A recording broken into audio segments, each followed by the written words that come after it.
It's the Opie and Anthony Show. Opie and Anthony. Radio shock jocks. Opie and Anthony.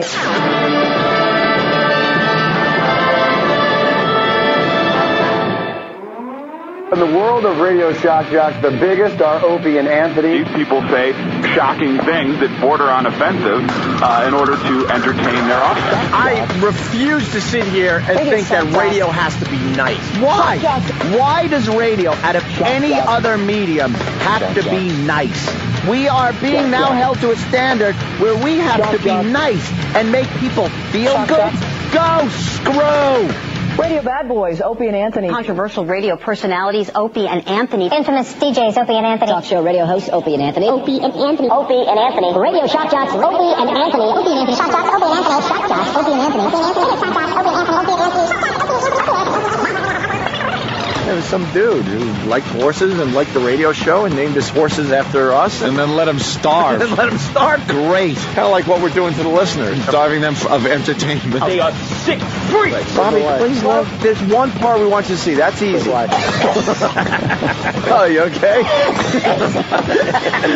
Where entertainment is going. These guys are watching porn. Oh, Jesus. What are you talking about? We're done. We're out. What just It's time for people to understand these are words. If you don't like them, turn the dial. But enough of this palaver. Let's get the show on the road.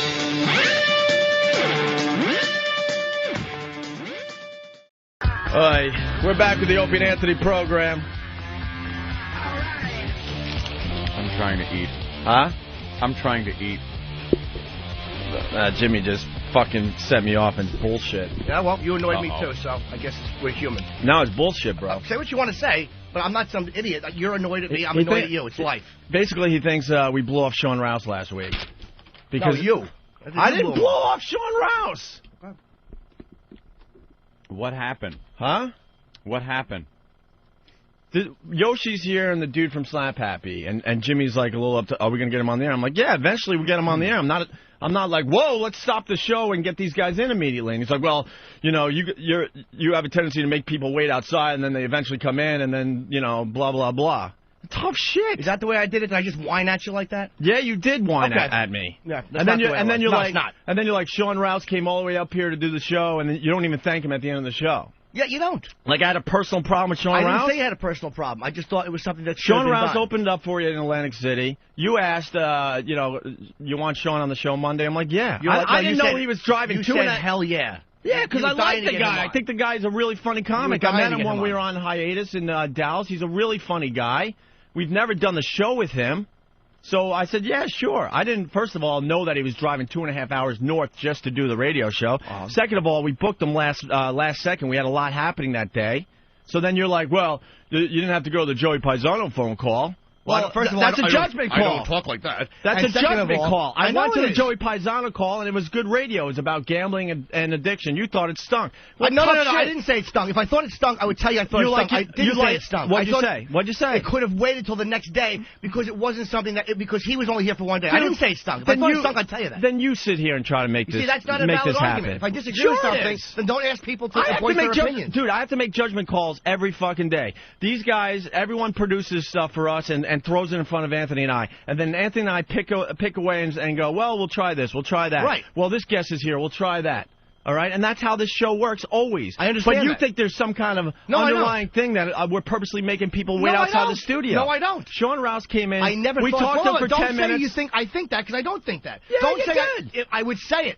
I would say it. If Dude, I thought there was an underlying thing, you I don't would think say guys have come to me, but after the show and said, Jimmy's all pissed off because Sean Rouse waited outside, Bill Burr waited outside, Patrice waited outside. I wasn't here when Patrice waited outside.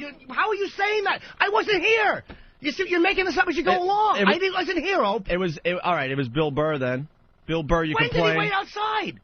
I don't remember Bill Burr waiting outside. Then I'm getting wrong information. They said that you were pissed off that you brought Bill Burr in and he had to wait outside because he's a big, big comic. When? What I was pissed off about with Sean had nothing to do with him waiting outside. Had nothing to do with you going to the Dane Cook Bob Kelly phone call, which made perfect sense. Yeah, but we pulled that out of our ass. We didn't know that was going to be good radio. It was just the guy. I never know, dude. Where I understand the process. I understand it. And I'm sitting here with you. I know it. And unfortunately, I'm kind of like the point guard. I have to make judgment calls, okay? We went to the Dane Cook phone call, and it worked out fine. We went to the Joey Paisano phone call. It worked out fine. And that I didn't feel like it could wait because it happened while we were in Atlantic City. Well, we were doing a whole Atlantic City thing. Sean Rouse came in. I talked to him. It was mediocre, average radio at best. He didn't stink, but he wasn't giving us much of anything. So I moved on with the program, and then if he could, find his spot, he should jump in. That's how the show works. Comfortable jumping in because I can't sit around and wait for someone to be comfortable. Well, then don't tell somebody 2 years ago that you're dying to get him on the air, and don't tell them, yeah, I'd love to have you on the air, and then talk to him for a couple of minutes. Dude. It's not like I just dragged the guy in off the street and go, hey, talk to these guys. They have a radio show. You're the one that mentioned him coming on. You're the one that invited him. But just because someone is invited on the show doesn't mean it's going to be a guarantee that he's going to get a lot of airtime. But he wasn't doing a bad job. It was okay, Jim. There was nothing going on. I set him up with a couple things, and he was like, yeah, he was slow.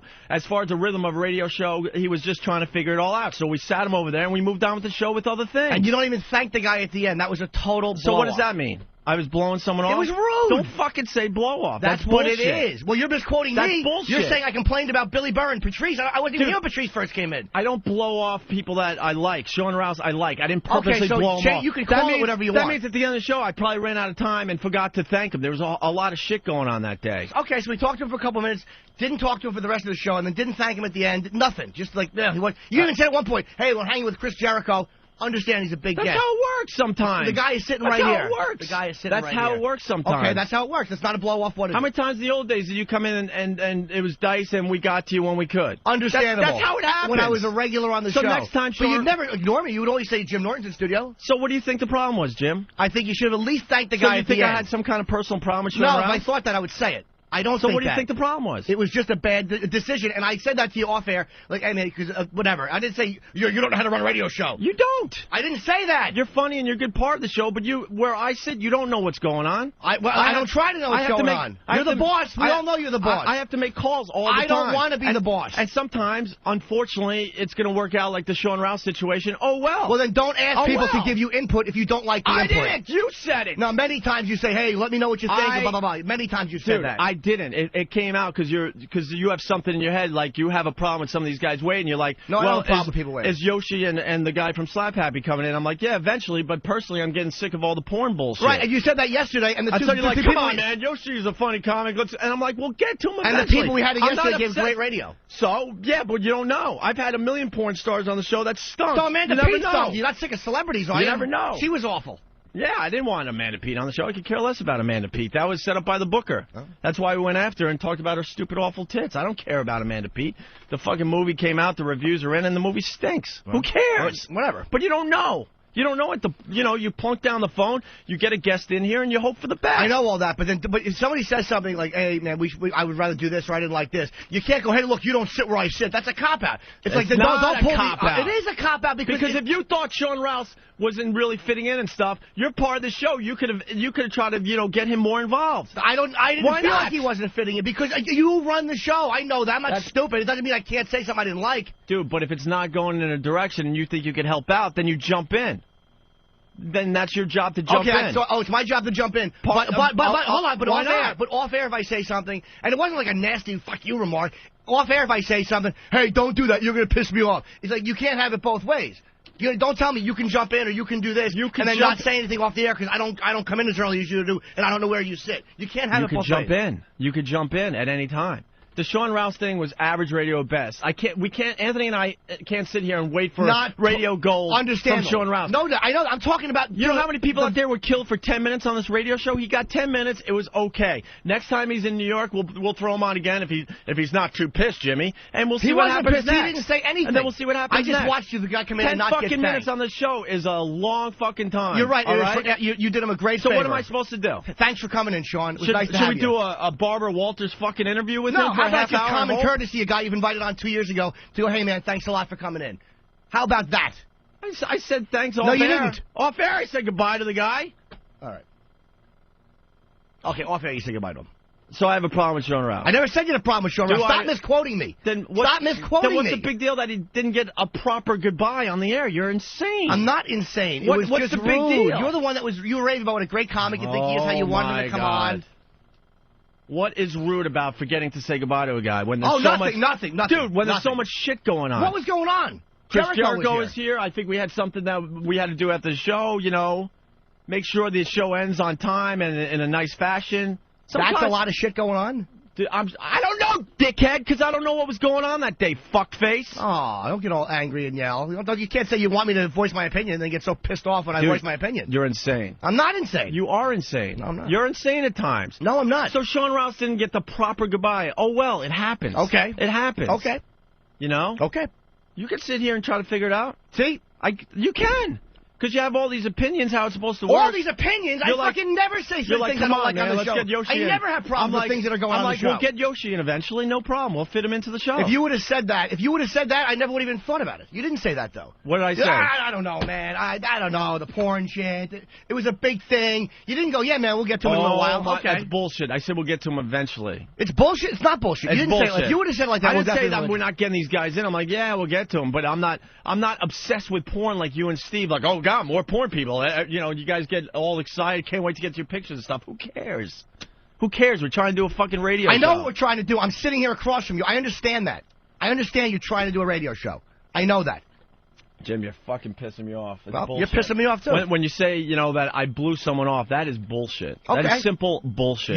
I didn't purposely try to blow someone off that I like. There are guys I hate, and yeah, I'll go right after them. But Sean Rouse, I didn't purposely blow him off. Didn't say you purposely I didn't blow him off. Okay, you phrase it any way you want. If I forgot to say goodbye on the air, who cares? Okay, no one cares. In the end, who the fuck cares? So he traveled 2.5 hours north and then took the trains. My point is we shouldn't have had him if that was the way it was going to go. You shouldn't have had him in. Dude, it's going to happen again to somebody. Then you book It's just them. how Don't the radio ask me to show get goes. comics. I don't want to get comics. Then don't get comics, I don't Jimmy. want to. You have access to the same people I have access to. Then don't get comics. Why? Because you're personally hurt that someone has to wait out there because we're doing other radio? No, but it would annoy me if I didn't say wait out there. That's not what I said. You keep misquoting me. I did not. You're like... Yes, you did. You said I got pissed off when Patrice had to wait, and I wasn't even here for that. All right, then I apologize for that. But you did say something about Bill Burr waiting, too. But that was another day. That was a lot going on. I do not remember that. I don't remember that. Was a lot. There was a lot going on that day. When have I been mad about somebody waiting because there was a lot going on? Huh? When? When have I ever said, fucking stop what we're doing and bring so-and-so in? When? Dude, you said Bill Burr had to wait. You said Sean Rouse had to wait. I didn't. You said Bill Burr. I didn't say Bill Burr. Bring Ben in here. Get Ben. I didn't say Bill Burr. I don't remember the Bill Burr thing. What? I don't remember the Bill Burr thing. Holy shit. What? I'm sure Ben just went, holy shit. Now Ben's involved. Yeah, I'm still here, people. Is he obsessed with people waiting outside? You were upset the first time. Thank you. Said this was a long time ago. But thank you. But I'm not getting them. Obsessed. That's obsessed. When did Bill? I don't remember Bill. It was a long time ago. You were said we got to get him in faster. You said it was a long time You said we ago. have to get some of these guests in faster. Well, that's great. But if we have something going on, we're not going to stop the fucking radio show to get a guy in who could easily wait a little longer out there because it's very valuable airtime. That's a fair point. It's a privilege. That's a fair point. But what was going on? I don't remember the Bill Burr. If I'm some kind of... Huh? I don't remember the Bill Burr. I don't remember what was happening that day. But so why mention it? Why not just stick to what we were talking about? Because it's part of the whole fucking thing. You get uptight because some of these guys have to wait to get on the show. How do you know that I wasn't right about the Bill Burr thing if neither one of us remembered what was going on? Sitting outside the Opie and Anthony show, I'll wait 4 hours to fucking get 5 minutes of airtime. Tough shit. How do you know that I'm wrong about the Bill Burr thing if neither you or I can remember what was going on that day? You are wrong about the Bill Burr thing is because I know he's a funny guy and we want to work him into the show, but obviously something else was going on. Okay, so you're saying I'm wrong Anthony and I thought was much more important, so we made him sit out there a little longer. So there's no way, because neither one of us can remember it, so automatically I have to be wrong about it because you were obsessed that he was waiting outside. I'm obsessed. I didn't even remember it until he said I'm obsessed. Well, I didn't even remember it. Ben remembered? Ben remembers a lot of things. Ben remembers that we're getting, Dennis Leary and Lenny Clark in studio in Boston. Doesn't matter. You don't know how a show works, and then you have these stupid opinions. It's simple I'm sorry. I had an opinion. So what? You're right. I don't know how a show works. That's why I roll in when I roll in. I don't pretend to know how a show works. Just don't bring any comedians in anymore. No remarks. Believe me, I'll just do my job. No remarks. No remarks off the air. You're right. You're right. But you're right. You're sounding insane that I didn't like say goodbye to Sean Rouse on the air. Holy shit, are you kidding me? It was rude. I don't even remember my name at the end of the show sometimes. There's so much going on. Relax. You still should have said goodbye to the guy. Why? What does that prove to the listener? That's a listener, just the guy that comes in. He travels 2.5 hours north. I said you've been thank you inviting him after for the 2 show. years. You've been inviting the 2 show years. ends and we take our photos with Chris Jericho and we walk around the studio. We thank some of the guys for bringing whatever they brought to the table. I said goodbye to Sean Rouse. Okay, good.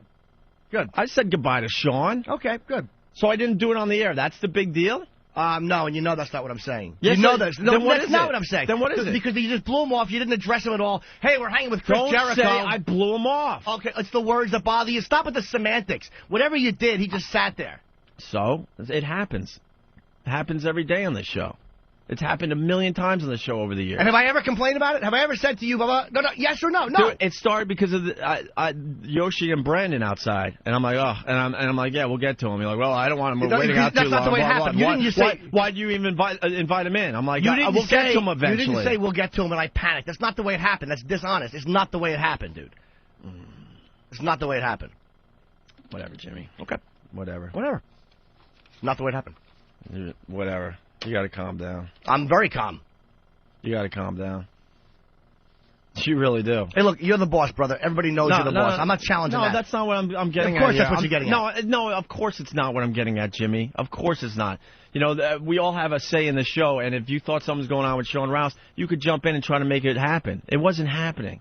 Do you understand? It wasn't happening. So I can jump in and... The guy's funny. So I can jump in and try to make it happen, but I can't mention it to you off air because you're going to freak out and go, you sit here and do what I do. So, again, you want it both ways. I can jump in and make it happen because I'm part of the show, but I can't mention it to you off the air. And I didn't call you up screaming. It's been a thing going on. That's why this happened on the air, that you're obsessed with people waiting outside Why the do you keep saying obsessed? You don't want to say blown off. Why are you saying obsessed? You said about these guys today. You said about Bill. I reacted about to what you said. I don't remember Sean Rouse. You brought the Sean Rouse. I thought the Sean Rouse thing was fine, but when I mentioned Brandon and Yoshi coming in, and I'm like, I'm sick of the porn thing, but we'll make it work. You're like, you know, not the way you said it, dude. Come on, Opie. It's not the way you did, asshole. No, it's not the way you said it, brother. It's not the way you said it. I'll start recording everything I say, so it's perfect for you. No, but I'm going to react to what is appropriate when somebody speaks to me. That's not the way you said it. What did I say about Brandon and Yoshi? You're like, I guess we'll get him in. I don't know. I'm just sick of the porn thing. Then why do we invite him, man? Why do we invite him? Yeah, exactly. If you don't want people in, why invite them? It's a very valid question. Because the show's not all about me. I understand there's a value to these guys, but it doesn't mean I'm going to, bring the good radio when these guys come in. All right? I hated those girls coming in yesterday. But they were great. It turned out it was great. You're right. Because Anthony found an angle. I was brilliant, but why? That's the only reason it was great. Anthony found an angle. Understandable. On paper, that looked like that was going to fucking suck, okay? Well, on paper, Sean Rouse looked like it was going to be really good radio. Guess what? It wasn't, Jimmy. It wasn't bad radio. It was average radio best. And when you have a lot of other stuff going on, you have to keep moving on, keep trying to find, the next thing that's going to hit with the listeners. That's how the show always has worked. And I know, I don't understand. And these guys will come in and they'll either stink or they'll do good radio. I don't know. Which is fine. I don't know. But that started the whole thing like, oh, why are you inviting them in? If you're going to make them wait or you're not going to have them on. If you're not going to have them on. And then you're like, and the same thing happened with Sean Rouse last week. And I know for a fact you said something about Bill Burr. I don't remember. If I did, I would admit it to you. I don't remember it. But you don't remember it either. Neither one of us remembers why he had to wait. I'm being honest. I don't remember that. He had to wait because the show was happening. That's the only reason. How do you know that's what it was? Maybe you're right. That's because I know that's how it works. Okay, Jimmy. so you win that point of the argument because you know. I'm not going to sit here and go, oh, well, the show really sucks today, but, I'm on a power trip, so I'm going to just let Never said you were on a power trip. Shut up, no, I'm not going to shut up. I'm exaggerating. Oh, well, all right, well, then don't make it look like you're quoting me. And I'm going to, stare out the window and just look at Bill Burr when maybe we could use him and to make better radio. Mm-hmm. Now, obviously, something was happening because I know how I approach the show every day. Okay, so there are guys out there. I see them waiting. I'm like, wow, I would love to get them in, but I know what we're doing at that given moment is really good. So instead of stopping the whole fucking thing to get something else going, you got to ride these things out. That's how it works. That's how it always has worked. Right. So if Bill Burr was sitting out there, that just meant that something else was going on that was really hitting that day. But neither one of us remembers it. So you'll win that part of the argument on point. And all of a sudden, I'm obsessed because I mentioned Bill Burr had to wait. I don't remember mentioning that. Because this is unfortunately the part of the show that I have to worry about every day. Mm-hmm. There was no other reason why he was sitting out there, but that there was probably something really good happening in the studio. Simple as that. That's the only reason. And I understood when Sean came in. That's the only reason. When Sean came in and you went to the Dane Cook Hall, the Bob Kip, that made I definitely understood that.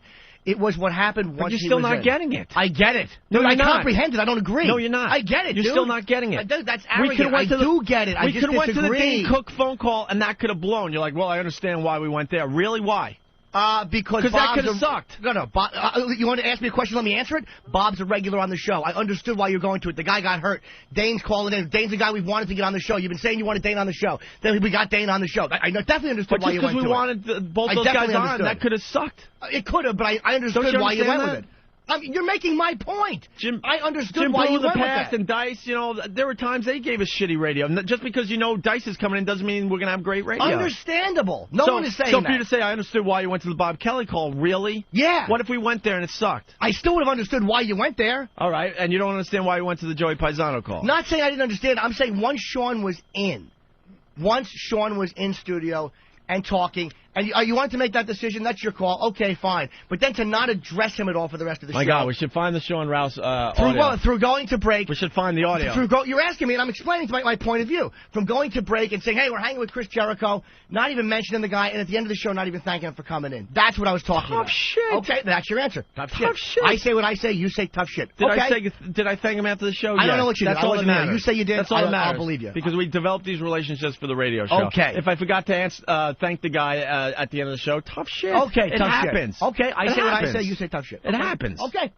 I know it happens. I was here when it happened. I remember what was going on that day. Chris Jericho, the one thing he asked, he goes, dudes, I love doing radio with you guys, but if you could, play my song or a part of my song, that's all I want. And I knew we were running out of time. We were supposed to play the whole song. All of a sudden, there was, less than 2 minutes left. And I'm like, holy crap, we got to get to the song because we promised. I know. Because I tried it. When we promise someone something, I try to oblige. So all of a sudden, I'm like, all right, hit the song. We got to get out of here. Chris Jericho, thanks for coming by. Here's Enemy. It was just a really rush job end of a radio show. I remember it, and I understood why you had to play it. Fucking reason why Sean didn't get a thank you. How come he didn't get, it's just a thing we do. When I've been in this show long enough, when you're talking about who's in studio, you're like, all right, man, we're hanging here with Chris Jericho, blah, blah. It's just the way you say things. But when you're saying, we're hanging here with Chris Jericho, and the guy's just sitting there, and you don't even acknowledge him. And I'm not talking about at the end of the show, and then at the end of the show. Give some people a little more respect than others, too. Chris Jericho is Sean's known all over the world. So what?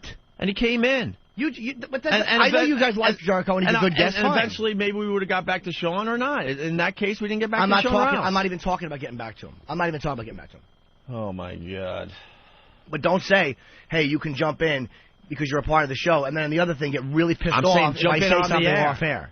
You can't have it both ways. No, it's bullshit, Jimmy. I think it's a cop-out when you're like, you have all these opinions off air, but... What, all these opinions? What do you mean, all these opinions? You got these... I want to know what you mean, all these opinions. I want to know what you mean. You got this microphone in front of you. If you thought you could help the Sean Rouse situation, then start fucking talking. What do you mean, all these opinions? Then fucking talk. I want to know what you mean. No, that's it. I'd like to know what you mean. That's a fair question. All these opinions, what? All the opinions. I love the way the show is going. Dude, what are you talking I don't feel like getting into all the other bullshit with thinking everyone down in Washington is trying to, sidetrack the show. The marketing is not there. Are you telling me that's me? Oh my God! I turned the corner. Wow. I turned the corner. I think they're now doing a really good job in Washington. You still think? Gary Hahn is purposely fucking? Oh. Dude, did you just say that? Let's not change subjects. Stick to the basic gist of what you guys You're saying that I'm the one who thinks that things aren't getting done? You're convinced Hugh Pinero hates the show, right?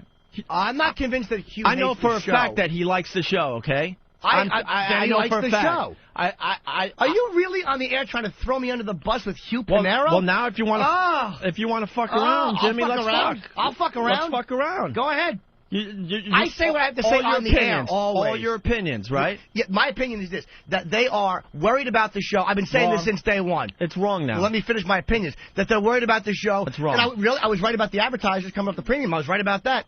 Wasn't I? And one of the reasons that they wanted us that the advertiser would start coming once we came off the premium. That was the reason they wanted to get us off the premium. I knew that. I knew the fact that that was one of the reasons they were going to take us off the premium is because advertisers were coming saying we will not go while they're on premium, but we'll go once they're off premium because the show is succeeding. I was right about that. That was part of it. And I was right about I was right about the whole marketing thing, which hasn't happened. I was right about it. And you thought the same thing. But now you're acting like I'm paranoid. I'm thinking that. How can you? That's disingenuous, man. Nah, forget it. Come on, dude. How can you say that? How could you say that? No. I'm paranoid and I have issues. How could you say that just to win an argument? Oh, my God. You want to talk to some of the guys around paranoid and have issues? Well, you want to talk to Eric Logan? You want to talk? They're like, Jimmy's out of his fucking really? mind. So I was wrong about when that letter went out. When that letter went out and you guys weren't mentioned in the rate hike, I was wrong to say that was hiding the show? Dude, you bought that spin? Come on, dude. The explanation I got, yeah, I believed it. I believed it. Then you and I are different people. I definitely believed it. Then you believed it. I definitely believed it. You believed that they just didn't want us associated with the rate hike. I definitely believe that. Because when you have a big show on the air, you don't want people to make it look like, hey, you're getting something good for nothing. I definitely believe it. Do I agree with that decision? No, but I definitely believe it. Okay. I definitely believe that was their logic in that. Yes, without a doubt. Okay. I think it was the wrong decision. I thought we should have been involved with that letter, but I believe their their logic. Right. No, you're right. I believe. You turned the corner, and I'm paranoid. You're right. You're absolutely right. I believe. I'm the one who's thinking that nothing's getting done, and you've turned the corner. Okay. I think things are getting done. I agree, actually, in some areas. I was the number one, guy bitching on the show, but now I've turned the corner. Why didn't you tell me this? I think Washington's now doing a good job for the show. Definitely. Okay. Well, why didn't you say this when I was complaining about the read that you guys got? I saw what that was. You saw the same thing. You agreed with it. You didn't tell me you didn't agree with it? We weren't going to do that. We were not going to do that, you ass. No. I'm saying you didn't tell me you didn't agree with it. The channel blocking? People. Come on now. No. The motives. The issue. The motives behind the reading. I'm saying the motives behind the reading. When they sent you that. When they sent you that paper. When I went crazy for the TV spot. Yeah. When I went crazy because of the script they gave you, because I knew the motives behind it were to mention channel blocking. You didn't disagree with me on that. What are you talking about? We weren't going to read the thing I'm not about saying channel blocking. No. You're missing. Oh, you thought that... I know why that was in there. No. See, that's your paranoia again. I totally disagree. I said that on the air. Why didn't you call me out on the air? I totally did. Because then I make some phone calls down to Washington, and I see where their head's at. You left right after the show. Eric Logan talked to Anthony and I for a while about it, and I believed their explanation. I believed it. They were trying to be funny with it, and it didn't work. And that was the email that Gary Hahn sent to me that I sent to you, basically saying, look, this was our attempt at humor, and it failed miserably. That was the only reason they did the whole channel blocking thing. I believe their explanation, yes. Call me crazy.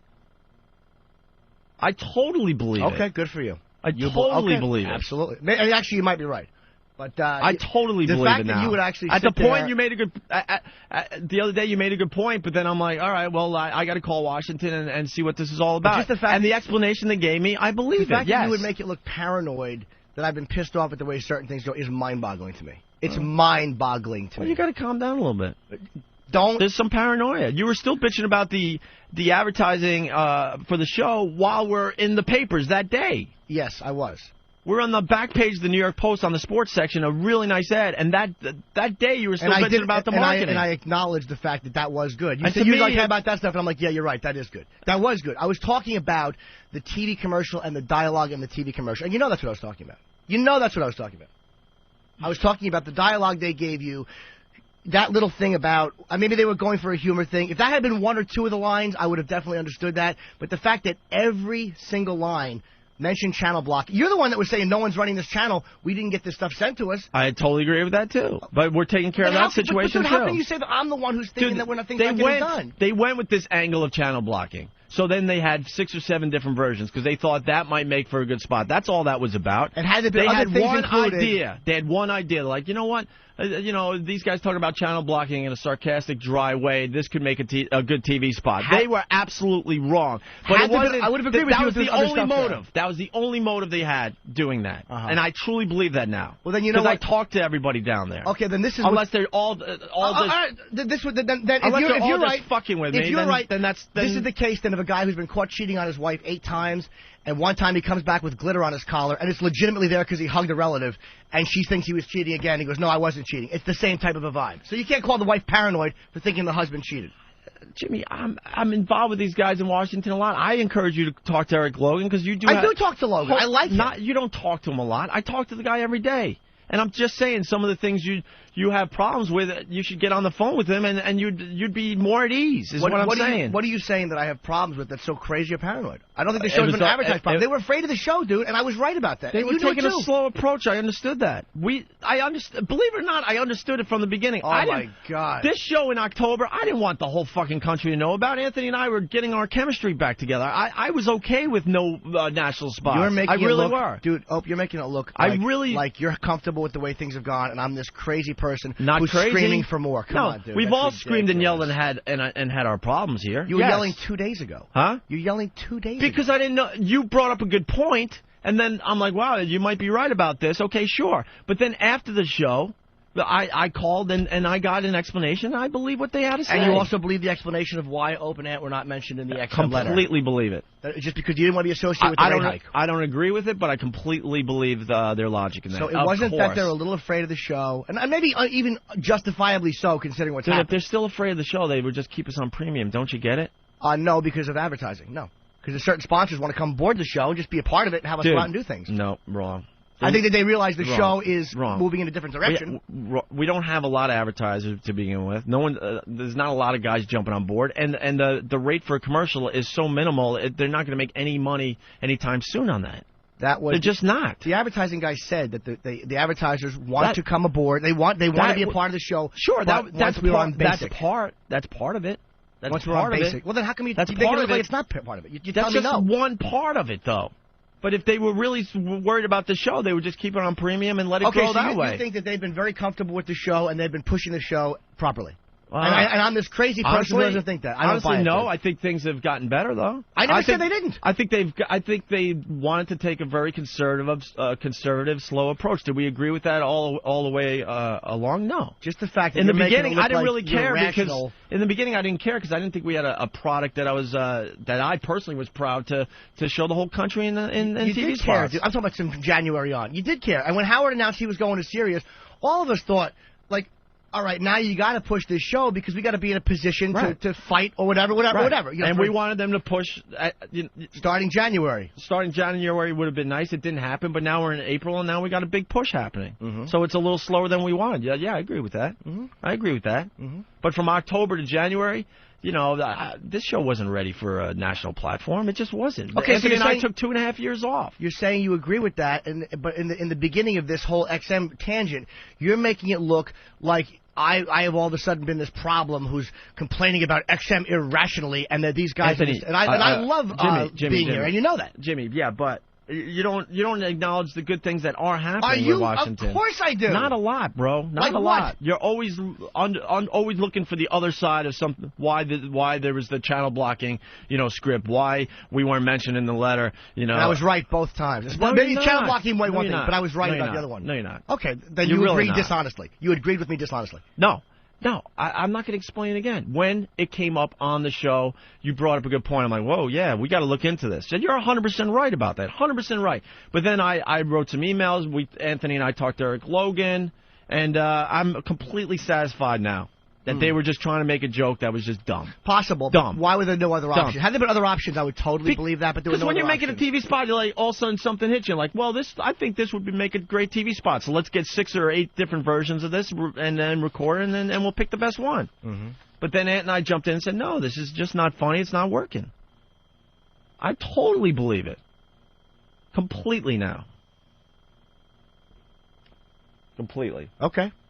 Just like you believe that one I could swallow more than that's the why you weren't mentioned in the rate hike. Well, that's fine. You can. I believe that too. Okay, good for you. I don't think I think it's bad business. I don't agree with their decision, but I believe their intentions definitely. Okay, good. Definitely. Didn't make me happy. Oh no, you're right. Their intentions were good. I'm nuts for thinking that. Dude, paranoid. It was Opie and Anthony coming off the premium. We're raising your service $3 a month. No. How is that good? Because that's not what it was. Basically, that's what it was. No, that was the 2 points in that letter. Baseball. That's the 2 points. I'll tell you, baseball free online streaming, and when you have a show that you're proud of, baseball was already happening. When you have a good show that you're proud of, you're saying to people, this justifies the rate hike to a certain degree. Hey guys, look what you're getting now. We're raising the price. Look what you're getting. Baseball was already happening. So they were basically announcing we're coming off the premium, and oh, by the way, we're raising everything $3. But they didn't mention you were coming off the premium in the letter. That was my problem with the letter. They just said high voltage. That's fine. That's fine. To me, if you have a show that you're proud of and you're raising people's rates and you're saying, look, but now you're getting this great show for free, that's not a way of a bad thing for the show. That's saying, look, people, look what you're getting as a part of this rate hike. That's being proud of the show. No, they're proud of the show.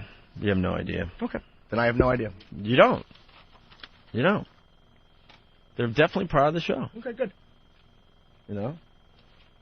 Get on the phone with Eric Logan more, and you'll see for yourself. I've talked to the guy's fighting his balls off versus Washington. You don't need to tell me about Logan. I love Logan. And he's changed a lot of people's opinions down there. If they Whoa, change their opinions? You mean their opinions needed to be changed? I don't. it seems like that. Why would you say that? You made me look like I'm crazy, and now you're saying that. Oh, okay. Right.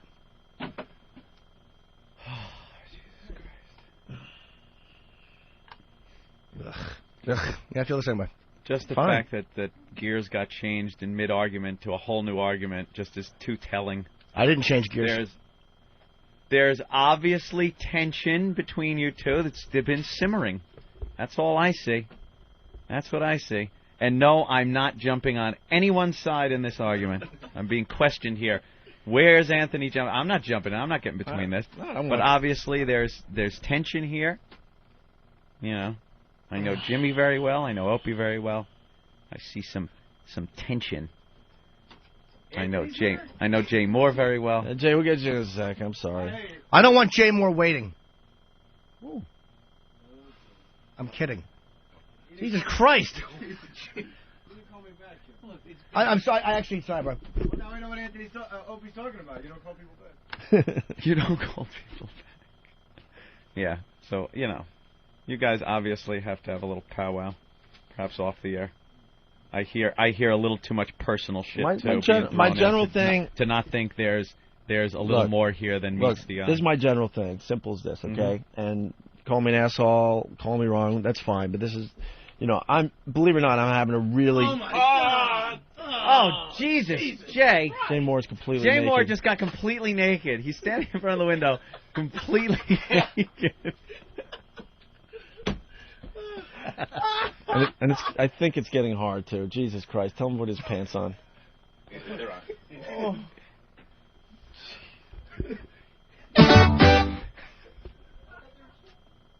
That'll change gears easily right there. Oh. Wow. Look, this.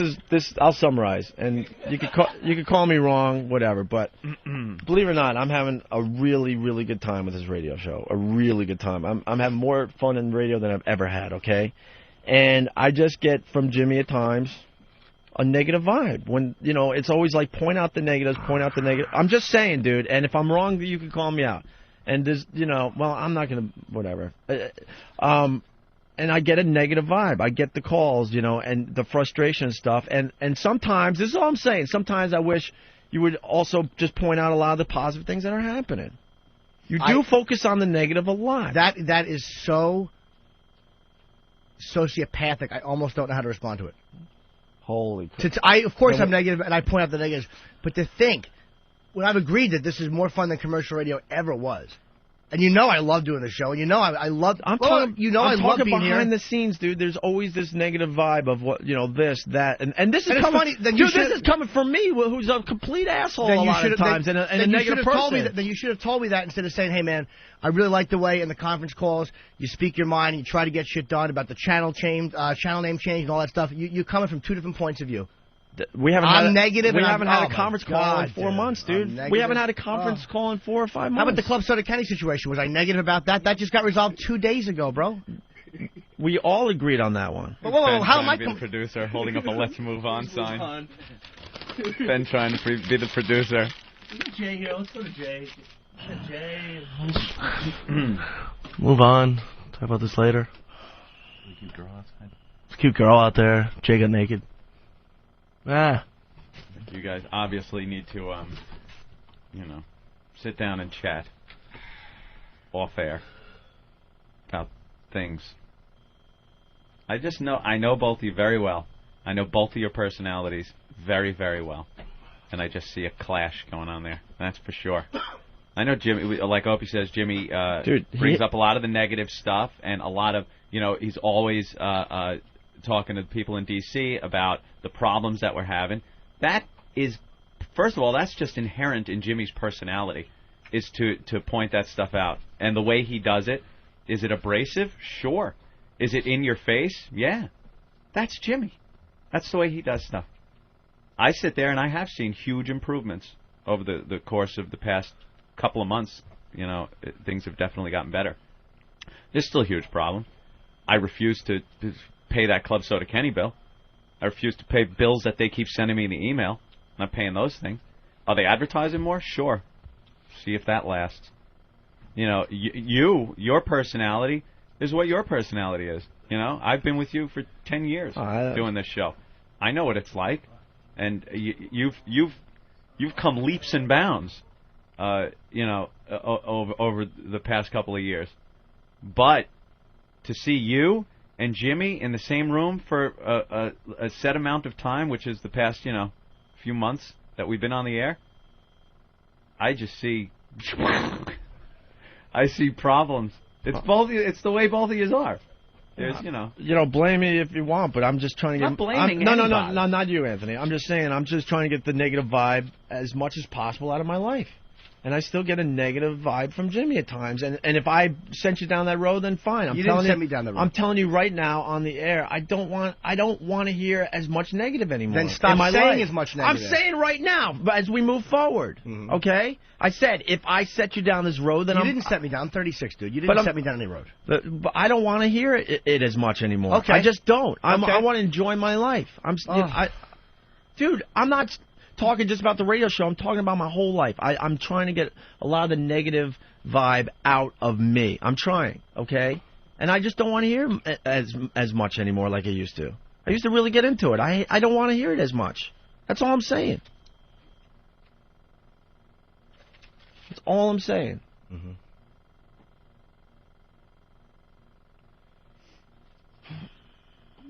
And, you hit a nerve today with the whole people waiting outside the studio. Yeah, get pissed. What now? Just, I want the negative vibe out. When as negative as you are, which I don't mind that about. I don't mind. I'm a negative person, but I'm trying to work on that. But the fact that it's coming in this context, in the middle of an argument, like, Jimmy, I don't want the negativity. It's like, what? What are you talking about? I love the way things are going here. Like, what are you... You hit fucking nuts. You hit a nerve with the fucking waiting with the guests. Simple as that. It happens. It all came out great. Good, let it come out. It all came out. And then you switch gears with the XM thing. Come on, stop. All right, whatever, dude. I'm a dope and you're brilliant. I'm brilliant, dude. Yeah, But you switch gears. No, you're brilliant. What about that? You don't think Hugh likes the show? Right. You're right. Ugh. You're right. I'm a dope. I'm stupid. Dope? I never said you were dope. No, you're right, though. You're right. Everything you said was right. I'm wrong. You're right. Obviously. That psychology don't work either, bro. Come on. Whatever. Obviously. You're right. You're right. You don't think Hugh likes the show? Huh? You try to throw me under the bus with Hugh Pinnell? Come on, man. Oh, yeah. So you're right. I was wrong to say that, too. Whatever. Whatever, dude.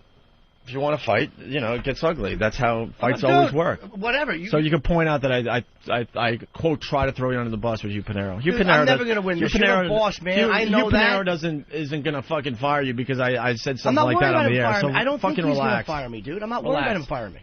Everyone listening to the show knows when there's a fight, it gets ugly. Tough shit. Tough shit. It doesn't So you hurt. don't like what I said? Oh well. You said some things I don't like. Like either. What? Huh? Like what? I'm not going to get into it. What? I would like to know what. Oh, no. No.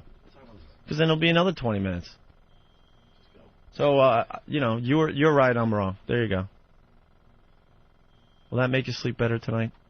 Dude. You're putting yourself in this position like you're this rational guy, and you've just done this job in an argument. I don't care if you're mad or not. Wrong. You don't care if I'm mad or not. I'm completely wrong. And you can try to fix things the way you want to fix them. Whatever, dude. I feel the same way. Whatever.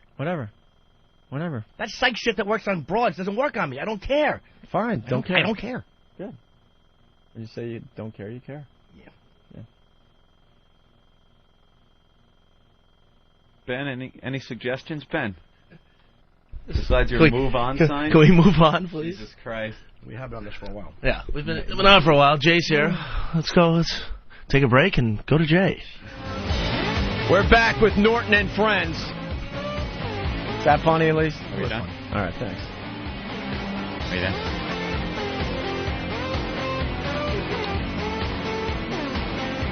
Hey, that's real great, guys. Start of Friday. Make me wait 40 minutes. Ladies and gentlemen, Jay Moore. Bunch of beautiful girls. Make a guy wait around outside for 40 minutes.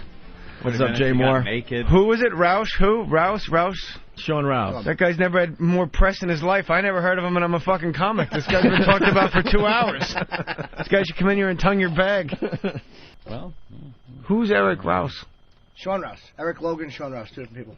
Sean's a comedian. Eric. I heard of Eric Logan less than I've heard of Sean Rouse. He's the programming president. I'm not taking sides. You guys know that. Eric's one of the big wigs. Jimmy did get a little out of line, yeah. What? Oh, stop. You get a little out of line yourself, Jimmy. Billy. Once you read Fuck it, that Billy. guy. It's my fucking party. I pay for the drinks. It's my party. Well, Nah. let you read it, old Billy boy. I'll admit I was out of line. No problem. We're making headway. I know that much. Jesus. Well, when I my naked body pressed boy. against a glass. Enough. I felt bad. Let's attempt. We're gonna move on. Move forward. Dude, I tell you, I'm not happy with what happened. But I'm not even annoyed anymore. Well, we got Stripper sex teens. Yeah. teen drinking. That's what 60 Minutes did.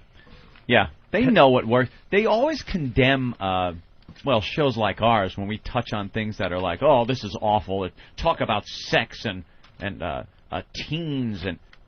It's like, well, when push comes to shove and they need ratings, they know what to parade out. They pull out the specials on junior high school sex and strippers. So I guess they were doing this stripper expose. Yeah, I guess just talking to strippers.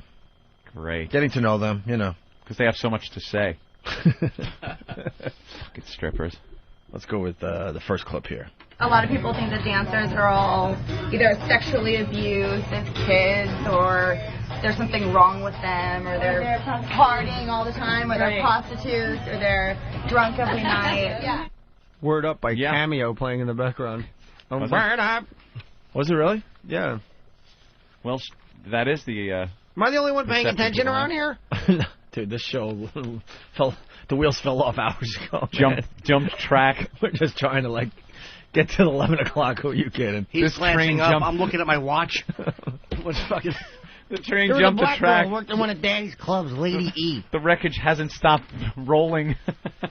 I'm waiting for Jim to finish the bathroom so I could go in, so it's not the awkwardness. Oh, no. Hey, it's just the worst. Do you just do the where you look, kind of purse your lips a little and go, nod your head? No, because there's just nothing? It's beyond awkward. Thank God there's a weekend. We walked out together. Here's how you know it's tense. Because I went to the urinal and he went into the stall. And normally we'd piss next to each other. Yeah. Thank God there's a weekend coming up. Just kind of diffuse this a bit. I just don't... Here, this will. All right. A celebrity fart. There you go, Jay Moore.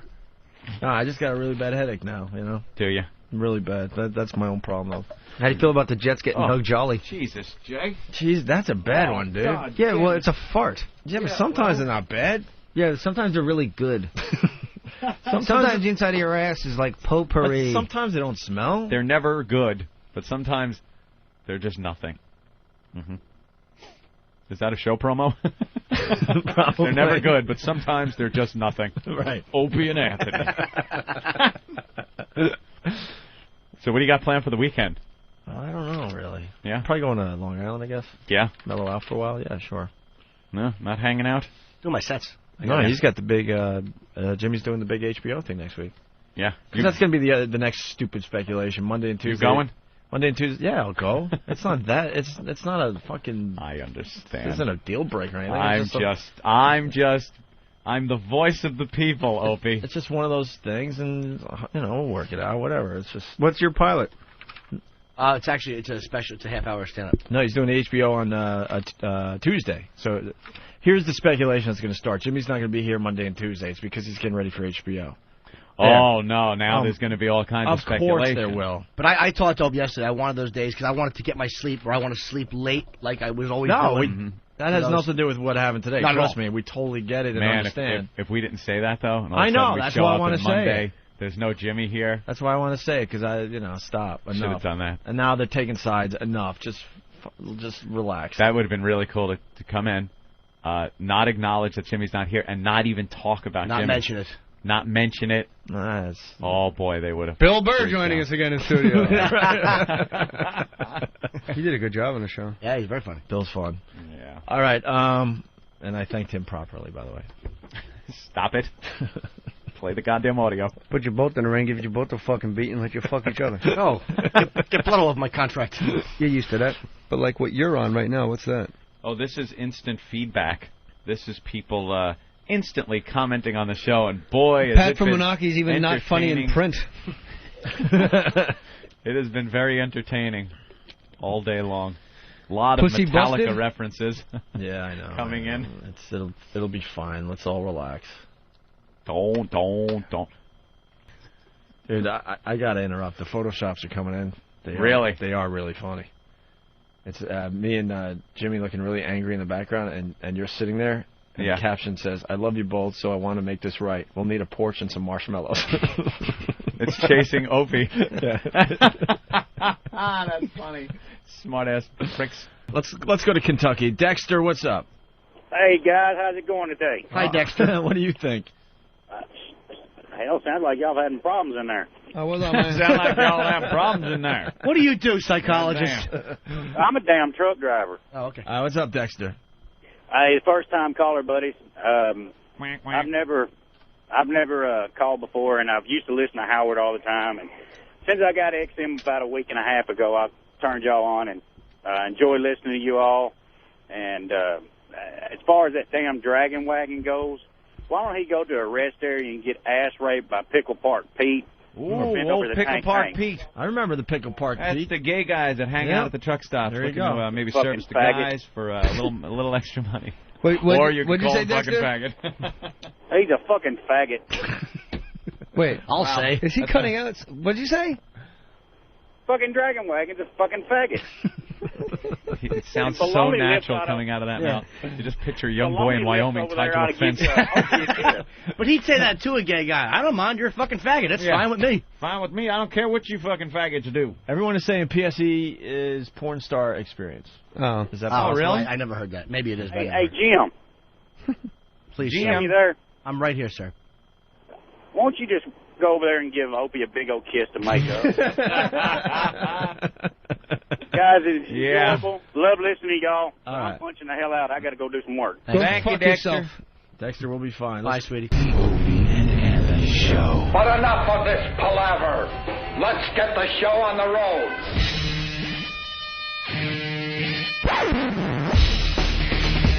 Now it's bullshit, bro. I'm very calm. You're insane. Come on, man. I'm very calm. I didn't say that. I don't blow off people that I like. Right, no, you're right. That is bullshit. Holy shit, are you kidding me? Now stop misquoting me. I don't know, dickhead, because I don't know what was going on that day, fuckface. You know that's what I was talking about. We were not going to do that, you ass. I'm paranoid and I have issues. Aw, don't get all angry and yell. Whatever, Jimmy. You are insane. You're right.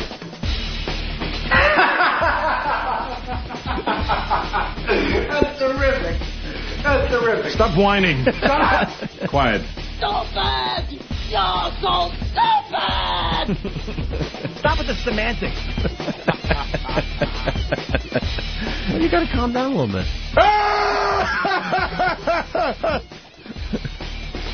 God damn it! Are you fucking with me? Now we are having fun. And welcome to the Opie and Anthony program. Hey, good morning. Good morning to everybody. Good morning, Mr. Breakfast. How's your tuna fish, Anthony? Tuna. God, where do we begin today? Oh, my What a weekend. God. What a weekend we all had, huh? Really, you think? I think. No. It was fun-filled. The message boards had a Oh, great my weekend. God. They had a lot of fun. Yeah, this was like Over, I hate to tell you guys, in the end, nothing. major Over traffic. Nothing. I was really entertained over the weekend checking in on the message boards and looking at the just thread after thread of speculation and accusation, masturbation, just throwing things out there. Some people that had pretty good insight on the situation at hand and what was going on. Were you posting? I think I posted like twice, but it was just pretty much quick little hits. Nothing. Yeah. I didn't have any long dialogue or any long monologue that I posted to answer to any of this. It was pretty much just, guys, what a bunch of tools. What a bunch of fucking tools. I gotta tell you guys something. You know, a lot of people look at me like I'm insane. Well, read your posts on the message boards. Yeah. Read your posts. You're listening to the perfect show for you. Wow. At one point, they thought that you should leave the show. Yeah. I don't know how I got Craig yet. You know, I read a couple like that. You know, Anthony really didn't support his showmates. Him just sitting there. And then another one was like, him just sitting there is proof that it was all fake. Because he would have jumped in. And I'm reading these just going, do you know when... And I would try to convey this at times earlier, maybe years ago on message boards, but I pretty much gave up.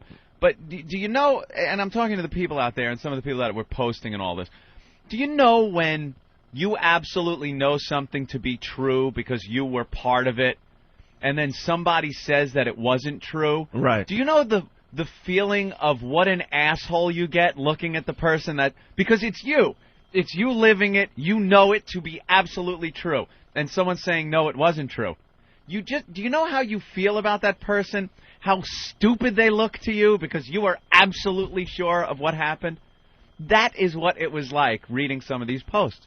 Dude, so fake, such a bit, I can't believe any of you are falling for it. And I'm just thinking, how stupid these people come off posting stuff like that. First of all, no offense to Jimmy, because he is an actor. You know, he has done some acting. No offense to you, you're not an actor, but for anyone to assume that for almost an hour, for just about an hour, these two guys could put on a performance like that and hold it together and actually act like that, you're insane. Oh, we would have pulled that for April Fool's if we could have pulled it off. There's no way. And based on past performance, we just don't do that. We don't do that fake radio. Well, we're getting some of the message posts, some of the posts from the message boards there. Mm-hmm. Nathaniel just handed these in. This is Smokey McPot. That fight was pretty funny. I'm a pretty good judge of character, so I think I know where it all stems from. Opie is annoyed that his show that he started is in the beginning is kind of being hijacked by Norton. Wrong. Try again. On the other hand, I think that Jim might kind of get bothered by Opie sometimes. I mean, he's in shape, fairly good-looking, and doesn't pay for sex. So that's Jimmy's problem. Opie's my fave guy on the show. Sure, he doesn't do impressions or make fun of Lacey Peterson, but he keeps things together.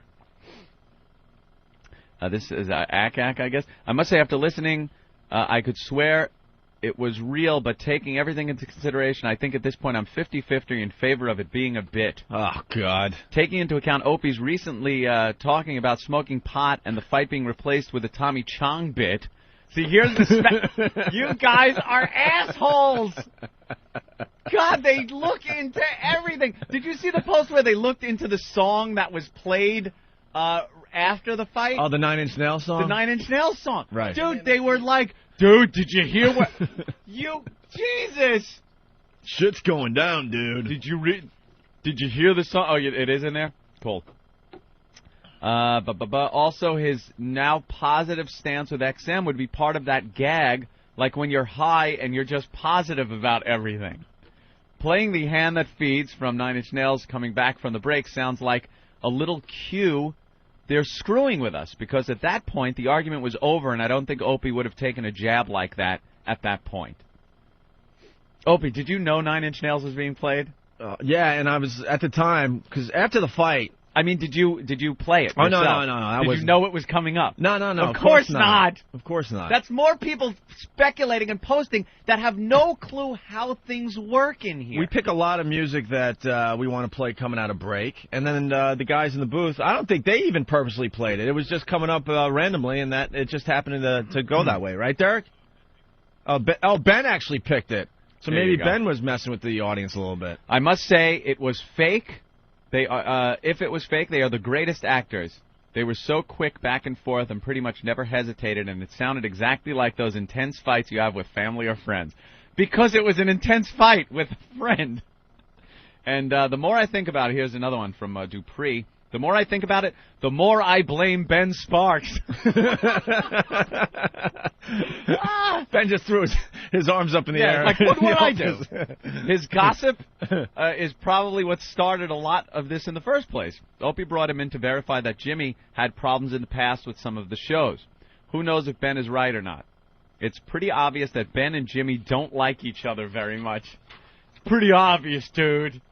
Oh, my God, there's a deep love there. It's just amazing. Anthony and I have been doing this show together for 10 years. Jimmy's been doing the show with us off and on. Well, now on, Last obviously. year we were at NEW. So he's up to, a few years himself now. Mm-hmm. And it's kind of sad that the people that listen to the show really have no clue how it works. They really don't. Some of you do. You can't blame them for not having a clue. That isn't even, I wouldn't even go there. I'm not blaming them for not having a clue. I'm blaming them for intense speculation without any basis, without any clue. Like, if you don't have a clue, that's fine. But now if you're basing these really strong opinions on not having a clue, you're an idiot. Right. And we read them and go, oh, my God, what an idiot. Yeah. Totally wrong. And it was kind of sad, but, you guys do what you want with the message boards, but just watching everyone pick sides and try to, do the divide and conquer and all that. Unbelievable. It was unbelievable. We're talking about the huge fight on Friday, obviously, that I thought, in my mind, was a 10-minute fight. No. That's how intense it was. No. I had no idea. 10 minutes. I thought it was 3.5 hours. Really? But from me sitting here, from everybody else except for you two, it went on and just wouldn't stop. If you asked me, though, I would have said, it was like a 10-minute fight. Yeah. I mean, notes were being, thrown in front of my face, move on. And no, that went on. And that made me laugh. I'm like, when you're in that really bad zone where you're fighting and stuff, you can't just stop it and go, okay, that was a good radio bit. Let's move on to something funny, everybody. Yeah. But for people to divide and conquer, and they just don't get what this show's all about. None of us are going anywhere. Everybody got reamed on the boards. It was so funny. The best was go through. I expected to get reamed, of course. Jimmy got reamed, of course. But I didn't think they were going to throw you on the bus. Oh, I get reamed too. Yeah, there were a few of those. I'm reading them going, what did I do? I just sat there. Dude, that's just it. Just fucking sat there. What the hell was I supposed to do? Absolutely amazing. If Anthony, it's so telling that Anthony didn't jump in. It just goes to show you that he doesn't like these two guys. What? The speculation running wild over the weekend. The message board, Whackbag at least, crashed so many times. They had, more traffic than they've ever had. It was insane. All the message boards were crashing. I took a peek here and there, posted a couple things really fast, and that was it. Yeah, I had a couple of posts. Said 1%. Said 1% of the people posting in the thread had good insight on what was going on. 49.5% were complete tools, and the other 49.5%, I put some derogatory thing about their mother. That's pretty much it. That's what it gets. That's what it degenerates to. Yeah, I just wish some of the smarter people that have a little intelligence could kind of, take controls of those message boards a little bit. Never happened. It's not the nature of the beast, man. The message boards are what they are. And when you realize that, then you're fine with it. There are some people, Opie, not as familiar as working with message boards as the seasoned veterans that are on this show. Right. Well, the one thing I want to say, for the people that want me to leave the program, let me explain something to you, okay? And I'm going to say this. Anthony and I are complete equal partners here. Complete. And Jimmy is pretty much an equal partner at this point as well, okay? That's a fact.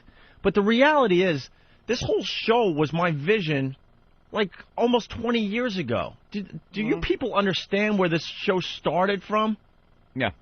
And you think I'm just going to, like, walk away from it? Never. Yeah, leave. Never. God, leave. When I walk away and we go our own ways, you know, I will definitely leave radio, and I bet Anthony goes off and does something completely different, and he'll be just as successful. But as far as this show goes, I'm not going anywhere. This was my vision 20 years ago. Where's he going? It started with just me and a bunch of stupid records getting goofy in between songs, and then developing from there. But the vision started back in, like, 1985, something like that. Yeah. And then Anthony jumped on in 94, you know? So we've been at this a while. Yeah. And Jimmy's not going anywhere because Ant and I, you know, we're very calculated. We talked many times ago, yeah, it would be cool to have a third person in here. So Jimmy's not going anywhere. No one's leaving. No one's leaving. And Anthony's not going anywhere. I mean, he might do the show from like a bubble suit or something. That is but he's my not goal. leaving. That is the goal I have. Like you had your vision, I have mine. Right. Doing this program from an antiseptic bubble. But for the people that just don't understand the players and what they do for the show, you really got to start listening a little longer. No, they'd rather and concentrate just a little longer instead of just speculating. You get one little tidbit of information, and then you lose your minds and say really dumb, stupid shit. Is what it comes down to. It's really, really fun to look at the speculation based on nothing, based on stuff that they are sure that we did on purpose, that when I read it, I go, it was such a passing thing, I never gave it a second thought, and I barely even know what they're talking about, but they have it in their minds as such a calculated thing that we absolutely planned. Unbelievable. Now, you spoke with Jimmy. Of course I did. By the way, Eric just handed me a note, 37 pages. 37 about the fight pages. that happened on Friday. Well, here's the deal. You know, Jimmy and I went at it big time. We both have a lot of stupid tension in our lives. You know, Jimmy's got the HBO thing that he's preparing for. That's the only reason he's not here, by the way. Yeah. And I don't want to say too much until he gets here on Wednesday, you know. But I want everyone to get back on the same fucking page because it's a very exciting night tomorrow night. We're all going down to see Jim Norton tape his HBO special. Very exciting indeed. So, you know, as far as the fight and as far as, you know, picking sides, you know, I like Jimmy better. I like Opie better. I like Anthony the best. Anthony is the true glue of the show. Jesus Christ. Calm the fuck Shut down. up. The reality is, you know, I don't regret that it happened, you know. But we are on the same team is what it comes down to, okay? I knew after we fought that it was going to be fine. I just knew. But I couldn't talk the rest of the show. I just had a raging headache. And I even apologized to Anthony after the show. I'm like, dude, I wasn't trying to be a dick after the fight. I couldn't even talk anymore because of, the tension in my head. All right? So then we cooled off. And then on Saturday, Jimmy called me. I would have called him, but he beat me to the punch. I wasn't sitting there like some diva waiting for him to call me. Trust me, I wasn't at all. That's after the phone calls I took. Oh, really? Yeah. I talked to you. I talked to Jimmy. Oh, really? Before you two talked to each other. Are you like the mediator, unofficially? No, I wasn't a mediator. You guys obviously didn't need a mediator, but I was kind of the, is it cool to make the call guy? Like, I talked to Opie, and then I talked to Jimmy. And it was like, yeah, well, you think it's a... Yes, of course, call. Were you starting an alliance with Jimmy behind my back? That's exactly what was happening. People, start your speculation. Right. It's like to Jimmy, dude, I've been noticing the signs for a couple of years now. I really think if we do this right, we could get him kicked off the show, and it'll be you and I. It's so obvious what needs to be done here. I did show up to work today without shoes. Yeah, you did. And I after Friday's show and like all the uncomfortable looks I did get when I got in today, and now I'm showing up without shoes and my hair askew. Yeah. Because I rollerblade to work every morning, and usually right out of the shower, so it's windblown and it looks like awful, but I don't really care, And I walk in, and usually I throw my shoes in my backpack. Yeah. I forgot. Because I was rushing out of the house this morning, so I'm showing up into the office with just no shoes on. And when you do something crazy like that, you have to address it immediately. Oh, yeah. It was the first words out of Opie's mouth. Oh, yeah, because I saw, like, the looks starting.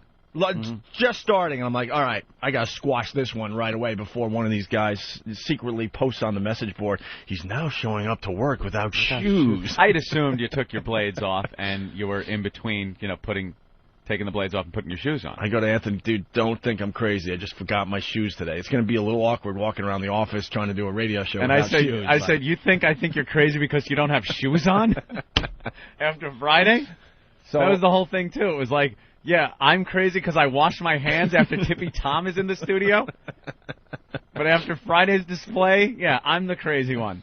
Yeah. Anyway, yeah, of course Jimmy and I talked on Saturday. Jimmy and I, the reality is, and this is what's going to make a lot of people laugh, we're really, really good friends. Yeah. Extremely good friends, okay? You guys hang out more than I think anybody else on the show. Yeah, we're really, really, really good friends, and it was just one of those things. It's like brothers fighting. It's like friends fighting. Let me tell you something. Anthony and I have had some of these fights behind the scenes. Yeah. It's what happens when you work every day with people. Yeah. We've gone no through knockdown dragouts like that. Certainly didn't last that long. No. They were quick. Quick. Even, something? Give a little tidbit to the old listeners. There were a couple that were really heated right before the mics went on at NEW. None here. Seconds before the mics went on. Seconds. Yeah. But the professionalism showed through back then. And you didn't have the insane Jimmy factor. Right. It was weird because... But there were a couple of times where seconds before the mics went on at NEW, we had a tiff. Tiff? Yeah. Brutal. Pretty good brawl. I mean, where people would leave the office, remember those? And go, oh, boy. And then we'd walk down the hall, like, hating the other person. This is going way back. Say nothing. Say absolutely nothing to each other. Turn the mics on and make believe we were the best of friends. Here goes the show. And then the mics would turn off, and then we wouldn't even look at each other or talk to each other. Yeah. It was the most uncomfortable 4 hours God, that did ever. Suck. Oh, we did a few of those, actually. Yeah. Not many at all, though. No. It really wasn't. It was a handful. Probably in the whole time we were there, if it was 5, it was... Yeah. I don't even think it was that many. Probably 3. Yeah, well, I mean, we've been doing this for 10 years, so a few, you're few gonna tips, get, whatever. But anyway, so, Jimmy called me, and he goes, hey, Ope. I go, uh-oh, awkward moment. And he just starts laughing. I just start laughing. And I swear to you, within less than 2 minutes, it was totally cool. Totally done, cool. over. Completely back to cool. goofing. And then we talked for 40 minutes just making each other laugh really, really hard about BS crap and blah, blah, blah. Mm-hmm. And Jimmy will give his take on Wednesday when he's here. Yeah, But Jimmy called me up, and at first, all Friday afternoon, I didn't take any calls. I just let the machine pick up because I really didn't want to deal with anything. I was exhausted. Just wanted to lay down and do nothing. So Saturday, I get the phone rings again, and it's Jimmy, so I answer it. And he, because I didn't answer his message, he had called Elo, and Elo didn't answer either. So he was like, I'm thinking was something going on, like we're all conspiring, all right, it was obvious Jimmy has to go. We got to get rid of him. He's going to be fired. He just doesn't know, so I'm not taking his calls or anything. Yeah. But Jimmy, no, nothing's going on. Don't even, you got this HBO thing. Keep that in your mind. Don't worry about this shit at all. Poor it's Jimmy. Over and done with. Of course it is. But and then I was thinking, oh my God, imagine if I didn't answer that call. He'd have been insane. He'd have jumped out of his window. See, if we really were twisted, we would have not answered his calls all weekend. Oh, no, I couldn't do that to the little guy. No, of course not. Oh, poor little guy. So, no, we all have to get on the same page immediately, Mm-hmm. no matter whose side you were on in the fight. A lot of people picking sides. Oh, my God, because the HBO thing is happening, and we really, really want to support and need to support Jimmy. Oh, yeah. Because it's all going to be O&A fans there Mm-hmm. tomorrow night. We're all going. It's going to be great. Yep. My brother got in on the action, man. Woo. This was a part of the battle on the message boards over the weekend that just had me roaring. I love your brother, and the that he is so naive as far as these things go. The message board? So new at it. It was adorable to watch. But you know what? He doesn't care. That's the beauty of it. I know. That's the beauty of it. See, that's my barometer, by the way. I mean, yeah. I know I got problems. I know I got a switch in my head that goes off. That's why in the past we used to joke about the psycho factor in my head, Mm-hmm. blah, blah, blah, comes out from time to time. But what happens with me is nothing compared to what happens with my brothers. I talked to one of my brothers about the fight, because he didn't hear and he listens every day. my brother Brett, and he goes, "Did you give him that Hughes anger?" I'm like, "Oh yeah, I did." We're known for this stupid Hughes anger where we just go down to just being asses. It was brutal. And just stringing curse words together. Do you got one of those? I think so, yeah. Computer's got to come back to life. Oh, all right. Yeah, thank you.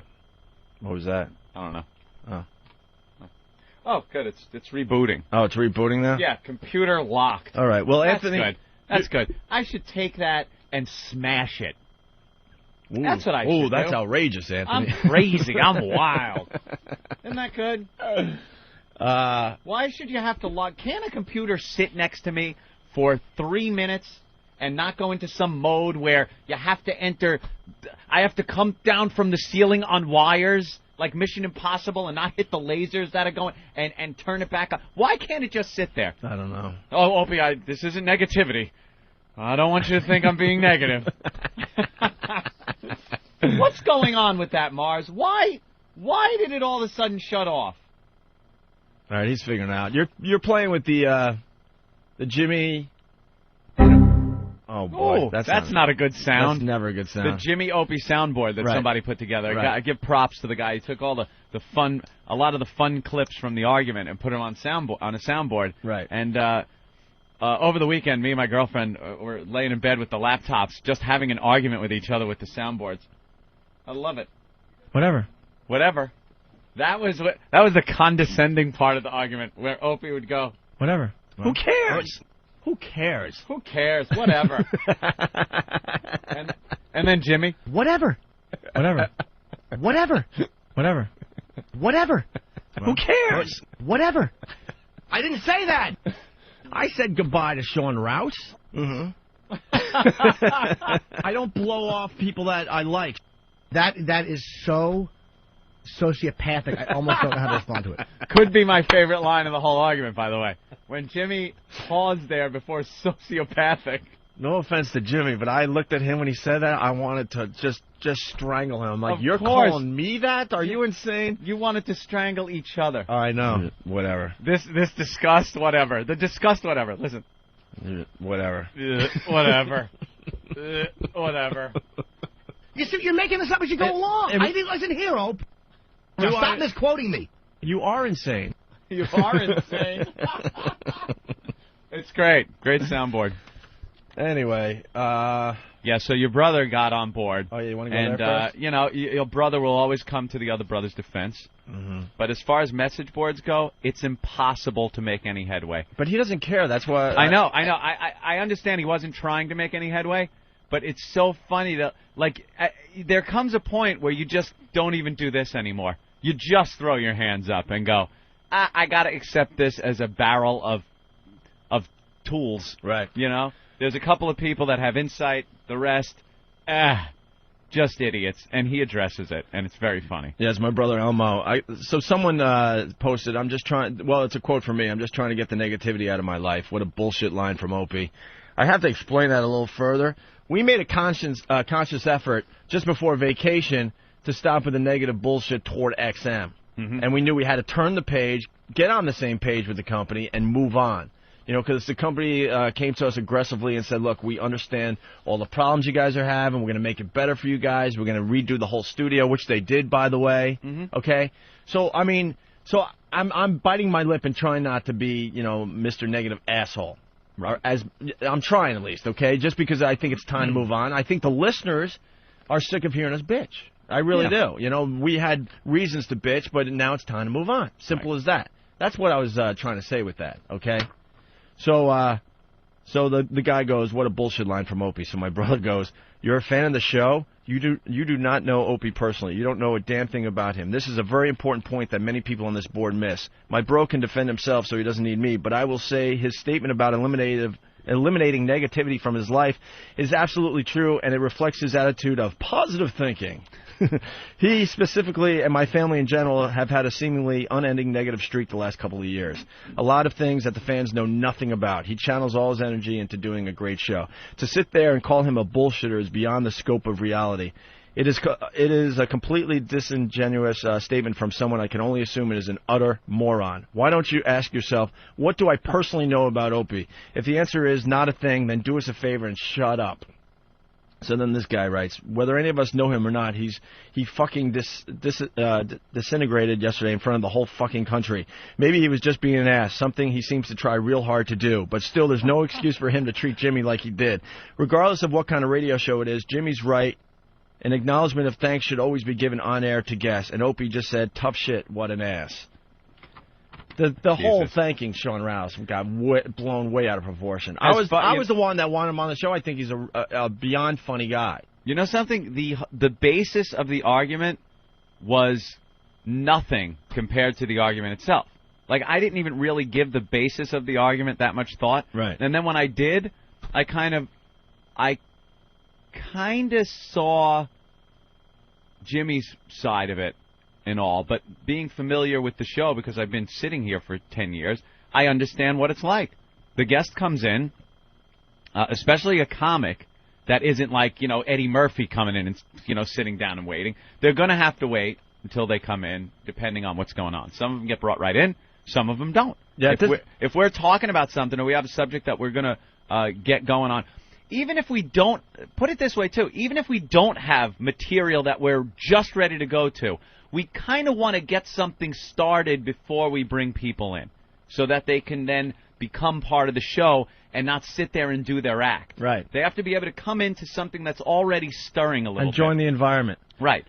So when a comic sits out there for a while, we're just getting things going in here so we can be brought into an atmosphere that's more conducive to jumping in. What's his name there? Sean Rouse. Sean was sitting out there for a while we were getting stuff going. We had Chris Jericho coming in, and a lot of people were like, it's bullshit because Opie played a Fozzy song at the end of the show, and that would have been plenty of time to talk.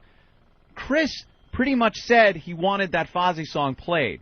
That was what he said as almost, I don't want to say a condition of him coming on, but it was one of those things, guys, I want to come on the show, but I really like it if you guys played one of my tunes. Well, he's a friend of the show, and if a friend of the show asks us to do something, we'll give him a promise. Like, yeah all right, we'll play your song at the end of the show. No problem, man. Now, other times, also with Sean, comics come in. Sometimes they can sit down and immediately they're great. They work on the show, and it's fine. They fit in. They're talking about whatever we're talking about. They're being funny. Other times they come in, don't say 5 words, pretty much get acclimated to what we do, and then their next appearance is brilliant, Mm-hmm. That's just the way this show works. And he came in, it wasn't a stellar appearance. He didn't suck. I gotta be honest. He didn't suck, but nothing was really developing there. It's not something that people are going to call back and go, wow, I got to hear that again, or write about in months to come and go, wasn't that a great appearance or anything? It just happens. It's not that the guy isn't funny, he sucks, he can't. It's just some people come in here, and depending on what's going on sometimes, or depending on their head or ours or whatever, Colin's been great on our show. Colin Quinn comes on, has been hysterically funny when we've had Laverne and Shirley in and everything like that. His last appearance on this show stunk on ice. Doesn't mean Colin sucks. A lot of that was our fault that day. It just happens. That's how it is. Doesn't mean Colin sucks. Doesn't mean Sean sucks. Right. But that's just the way it worked. And because that was what was going on, it wasn't like we were going to say, all right, let's dedicate the last 10 minutes of the show to Sean, because it just wasn't, we weren't feeling it, is what, is how you put it. See, it's really simple with this program too. Anthony and I, we and Jimmy, we come up with stuff. Wow, what was that? The computer shut off again. Oh, okay. Basically, we'll do what's called bits or whatever you want to call them, okay? And we'll get into a flow. Mm-hmm. We cannot stop that flow just to get someone in here to make them happy. We just can't do it. We won't do it as we move forward here. Mm-hmm. We just won't. I mean, if all of a sudden Ozzy's walking through the door, then you might see us stop. Definitely. But in general, it is so hard to do this radio show on a daily basis that when Anthony and I and Jimmy are in a flow, what we do as performers is we ride that out as long as we possibly can for your enjoyment. And then when that ends, What happens when we hit the commercial break, we sit here and regroup and go, okay, what's next? Okay, we got Sean, we got this, Chris Jericho's coming in. Then we figure out where we're going to go next. And then when that person comes in or that next bit starts, guess what? We try to ride that out as long as we can. And if we go to the phones and the phones are hot, you know what? We'll ride them out as long as we can and then regroup. Yeah. That's what frustrates the hell out of me, that these people just don't understand how a radio show works. They just hear it on the They don't outside. get it. They just don't get it. They just assume we're so brilliant that all of a sudden, we'll stop what we're doing because, there's a comic sitting outside waiting to come in. It just doesn't work that way. Opie, I wasn't really getting the they think we're so brilliant thing, though, on the message board. No, I understand that. But, I mean, as far as, like, just stopping what we're doing and just starting with somebody else like that, and it's going to be radio gold. It just doesn't work that way. That we should be able to just, the second they walk in, put them on the air here and continue what we were doing. Sometimes it's distracting. We're in a flow. We're talking about a subject that me, Opie, and Jimmy are really familiar with. We're rolling on it. We're throwing stuff back and forth. To bring another person in that really isn't familiar with that puts a damper on it, puts the brakes on it. Right. So we try not to do that. And if that means people have to wait, they have to wait. I hate to tell you, but at this point in our careers, too, it's really a privilege for these people to be on our show. Most of them are friends. I'm not talking about the friends of the show, I mean, we're just all friends, and we enjoy each other's company and make each other laugh. But there's a bunch of other people. It truly is just a privilege to get on the air. And if that means you get here at 7 in the morning and you don't get on until, quarter to 11, tough shit. It's still great exposure for whoever that person might be. Right. It's simple as that. It's not like the old days where we're doing a little show, for Worcester, Massachusetts, where we're thankful when these people are coming on our show. At this point, we're really doing a lot of people, favors. We just are. It's just the nature of the beast, I mean, think about Letterman. Letterman, bumps people all the time. Know why? Yeah, because they show up and they don't get on at all. Because Letterman does his monologue or something, and it's flowing, so he goes, 2 or 3 minutes longer doing a monologue or something. And don't start comparing us to Letterman. I'm just trying to make an example, you asses. Because because someone's already typing. Yeah. I can't believe they would actually compare themselves to David Letterman. Dude. No, as far as this type of programming works, if you go along somewhere else, something else is going to suffer. That's all I'm saying. So when Letterman does a long monologue because he feels like he's flowing and he's in the zone, guess what? Sometimes that means he's got to bump a comic or something. So. Right. So you can't stop the flow of the show just to get someone in here that might be waiting a little too long outside. You just can't. Right. So moving on with this guy's post back in my brother.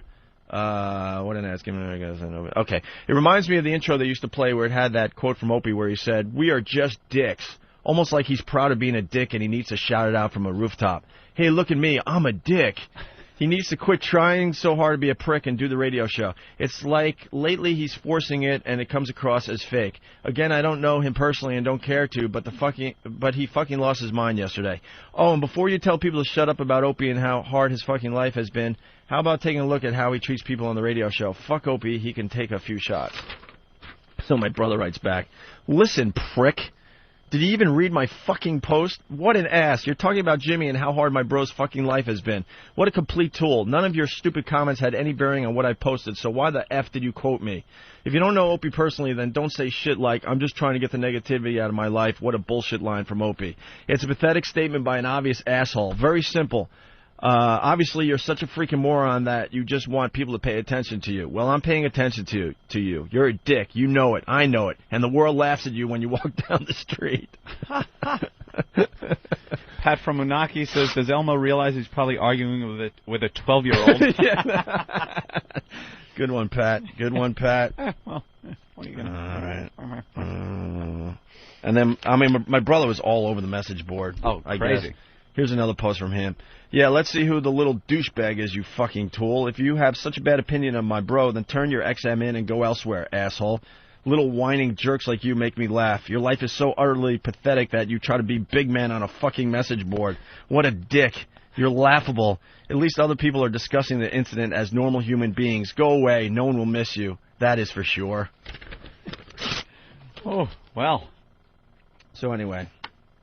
Let's go to the phones real fast. Then we're going to move on to other things today. Chad in Virginia, what's up? Hey, what's up? Hey. I got to tell you, real or not, that was the best radio you guys have done yet.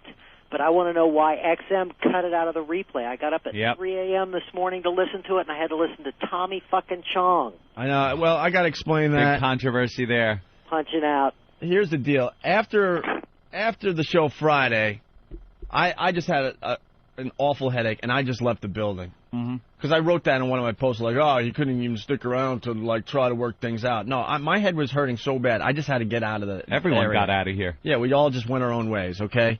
I had no idea that they were going to edit the fight out. I swear to you. No one called me. No one called Anthony. Jimmy had nothing to do with it. The show, the guys on the air had nothing to do with it. Supposedly Ben and Eric Logan decided to cut the fight out of the replays. I guess it ran once, and then after that, they decided it just wouldn't be smart to replay it, which is so sad and stupid, to be honest with you. Yeah, I know. Because as far as radio goes, you know, the reality is I look like an ass on Friday. I'm not dumb. I know that. And at times, Jimmy looked like an ass. He knows that. But you know what? But we also understand that makes great radio. We both understand that big time. Right. And for them to, like, not replay that, not only all day Friday and then over the weekend, is just dumb programming as far as XM goes. Whose call was that? And I gotta tell you, Eric Logan, who we love and he supports the show, he dropped the ball on this one. Yeah, because why would you pull that? Why, as a listener, would you not? Because this is their logic. Not want to hear, in my opinion, very real, honest, awful, with all the scars type of radio for 45, 50 minutes. Who wouldn't want to listen to that? As long and stupid as it was, and instead want to listen to an old Tommy Chong interview. It just doesn't make any sense to me at all. Not at all. What was his logic in that one? I don't know. Maybe we could get him on the air, and I'd love to know what the thinking is. Where the negative? Because he must have had some kind of thought it was a bad idea. Had some. What is it? What's the downside of playing that as far as ELO's concerned? I don't know. Because I'd love to know. The message boards went nuts on that, so I quickly posted, like, look, you guys got to understand. Jimmy, and I forgot to throw your name in there. Because then they speculate, whoa, Anthony doesn't even have a say anymore. Oh. But I was thinking because it was Jimmy and I's, fight or whatever. So I didn't even have oh, you wrote it that way, so it looked like I didn't have a say? Yeah, Thanks. yeah. Or that you might have been the one that made the call. That pulled it. Because Yeah, I didn't did. mention your name. I called ELO and said, do you know something? And this is the God's honest truth. I don't even have ELO's phone number in my phone. I had to call Ben to get ELO's phone number, and it's written down somewhere, but I don't make those calls.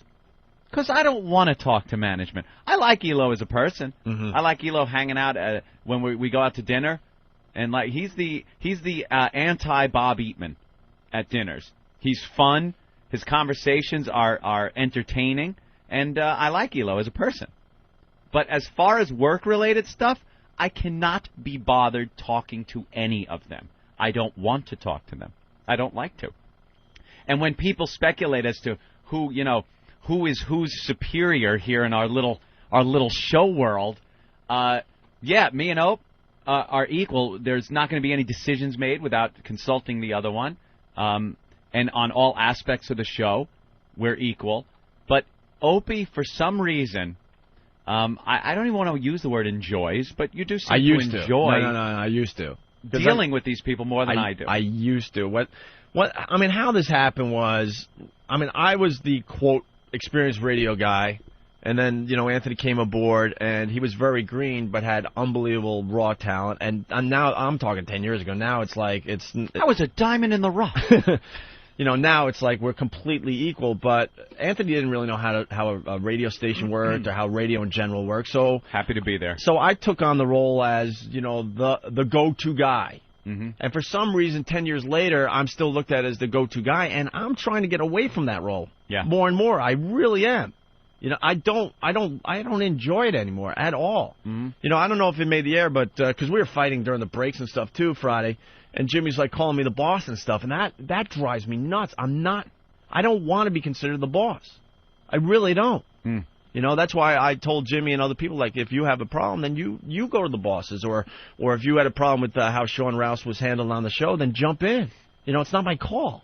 Well, then everything should be delegated through Ben. That's it. That's what I do.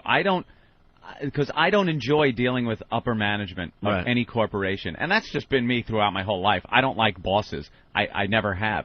So if I have an issue with anything, I go to Ben and I go, Ben, this, that, and I let it filter through Ben. I don't mind dealing with Eric Logan at all. I don't. And if there's things to discuss, obviously I call you right away, and we don't make any decisions unless you and I agree. That's how it's always been. But as far as like being looked at as the boss, the main guy in the show, I really have hated that for years, and have really tried my best to get away from that.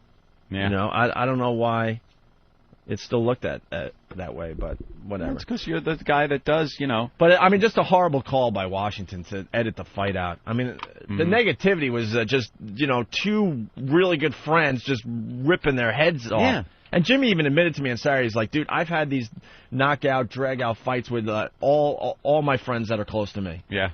He says he's had legendary ones with Keith Robinson, and he mentioned a few other people. I don't want to quote him because I forget exactly, but I think Did he break the N-word out during those? Yeah, you can only imagine. So, let's go to Dan in Jersey. Dan, what's up? Hey, guys, I just wanted to know how many times Jimmy blinked that almost psychotic blink during the argument. Yeah, blinky. Yeah, he was blinking pretty good. Well, I mean, we'll get Jimmy's, you know, his whole take on this thing on Wednesday. The only reason he's not here today or tomorrow is because he's getting ready for the big HBO thing tomorrow night. Yeah, he's getting like his sleep done, and you know, he's working out at the clubs, I guess. Well, this is huge for Jimmy, and it's huge for the show as well. These HBO specials, I mean, once you do them, they're out there. You know, they last forever. How many of these do you tune in? Like HBO plays, you see ones from the '80s and stuff. These things just are there forever, so you want to be able to. You want to make sure you do them right. Right. So, I mean, you know, I asked that we all get on the same page because obviously a lot of you guys are going to the taping tomorrow night, and you got to show nothing but support to Jimmy. Respect. Let's go to Ed in California. Ed, what's up?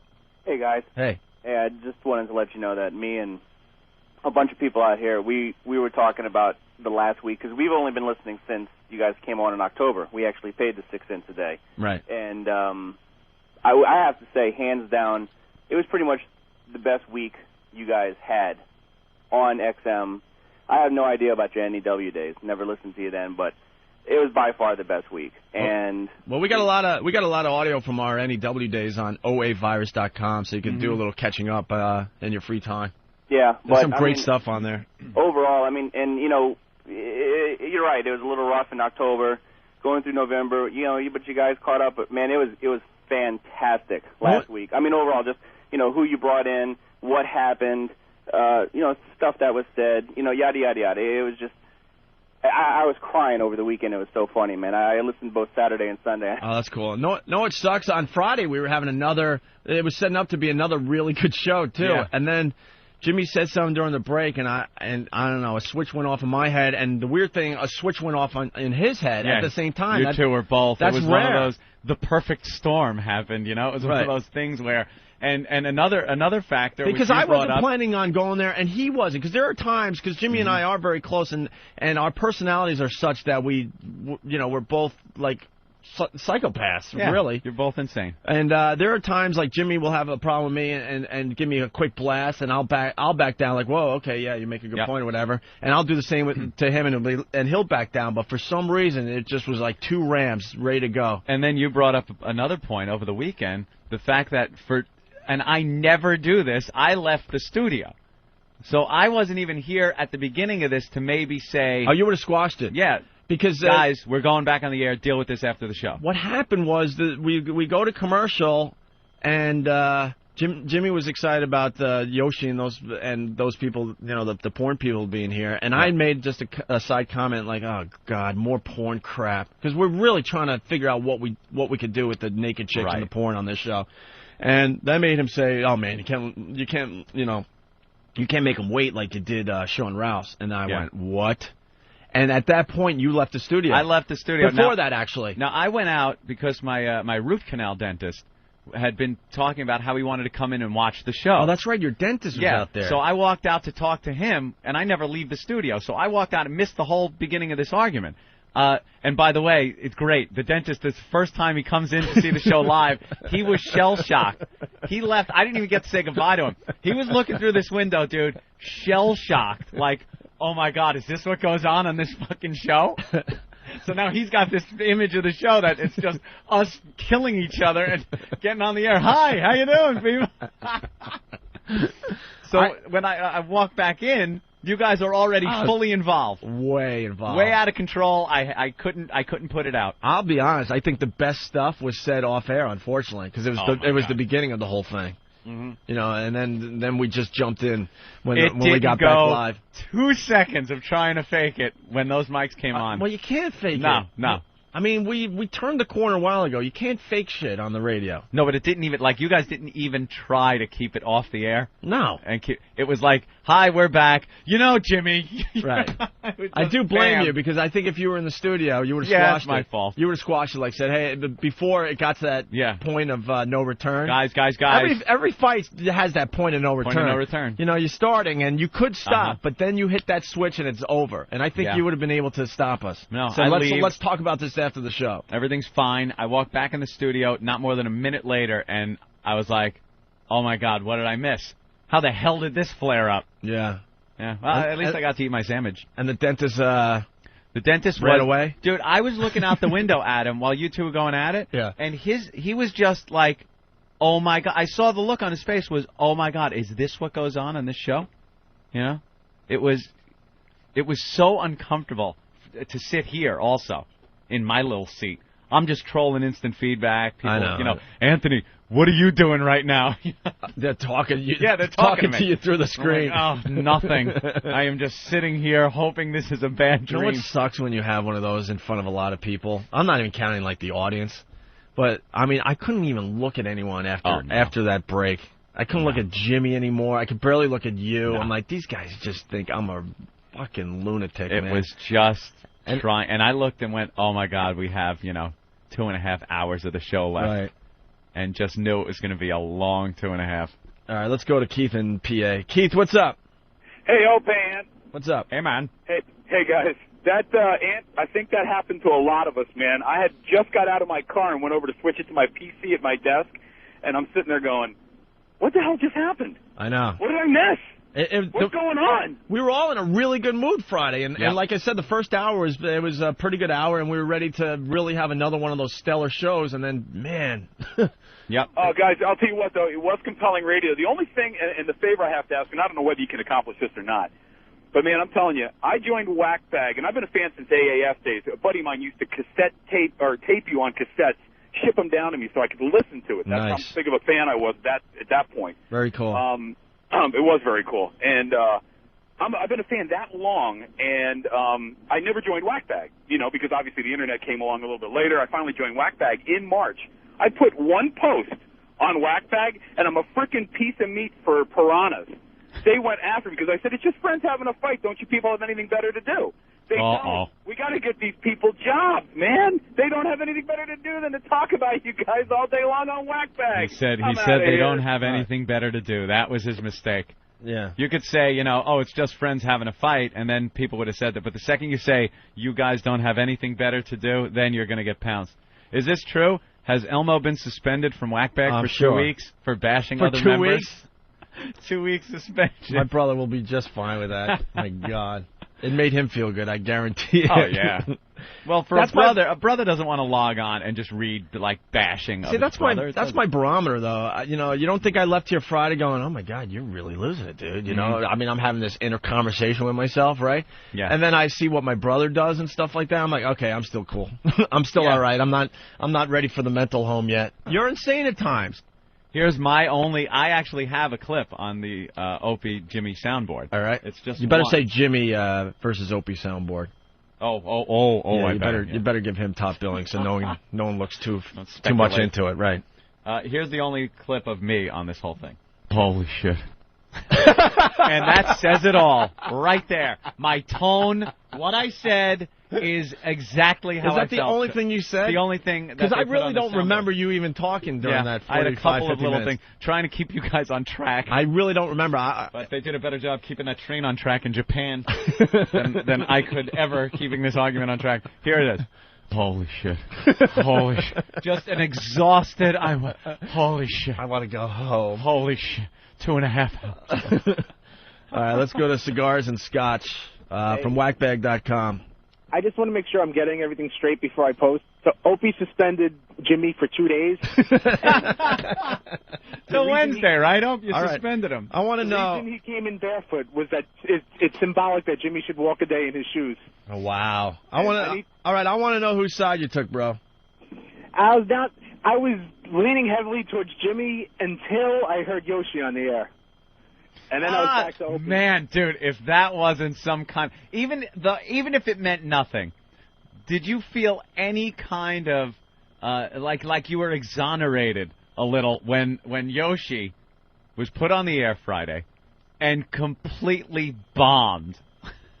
It made me smile a little bit. Just a little. Oh, my God. Hey, we all love Yoshi. My biggest frustration is that people don't understand how this show works and how you really have... You know, I unfortunately have to be the guy that is like the point guard, and I just knew that Yoshi was going to stink. No offense to Yoshi. He's just too nervous to do the show. Maybe the next time or a few appearances down the road, he'll be a lot better. Right. And the way you get that way is by coming in and hanging out. Like you sit and you know, whatever time we bring you in, you sit there, you throw in a quip or two during whatever we're talking about. But to put him on and go, hey, Yosh, you know, your act, all right, what's your act all about? What do you do? I'm just sitting there. Holy shit. Wow. Yeah, that was a little like, uh-oh. Yeah, let's go. This is what we were kind of talking about. Let's go to Oklahoma. Stanley, what's up? Hey, I was just wondering if y'all was going to play that argument from Friday. Well, we got to figure out how to replay it where it makes sense or something. I have no problem with that. Well, I was out unloading my truck at the time, and I missed it, and I tried to catch it on replay. My brother-in-law told me about it, and I never did get to hear it. See, that's why Washington made a huge mistake, because when you have that type of radio going on, people... You know, what you want to do with a radio show is get people talking. Mm-hmm. So if you missed that fight, but you have friends that heard it, they're of course going to tell you, like, oh, my God, did you hear those guys losing their minds on the radio today? No, well, I did not. Well, what channel was that on? And then you get people to tune in. And then instead they're hearing a dumb old Tommy Chong interview. That's just bad programming. Yeah. You know? I know I look like an ass. Jimmy looked like an ass. I don't care, though. I knew it made for good radio and that it would make people tune in. So I know there's already links up on, I think, whackbag.com. FoundryMusic.com might throw a link to the fight. It's already all over the internet, so. I'd like to have it replayed, though. It was like, people should be able to hear that. Yeah. Definitely. All right, Stanley. Well, I hope y'all get to replay it, but I'm a first-time caller, and I just want to say I used to listen to Howard Stern all the time, and since I got y'all, since that replay during Christmas, I had XM, and that's the reason I got it. Y'all rock, bud. And thank you, Stanley. All right, thank you. I really appreciate it. That was a little sinister. You know, maybe on the East Coast we could play it in the 6 a.m. hour with Jimmy and I, you know, doing an intro and an outro or something like that to give you guys one more, you know, chance to get it. Yeah. Because a lot of people are just taping this show on their MiFi anyway. That might be the way to do it. I don't know. We'll figure out something. That'd be pretty cool. Pete in Queens, what's up? Yeah, what's going on? No, it's the first replay. I heard, all you heard Anthony say, the first thing coming out of break was, I'm just going to sit here and eat my sandwich, and then you two guys just go at it. Yeah, because I saw it was going. I saw there was no way we were doing the show after that. So when we came back from break, before they even started the on-air portion of the argument, they had argued off-air, and it was just too brutal, and I knew it was carrying over. So we come back from break, and I just said, well, I'm going to eat my sandwich because I knew it was over, Johnny. All right, Pete in Connecticut. We got to move on here. Pete? Yeah, dude, it's so obvious what's going on. Dude, Opie's not wearing shoes. Hello? Paul McCartney, Abbey Road. Dude, Opie is dead to the show. Play the argument backwards, dude. Play it backwards. Very good. If it wasn't so accurate... There's the Photoshop for today. That's it, dude. That's an easy one. It is obvious. Who's going to be the first one to Photoshop that on whackbag.com? With fucking Yoko Norton sitting over there. Exactly. Yeah, they were calling him Yoko. It was just... Yoko. It was just amazing. Oh, bunch of asses. I love it. You asses with your divide and conquer. It's just never going to happen. None of us are going anywhere. No. There's no power struggle, none of that crap, okay? Don't worry about it so much. Just enjoy the program. Whether it's people yelling at each other or you're laughing your balls off, just don't look so deeply into our personal psyches and what everything means. And Jimmy and I were already starting to goof about the whole fight later on in that show, by the way. When we went to the bathroom and we explained what happened, and we were kind of laughing through the whole thing, how awkward and silly it was that usually we go to the bathroom at the same time just because we both have weak bladders. Yeah. And we usually take leaks right next to each other. Well, the show's sounding pretty good today, blah, blah, blah. We'll talk a little small talk, right? And, we walked. We're like, oh, great. We both had to take a leak at the same time. He goes to the urinals. I go in the stall like you usually do. Sure. And I slam the stall. We take our leaks, right? And he's finished before me, so he's leaving the bathroom. Slams the door. Oh, God. Oh. Then we have to walk back in here. And then we had to acknowledge it, and we talked about it on the air a little bit. And if you listen, we were already starting to, kind of laugh about it. So move on. All right. Jesus. Okay. Let's go to Mike in Jersey. Mike, what's up? Hey, okay, Ant. Hey. I just wanted to know. Because the rest of after the fight, you really didn't. Jay Moore pretty much took over the show. He went to break, and I just wanted to know what was going through your head. It had to be, insane, because it was like two brothers fighting. No, that's why it wasn't really insane. It was two really good friends fighting or two brothers fighting. I've had knockout fights with my own brothers. I'm from a big family. And I got to tell you, it just felt really good. When that thing was over, and I could see it in Jim's eyes, too, it was like this tension that was building up in both of us that we needed to get out that probably didn't have much to do with the other person, to be honest with you, in a weird way. I mean, the spark was lit because we had a disagreement, and I felt really, really good. The old days, I think I was telling Anthony this over the weekend, I would hold a grudge for fucking weeks on bullshit stuff.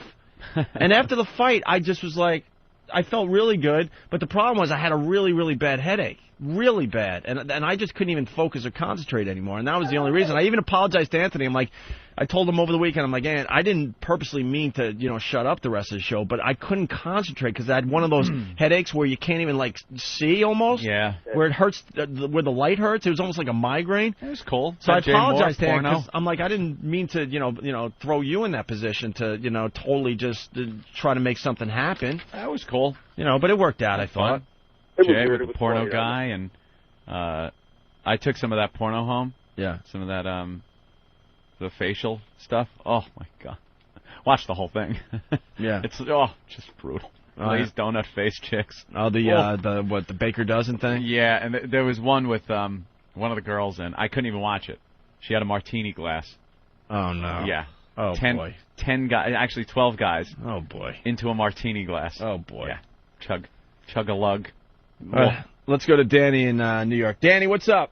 Hey, Opie, what's going on, man? I didn't go on Whack there, but one of the other site, I forgot what it was, but they were just totally bashing you, man, the whole time. Like, you won the argument over Norton, and I was like, yeah, man, whatever, man. It was just an argument, and there was no big deal, man. Oh, I will openly say I don't think I won that argument, by the way. Are you talking about opieanthony.net? Yeah, I just checked it out on the links, man. They want me to post so bad on that site, and whenever I'm over there, it's just for some reason, it's an Opie Bash Fest. So I'm like, I mean, we still link them to all our websites, but I don't really get it. I don't really get, what their agenda is over there. So I don't get it, man. They were just totally bashing you, dude. And like Wackbag was like, okay, it was an equal fight, and you guys had your things to hash out, and right. I don't get it, man. They were just totally bashing you, man, and I totally disagree with that, man. Well, I asked one stupid, lousy thing. Just give me just some slight respect, because this whole Opie and Anthony thing started with me many, many years ago. That's it. Is that what it is? Because it's like, Norton won, and Norton's better than Opie, and Opie ain't shit. That's what you get. Dude, you run the show, man. I mean, you're the boss, and Well, no, not the boss anymore. Oh, you know what I mean. But I mean, it's like, another thing, man. I met Lee Abrams in Poughkeepsie, believe it or not. Oh, are you the air traffic control guy? Holy shit, he told you about me? Dude, he, yeah, see, I pay attention. He emailed me. He said you're a huge fan. I was a big fan. Dude, I've been listening to you since NEW, man, like in 98. Like, it was like... All right. Explain this to Anthony, because it is kind of cool. He's running the tower up there in Poughkeepsie. Oh, yeah? And Lee Abrams, really high and stuff, lands his plane at your airport, really right? Really high. He's not high when he flies. It was so funny, man, because, like, I remember hearing you guys talking about it at in Vegas. and you were saying like it was 101 XM and it was a Cirrus plane, and I'm like, okay, they're too cheap to get a jet or whatever. But then next thing you know, I get a trip, like a flight trip, whatever we call the planes on, and I see 101 XM, and I'm like, okay, cool, man. I don't think that's it, but whatever. They won't be landing in Poughkeepsie, dude. We're in the middle of nowhere. Next thing you know, they land, and I talk to the guys that fuel the plane, and I go, okay, are these the XM guys? And they call me up, and they said, yeah, they also ran over there, and I started giving them shit about you guys saying they had narcolepsy and all that other shit. Yeah, narcoleptic pilot. And it was funny. He was just laughing. He goes, all right, one meeting, and then next thing you know, my career's screwed. And I was cracking up, and he had these two hot chicks with him, man. He did? Yeah, dude. I guess one of them is, who's the CEO again? I forgot his name. Hugh. What? Hugh Pinero. Hugh Pinero's secretary, gorgeous. And the other chick I thought was Kathy Griffin, because she looked like Kathy Griffin. It's not that hot, but I was like, pretty good. So nice tits, but... So Lee Abram was flying around with two hot broads? Definitely, dude. Oh, that's the whore bait that he carries. Rock star. Yes, man. He's got that whore bait, man. He carries a nice amount of cocaine. Better known as whore bait. That must have kept him awake from the narcolepsy or something, man.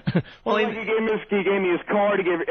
What better way not to... They were totally spreading the word. They were total XM whores, man. They had the jackets on, my God, won't stop the whole talking. nine. I had to go meet him, man, because I heard him on the show. He's not going to stop talking. Yeah. It was funny as hell, man. It was He's still going. He's used to it. Well, my line has passed now, but thank you, bro. I really appreciate it. Hey, dude, how was his landing? Nice? Landing was perfect. Everything was cool. What a guy. I thought he might have fallen asleep and just crashed it and shit. I had to call the fire trucks. But Dink it in. Thanks for taking my call, man. I appreciate it. Hi, man. Well, I wish I did, but thank you, Danny. It's lonely up in that tower. It sure talking does. to planes all day. It's nice that he actually has something else to say. Poor planes crashed while he was talking to us. Fucking idiot. Piled up on top of each other. Mark in Michigan, what's up? Hey, guys. I joined XM a couple days before the end of your vacation and got totally addicted. And I think this is just a great excuse to buy the MiFi because I got set up to listen to your show Friday night, like 11 o'clock. I figured, okay, every 4 hours it would replay.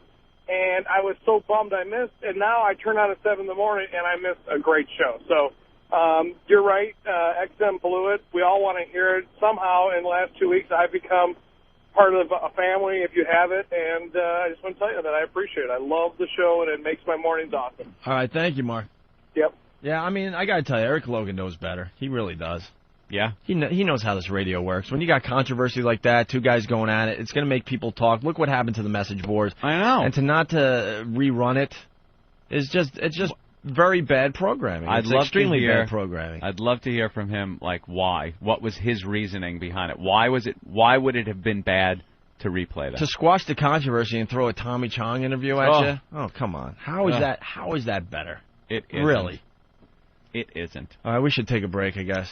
All right. Remind me when we come back, I want to talk about how just technology has screwed us to the point where booking a hotel room has gotten ridiculous. Oh, I forgot about that, yeah. It's gotten ridiculous. Okay. As we go to break, my buddy, my pal, my friend, from his actually it's off his first CD, but it's a bit he did for us on WNEW, I guess. I know that. It was rude. I'm paranoid and I have issues. I don't know, dickhead, because I don't know what was going on that day, fuckface. I'm very calm. I honestly cannot wait for Jimmy to be here on Wednesday. I know. Because it'll be fun to discuss it with him in studio. That's why we're trying not to, we're not trying to say too much where all of a sudden it makes Jimmy look bad or something, because that's not that's not what this is all about, obviously. But once again, I do have to tell you, we're all going to the taping tomorrow night. Mm-hmm. It's going to be a huge night for Jim Norton and a huge night for the show in general. We all have to get on the same page. We just have to, okay? Mm-hmm. Simple as that. You hate me, whatever. You hate Jimmy, whatever. It doesn't matter tomorrow night. It just doesn't. We must all unite for little Jimmy. Right, because it's going to be a very, very exciting night for him tomorrow, okay? I stand alone. Oh, good one, Ope. Thanks. Enough said. Please, you don't even have to speculate about that one. I stand alone. Anthony and Jimmy, bye. All right, I see where you're going. Jesus. Coming out of the next break, I'm going to play 9 Inch Nails, Head Like a Hole. Oh! Bow down. before the one you serve. Yes. You're going to get what you deserve. People on those boards are hysterical. Really fast. Let's go to Long Island. Justin, what's up? Hey, fellas, what's going on? Hey, man. Two things for you, man. When that fight hit, I'll tell you right now, I work for Cablevision. Not a single bit of cable work went on while everyone sat in their truck and listened to it, man. I know. But, that's why they should have replayed it. I know. What you saying? I said, as opposed to what? When all the Cablevision work is being done, you motherfuckers? You gotta love it, guy. But I just wanted to ask Ann if it brought back any repressed memories before his parents got divorced. A lot of people ask me that. If hearing Jimmy and Opie arguing brought back those memories, because I grew up in a household where my mother and father were constantly fighting with each other and throwing the pasta dish at the wall and watching it slowly slide down. And yeah, there was a little bit of that, going at it, where you two people that you see on a daily basis, you have a relationship with, are arguing like that. You kind of feel a little, unbelievable. Like, oh, this is uncomfortable. All I thought was you sitting in the corner sucking your thumb, crying for it to be over. I'm punching out, man. That was pretty much it. All right, Justin.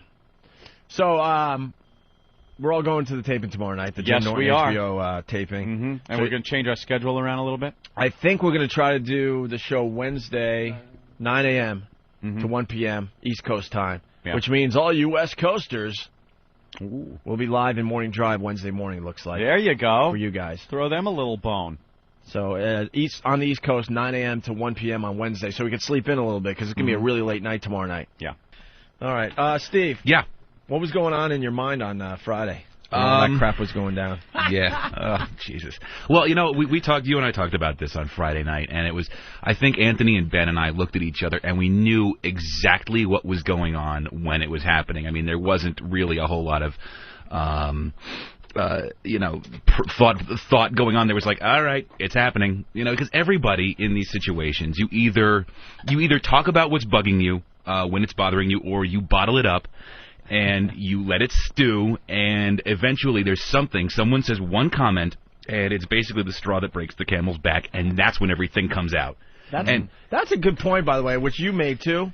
You said this has obviously been brewing for a long time, and you guys really need to talk. Yeah. Steve's so right. Both of us have just been holding something inside. Yeah. This is little quips and jabs every so often, but like you said, if both of your switches aren't in the on position, then you just blow it off. Right. One or the other will just say, yeah, we can make some of this, and on Friday it just happened that both switches were up and armed and ready to go. And it was just cannons going back and forth. This is why bands that have been together for years hire therapists. Metallica was really the only people that figured out that you could videotape it and make money off of it. I got to tell you something. Watching Some Kind of Monster, that brought everything in perspective with me, because a lot of the stuff that went on in that movie, Ant and I have had some of those growing pains over the years and stuff, and it was just so good to know that someone else that out there goes through that. Yeah, because no one ever really exposed that before Metallica did. But bands have been doing it for years. Aerosmith hired therapists, Megadeth hired therapists. To actually see it on film, where they're calling each other assholes and all the dirt. Oh man, if you haven't seen Some Kind of Monster yet, I highly recommend that movie. It's just really, really interesting. Yeah, you've got this situation where you've got all these very strong personalities, and you're spending a lot of time together in a confined space, and you're not always going to agree. Mm-hmm. And sometimes the reactions can get so volatile, and you just hope to God. I remember Ben and I were just sitting there, and it's like watching your parents fight. It really is. Here's two people that you care about, that you're friends with, and they're just saying vicious, horrible shit to one another. And you're just hoping to God that one of them pulls back and moves on before they say something that they really regret. That's. I don't know, dickhead, because I don't know what was going on that day, fuckface. Yeah. All right. Everyone enjoying the Jimmy versus Opie soundboard. Jimmy and I laughed about that part of the argument, by the way, on Saturday when we talked. We're like, God, we said some really dumb, vicious stuff. That is so sociopathic. I almost don't know how to respond to it. You know what I noticed, and I'm sure Anthony picked up on this. When you think of all the horrible things you've heard Jimmy say when he's mad at somebody, you notice how restrained he was. Yeah, he was incredibly restrained. Well, believe it or not, I was too. I know, but still, he was. You know, I mean, he was almost... Because, why? Because in the end, we respect each other, and we are friends, and I believe we wouldn't go down that road. You're convinced Hugh Pinero hates the show, right? Are you really on the air trying to throw me under the bus with Hugh Pinero? Well, now if you want to... Holy shit. Whoever came up with that, brilliant, man. I think you can get to it through whackbag.com. Yeah, we put up links, too. You can make your own argument. Hey, we got Bill Dwyer coming in today. He's a very, very funny guy. Extremely funny guy. At 10 a.m., though? All right. He'll do the last hour of our show with us. Last hour, if he comes in at 10, you're just going to have him wait until 5 to 11 anyway. I know, Anthony, I know. Jesus Christ. Also, we got to talk about... Good. Whoa, hey. Oh, my God. No, I'm not. We have an unlucky lottery we're going to get to. Stop with the semantics. In a little while. Also, Anthony, this unlucky lottery is just beyond amazing. The odds of this happening are just unbelievable. You know that's what I was talking about. A lot of people... Grapes. You want to eat grapes and we'll do this after the break? No, that's okay. A lot of people have had... Why don't you eat yogurt? Huh? I don't do that anymore. I know. I just started. I really don't. I realize that it's annoying, so I just like do it on the side. All right, in 12 years, you could yell at me. Whatever. Come on, I'm fucking around. You're in a bad fucking mood. I told you I know, but don't let it affect the fucking show. You're in a bad fucking mood. Has it the last 2 days? Yes, it has. No, it hasn't. You've been in a cranky fucking mood. I understand we've been fired from fucking CBS and shit, but let me tell you something. I'm not the only one that notices. You're in a cranky fucking mood. Everyone's noticed. Do you want me to start talking about what people notice about you? Leave it alone. Yeah, tell me. Go ahead. Leave it alone. Tell me what people notice about me. Leave it alone. I'm not leaving anything alone. Leave it alone. Leave it alone. Be honest. What happened? You had a lot of moments over the last few years. Leave it alone. Seriously. How did I have moments over the years? Leave it alone. Just leave it alone. Why leave it alone? It was a little I made a fucking joke. It's a joke. It's a funny show. I didn't go for the joke today. That's all. You're fucking making faces at me. Leave it alone. I don't need faces. Leave it alone. Seriously. I'm not going to leave it alone. You didn't leave it alone. You're the one that made the fucking face when I'm making jokes. It's self-deprecating humor. We do it all the time. We goof on each other. I didn't go for the grape joke. Big fucking deal. If you want, big deal. Just leave it alone. I made a joke that for 12 fucking years you rattled your spoon in the yogurt. It was funny. It became a bit with the fucking audience. They understand exactly what the fuck we're talking about. Leave it alone. Leave it the fuck alone. Leave it alone. Holy shit. Just because you're really into doing the show again, leave it alone. Seriously. Really into doing the show again, as opposed to when I wasn't into doing the show. You said people are talking. I mean, if you want to talk about people talking, just leave it alone. All right, we'll talk about what Chris Oliveira, how he told me how you were a lazy fuck and didn't want to do sponsors. You didn't want to go to sponsor meetings. That was part of the problem. That it was always Opie yelling about how, I won't go to a sponsor meeting. Fuck them. Have them come over here.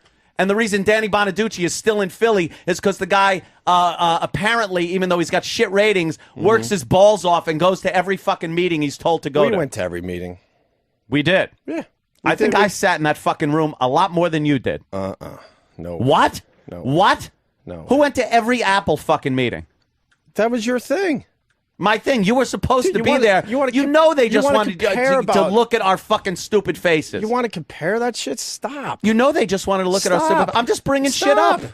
I'm bringing shit up. Stop. You want to compare stuff. That's ridiculous. You passive-aggressively threw that I wasn't interested in doing the show for some set period of time that you fucking did. Because you said people have noticed. And, Who noticed?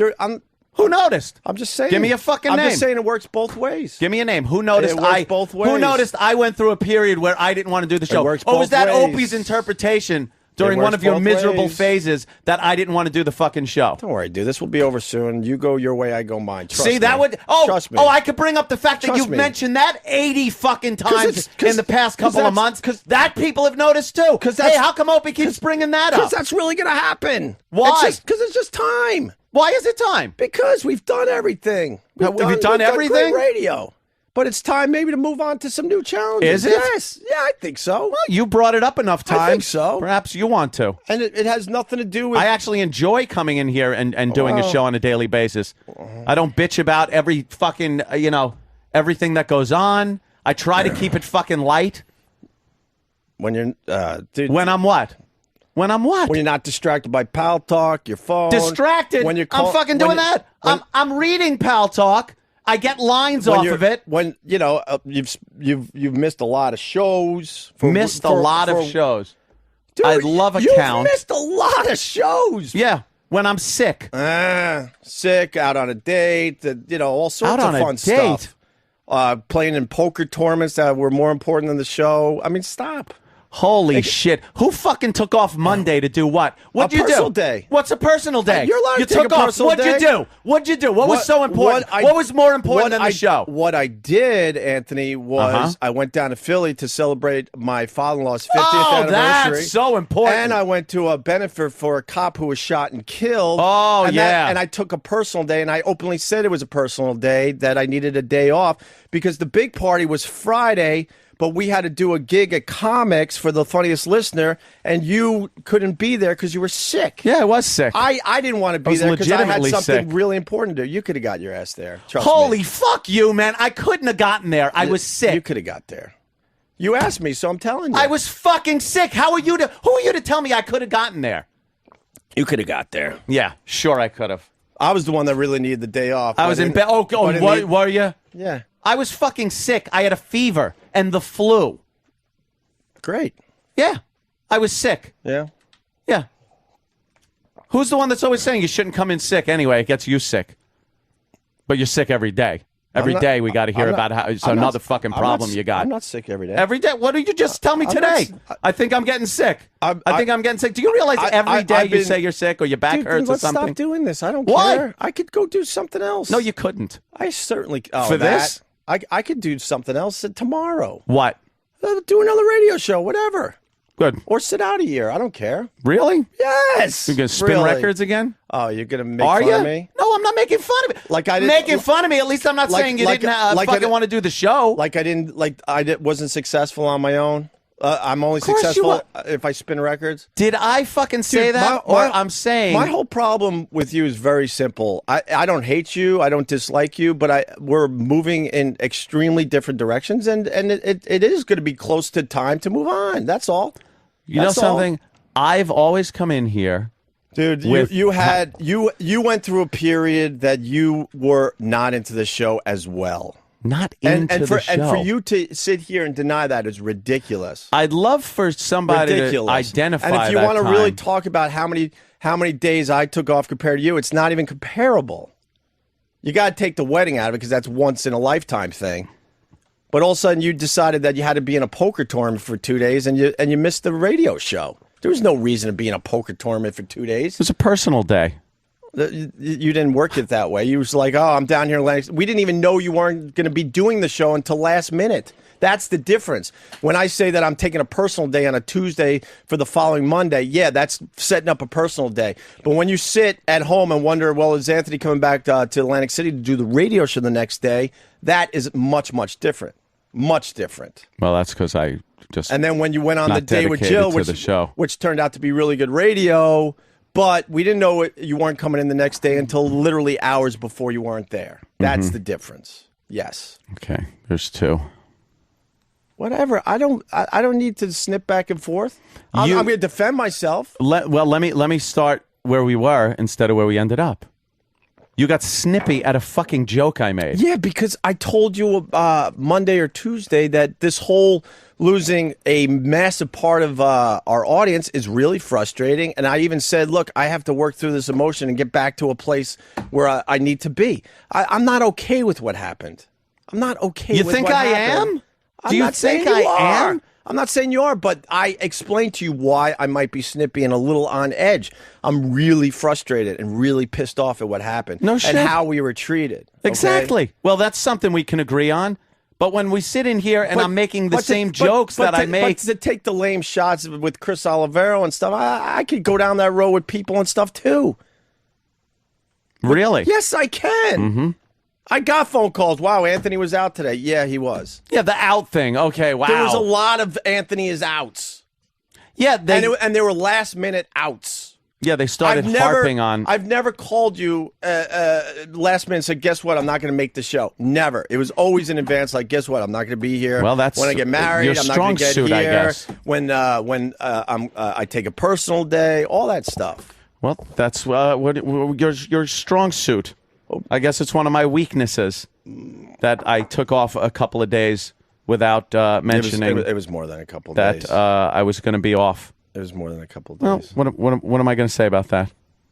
And you're on edge too, because my little like thing about the yogurt and grapes got you, all fucking pissed off because too, you so. fucking made a pissy face at me. That pissy face is more annoying than you saying something. It is. What am I going to do? I'm trying to hold back and not go after you like you're going after me. Trust me. I'm not. But all right? No, trust me. We did very well for ourselves. We've done it for 14 years. It might be time to move on before it gets ugly. I don't want to get ugly with you. I got a great living because of doing radio with you. Sure, absolutely. And you got a great living for doing radio with me. Of course, not denying it. So I'd rather like just split the show or something than start getting all ugly. Then why'd you make a face?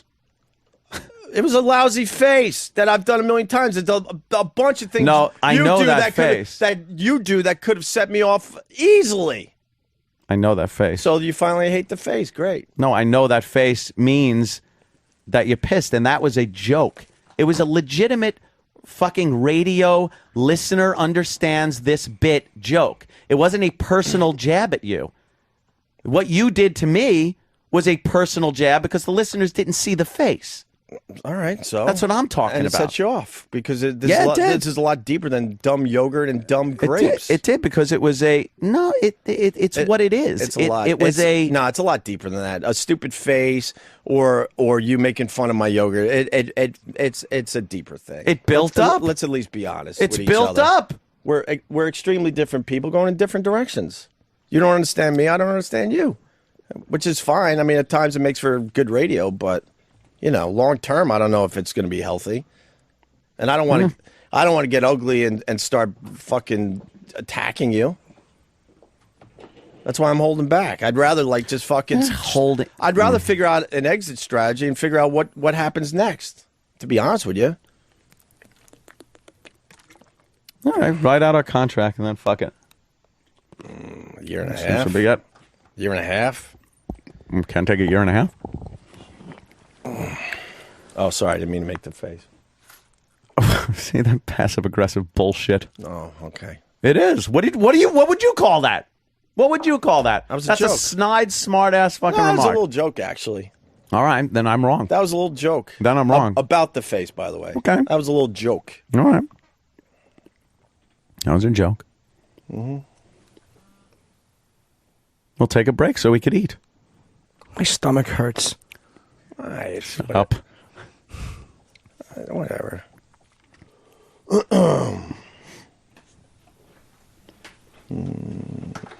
Everyone's all scared. Look at them.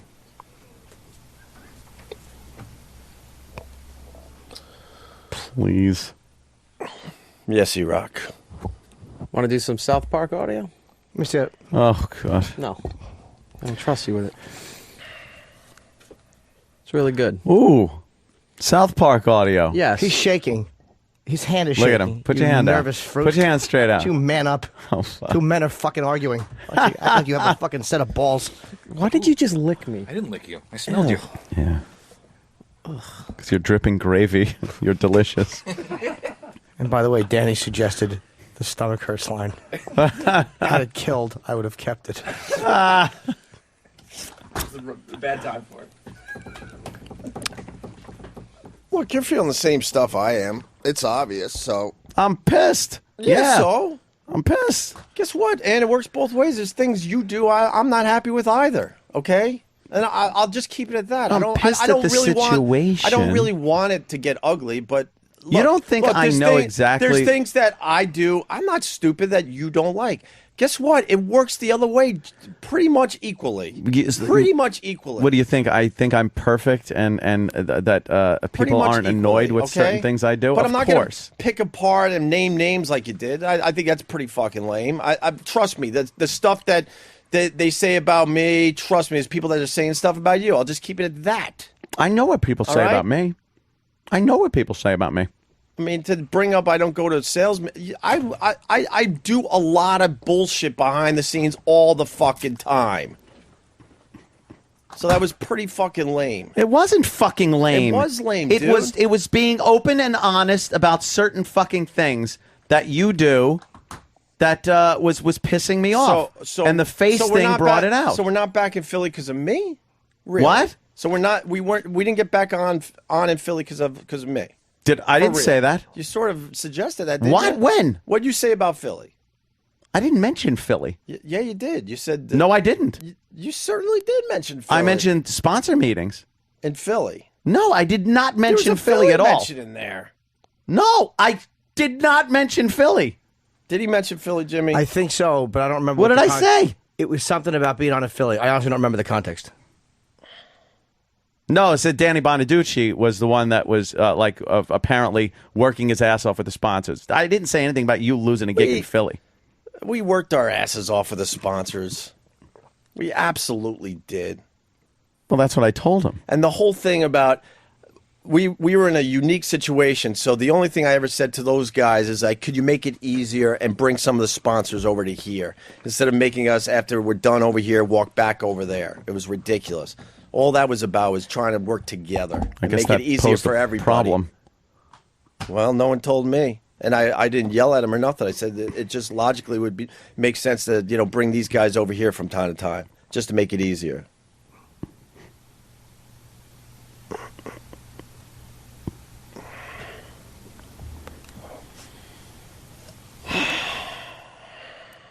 No one told you, maybe because you stopped accepting phone calls from anybody. When a radio company dumps you in Boston and Cleveland while you're on your honeymoon, why should I talk to them ever again?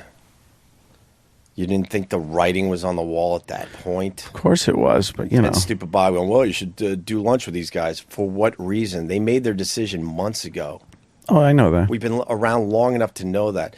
And when I'm in an airport coming back from my honeymoon, and I'm not going, woe is me, but you get a phone call that, oh, guess what? I'm glad you're married and had a great time on your honeymoon, but you're coming back to 2 less stations. Really? Without even giving us a clue that was going down. Yeah, I tend not to talk to those people again. Absolutely. Yeah, that's when I stopped talking to them. Before that, I was on the phone with those guys on a regular basis. On a regular fucking basis. Mm-hmm. Went out to dinner with them, went over there and did the old dog and pony show. Yes. But the Boston and Cleveland thing, that's when I knew this whole thing was over. And Bob's like, well, you need to talk to those guys and have lunch. Why? Didn't give us the decency or the respect to fucking tell us what was happening. And that it was even a possibility we were losing those markets. Dude, yeah. Ugh. I'm not disagreeing with that. I knew the whole thing was, the writing was on the wall. Mm-hmm.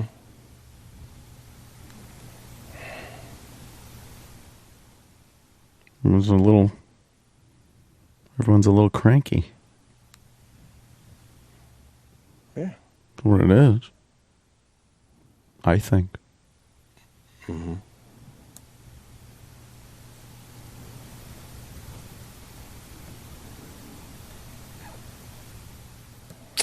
Yep. Look, we're getting tired of each other. For real. For real.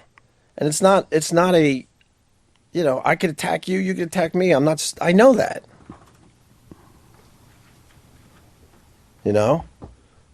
I just wonder if there's other ways to do this. That's all. Keeps everybody happy. I'm just saying that. I'm just wondering. That's all. Or maybe we figure out something that makes sense for another run.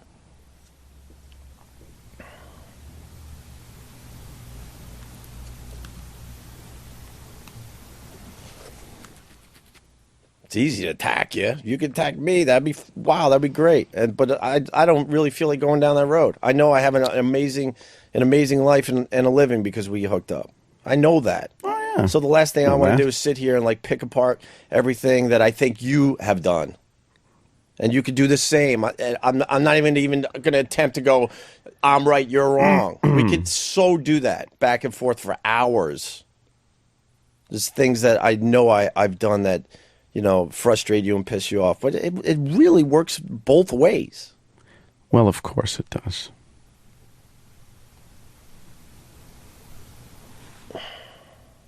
And people taking their sides, whatever. Take your sides. My God. Maybe, I don't know.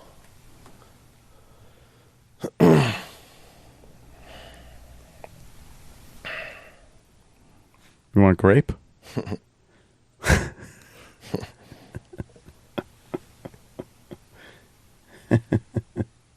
Yeah, I mean, as far as recently goes, I told you, I am so want to strangle somebody. I told my wife, I walked home after knowing we were done. I'm like, my fucking nerves are red hot.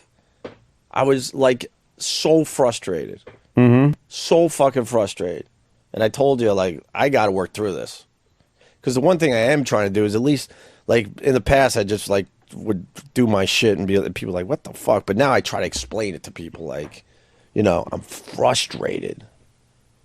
Fucking frustrated what they did to us. Yeah, it's infuriating.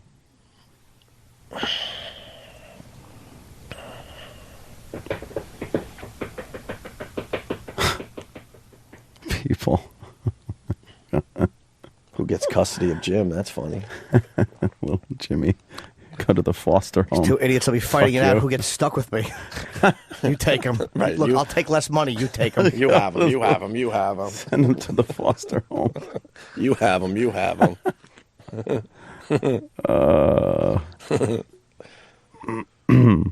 Jimmy would be exhausted because he was trying to keep both of us happy.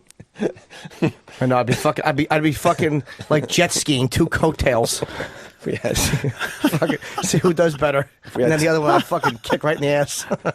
If we had two radio shows, you'd be exhausted. You'd have to do both shows. Oh. How annoying would it be if I had to go through the producer to get on both? Oh, Christ. Yeah, everybody's a little frustrated. And then knowing,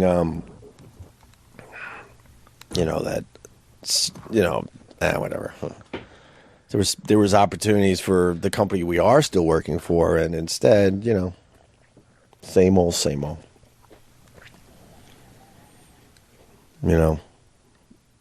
They should have done something huge the day that we, lost the other gig. Well, we'll always be the because it was amazing. It was an amazing opportunity to get new subscribers, but they don't have any plan.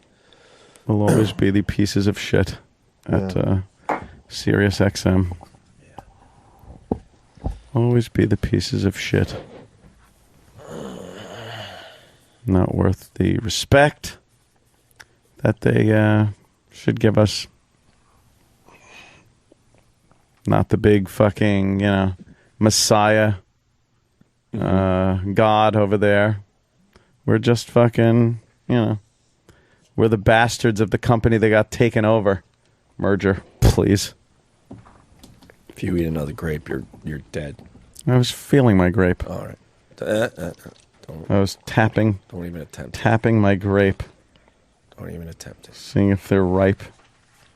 They're delicious. Can I see those grapes? No. I don't want wine. Should we play the Ting Tings? That would be good, yeah.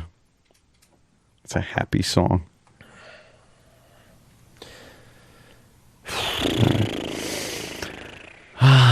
Take a deep breath. Yeah, we'll break. Deep breath, break. I'll shove 80 grapes in my mouth. And I'd go home right now, but then I'd get in trouble for that too. Well, yeah. I'd get yelled at. We can't do that. Mm-mm. Logically, that would make sense right now, but whatever. Welcome to all the new people who signed up today. SiriusXM. Fucking This is what you get. Damn enabler. Shit. Yeah, someone's saying I'm not going to make it on my own. I'll give it a shot, though. Oh, stop. I've only been doing radio since I was 18. I'm willing to give it a shot, you asshole. Can get listeners. They're all saying stop fighting. They feel like children. They're scared and have a stomach ache, and the spaghetti's running down the wall. The grapes are running down the wall. Really thought you had a home run on that one, didn't you, Daniel? I sure did. Boo.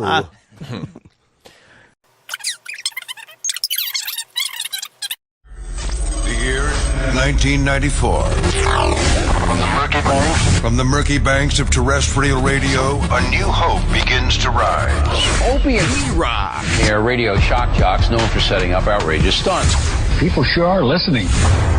Two Long Island natives who together would one day change the world as broadcasting's greatest duo. After 20 years, these children of the 80s have arrived. Their hugely popular radio show is not just in New York anymore. Opie and Dennis Falco. The hottest show there is. Through 55-gallon drums and wiffle ball bets, from mayors to mayo. It was an April Fool's hoax by two radio disc jockeys. With bottle rockets and bra bombings. And wieners and pigs. Opie Sam Roberts got their hands on the photo and tweeted it. Two men that have taken a box of cocks further than any. Well, these people will definitely stop. Guaranteed. Lift up this They've met friends along the way. Is this Jim Norton? I have a raging hard-on right now. Can I please put my dick in your donuts? And through fines, scandals, suspensions, cancellations, and terminations, it's the one show that remains unscathed. Striking fear into the hearts of management everywhere comes a radio show that after 20 years remains above all else real.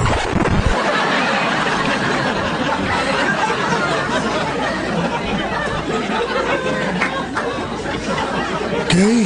This is the Opie and Daniel Curlin, but you probably know me as Bobo. Show. But enough of this palaver. Let's get the show on the road.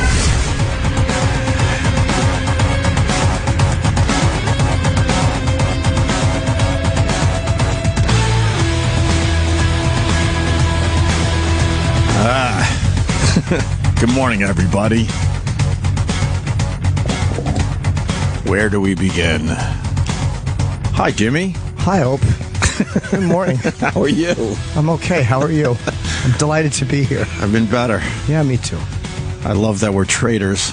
Yeah. We're being called traitors, right? I did get a laugh. Was it you that sent me the text, or someone said that you said the Benedict and Arnold show? Oh, yeah, that's what we call it. Yeah, that's the new name of the show. Benedict and Arnold in the morning. This is extremely strange, to say the least. There's no Anthony. Anthony's seat is empty. You should sit there. I can't do it. Everyone wants you to sit there. No, but I want it to be really obnoxious and write Jim on paper and cover all the Anthonys in here. Just so when people came in and filmed, like, what a dick already. Well, they're ripping down the wall too. Are they really? Yeah, they've changed the name of the channel.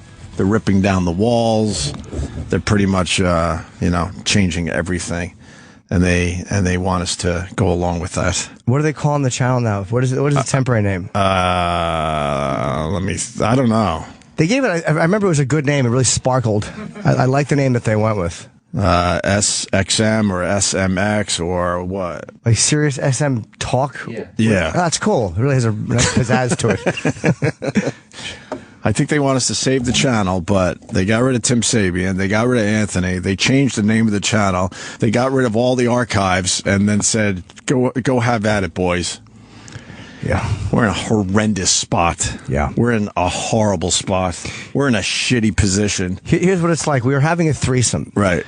And the chick just got up to vomit in the bathroom, so Ope and I are just kind of in bed. Yeah. Not too sure what to do. Yeah. We both still have hard-ons. Yeah. Not going to take care of each other. Yeah, exactly. So now what? I mean, we could start with this. We have no choice. We have to be here. We're under contract. We're not excited to be here at this moment in time. Maybe this develops into something new and exciting. Who the F knows? I don't know. But Wow. Oh, I should mention we're on YouTube right now. We're trying some live event thing on my YouTube channel, Opie Radio. Nice cheap plug. Yeah, I can't stop looking at the camera. I don't know how to operate when there's cameras in here. Yeah. I panic. Do you really? Try to get FaceTime. I just keep looking. Yeah, I mean, people, look, I understand people are fiercely... Well, look, fuck the channel, fuck the name, fuck you guys. Thank you. Those are just things I've said. Right. You know, people are very loyal to Anthony, and it's like we're loyal to Anthony as well. Anthony. This is not a disloyal thing. We are under contract, and you can't just not show up for work. Well, speaking of which, because people are always wondering, Anthony wrote me and Jimmy this morning the exact text from Anthony to me. This will shine light on things, hopefully. I know you guys are in a strange position, but good luck tomorrow. I totally understand what you guys have to do, and it's cool. Let me know how things go. Keep in touch, yo. So there you go. That was nicer than the one I got. Oh, what was yours? Have fun in a few hours, you traitor fuck. Signed A to the C. I guess we could start from the beginning, now that we're settling in a little bit. Our last show was just before the big 4th of July weekend. It was on a Tuesday, I believe, right? And we ended our show early because we had an actual meeting with Scott Greenstein down the hall. And the meeting was another shitty meeting, to be completely honest with you. I told Scott and the company, if you want me and Jimmy to come back, we got to be honest. If you're going to gag us and give us some kind of gag order, there's no effing way we're going back on the radio. Okay. So we had a meeting with Scott, and it was just another kind of shitty meeting. A lot of excuses why this can't be done and that can't be done, and why we're not doing this and why we're not doing that.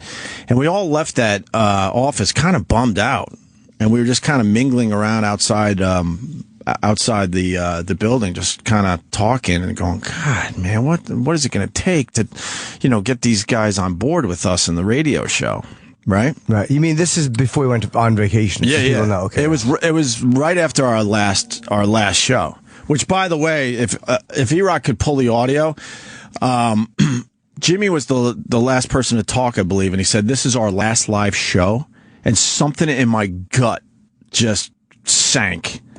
There was something about how you said that, and I was like, oh, no. I don't remember saying that, but yeah, you said I had said that, and I don't remember it. But I remember thinking to myself, was that our last live show? Because we always wondered, because we've been doing this radio show for a long time. We always knew that it would just blow up someday. We weren't going to have the nice, easy out. We all knew that. We all felt that.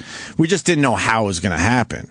So Tuesday, we did our last live show. We had kind of a shitty meeting with Scott down the hall, kind of depressed, kind of bummed out, like, fuck, man, now what, And we all kind of went our separate ways. And then, of course, Anthony had that incident in Times Square that we all know about at this point. And yes, we're the fake deaf interpreter from Nelson Mandela's funeral, and he had a run-in. Right. An unattractive lady. Basically, he got beat up by a woman. Yeah. I mean, the jokes, that's what drives me nuts. If we would have made it on the air after that incident, he would have got a nice beating. It would have been something comedians lined up for 3 years. Absolutely. What did Keith Robinson tell you? Because we've been talking a lot ever since this all went down. Just the teasing that we could have. He's like, oh, just the teasing. Didn't he say something about it's his Reginald Denny moment or something? No, I didn't. I didn't say that. That's funny though. The Ruth Buzzy line? I know. You don't remember? No. I honestly don't. Huh. Maybe it was someone else that told me. Probably someone else, because that sounds familiar.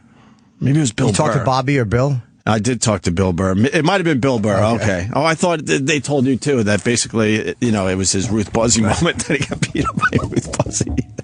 But anyway, so Anthony had that incident in Times Square, and then he goes home, and on Twitter he went nuts, and we've all seen that before, whether it's on the air or on his Twitter.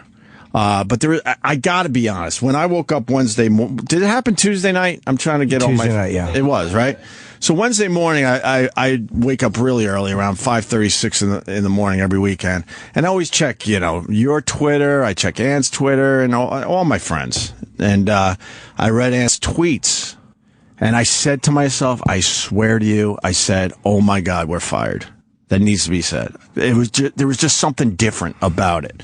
I'm like, oh my God, we're fired. Because I think it was just the amount of tweets that he did, and they were harsh. I mean, they absolutely were harsh, and I understand why, because he was really mad at what happened. But I just knew in my gut, I'm like, this is not going to go well.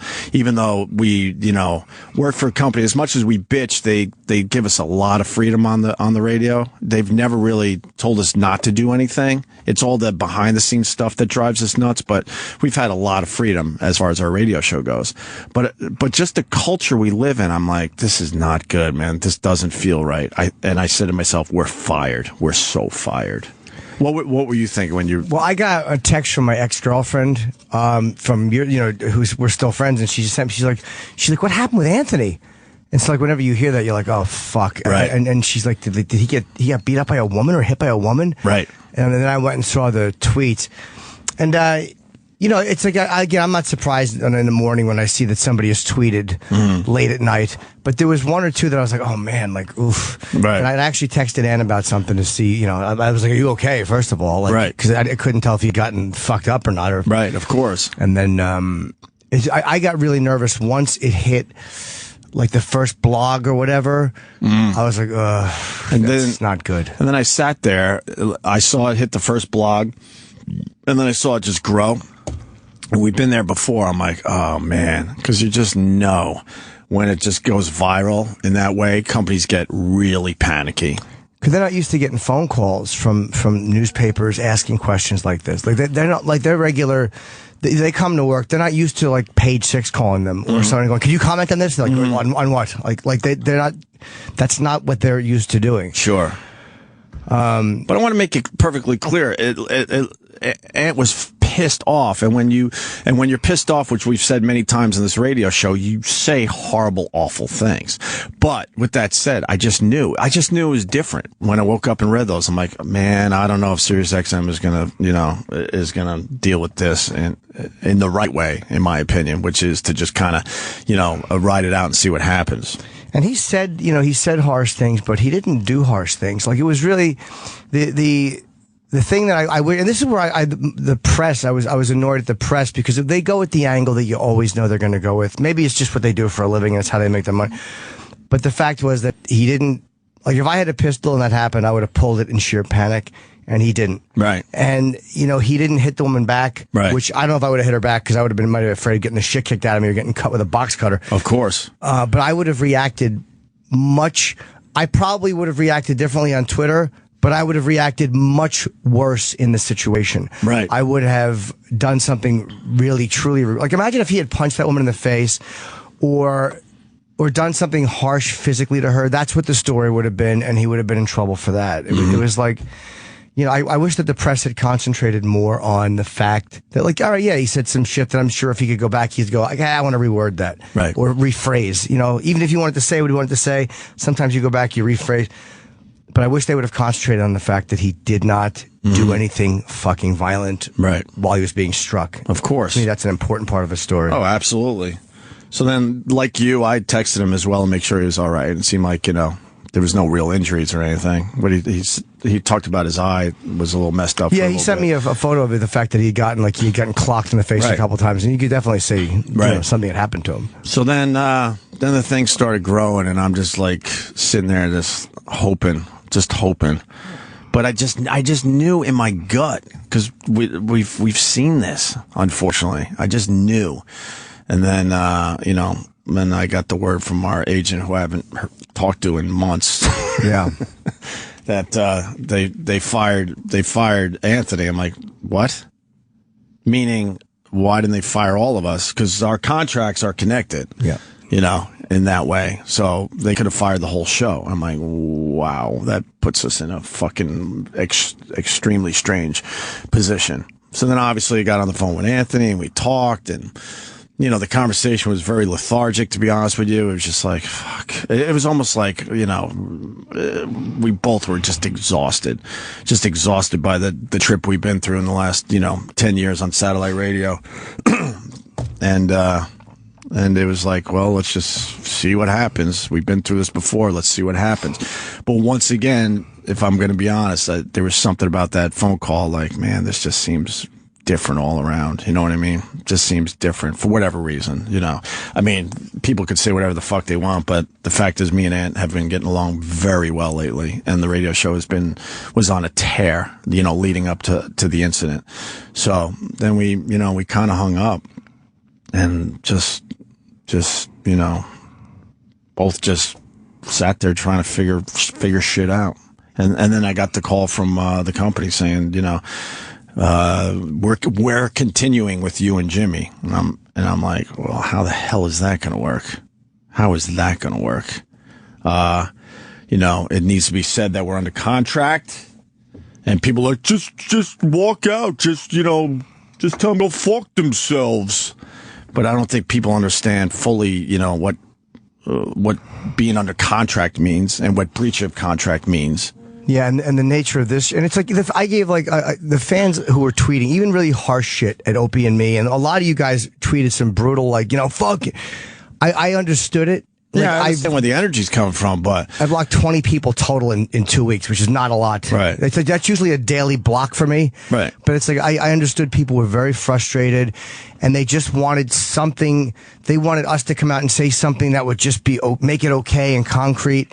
And the reality was, it was a holiday weekend.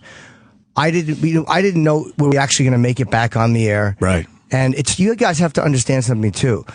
Like, it's hard when all of a sudden you think, like, okay, am I just going to lose?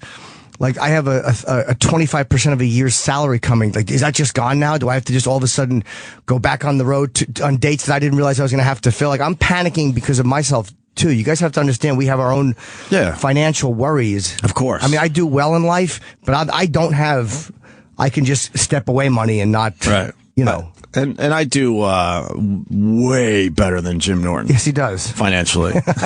Yes, and in the cock department. 2 for 2, this kid. I'm trying to get everything out, so I did forget something, which is really important, by the way. So when they told me that Anthony was fired, people had been wondering this for a while. You know, I was pretty quiet on Twitter and all that. I absolutely do not believe that Anthony should have been fired, okay? And the company probably is going to get really mad at that after this radio show. But I do not believe that he should have been fired. As harsh as the tweets were, as much as I had that gut feeling this was going to go down, I just do not agree with them whatsoever. They should have wrote it out. They absolutely should have wrote it out. And if we could have got back on the radio, me, Anthony, and Jimmy, we would have figured our way out of this one easily, because the jokes would have been there. Yeah. The problem is, with all those tweets that Anthony did, there were no jokes in there, and I understand why. He was really, really mad. In the past, when we went down some of these brutal roads, whether it was racial material or just really edgy material, the jokes were always there, and that's what kind of made it all right with everybody, I believe. But to see all those tweets without any jokes, it made it a lot harsher, and I just. It pisses me off that unfortunately it happened before a long holiday weekend, so we didn't have a show the next day. Can you imagine if we came in right after that? We would have skated. We would have got through it. We would have absolutely got through it. Yeah, we could have talked it out on the air. Right. Now, the reason Anthony got fired, I don't know if they want me saying this, but it has to be said. It was told to me that they were kind of even okay with the tweets in general. They weren't okay with the fact that there were so many of them, and what got Anthony fired, according to what was told to me, was they were really, really bothered by the fact that there was violence associated with those tweets. That was their line. That was their line, because they even said, you know, they started thinking, well, we could maybe get through this, and maybe we could, you know, throw some PR at the situation, you know, public relations, and. But when the violence was associated with some of those tweets, that was their line. Don't kill the messenger. That's what they told me. Because a lot of people were wondering why. Right. And that was bothersome to them. And it's really, and look, if I'm running a company, yeah, I see that and I go like, oh, what is this? You know, that would freak me out. But sometimes you got to step back and look at what happened. It was like, when the incident happened, he didn't behave violently. Like, to me, that was the most impressive thing. It's almost like, you ever walk away from a potential fight or something, or just an insult battle, and then you're driving home and the whole thing's like, I fucking should have said this, or I fucking should have said... Right. And then you're all... It's almost like there's a state of shock when a physical thing happens. Even though it's a woman and he probably could have kicked... Doesn't matter. It's still a physical... Right. Encounter, and you are in a state of I guess some sort of a shock that has just occurred, and then you just start sounding off after. To me, sounding off after is still a lot better than behaving violently in that moment. Right. And yeah, they said the same thing to me, that they were did say worried. the same Yeah, to you? they're worried about that, but you know, the reality was he didn't behave violently when he was there. Right. You know, so it just stinks. It's a horrendous situation to be in. We can't just walk away. Breach of contract is a real fucking issue, a real problem, okay? We could be sued for millions, period, without breaking it completely down. They could blame us for subscribers lost. They could blame us for the money that they lost from advertisers. You know, it would be a big fucking problem. And I talked to Anthony. I saw Anthony once over the break. I went and saw him, and I'm like, you know, we got to go back. He's like, dude, I completely, like, it wasn't even like he was like, oh, you do? Like, anyone that knows Ant, like, he completely, he's like, of course you have to go back. Like, he understands the terms of the deal and what can happen if we don't. It wasn't even a thought for him to go like, you guys got to stop. Like, he knows. Right. He knows exactly that we had to come back. Right. So a lot of the things that we haven't said on Twitter, I've talked to Anthony. I mean, I've been in touch with him probably, I would say, almost every day, either through text or through phone conversations, right, to see how he's doing. And you know, he's not. I mean, the guy hasn't shed a tear since 1995 when his dad died. Ant's not. You know, he's bummed, but Ant's not a fucking easily broken individual. He's not at home going, oh my god, what do I do? You know, he's fucking motivated to do something else. I think he's bummed, but I think he's also very excited, which, you know, we'll get into that in a minute or two. But I'm just trying to make sure I got everything out. I don't want to forget any of this stuff. Yeah, so... Oh, he's on Fox right now. We're looking up, and there's we're looking at Anthony on Fox. It's so weird. It's usually me on my shitty Imus clip that we look up at, and now it's Anthony on Fox on Imus is, I guess, going to talk about it. Hopefully, so I can get that. Oh, no, that's from...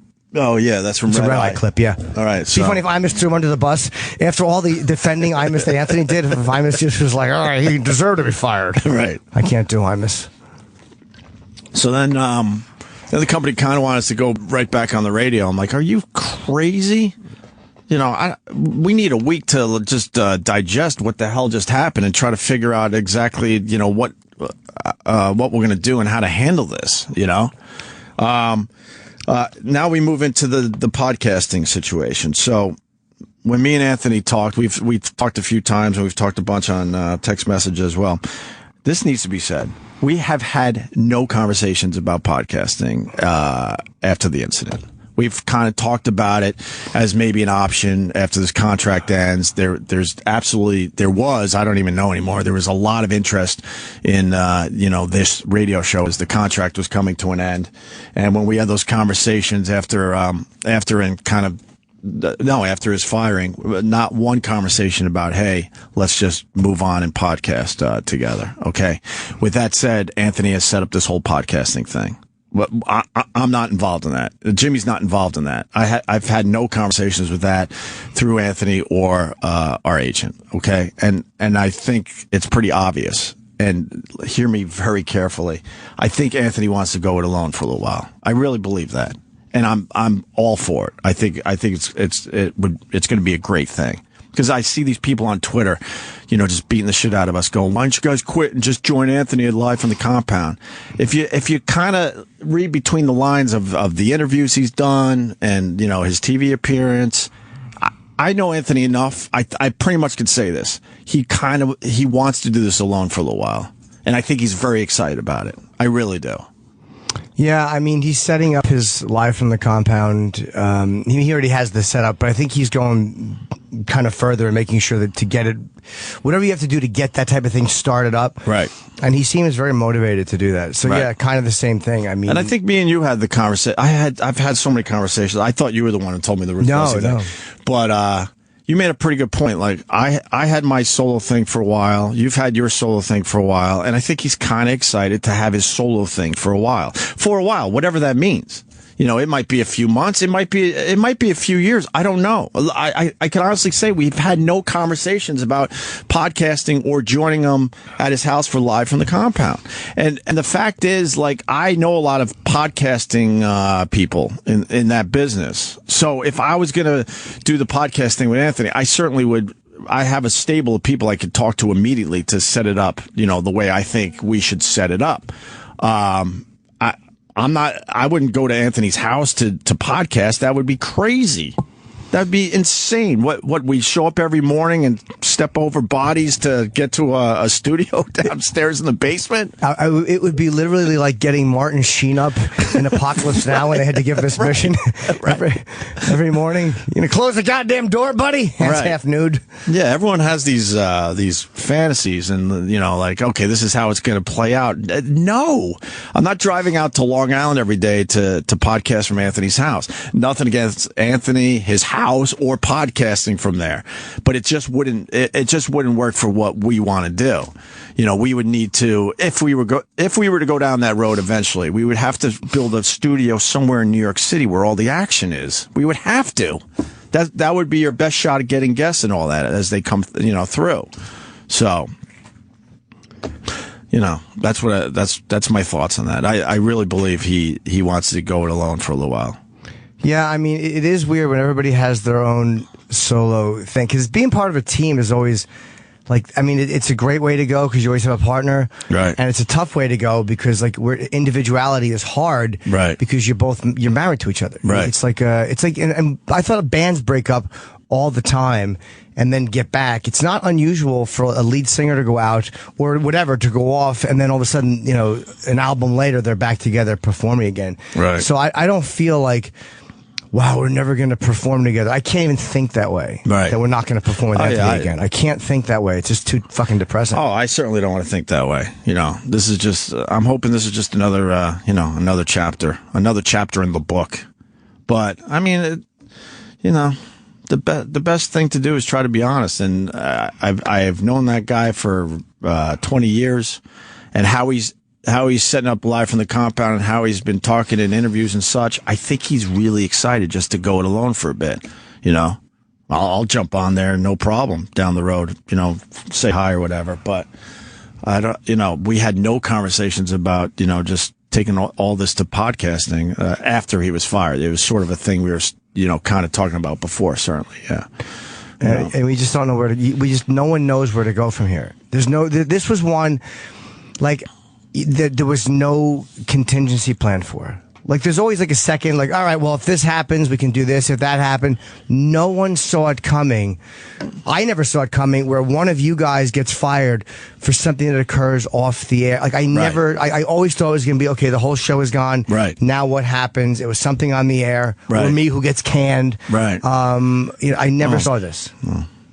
You read the memos? Yeah, believe me, I certainly did.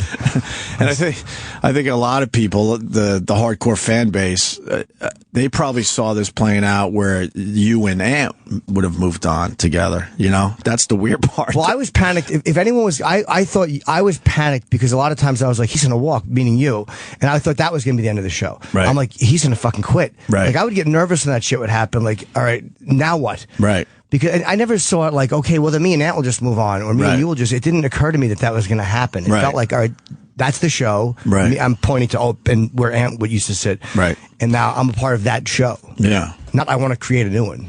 So it's me and you trying to fucking figure this out. Yeah. That said, I have a meeting right after to discuss money. I'm running down the hall, discuss my new duties. No, we're not doing that. And for the fans, kill me. There's a huge part of me that's missing here today. I don't know how this is going to work out. I mean, this is not, you're not listening to the Opie and Anthony show. You're not listening to us just trying to move on. Obviously Anthony is irreplaceable. It's ridiculous if you're thinking that me and Jimmy are just going to like move on. If you choose to, tune in this channel, whatever the fuck the name is, it's just now different. We're not trying to continue the Opie and Anthony show. That would be ridiculous. But my name is Opie, so, and I do like, doing radio. But besides that, he's irreplaceable. It's obvious, I haven't done a solo show officially in 20 years. I did about over 10 years by myself. You know, I know I could do this shit, but I don't know if I want to do this shit. I know we're here today. That's all I can tell people. We're here today. You know, they might even get mad at everything we just said, and this could be it. Who knows? You know, if not, maybe we'll come back tomorrow. Yeah, I mean, I was happy when I found out that I wasn't canned as well.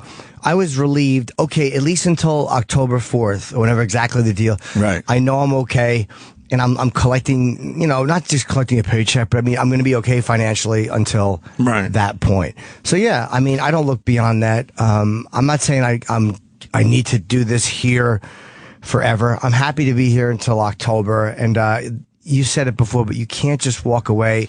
It doesn't work that way. And it's like, it literally, if they come after you, and plus, if all of a sudden we leave, when they are under contract, and they come after whatever new project you do, it's like, you cannot just fucking walk away. Right. And it's something I didn't even consider. Well, that's absolutely a big part of this, because, you know, I'm not going to sit here and say our relationship with the company is great. You know, we've had our issues over the years. And like I said, the day before all this went down, we had just another one of those meetings where everything was just no, or, you know, reasons why we can't do all this stuff. And, you know, I started in my head going, okay, you know, we got less than 100 days left. You know, it's time to figure this shit out. And then, you know, the ant situation happened, and then, you know, it just throws everything into a frenzy. You know, this is like a hornet's nest that's been kicked. Right. Now what? And then there was no shows. There was like a whole bunch of time with the 4th of July. There was no shows that weekend. So I'm like, okay, I didn't even know technically, am I fired or am I not fired too? So the guys who wanted us to go on Twitter, I understood their frustration. I really did. Like, even when you were calling us fucking you cowards, I got it. I would probably have said the same thing in your shoes. But it was like I just didn't know what to say about it, because I didn't know if I still had a gig or if I didn't have a gig. Right. You know, am I getting paid or am I had no idea. I think also it's kind of important to just have a voice. We have a voice right now. Yeah. We could talk about this shit, you know? I should have probably called you and told you you weren't fired. Yeah, that would have been nice. That would have been nice. In a fucking cardboard box. Get my shit out of the office. I probably should have called you. How'd you find out you weren't fired? Because I don't think I called you. I just it was by default. I kind of figured out, like, I haven't heard that I was canned yet. Right. And our agent was away, but he had a legitimate personal thing happening, so he was actually gone for that. So I was like, all right, that was why he wasn't immediately here. Yeah. This doesn't explain the past 9 years, but I mean, it explains, you know, recent times. I don't know. I think I found out. I think you actually did tell me. I did. Yeah, okay. That you had talked to Sirius. I just been kind of, you know, numb. You know, I tweeted. I'm absolutely devastated. You know, it's been 20 years. This was supposed to be a really good year. It started off nice with Ron Bennington doing the Unmasked, and I heard rumors they were putting together a massive event for the fall. You know, it was going to be some kind of surprise. Someone tweeted yesterday, I think it was, that it was 10 years almost to the day that we signed with SiriusXM. We weren't allowed to broadcast because we had that no compete, right? The no compete. But I'll try to find the pictures. I'll tweet them. But they have pictures of us signing the contract down in Washington. That was about 10 years ago. Me and Ant almost to the day met 20 years ago. It's just horrible. It's absolutely horrible. You know, I really thought maybe we had a couple more years in us. Maybe we do, you know. But, I don't know how this is going to fucking work, to be honest with you. But we'll see. I still remember when you came back, and I've told this before too. I met Opie at the train station when you came back from D.C. Right. And you said that you guys had actually signed with SiriusXM, and I was like a wife meeting her husband after World War II, just waiting for your train to come in. Boy, I couldn't wait to get back on the fucking air. That's another thing too. Like, for me, it's just this panic, because I love to do this. I love just doing radio, and the idea of being kicked off again it just depresses me. Right, depresses me terribly. So, I hope I got everything out. I hope I got everything out. I'm sure I forgot something. Yeah, I mean, Jimmy said it for both of us, and a lot of, you know, interviews, but of course we love Anthony. Of course we do. I mean, of course. I have an amazing life because I met Anthony 20 years ago. You know, we've had our issues over the years. Of course, everyone knows that. But in the end, he's like, you know, he's like a brother to me. You know, we can beat the shit out of each other, but you know, in the end, I fucking love the guy. Period. You know, and I don't know. I just don't know. Yeah, it's something I never planned for, and you don't know how to feel about it. Like, Right. I mean, I know how to feel about it, miserable, but like as far as like, okay, now what? I honestly have no fucking idea. We're in the worst position, believe it or not, out of the three. And, you know, is excited. AnthonyKumia.com. He's setting up live from the compound. It's starting up in early August. He's got something. We got this, and we don't even know what this is for now. You know? Yeah. He has a studio in his house. And he's excited to go do that. And I who's writing me? It's probably Anthony. Oh, no. And I think he really wants to, you know, go it alone for a little while. You know, I really do. I didn't want to ask him, you know, flat out, but it's just a feeling I have.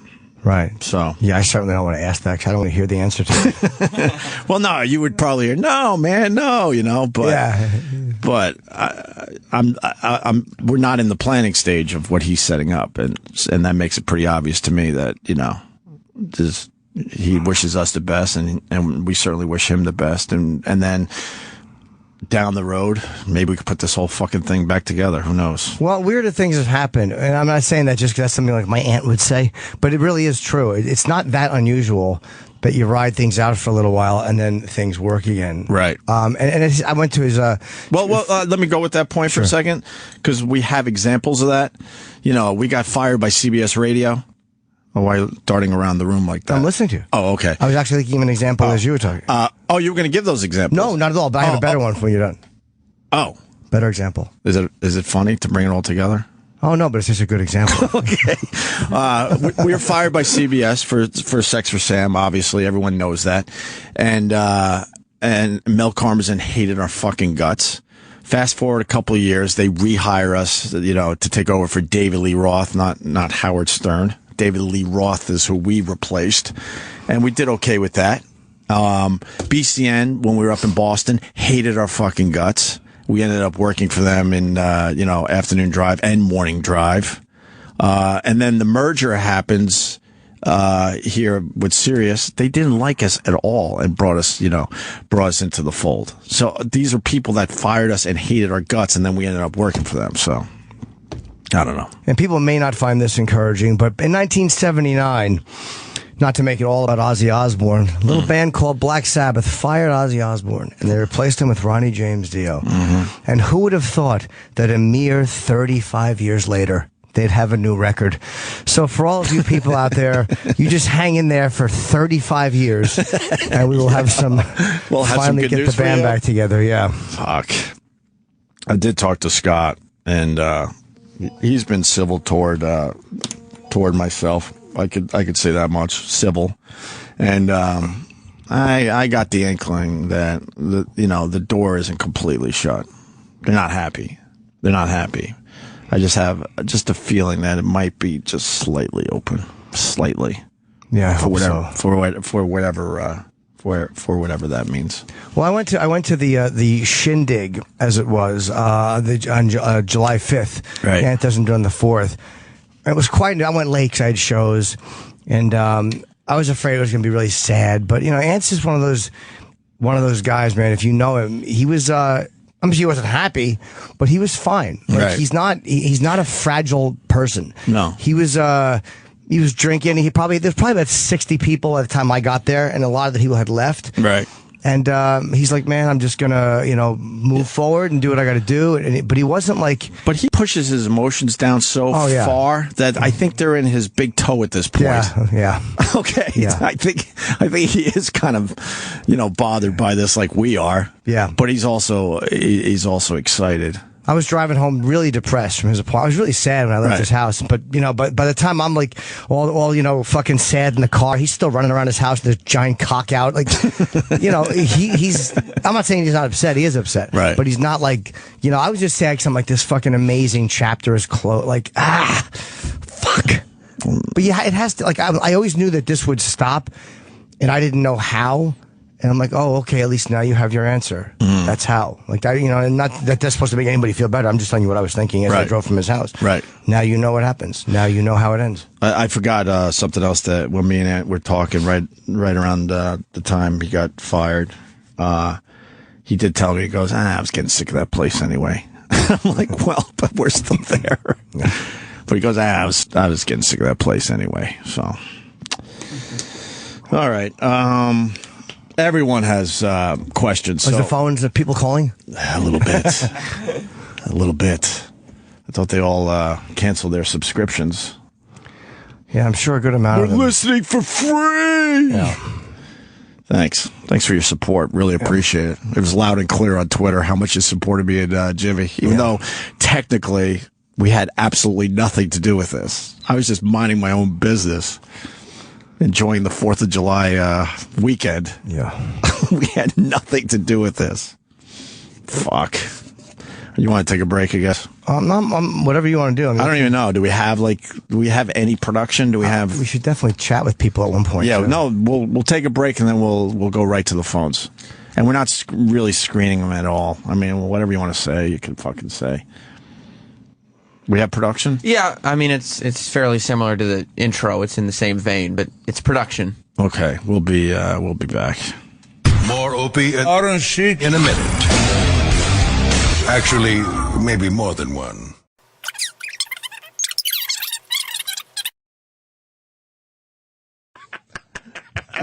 All right, let me ask the question that Sure. Yeah, go ahead. Opie is this. So now Anthony's not here anymore. No. So what happened? That's a very good question. It's very complicated. Well, fuck! I talked about Stern. Much like your marriage, it was time to move on, and they have a son together. We had a very complicated relationship. To be honest with you, we didn't talk much off air for many years. And why is that? I don't know. We just changed as people, I guess. I don't hate the guy or anything. But then he got fired because what happened? For his tweeting. Yeah, and the company was very upset about it. And when he connected a little violence to his tweets, they felt, don't fucking kill me for saying this. They felt like he had to go. And did you fight for him? Of course. I don't even listen to those fucking assholes. Of course we did. Oh, okay. Of course that's the only question. No, that's the only question because I was on his show yesterday, and then he was like he didn't know if you went. He knows. He knows. Oh, really? He's very good at pushing buttons and keeping things going. So he knows. He knows we fought for him. And honestly, the door's not even closed around here. But he's got to fucking figure that shit out. He's got to figure it out, not us. Oh, no, I'm just asking. I'm just asking. I'm more annoyed just because of the bullshit that's out there. Because people think I guess they only know what we tell them. In all fairness, but of course we fought for them. Well, I didn't. I said, you know what? You're reading. I was looking at my salary, and I'm like, you know what? Without Kumia, there's a Norton bump. That's what it was all about. Did you get a raise since his departure? Yeah, but I didn't get Anthony money. I got what I would have probably gotten anyway. I got pretty much the same. I got a little bit more of a percentage than I normally would have gotten. Yeah. But not enough to. I don't get Kumia money. No. And now we're going to change that. Yeah. We both got a little bump, a little bit. We didn't grab his money or anything like that. Yeah. They saved a fucking fortune. Let's be honest. So, I mean, I think I was itching to try something different after 20 years, and I know him well enough to know he was itching to try something different as well. He was building a fucking studio months before he got fired. He was already, kind of delving into, fooling around with something a little different. Yeah. So, and when he got fired, we literally talked for 5 minutes, and there was no conversation about even fucking continuing. Yeah. I think it was just time to just take a break for now. Yeah. 20 years. Yeah, that's a long. When people say you don't have loyalty, that's such 20 years is loyalty, you idiots. No, I didn't. I'm just asking. No, I'm not mad at you at all. I don't care if you're disloyal. Can't you see John's looking for a job? Yes, I am. John brought his rolling bag. How about the Opie, John, and Jim show? It was absolutely intriguing to maybe try something different after 20 years as well, so that plays into it. I didn't hate Ann, at all, but we really didn't talk much when these mics were off for a long time. So just because we grew, into different people. I got married and settled down with kids, and he's living the single life and having a great time. He's Mickey Rourke and Barfly. Anthony has an amazing life. Look at all the shit in your mouth. I can't help it. That's weird though. Like 20 years is long. That's especially in like a professional relationship. That's a long And time. there were plenty of times in that 20 years we probably should have taken a break. Let's just put it that way. It became a very complicated relationship. It's a dramatic story because I just remember the highs and lows from terrestrial to satellite. Of It was course. back and forth. I remember when you guys started, and we were talking about this before. Well, first of all, I hated my brother because he had a WoW bumper sticker and all that, and like he was so into you guys, and I was like, no, they're assholes. They're like, because you were drinking the Kool-Aid. Yes, I was drinking the Kool-Aid. As you worked for him, you were drinking the Kool-Aid. But the only thing, listen, the only defense I will have about, with this, right? And I'm Spit it out, John. I'm talking about Howard. Is I can understand why he'd be angry. It's like imagine if Letterman, the guy that follows him, was trashing him. Right. I mean, then he'd be mad at CBS. So I can get why Howard's mad that a show on his own station is trashing him. I mean, I can understand that. Yeah, but you know what I mean? I told you on the break. Now I gotta say it on the air. What happened there? Where we saw what Howard did to radio shows. Me and Ant come into town with a new fucking show. We got a lot of heat though. We're doing okay. And we didn't want Howard to do to us what he did to DeBella and the rest of them. Yeah. And he took a few shots and we're like, really? There's no fucking way. This is our dream too, to be back in New York doing radio. So we fought him hard. We had to. Yeah. Because those other fucking pussies let Howard roll right over them, and we weren't going to let that. We just weren't going to let that fucking happen, and it got ugly. And there were times in there that we could have easily patched it up, but that's on him, not me. Yeah. I was more than willing to sit down and talk to the fucking And this guy. is funny because I don't know if you heard this day, we were talking about that. So, how many times have you seen Howard say? Because anyone's listening, Howard's on the same floor as you guys. Me and Kenny walked by him last week, and that's the third time I've seen him in 5 years. And how does that go? Wow. Kenny tells it like I didn't even really look at him. I was just walking past him in the hall. Ronnie is like the greatest, and we talk to Ronnie all the time. That's Howard's guy, and Kenny was walking me down the hall, so it was this weird fucking passing in the hallway. And Kenny tells the story that Howard looked like he wanted to fucking strangle me. So I said on the air last week, I'm like, look, I'll fucking talk to the guy any time he wants, and just discuss whatever the fuck his issue still is. But the thing is, he is making up with everybody now. Because I know he's friends with Kathy Lee now. He made up with my boy, Brother Weeze. He called him. Oh, really? He called him personally to Rosie apologize. O'Donnell, he made up with. Yeah. He gave me a ride home. Really? No. But we never fought, so. I did ask. All right, go back to eating. I did ask for a ride home, when that snowstorm hit, because I didn't want to walk home because they shut down, the transit. Where you living now? Upper West. Oh, nice. Yeah. And how many kids you got? 2. Oh, cool. So, just to finish, though, I don't think the door is completely closed with me and Aunt working together. I don't think it's closed here as well. But that's up to him. I can't be fighting his battles anymore. I fought a lot of his battles. He knows that. No, because I was just asking. Because I love the guy, but also we started wanting to do different things with the radio show. So he's doing his thing, and he's very successful. Of course he is. And we have had tremendous success with this new version. So. Yeah. And my whole thing is me and Jimmy are working really hard to make sure this doesn't sound like Opie and Anthony, because that wouldn't be fair to what me and him did together. Yeah. That's true. So, it's not easy because there's still a lot of the same players, but we're trying. It's a pickle. See, Jim's working real hard at it. I'm holding this microphone up and pulling it back down, firing out a gem and earning my keep. And one other thing that we can move on, like, people are like, why haven't you done a show? I reached out there and said, look, we need to fucking talk before you do a show, period.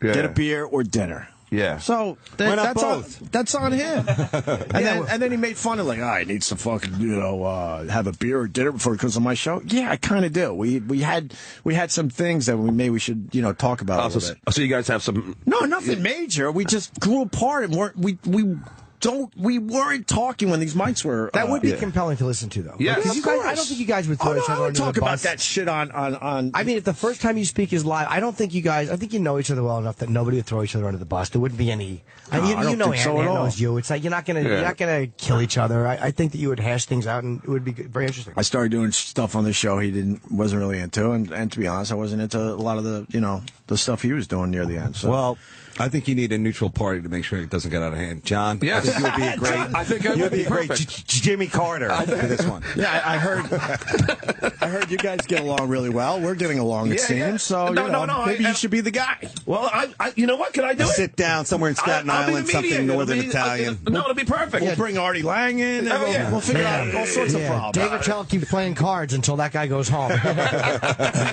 No, that would be great. We should. I could mediate the whole thing. Right. I think.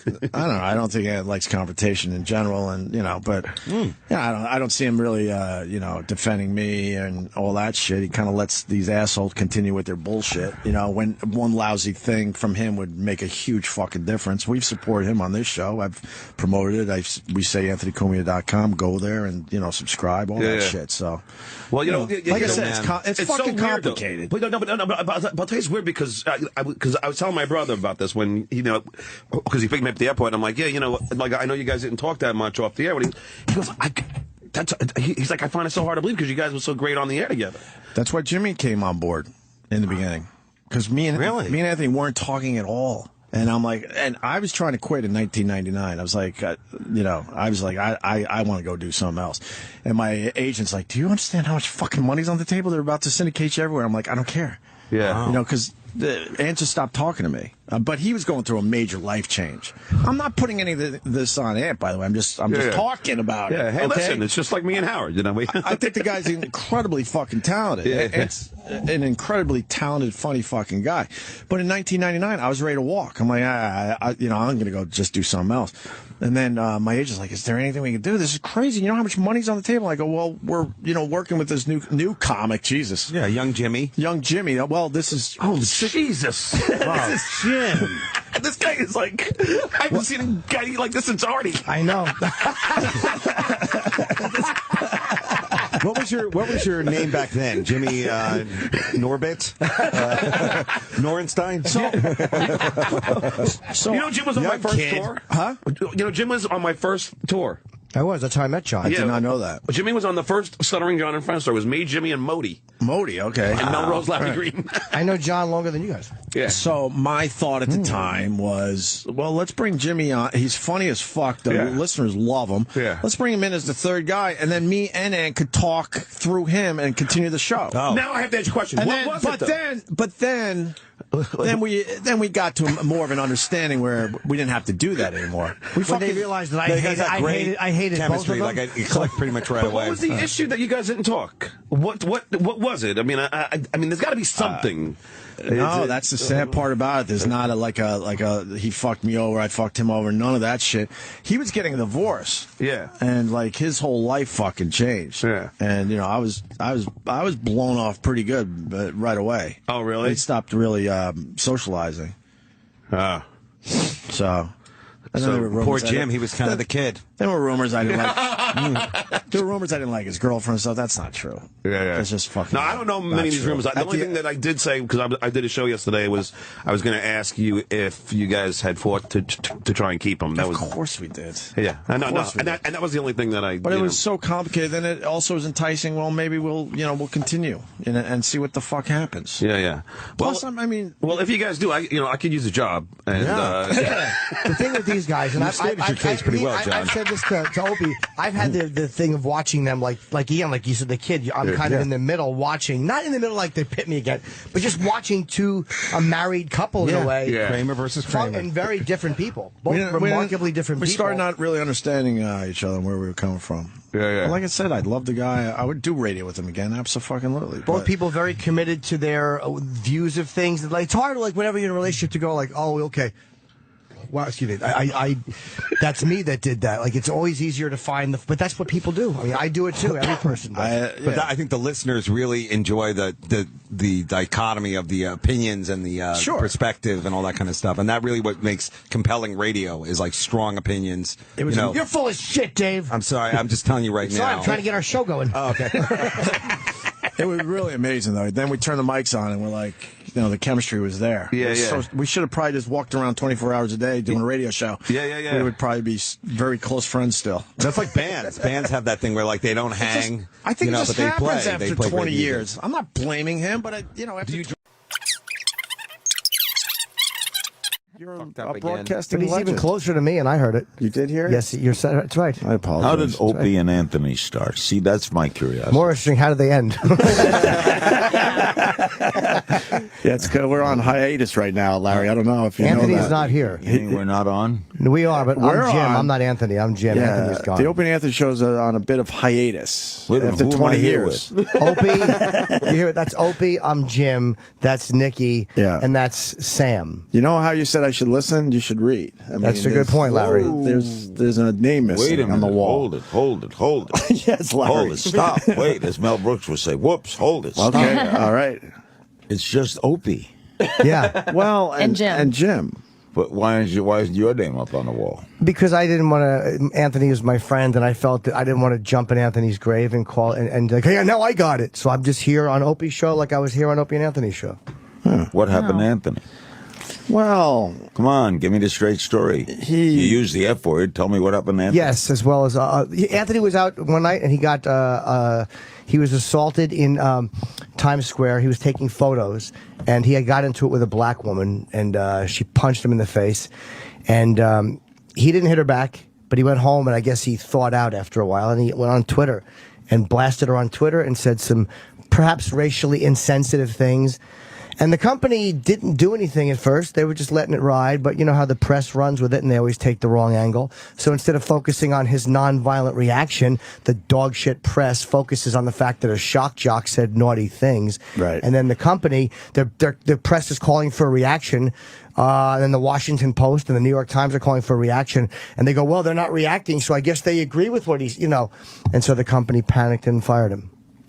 And it wasn't on the show. Question. I live in L.A. Yes. How did I miss this? I never read a word about this. Yeah, it was in all the papers. I mean, the Washington Post, the woman at the Washington Post did a revolting piece on it, completely biased and inaccurate and just crap. They assumed a lot. He made the front page of the paper, Larry. What's Anthony doing now?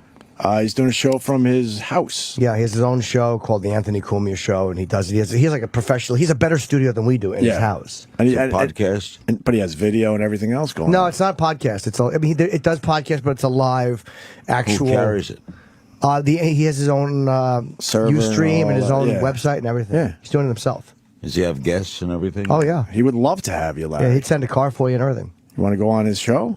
I'll do a show. Where does he live? On Long Long Island. It's an easy ride out. It's about 30 minutes, but he sends. So you guys keep in touch with him? Yes. Sure. So how does management feel? Do you contribute? By the way? Well, this is their thing. I don't really. Are you a prop? No, she's very No, funny. She's I'm- been killing it this morning for us. Okay, but I want to ask you. Yes, Larry. Does management get angry at you for defending Anthony? No, they've been kind of cool about that part of it. Yeah, They know they have to be because what do we? yeah, they've not told us to shut up or any of that stuff. Anthony see, I'm so curious, but was the tweets bad? Well, it depends who you ask, Larry. They were. They were a I little would rough. say a couple of them he But I probably don't should have reworded, and I think he says that too. He's like, "Yeah, I should have this and that." Like, but were they worth firing? No. Why don't you show Larry one of the tweets? All right. I'll put it back on you, and then you can decide. This woman punched him in the face multiple times. Well, why did she punch him? Because he was out taking pictures late. Anthony had a camera, which he was not being creepy with. He literally, he had a photography obsession after a while. So he's out taking these pictures, and there was a black woman walking away. Daytime? No, Late. at night, 3 in Really the morning. late. So she may have been drunk, or she may have thought he was being creepy. But he said she walked back, and she came back, and she's like, "You white motherfucker!" And they got into it, and she punched him. And he, Anthony's always armed. He's an NRA member, and but he didn't strike her back. He was just very, very angry on Twitter. So then he went home and got very angry on Twitter. Do you want to read this one, Larry? Yeah, No, because there's words I won't say on the air. Well, there might- but you can say them. I don't care. He said, no, it just runs against my little grain. Hey, I'm not a prude. No. I don't think say you're a the prude. word in privately, and then maybe that's What, the hypocritical. N-word? Yeah. This all one? No, I don't say that. That the one first? Is that the first tweet? All right, Larry, this is what... Why don't you just... You can read it to yourself, and you decide. Savage, violent animal, prey on white people. Easy targets. This has no color. Yeah. But there was a few that followed it up. He was just angry. I mean, again, He got very mad. Sometimes after a physical altercation, you thaw out after a while. Like an hour later, you're like, it wears off, and then the rage comes out. Well, let me ask Larry this. If someone does you wrong, right? In your head, aren't you thinking the worst thing possible no matter what? It doesn't mean you're going to vocalize it or run on your show and go nuts. But, yeah, of course you. But we all go to that dark, really bad place when someone pisses us off, right? Yeah, but there's a professional side of it too, and he is a professional broadcaster, right? Yeah, yes. But this wasn't on the air. No, but today everything's on the air. Twitter is on the air. I have 2,800,000 followers, and I tweet a lot. I give opinions, but I don't curse. Right. On the tweet, I'm just raised in, I guess, a different culture. Yeah. But when the Times and the Post printed the story, did they print those words?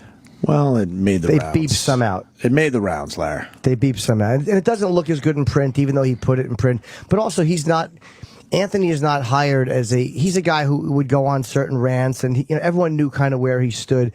And he's, I hate to say shock jock, but he's Anthony of the Opie and Anthony show. So you don't expect him to never give an angry opinion. Did Howard comment on this? Yeah. He said we all should have left with Anthony. Do you feel that way? No. Because you need to make a living. Well, I like what I do. And Anthony didn't expect you to. No, he did not. But for some reason, people like to ignore that part of this whole story. Right. Ant gave his blessing as far as me and Jimmy moving, forward, and then down the road we figure it out, Larry. Who knows? We did 20 years together. All right. Well, I'm ticked at one thing. Oh no. I think Jim should be up on the board. He could be on the board tomorrow. Why isn't it Opie and Jim? Thank you, Larry. We call it that just because that's who we are, because that was my request.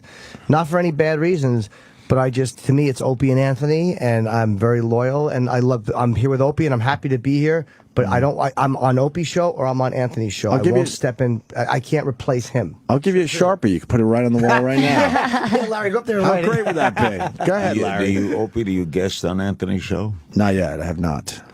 Wow. Why not? No real reason. I just, when the time's right, I will. You're copping out. No, I'm not copping out. I swear. There you are. No. There you are. No, I'm not. Long Island's a short ride, he said. Yeah, it is. I'll get there. Jim, have you been on the show? A few times. I have, yeah. Jim's not copping out. Are you a little embarrassed about it? No. What does your doctor say? I think... if you need to know, I think we just kind of needed to take a break. There was a lot going on there. It wasn't just the incident. We just kind of needed a break. How long has Anthony been gone? 7-8 months. Since July 2nd this happened. Yeah, about 8 months almost. Wow, it's about time. I'm starting to think that, yeah.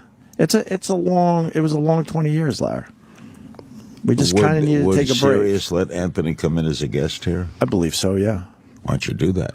Your ratings would go through the roof. Well, yeah. Anthony's coming back for a day. Jim's hanging here. Right. What are you kidding? It's amazing. It's duck soup. This is radio.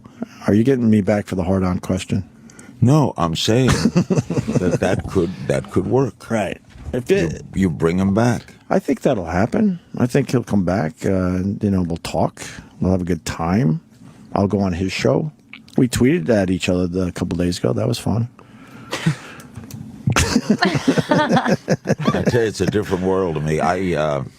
Larry, we did a show together for 20 years, so it's kind of it's nice to take a little break. That's all. Where'd you guys start? Long Island, BAB. It was because OJ murdering 2 people that we got together. Isn't that strange how that works? How did that happen? Well, the OJ thing happened, and then I was doing my own show, and I started asking for song parodies about the case because you had all those crazy characters and stuff, and Anthony just happened to have a song already. He didn't write it for the show, that's for sure. And what they did was actually more offensive than what O.J. Simpson did. Was that bad? It was terrible. So his song was called "Gonna Electric Shock OJ," done to Sitting on the Dock of the Bay, and then his song was by far the best one I got. I got so many, by the way. And then I invited him in with his brother to perform it live, and we just hit it off. And pretty much brought him on board that day. Well, and how did Jim come into the picture? Well, I was touring with Dice. Yes. Andrew Dice Clay. I was his opening act. And you do stand up too. I do, yeah. I've been doing it for 25 years. That's really humiliating. But but I was touring with Dice, and I wound up going into Dice would always talk about me like, hey, my opener. Yeah. So I was brought on to Opie and Anthony, and we all got along very well. Mm-hmm. And I would come in periodically, and I was arrested for the show. I spent the night in jail doing a radio stunt, and after. What did you do? We didn't do it. I was on a bus that got pulled over with a bunch of naked girls. Well, it's called the Voyeur bus. It was a bus that had naked women. Larry, I know. Yeah, we come from a different time, I guess. But it wasn't our bus. It wasn't our bus. We was there. We liked their concept and said maybe we could do something with this. So we broadcast live from the Voyeur bus. It was the top half of the bus was all glass, and you had naked women in the bus, making it very legal to see nude women as they're just driving around Manhattan. And Jimmy was on the bus when we might have been on the Clinton route. He was in town, and they shut down the road, and we might have made a mistake and got on that shutdown. You were arrested too? No, him and Anthony were smart. They stayed here while Dumb Jim went out, and Louis Black was on the bus. I spent the night in a cell with Louis Black. Louis Black went to jail? Yes, he did with me. Oh, yeah, he did. Yeah, he's a complete for a criminal. while, too. Like 16 hours or He something ran like the that? place. And what was the crime? They couldn't figure out a crime, but Giuliani had to talk about it at a press conference, and he called us stupid. Here's what they charged us with. They couldn't think of what to charge us with. Promoting the lewdness of a body. It was, and the judge was annoyed at the prosecutor, and he just threw it out, and he said, "You're wasting everyone's time." But it was just, they put us through the system just to break balls a little, because we had been doing something that they thought was kind of stupid. So it was 27 hours of inconvenience. And one of your fellow CNN people got us in trouble. Who? Mose. Help me out, Larry. Mose? A woman, Mosley or Mose? You know her. She does all those human interest stories. Oh, yeah, Carol. Yeah, not Carol. Jeannie Mose. Jeannie Mose. She's funny. Yeah, but she jumped on the bus, and we're thinking, oh, this would be great for everybody. And then she got out near City Hall and ran in to tell Giuliani what's going on in his city. Yeah. And I noticed something very unusual in the last 10 minutes. Yeah. Opie evades everything. In what way? What else do you need to know, Larry? Anthony goes off on a rant, you keep your job. Right. They get on the bus, you don't get on the bus. No. Now, Opie, you got it going pretty good. I figured you out, Opie. I'm smart. You're smart. Yes. And very good looking. And you intelligent. And you're maybe all those things, but you also dance the dance. You have to dance the dance, Larry. You get out of the way. In other words, you're the kind of guy who would say, "Hey, Jim, go do that." Well, Jim, that would be fun. Wouldn't you try it, Jim? You ever think about that, Jim? You're right. Jim, he hasn't been on Anthony's show. Hasn't been on Anthony's That's true. Yeah. I'm not on the wall. Not on the wall? Not on the wall. But I did tell Anthony, if you need to know. What'd you tell him? I said we need to get a beer or dinner and talk before I go on the show. Is that bad, Larry? Why do you need to get a beer or dinner before you go on the show? Because we had a long relationship that had plenty of ups and downs, sir. Oh, you did have a lot of them. I'm trying to tell you that, yes. 20 years. What was the biggest... And we grew in different directions. What was the biggest down? The biggest down? Jeez.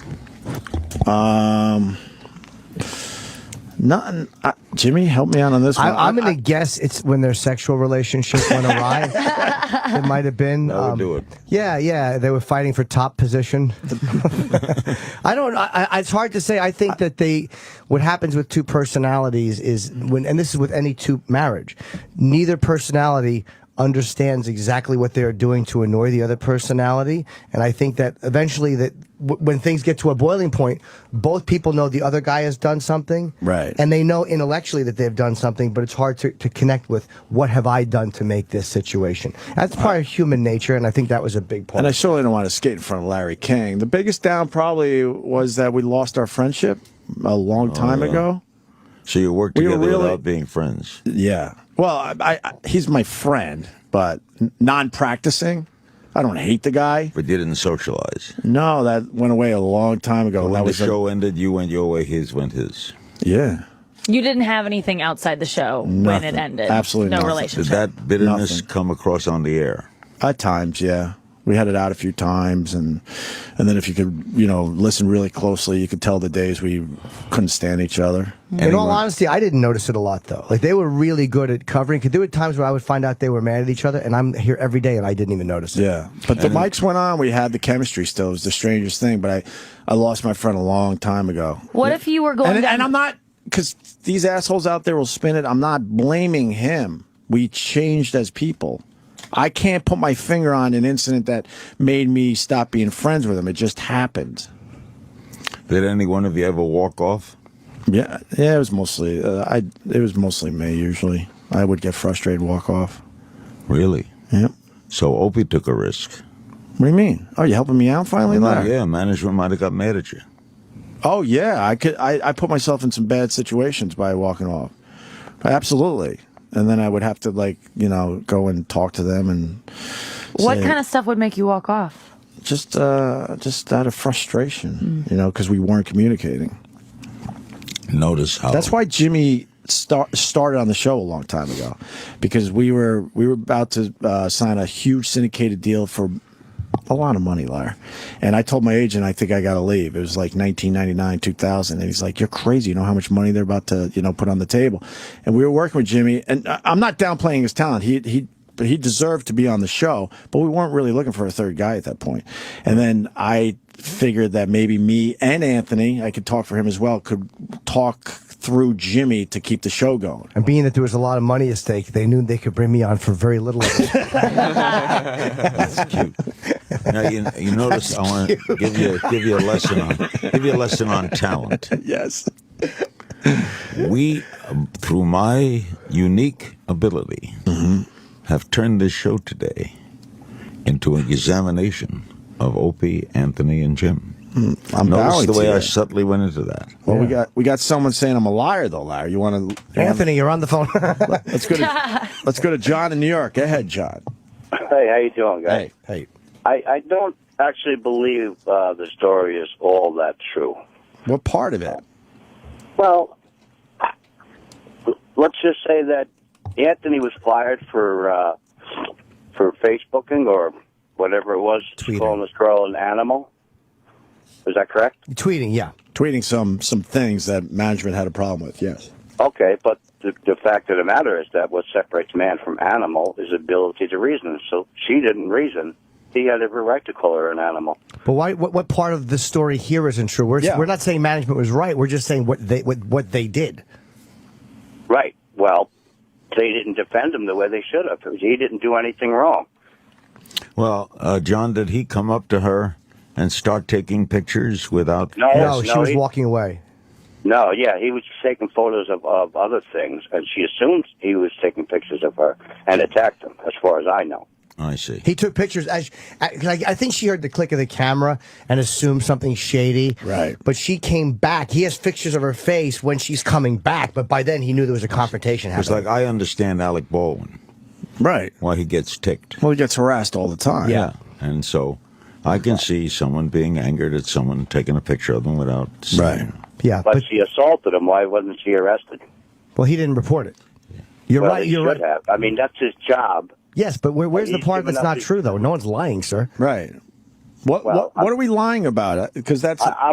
I don't think that you're telling the truth, Opie. I think there's a lot more to the story than that we know about. The lot more to the story is that we had a long relationship with a lot of ups and downs that certainly played into, How did I get involved moving in this? forward.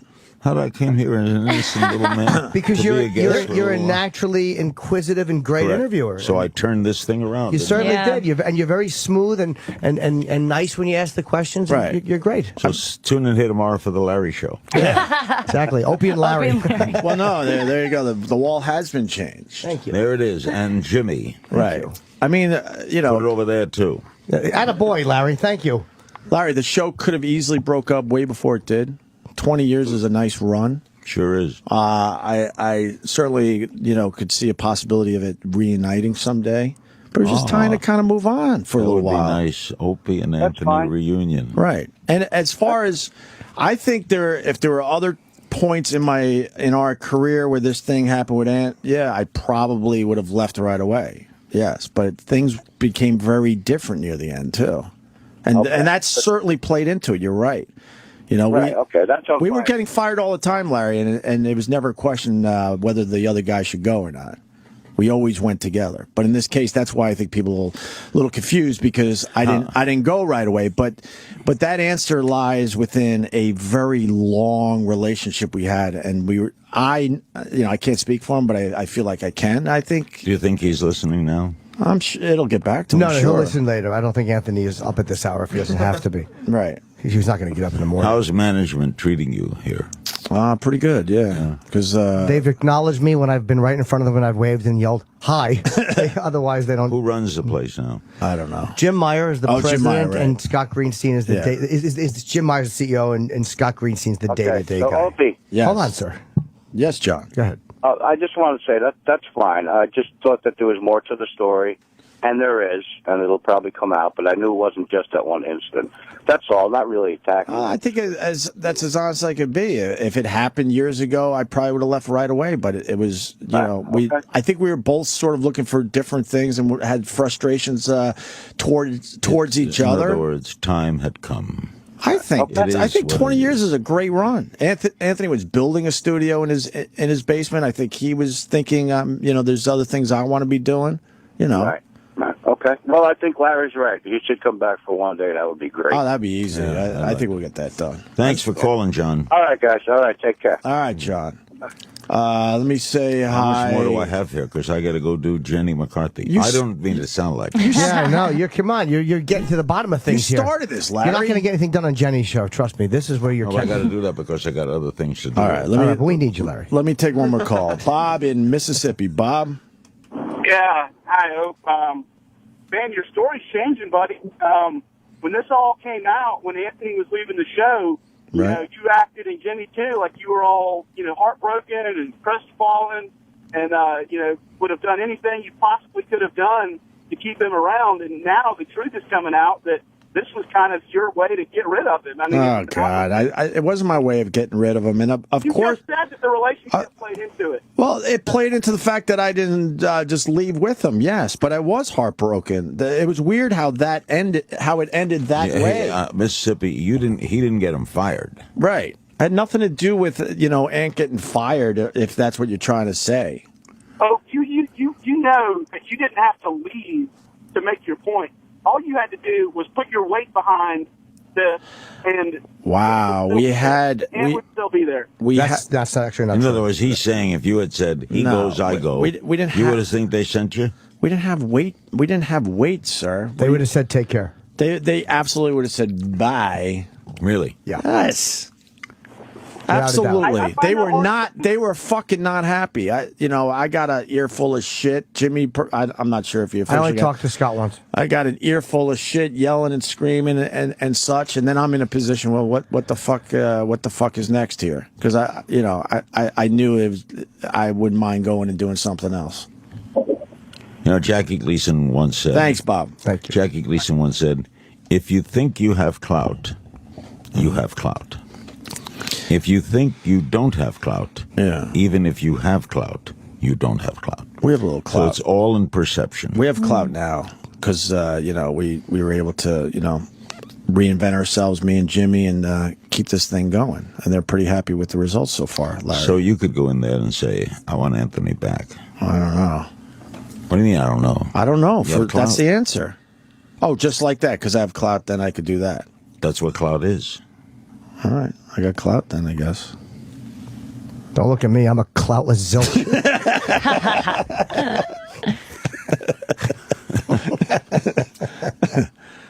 Wow, Larry. Well, I caused a little storm this morning, didn't I? No, you're great. No, this is what we You're awesome. want. I'm going to go over and break up Jenny's marriage. Please do. Please send her this way, too. You'll get the people that talk. You got the people that talking today. That's my role in life. Yeah. You're a great guy, Opie and Jimmy. Nice meeting you. You too. I actually I did something with you before. I touched your face for a comedy show that I did. Do you remember two girls coming into your studio like a year and a half ago, and we just touched your face? We did your makeup, and then we just touched you a bunch.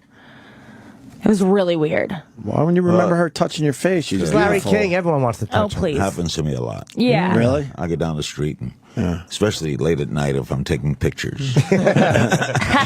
Larry, I've seen you walk around New York many times, and I'm a I've regular never bothered you. You could have opened. I followed you once, though, for a block. I was wondering where you were going. That's a true story. Yeah? It was near the Apple Store on 5th Avenue. True. You went into a bookstore with X's on the front.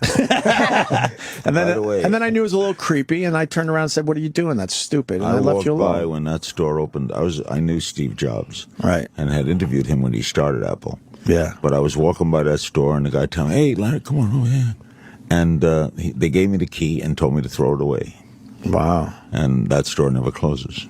No, it doesn't. It's an amazing place. And that's all because of you? You told them to stay open? No, I think they had planned it. But every time I look in there, I tell you what, I got to go. But I walked in. My wife goes to the Apple store in Beverly Hills, and there's always something wrong with one of the phones. That store's always packed. There must be a reason why it's always packed. They're not always buying things. Yeah. They're repairing things. And I always feel out of place there. I have a flip phone. See my phone? Why would you do that to yourself? Because it's a phone. Yeah, but there's a lot of cool stuff you could be... See this? I open it. Yeah, but what about... I know you're a big baseball guy. You know what kind of stuff you could be checking out on your phone? I ask my kids, what's the score? I go to all the Dodger games. Right. I always know the scores. I know what's happening. I don't need a prop to help me with what's happening. That's a prop. And then you become a victim of it. And I never want to be... I was a victim of cigarette smoke. Right. Which led to a heart attack. And I notice people with cell phones, with these iPhones. I go to dinner with people with iPhones. They don't talk. They don't. They're texting all the time. My kids don't speak. Right. They text. Yeah. That's the world we live in now. But they're enjoying themselves by doing that. World. Are they? I think so. I think they're victims. How'd you quit smoking? Had a heart attack. Just quit that day. How many years did you smoke? From age 17 to age 53. Oh, wow. Do you have any damage in the lungs? No, I didn't have it bad. I mean, I had a heart attack, and then I had quintuple bypass surgery right here in New York. Remember all that? In December of 87. 87 that was? Yeah, never smoked again. 28 years ago. That's great. Quickly, because you said it earlier, and I just want to wrap this up nice. What do the Yankees do with A-Rod? They try to get out of the contract where they got to pay him $6 million if he passes Willie Mays. Right. And try to get out of that on the morals clause, I guess. And I think secretly they're hoping he can't play. Play because of injuries or whatever. Or so they skill got insurance. Right. Oh, I see. They re-upped the third baseman. Mm-hmm. They hired a DH. Mm-hmm. And they're thinking he's not going to play. I met him on the street a couple months ago. Here we had a nice chat. Always liked him personally. Really? He's 40 years. Personally, he's very nice. Sort of a nice guy. You know, people could be nice guys and have. But it comes across very differently in the press to people. Yeah. He's 40 years old, and he's had hip surgery. And he wasn't hitting well before the hip surgery. So I would say it's a long shot. Right. I would say so the Yankees are a long shot. But he's such a likable guy. You just got to root for him. Don't make fun of him, Jimmy, just because you're anti-Latino. You're right, Larry. That's exactly why. And now, as I leave, causing my latest storm. Thank you, guys. Larry King, you're the nice best. meeting you, dear. Thanks Yeah. for touching my face. Yes, nice of seeing course. you. Yes. Right. Opie and Jimmy. It's on the Yes. wall, see? And that's the new name of this show. All right. Thank you, Larry Thank you, King. guys. Always a pleasure. My pleasure. King's Things on Twitter. Check that out. got it, baby. All right. And I don't know what you're promoting. Oh, you're promoting Larry King Now on Aura TV. New episodes premiere every Monday, Wednesday, and Friday at 11 a.m. Pacific Time. Aura.tv and Hulu.com. We'll be back to wrap up. The guys will be right back. Right after they take photos with these celebrities. Stay tuned.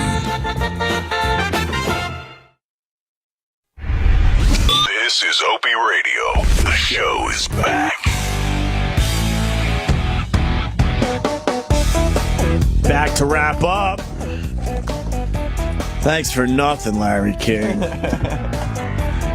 What did you think, Nikki Glazer? Was that amazing? That was great.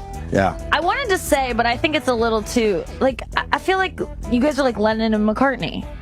People just want you to. They start out as friends, right? And then by the time it was time to go, it just Right. was like they weren't hanging out anymore after they split up. No, the Beatles only lasted 6 years, though. We did 20. Can I Right. just, for a second there, I thought you said him and Ant were like Lennon and McCartney. I'm probably looking at Twitter. I didn't. Yeah, catch I that. did say it, and I know that that's a little hyperbolic, but Well, I get your point, though. It was But the it's same the same- dynamic. it's of the like- same I wish they were like Harrison and Lennon. But if you look at any other, let me name some names, okay? You got the Lennon and the McCartney, right? Yeah. Then you got the Jagger and the Richards, right? Then you got the Tyler and the Perry. Well, they all had their issues. Tyler Perry. Yes, read their books. Steven Oh, I Tyler thought and you Joe meant Perry. the director. Mad Black Woman? Oh, Tyler Perry. Oh, God. They all had their issues. Yeah, yeah. And to make believe there weren't issues is the stupidest thing ever. And they started, all those groups started out like basically living together. I and think that's Sam, you made a great point before. What? He really did. He had a great point because I was saying it's like, you know, not understanding your split is like not understanding a kid, not understanding a divorce. And he was like, the people who are upset about this are the kids. Yeah. They're like, why can't you still love each other? What, just for me? I was talking about me. I don't understand. Yeah, you're the But Sam kid. is stupid. Look. But it's the same thing. Mommy and daddy just. the first show we did when we came back. I said it something like, we have been put in a really horrendous situation. And I'll explain that because the thing was to probably leave. And in the past, I did just that, and Ant did just that, depending on who was getting, you know, the show fired. But with everything else involved, a 20-year relationship, ups and downs, and honestly, near the end, we were getting along better than we have in a while. But I told you off mic, it got to a point, I remember one day we were on the sidewalk waiting for our cars, and we had nothing to talk about. Yeah. We had nothing to talk about. I don't hate the guy or anything, but we literally had nothing to talk about. And I remember we started talking about the weather. I'm like, holy fuck. But that day we had a good show together. The mics are on, the chemistry's there. And it just was like, you know, the timing was strange, but I was leaning toward leaving anyway. I said it when I signed after 18 years. I said this will be it. If you could find the audio, if those people really want something, when the day after I signed, at 18 years in, I said this is the last contract I'm signing. I was starting to think 20 would be a nice time to just move on and see what happens next for everybody. And we did not have a plan. Me and Ant talked when he got fired. We did not talk about continuing. And it was sad because it was a 5-minute conversation. He got fired. We had a 5-minute conversation. It would be different too if Anthony was saying how it was shitty that you went on, but he's not.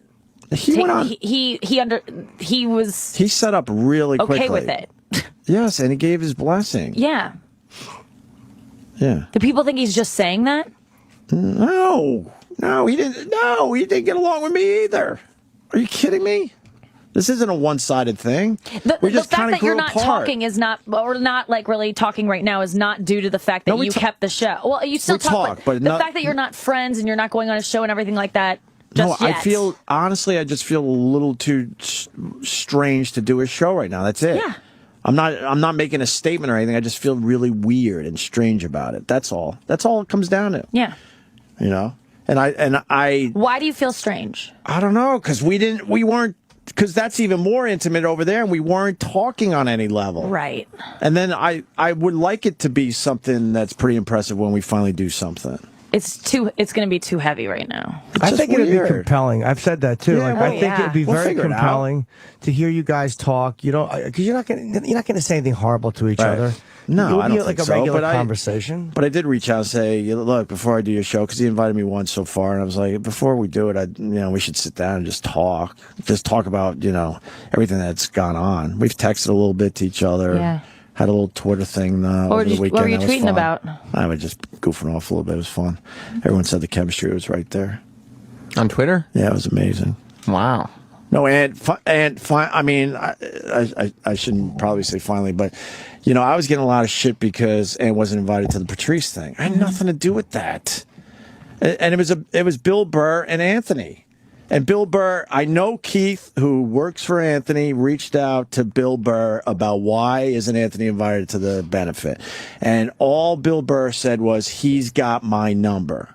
So who should have called who? I don't know. Whatever. But Ant could have easily called Bill Burr. And I honestly think, because I've talked to Bill a lot and, all the time, and we've always been close. And I know if Ant talked to Bill, it would have been 3 minutes. They would have been laughing, and Ant would have been there. But for whatever reason, Ant did not call him. I don't know. That's on him, and that's up to him. And Bill didn't call Ant. And Bill didn't call Ant. But then they're all pointing to me like, that it was my fault. I'm like, how is this my fault? You should have not done it. I didn't do it. I was kidding. Oh. Why didn't you do it? No, I went. You went. But I said, I'm not going out there. That's crazy. Because it's been, this was the 3rd annual, and me and Ant usually, start the thing with a quick little thing. Well, and then you didn't go out without him? I wouldn't do that. That would be disrespectful for everything we did together. And Rich called me out at the end, which I was like, whoa. And so I did walk out on stage, but I didn't intro the whole thing because I said, look, I'd rather not. That just is way too fucking weird because Ant's not here. So anyway, Ant finally said on Twitter, like, look, leave Ope alone. He has nothing to do with me not being there. So I thanked him on Twitter. And then I commented about how crazy Stuttering John was. And then he commented how, he's really crazy. And then Ant called me a lightweight saying I wouldn't be able to hang with him because I was telling Ant on Twitter that Stuttering John was texting me all weekend. He wanted me to go drink with him. And I told Ant on Twitter that I was hiding from him. And then he goes, that's a good idea because you're a lightweight. And then I said, are you calling me a fucking lightweight? Twitter conversation over. And that's how it ended. I love it. Thank you, Nikki Glazer. I appreciate it. I follow both of you, and I missed that. Did you really? Wow. Totally. Yeah, it was fun. We're good. Yeah, that sounds good. 20 years. It was a long fucking time. It was time to just breathe for a little while. But that's why I was in a horrendous situation the first day back because I knew, the right thing is to fucking leave. Were you guys in Montreal the first day back? No. Pretty close. That was weeks, right? That's the only. I think it was like a couple It was about days. a week or two. Okay. Those were the only 2 shows I felt uncomfortable doing since Ant left. So I don't know.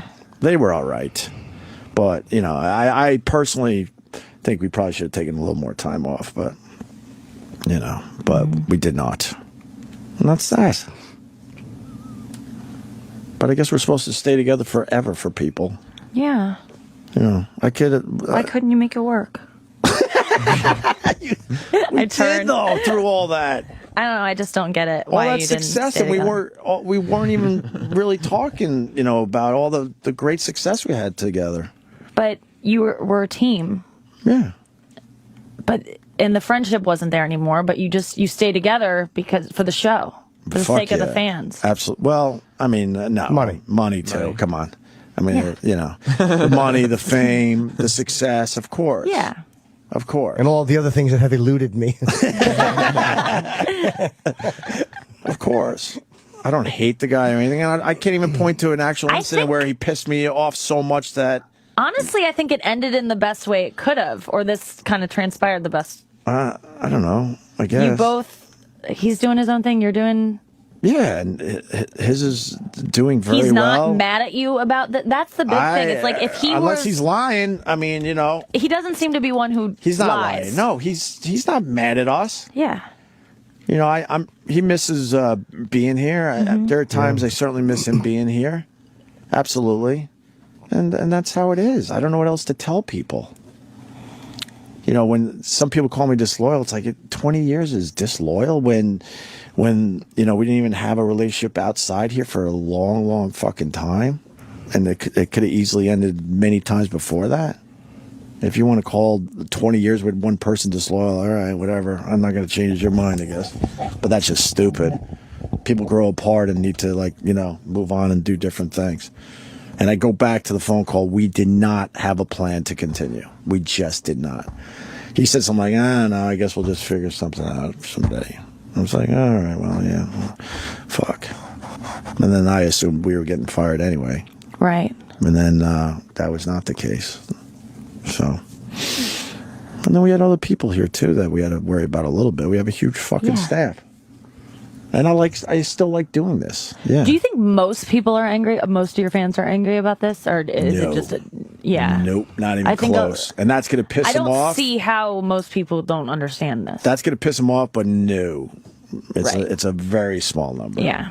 I think at this point it is. I think people in general at first were like, "What the fuck?" And then when they've had time and they think reasonably and they start hearing pieces here and some of the stuff Jimmy has said and some of the stuff Ann said and some of the stuff then they start getting the picture and going, "Oh, okay," and they're like, "All right," and they kind of have moved on with both shows and they're enjoying both shows. I think the fans are angry that it happened. Not this is like the majority of the fans are angry it happened, if not all of them. Right. But as far as being angry at us, there is a percentage that's really angry at us.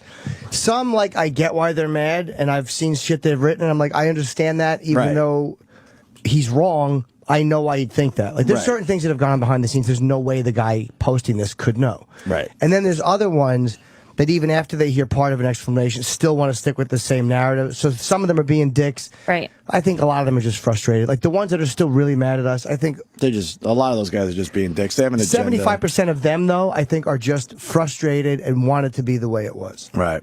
So there you go. And that's understandable, but sorry. No, it's. No, I'm saying sorry to them. Yeah. Well, I don't know what else to say. So I want to thank Larry King for stopping by. Son of a bitch. I knew he got pissed off when I asked about his hard-on. I saw it in his eye. Really? Did it? Yeah. I got in way over my head. Anthony Kumia show right there. You're lucky enough to get in? Oh, don't worry. Everyone will make it in eventually. Hi. Happy Easter special here that we're running. The free broadcast today. Hope you enjoy it. Of course, the pressing issue on everyone's mind. What ship am I using on EVE Online? Well, I'm using the Navy Raven. What? No, that wasn't okay. Phones are opened for this entire show. Of course, a lot of people with a lot of questions about what's going on with Opie and Anthony.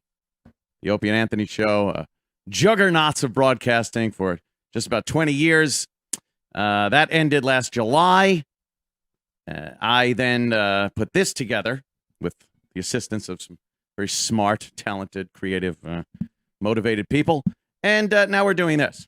Opie is doing a show with Jim Norton over at SiriusXM Satellite Radio. There have been little jabs taken back and forth since July. A lot of speculation, a lot of finger pointing, blame, innuendo, rumor, whatever you want to call it. I call it horse shit in some senses of the word. I don't like when things are said about me that are not true. God, where to start? I guess over this weekend, we heard this other thing that was going to be going on with Opie and Anthony, the split show. Opie had brought up that that he saw this Opie and Anthony thing coming to an end. He saw the end was near and had some ideas as to how to keep the brand alive and keep this thing going in some capacity with everybody involved. And one of the ideas was splitting the show. I gotta tell you, in all honesty, I've never heard of this. This was never discussed. It makes no sense. Is Jimmy supposed to be there for 15 hours a day, perhaps, to do a morning show and then an afternoon show? I don't know. But that was never brought up to me, as were a lot of things were not brought up to me.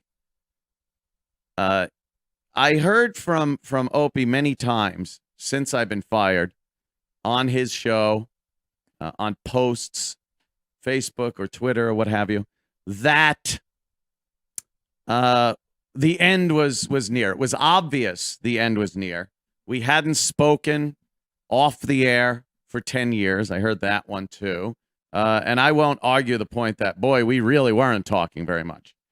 But that doesn't in any way take away from what was going out on the air. The show was working. It was still good. It wasn't the end of the fucking... I've worked with people that I didn't have discussions with over the years and did very well. You don't necessarily need a let's hang out on the phone and chit-chat relationship when you work with somebody. The show was working. We came in. We talked about, a few of the issues of the day, and then we'd throw the mics on, and what happened, and people seem to have liked it over the years. Just because we weren't palling around doesn't mean that the show didn't work or that anyone was ready to move on. And he has said since I got fired that he knows that I wanted to move on. This is absolutely untrue. I wasn't going anywhere. I was the guy that would have signed a 5-year deal. It's an easy job.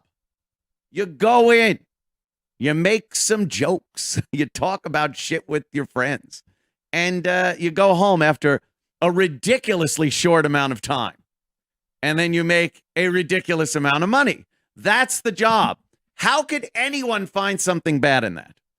If the phones break for a day, who gives a shit? It's still the greatest job you're ever going to have, even with broken phones. I just never understood the cloud of doom that was in the studio a lot. I gotta say, everyone else on staff was really kind of pleasant, understanding that this is a dream job. And sometimes there were certain situations that were not pleasant to be around. I got to be honest. And Opie is the kind of guy that his mood will dictate the room. It will put a mood over the room.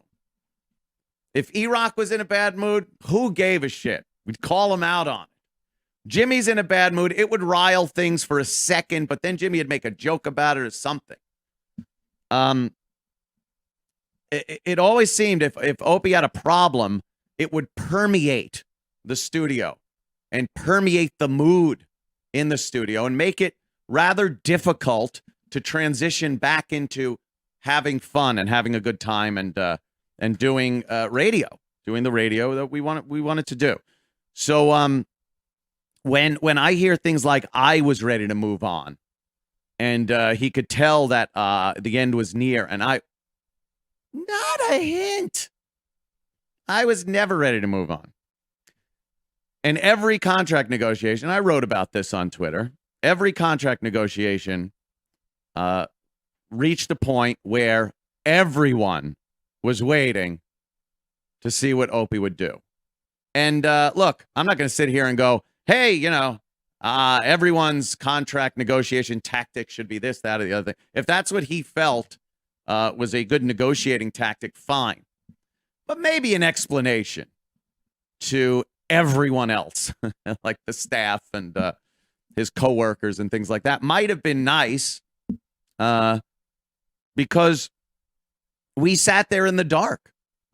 And after hearing throughout the entire tenure of a contract how he's not signing unless big things change, fuck this place, I'll do something else, I'll move on, I don't need this shit anymore, like all that, it tends to get in your head when the guy that you're working with has that mindset that he's leaving. Fuck this, fuck that, fuck that. So we were under the impression, and I mean the whole staff, that at some point he was bailing. He was bailing out. And when I got fired in July, I absolutely assumed that was it for the O&A or O&J or O show, whatever. I thought he was done with that. Might, as he said in the past, move on to something else, which is fine. But it didn't happen that way. And I really don't want to sound like the old sour grapes, because that isn't what this is about. It's about misconceptions about me on the show. I don't like when I read stuff that isn't true at all. I never wanted to leave the show. I was having a great time. This wasn't a purposeful thing. You know, I would have stuck it out there. Like I said, dream job. Who the fuck doesn't want that? The other thing is management over there. Management and the on-air combat. They're just bumping heads constantly. I don't have a clue what was said to management by anyone on air. Opie or Jimmy, but I will always give Jimmy the benefit of the doubt because he doesn't have the juice over there that Opie has. He didn't have the juice that I had over there, and I got fired. So, you know, I understand Jimmy tiptoeing around, and he can't take the lead on saying where the show will or won't go with or without me on it. So I just don't know if anything was said down the hall that would have made an impact to get me back. Because I truly believe that Opie did want to move on. and that was a good opportunity.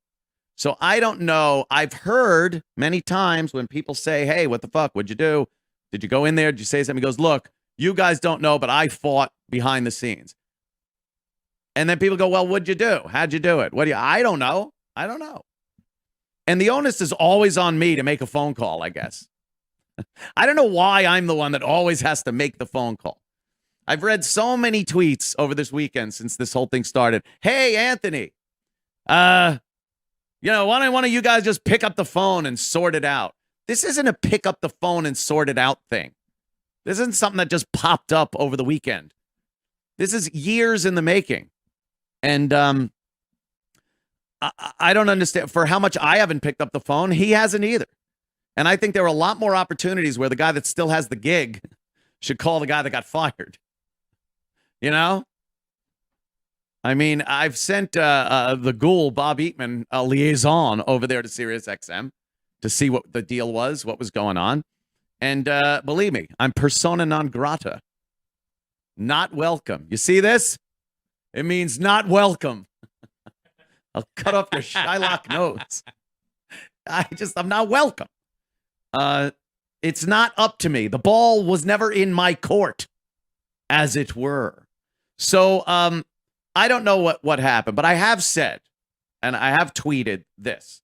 I know for fuck well that goddamn management machine that's in place over there knows shit about what's good or bad or indifferent on their airwaves. They know widgets. They know to hire a celebrity du jour and give him a fucking channel for a year or so. That gets nobody listening. What they don't know is what's good on the air. And the Opie and Anthony show was good on the air. Very good. So I know that if the situation had been reversed, I'd have fought tooth and nail with the fuckers that were constantly undermining the program. I wouldn't have done any less than threatened to have left. Would I have? I don't know. But I at least would have played that card. I at least would have made it loud and public, like the English Top Gear guys did. Got a lot of press for it. A lot of things. Just would have been a good move. Would have looked good. It would have saved Opie, I think, a lot of grief that he's been getting from fans over these past few months. It would have at least looked good. And it might have actually done something. But I honestly, looking at the byproduct of what happened and looking at what he says on the air and tweets and everything else, I don't think that ever happened. I don't think the gauntlet was ever laid down. I don't think a very strong argument was made to keep me on the show. And if that's what he wanted, fine. But don't bullshit and say that, that was the big fucking push I made. Because I frankly don't see it. And to say management is very happy with the direction of the show now is ludicrous. If Opie doesn't believe that people have listened to the show over the years and heard everyone on air rail about how much the management knows nothing about radio, knows nothing about what makes good radio. Over the years, this has been a fucking battle cry of the Opie and Anthony show. To then say management is happy with the show tells me one thing. If it's true, that the show fucking sucks. Who wants that management team to like the show? Christ almighty. God, please. They like Jenny Hutt. Kidding, Jenny. I like Jenny. She's very cute.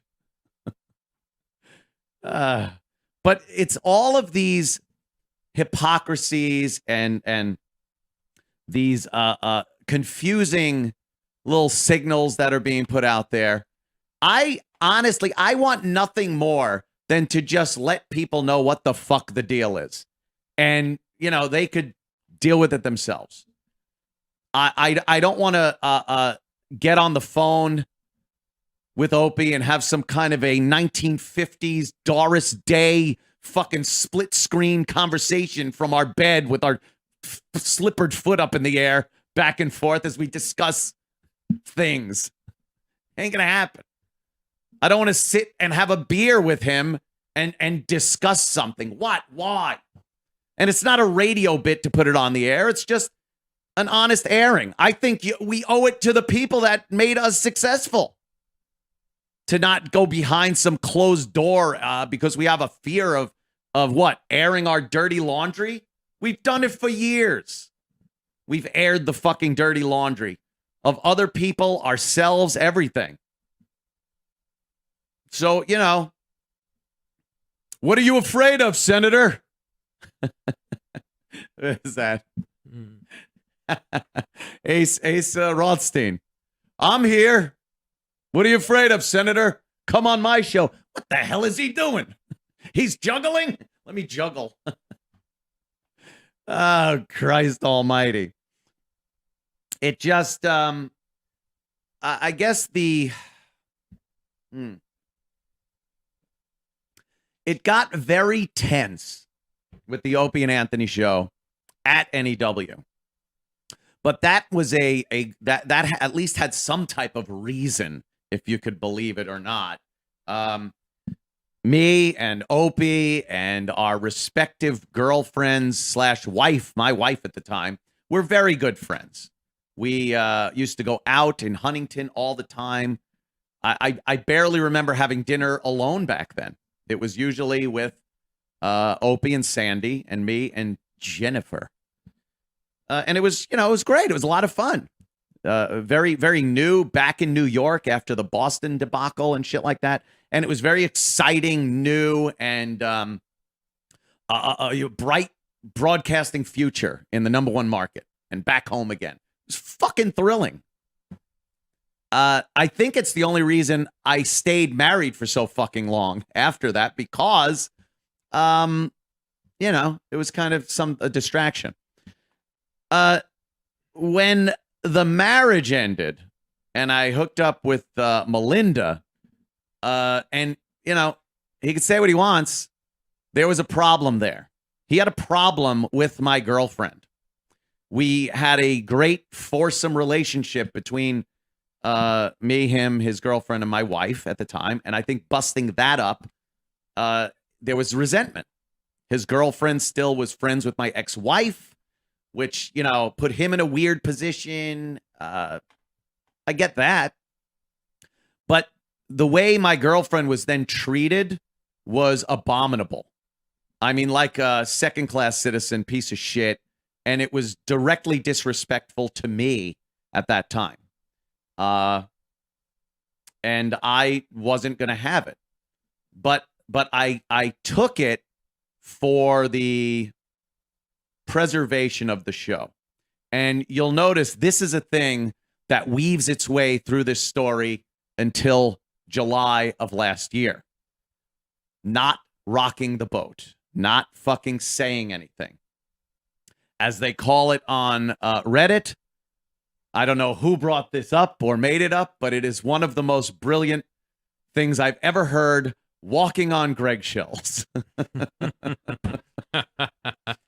This is a common denominator that you will see and hear about for our entire tenure at the Opie and Anthony show. So I knew my girlfriend was being disrespected. I didn't go after him balls out because I knew that would have caused a problem with the show. Which makes you hate yourself. This is another common factor with the show. There's nothing worse than you feeling impotent and feeling like you are compromising and being shit on, but you can't do anything about it. Something's being held over your head that you dare not say anything. This is also a common factor. And you could, call me a pussy, a faggot, a wimp, whatever. And I will agree. And that's why this, you wind up hating yourself for not saying something. But the preservation of the show is number one. And I honestly think that the only reason we lasted 20 years was the amount of times I kept my mouth shut in certain situations. I honestly do. Because as you have seen and heard on certain programs, Opie is not one of the best at taking criticism or even jokes on a comedy show. I've been there. I've sat there and watched Bob Kelly be decimated on the program, and then throw one joke out about Opie's shirt, and it becomes a real issue. Otto, the late brilliant Otto, was in and said something about the show when I'm not there, when Anthony's not there. And, he lost his shit. And everyone had to say, it's a fucking joke. That's what I don't understand what he was seeing when all these comics are beating the living shit out of each other. And then one, a little collateral damage heads his way and all bets are off. You're now the asshole. And that, again, will get into your mind and make you think, I best just shut up. Greggshells. It's very difficult to work and be honest and feel relaxed in an atmosphere like that when you know that someone is going to fly off the handle. I don't think two people ripped each other apart more than me and Jim Norton. And the only thing better than getting Jimmy with a good fucking jab is him coming right back and getting you. There was nothing funnier than watching somebody that fast and funny decimate you. And I never understood why it was always taken so personally. Jim Norton, back in the early NEW days, was the first guy to really call out either myself or Opie on pronunciation errors, spelling errors, fucking whatever it is. And Jimmy would make them too, and we'd all. But it was this weird vibe that we always felt like, if Opie made a mistake, put your head down and don't mention it. Like, it's very hard to just go, hey, dummy, it's fucking this, without catching some shit. And I'm not talking about every day.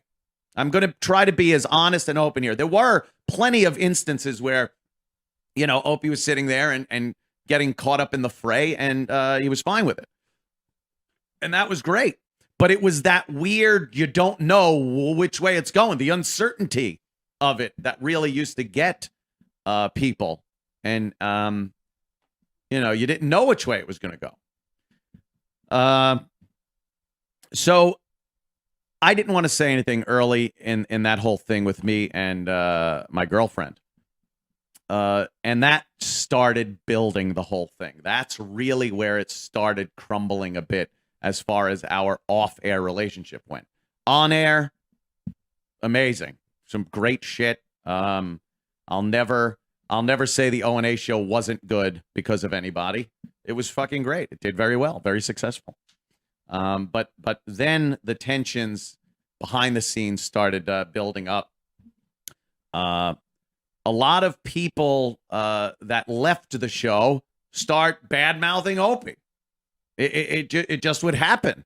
And Opie would sit there dumbfounded, like, why is, oh, Ben Sparks is this, and he's doing this and saying this to me. Psycho Mark did this. Steve C said this and did this.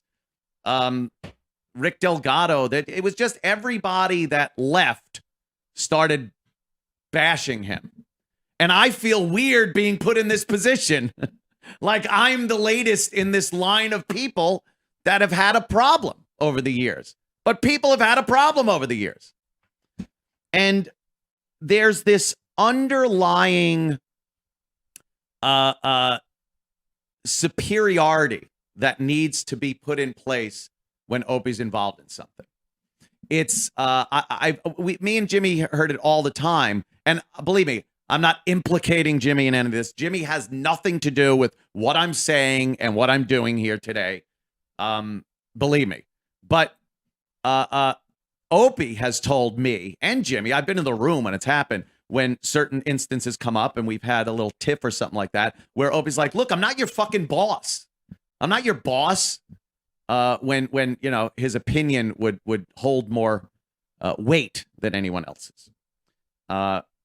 He wasn't our boss, but there was a feeling in the room that you better listen to what he says, or the show is going to suck for at least that day, maybe even that week.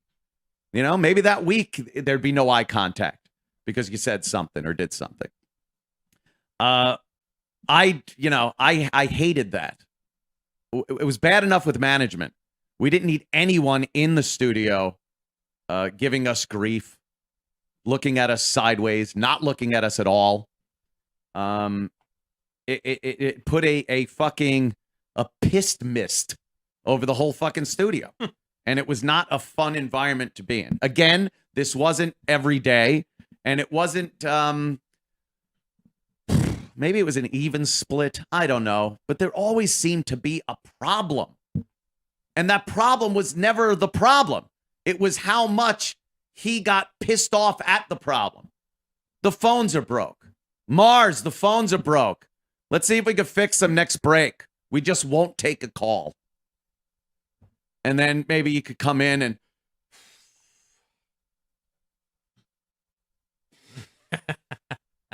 I love Mars, but when he used to come in, the phones are broke. Well, it was very funny. But then, to throw the phones, one time hitting Jimmy with the phones,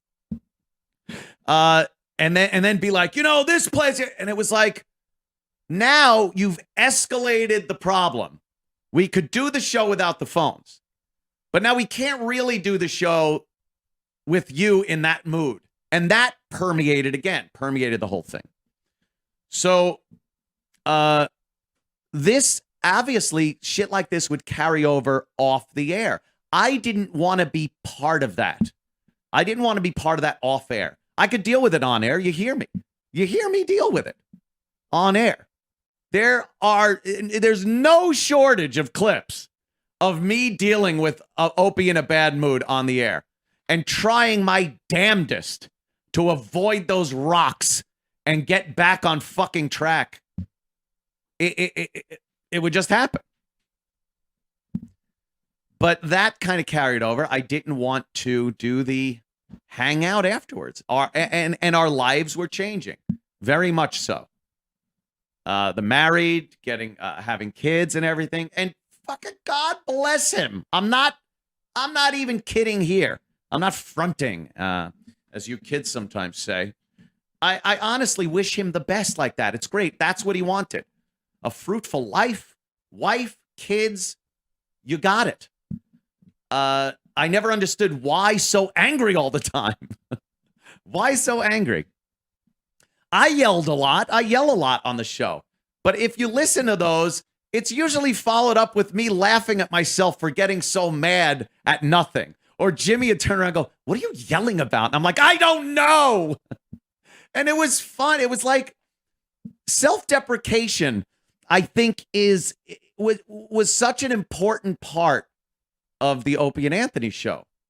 And getting mad, everyone gets mad, but you instantly have to look at where you are and assess it and think to yourself, this really does come off as being petty and stupid if I'm actually mad at this while I have a dream job.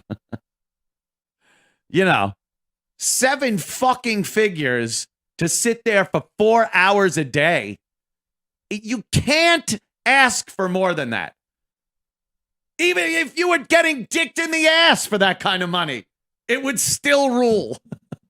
We're making jokes. We're hanging out with comics and actors. And so what? The phones are broke. So again, this is just more of the building rolling snowball that became this, the gorilla in the room, the thing that made it so we didn't communicate that much. And I am in no way exonerating myself or saying that I didn't contribute to the tension. Again, disliking yourself for your lack of initiative during a dispute, gritting your teeth with an apology when you know you weren't wrong. Oh, you married dudes know what I'm talking about. You appease the wife by apologizing, and then you go in the room and fucking can't even look in the mirror. That is what you get when you're in a 20-year partnership in business in any way, And for those that say, why don't you two call each other? Why don't you do that? Look, we're both in our fucking 50s, and we had a business partnership together. Just because we weren't sharing warm showers doesn't mean we can't fucking run the business. I'm sure Ben and Jerry had some fucking issues. Fuck you and your shitty ice cream flavor. Fuck you. I'm putting nuts in it. Put your nuts in it. Go fuck you. Shit like that. Sure, it happened. You think Simon and Garfunkel were all smiles on that stage in Central Park years ago? That packed park? Oh, I am just a poor boy, though my story's seldom dick. I have squandered for a pocket full of mumbles. This motherfucker, I can't stand this prick. Sure, it happened.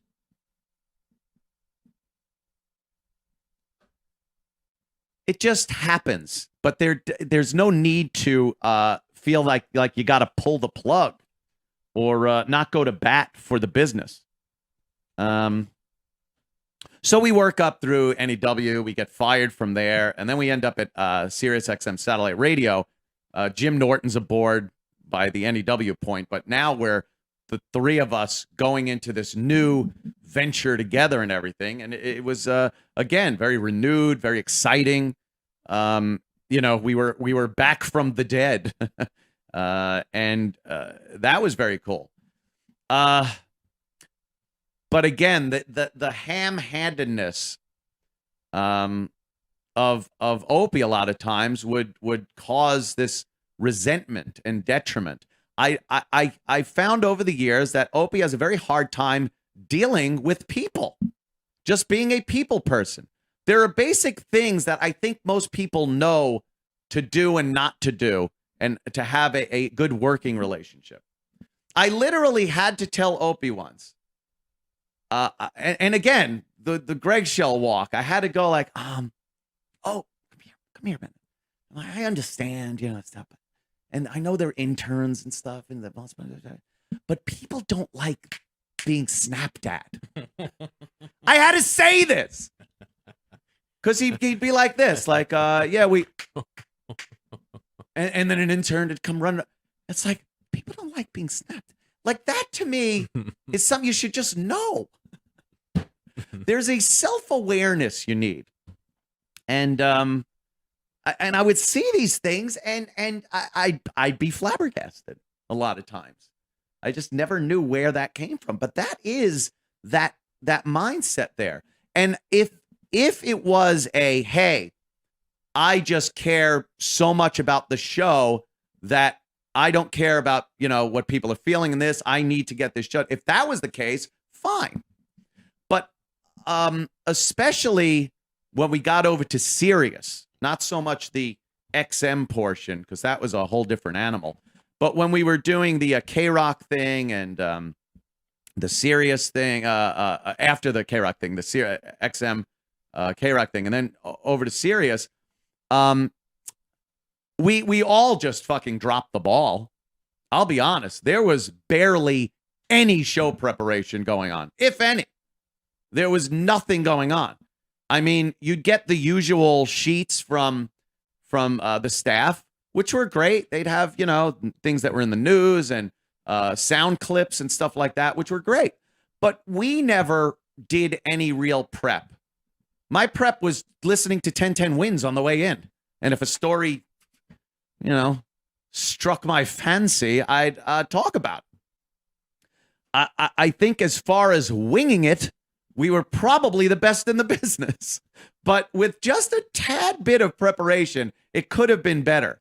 And if that motivation and that lack of, I honestly, lack of respect for other people on the staff was just due to like, well, at least he's putting his all into it, then I really wouldn't have an argument here.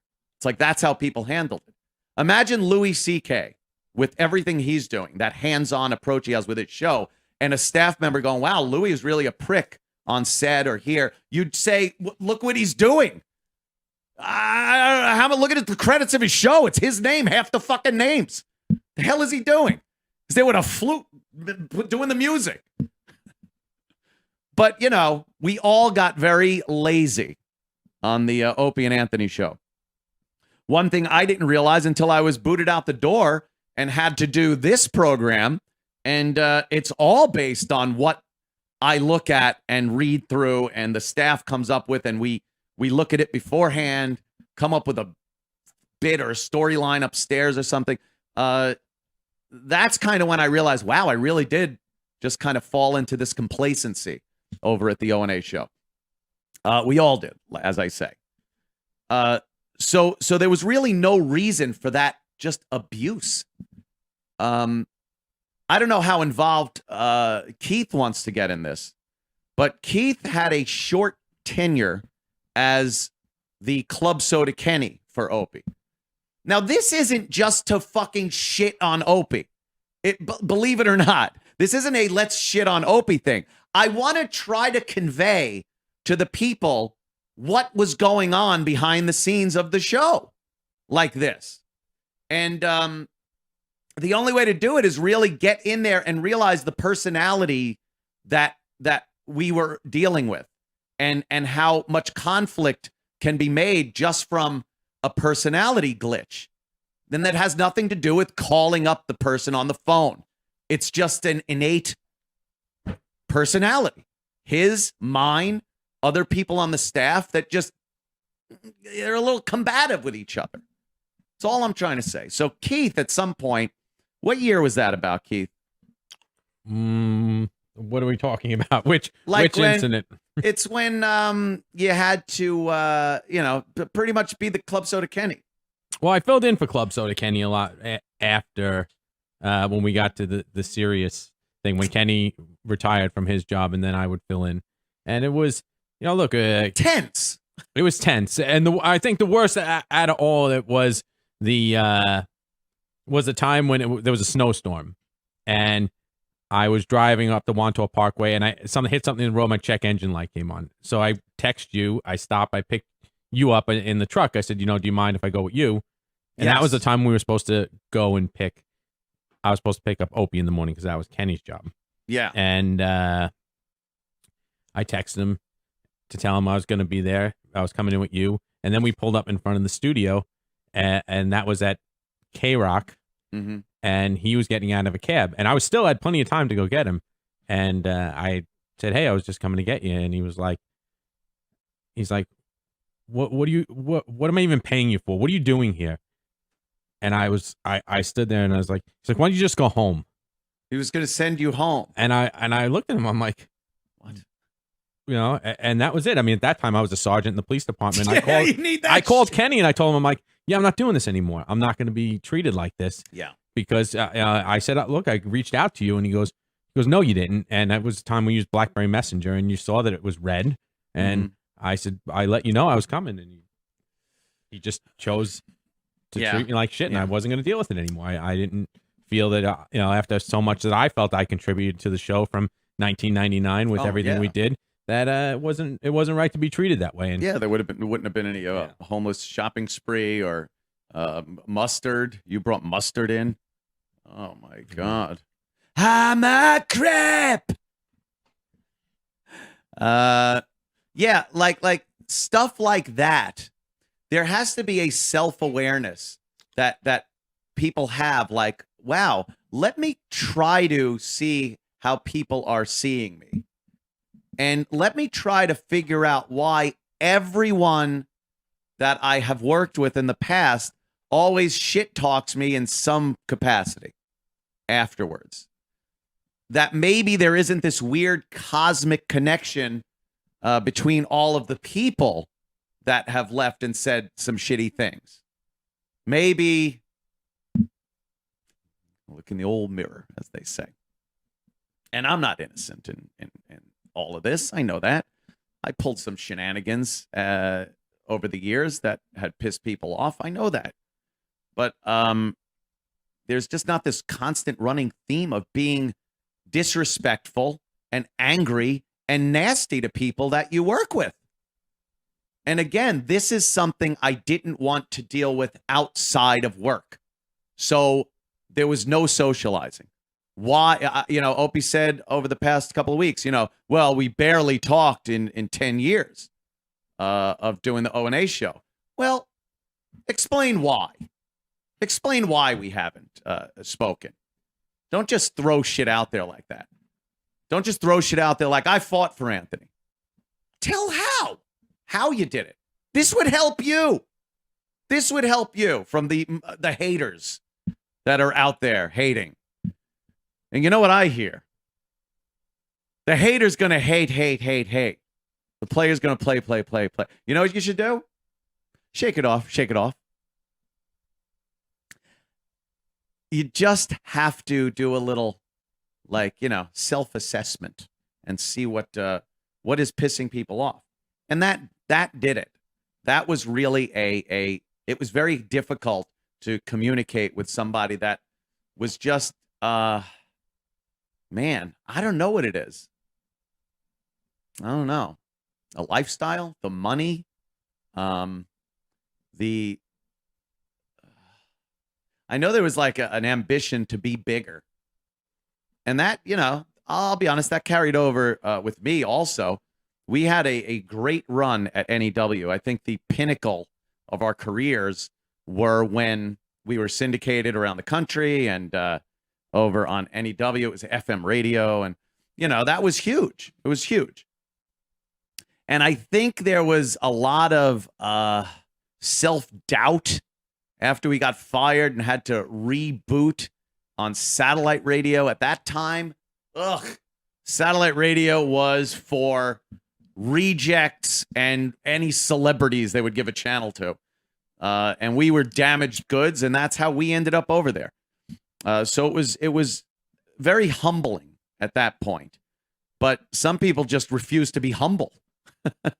And, at that point, you really got to look and not blurt shit out like we're the best. And, sometimes you just got to take a breath and go, wow, we got to rebuild this and really, appreciate the fan base. And listen to them sometimes. Cater to some of the concerns of the fan base. Some of you people are just fucking assholes. Believe me, I know that. But some have good ideas. Sometimes you get caught up in where you are and what you're doing, and you lose track of what people initially liked you for and enjoyed listening to you for. And you lose that, and you lose your fan base. And, I never wanted to do that. I honestly do enjoy going out and doing things. And I liked those bar appearances and hanging out with people. It was a lot of fun.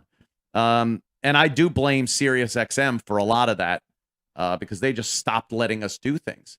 They figured as long as we were just shoved in a fucking closet studio somewhere, we would do the show. And they wouldn't have to deal with sales or other people or getting the equipment or going out there. So, that became a problem. That made a lot of tension between the air staff. I just relegated myself to the belief that that's what it was going to be. And I was fine with it. I liked being in there on a daily basis, joking around and having guests come in and doing interviews and shit like that. I kind of knew that was happening, and you could only make the best of what you have to work with instead of just being miserable about it and we don't have this, we don't have that. We have this. Let's work on it. Let's just do that. Again, the broken phone syndrome. The phone. It was fucking great. I miss Mars. He's going to do the phones in the new studio. Yes, very good. We'll have our new studio in New York City coming up this summer. And we'll get Mars to do the phones. Anthony, So, again, the resentment, that feeling that there's just doom and gloom. It's like a living anxiety attack is waiting there for you. I drive in the morning and just like lose my mind with getting like that whoosh, acidy, whooshy adrenaline feeling driving in, wondering if it's going to be, one of those days or one of those days. And I got to just thank God for Jimmy Norton. Opie said, like, if it wasn't for Jimmy, the show would have broken up. Probably not, because if you've noticed, one of my greatest talents over 20 years wasn't my Ronald Reagan impression. But Jimmy definitely gave that buffer to in between me and Opie when it was one of those days where we were having an issue, or if Opie was having an issue with Jimmy or something, there would be a buffer day like that. But I didn't feel like I was going to leave the show. So to hear that, I get kind of it kind of pisses me off. How it gets to this point, I don't know. Little shots had been taken over the past few months. I would have liked to have believed early on that there was kind of a fight to get me back and stuff. But when I started realizing and thinking realistically and looking at the forensic evidence, I don't think there was much of a fight. And if there was, I would like to hear what it was. And I would like to hear, and I've heard some stuff from certain people that peruse the hallways of SiriusXM. So it's not like I'm completely speculating. And I never heard word one about how I was battled for. If the Opie and Anthony brand was so important as to keep it alive by putting old clips up, then it was important enough to keep alive in every sense of the word by going into Scott Greenstein and raising some holy hell, getting press for it, regardless of the outcome. It might have worked out the same exact way. You and Jimmy over there, me over here, but at least the fans would have gone like, wow, Opie fucking, went to bat at least. Opie is being shit on by the fans, not because of anything I've said or done. You got to take some personal responsibility. I've gotten shit on in the past by the fans. I realize it. I see it. And again, some of them are just assholes. but some have viable reasonings for giving you shit. So now we're here, which is Opie and Jimmy are doing a show over there, which management is very happy with, I hear. And I do the show from here, which I am very happy with. I enjoy doing this. It's fun. I don't get an upset tummy walking down the stairs coming to do this. There's a lot going on in the future of this program, things in the works. So will me and Opie at some point even speak on the air? Well, he tweeted something out over the weekend that said, we'll grab a beer. I'm not going to do a radio bit of, going on your show or anything. I'll go on his show if, Sirius allows me in the fucking building after putting the wanted poster of me up. But, and it's not a bit. What do you think? 20 odd years of doing radio with you, and I want to do a bit? If there's anybody that has teased a thing over the years and made bits out of things, it wasn't me. I just want to have an open discussion that the fans would be privy to. Because I think hashing things out first and then talking gives an element of you're hiding something or trying to deal with something before you talk about it. I'm not ashamed or embarrassed of anything. And I would gladly sit and talk about anything that Opie would want to talk about like that. But I don't see a reason to grab a beer. What? So we can, because I'll tell you one thing. On air, it would be very difficult for either of us to get away with pulling bullshit when the eyes and ears of everybody that was a fan of the show are on you and me. It's very easy to pull the, Aunt, whatever. I don't want to sit with that. I don't want to sit in that atmosphere, in that mood. I've done it too many times. I don't want to do it. And on air, you can't get away with that shit. They will fucking kill you. They're piranha, and they will kill you. So I'm not open to sitting in private and having a little fucking discussion like I did trying to settle my divorce. But I want to, open it up. We've done radio. Why wouldn't this be on the radio? Why wouldn't it be? So, your show, my show, I don't care. Both shows via Skype. I don't give a shit. But, you got to open it up to the people. It's the only way it's going to keep it honest as a discussion. Or you don't want to, which again is fine with me too. I don't really have a horse in the race anymore as far as the Opie and Anthony show goes. It was great. It was a great fucking show for many years, but I don't know. I love the people over there were great. That's another thing I wanted to bring up, the basic contract negotiations, because a few tweets were sent across the field of fire concerning that. I never encountered more stress than when Bob Eatman, our agent, would call and say, well, I'm going to start talking to Sirius. First of all, it was probably 3 hours before the contract was up that he would decide it was time to start talking to the fucking company. He would start negotiating, and I would get anxiety because I knew where this was going every fucking time. Fuck them. I'm not signing. Oh, okay. All right. 7 digits. Fucking that. We got more vacation time. We do that. Still not signing. No, fuck that. I want Fridays off. I want more money. I want this. I want that. I want. Just say it. You want what Howard wanted. Let's just be open here. That contract, there was one time, and I'm not exaggerating. There was one time Sirius said if that contract isn't signed, and I had signed mine already, mine was fucking done. But, mine was no good without his signature. If that contract isn't signed by 6 on Monday morning, the deal's off the table. And there was no other deal. We were still fucking the, church fuckers, as far as they're concerned.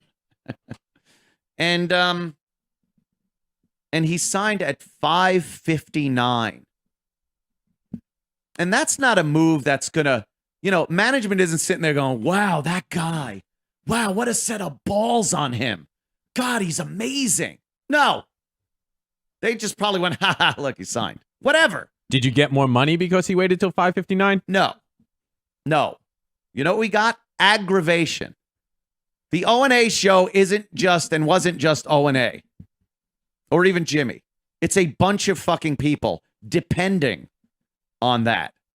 Now, you could have reasons for wanting to leave and do things, and that's, unfortunately, it's your own life. And even though people depend on you, there are instances where you have to live your own life and leave, and it's tragic and sad and whatever. That happens. But this wasn't one of those cases. This was a case of holding something, whether conscious of it or not. And I can't imagine how someone cannot be conscious that they are taking the people that they work with and putting them through a nervous hell. You can't have guys that are married and have kids, jobs, on 0 hour, wondering if they have a job in the next minute. You can't do that. It's mean. And it's something people would only do to hold something over other people's heads. When you have family men that are depending on their job, you can't give them 1 minute's notice that they might not work.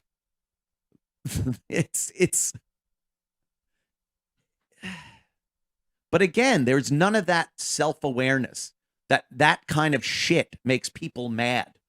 That kind of shit gets people yapping behind the scenes and angry.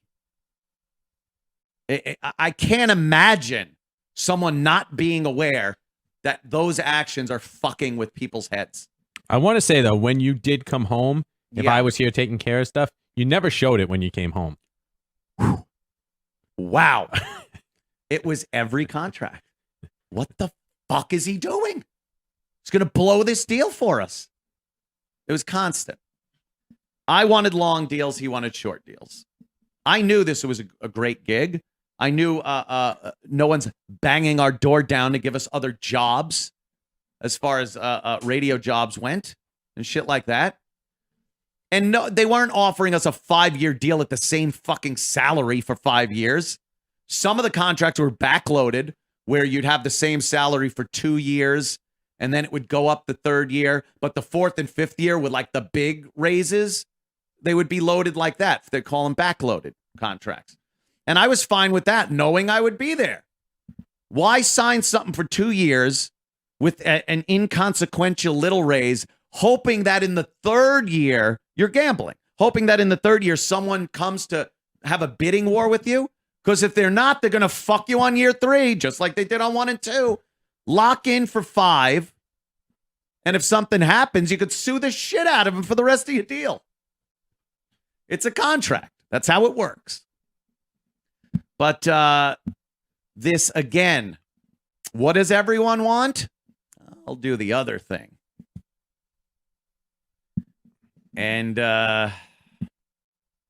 that was every single contract negotiation. I want Fridays off. I don't care about Fridays off. You know what? You tell them you want Fridays off. You know what they're going to do? They're going to tack something else on or take something else away. Vacation time, money, whatever it is. I didn't mind 5 days a week. Believe me. Once I started doing this, fuck you, I'm taking Friday. But I didn't mind 5 days a week. I would have, I was going in there 5 days a week. That was the job. So that didn't matter to me much, but it was a deal breaker. Oh, well, if I don't get Fridays, fuck them. I'm gone. I'll do something else. That was always what I heard. I'll just go and do something else. Oh, really? What about these guys? What about fucking the staff and that? And, are they going to do something else too? Are they going to go on vacation with some of that money that everyone contributed to making and, hang out? I'm sure Travis can just fucking hang out on those millions he made over the past 20-something years and, we'll just do something else.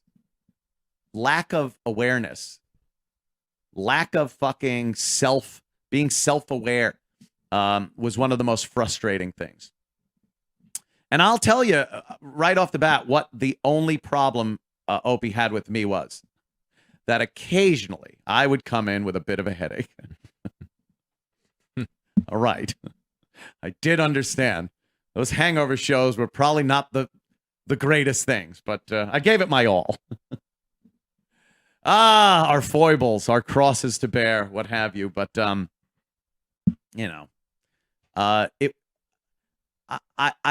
the personality clashes were some of the worst things. The fights that we had, the on-air ones that you people had the pleasure of eavesdropping in on, the ones you never heard,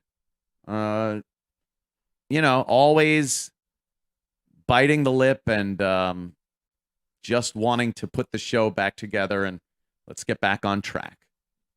You may remember an episode from F.H. Riley's.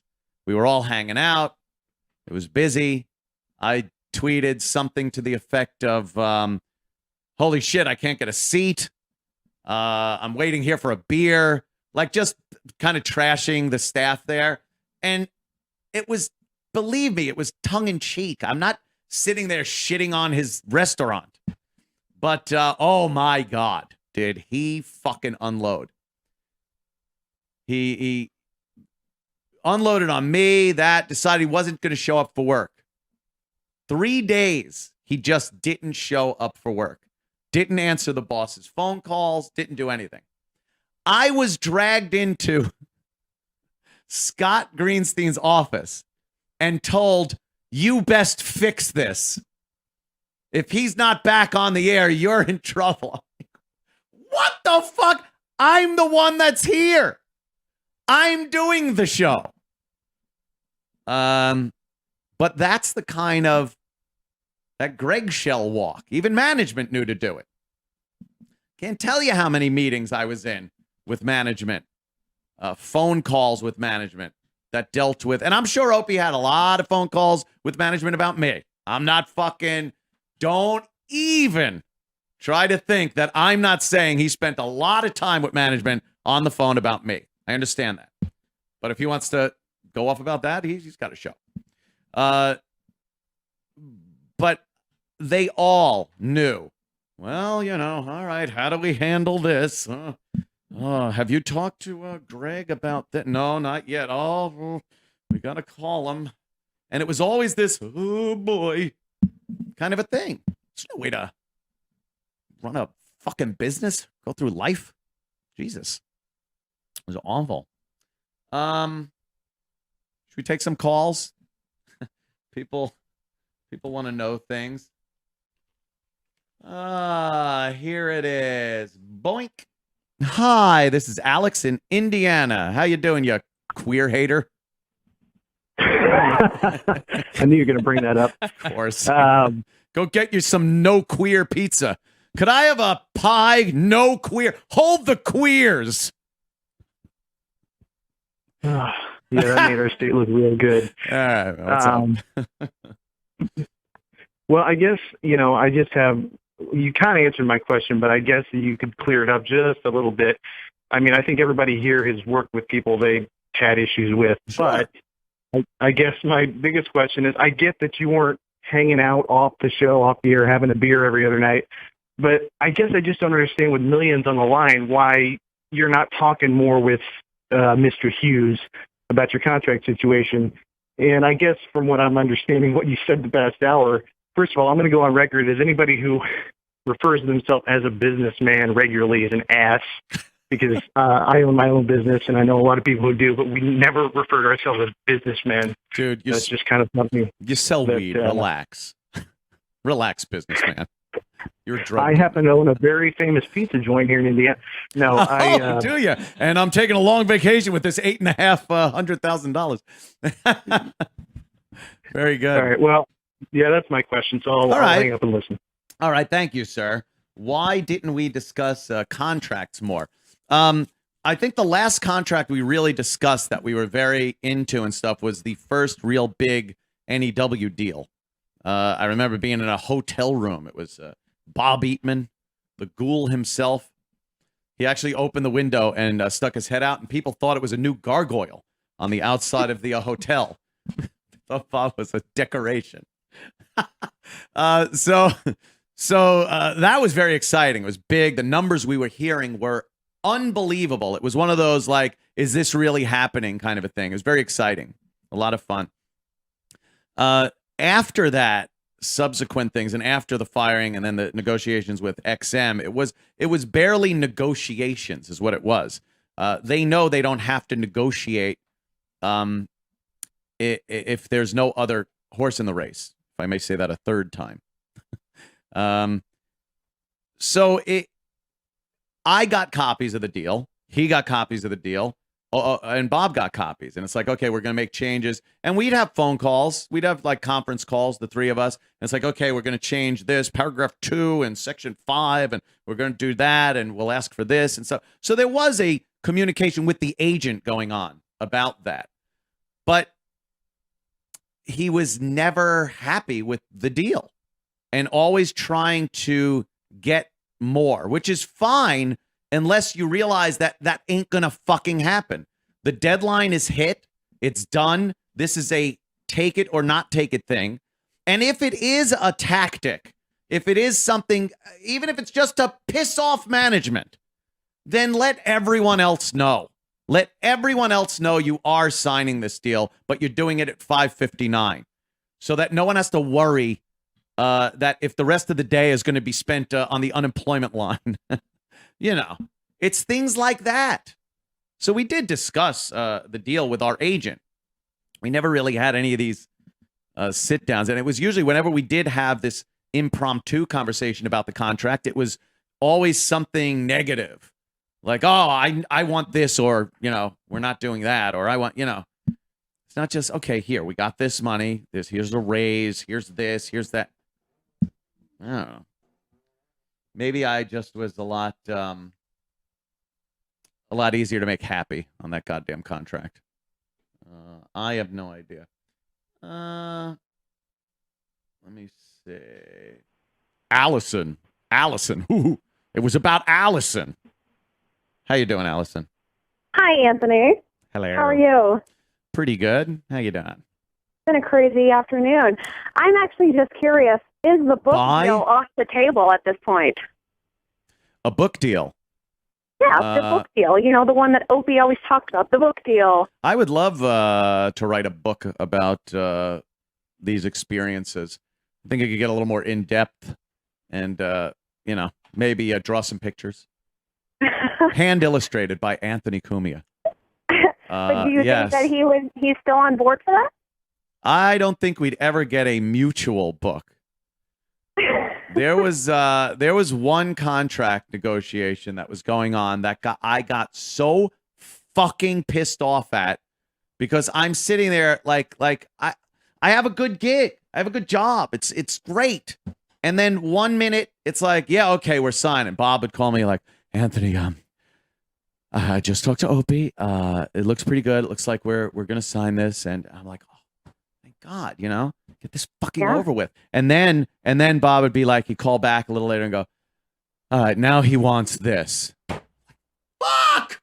I'm going crazy. So I kept saying I was gonna write a book, and I was angry at the time. So I told everybody that came to my house, I'm like, I'm gonna write a book, and it's gonna be called I Hate Greg Opie Hughes. And then a subtitle, no, really, I hate Greg. Like I would get so mad. And I didn't like being that angry without being able to laugh at how mad I was a few seconds later.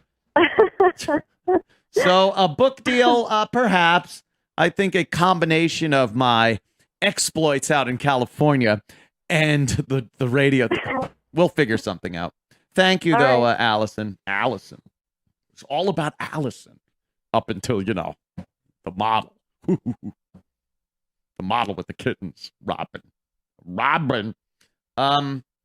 Here we go. John from the great district that is Columbia. What's up? Hey, Ann, how you doing? Pert good.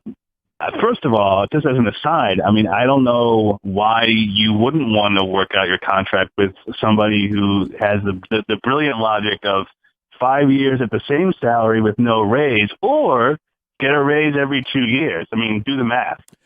Yeah, I saw that. We never had a 5-year deal offered to us that didn't have increases in it. Like I said, they were backloaded, so you're getting most of the increases in the last 2 years. But it still works out better than them just holding you over a barrel every 2 fucking years. I could understand if 8 other companies are knocking your door down that you want to sign a short deal. But I also think Opie, after NEW, had a greatly inflated vision of the worth of the program at that point. Reality had to sink in at some point, and you had to realize perhaps our bestest days were there. We still have a great thing here, but we don't have a let's fucking argue or negotiate with Clear Channel and Infinity about going against Howard in the AM. That had sailed, and we made a fuckload of money based on that. That Clear Channel wanted us to go against Howard for mornings when we were at NEW, and Infinity had to come to the table and give us everything we asked for. The XM and Sirius deals, not so much. So you can't grandstand and get up there and want this, that, and the other thing in your contract. You got to be realistic about where you are in the world. And I think there was a greatly inflated case of self-worth there as far as the show went at that point. I was still very happy and very proud of what we were doing, but you had to look back at where we were and where we were now, and really just the perfect timing that was happening. It's very rare that happens. It's like winning lotto. The conditions, the companies pitting against each other, all those things fell into place to make us successful. That isn't going to last forever. And you can't go into a negotiation and ask for stuff based on a popularity you had years ago. I agree. Well, I have 2 quick questions if you'll indulge me. And they're pretty specific. So first of all, you were there at the time, so you can definitely address this. When Troy Kwan got in that fight on the air with what was his name, Mark Zito? Yes. And he said some pretty horrible things on the actual airwaves.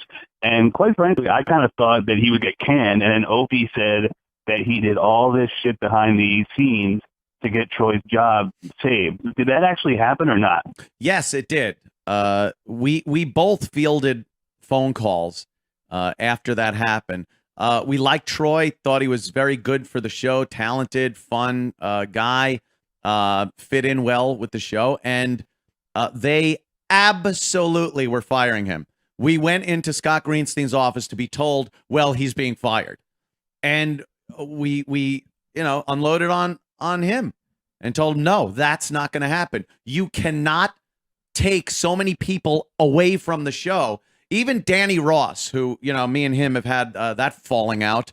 But even then, and especially at the time, they were just knocking off whoever the fuck they wanted as far as our show went. And we didn't have a say in it. So when it came down to like, all right, well, we're firing Troy, it's like, you keep firing these people. You're not replacing them or giving us people to replace them with.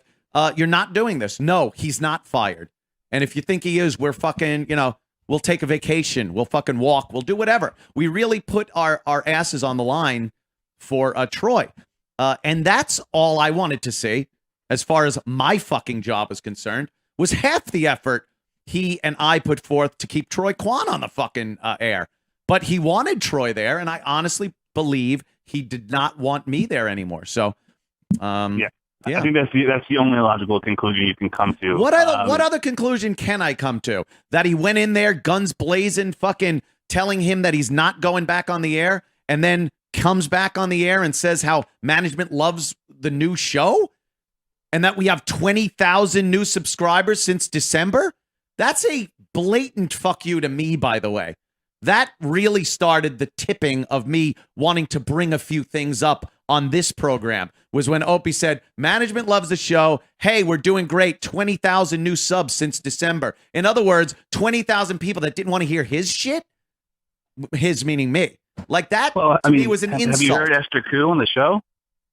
She's really good. Maybe that's it. One other question. So when all of this shit was going on with Opie waiting until the last minute, I know you don't want to tell any tales out of school necessarily, but if you're being honest, did any of, you don't have to name names, but did any of the support staff who weren't making very much money, like you said, did they ever come up to you and say, what the fuck is he doing, and how do we get rid of him, or what do we do about this? There's a weird vibe in that place where it's like you don't know if anyone's listening. Like that's how everyone addressed it. It's like, so are we sign? Are we square? Are we square? I got shot in the fucking face. You should see the other guy. Yeah, it was always this weird. Again, Greggshells. I can't thank the person that came up with that wacky fucking thing, because it was constant that everyone around contract time, they'd come to me. I would actually address some of the people on staff, like, because they would ask, hey, are we close? Are we doing this? And I'm like, I don't know. I'm ready to sign. Fucking great gig. I don't know. And then, yes, there's always this tension, this underlying tension that never belongs in an environment of guys hanging out, making fun jokes and shit like that. It shouldn't be there. I can't tell you the times where I would sit there and just be laughing my fucking ass off with Jimmy. It was gold to me. It was fucking the greatest feeling. And then like it would just stop. And you're like, oh, and then, the phones. Oh, God, I don't need this. Oh, this mic. And then you're just like this. It wasn't fucking fun. Well, it all worked out in the end, period. So exactly. Have a good one, sir. Thank you, my friend. There he is from the District of Columbia. Did Opie get... okay, let's go to this one here. Mike from Jersey. What's up, man? Hey, buddy, what's up? How's the Garden State treating you? It sucks here. Don't try to own a firearm. It's as bad as New York. It's bad. You don't own a firearm, or you do? Oh, I do. I know exactly how bad it is. I got a whole bunch of them. Bunch. Was it a pain in the ass to get them? Jersey? Yeah, you can only buy one every 30 days. You can't just go, get a license. You got to get a permit to purchase. Then you got to go back again. It's ridiculous. I know. It's terrible. I hear it. My brother is in Pennsylvania. Over he's doing a gig over there. He went into a gun store and he's like, it's like fucking paradise over here. Just buy whatever you want. He's like, he had a couple of guns that he needed to get to buy and then have them sent to New York so they could be registered in New York. And in no time in Pennsylvania, you could just do that. It's no hassle, very gun friendly, very Second Amendment friendly state. What's your question about the subject at hand, my friend? I listened to you guys from the shut up and play the music days. That's when I picked up, and that's when I started hearing you guys. And one of the things that it seemed like that back in the FM, well, at least the 102.7 days, you guys, it's almost like, and I think a lot of fans probably felt this, that, maybe some of the fun went out of it for you guys. Like when you got to Sirius, yes, you still had fun, but I kind of almost picked up like always there was a little tension. Did it get worse when you went to Sirius? Yeah, I think so. I think it was really weird. The time that we had off, which was about 2 years between NEW and satellite radio, we were being paid by Infinity Broadcasting. We never missed a check because they didn't want us going to Clear Channel. They paid us to keep us from working for the competing company, but wouldn't let us on the air. It's a pay or play contract that we had.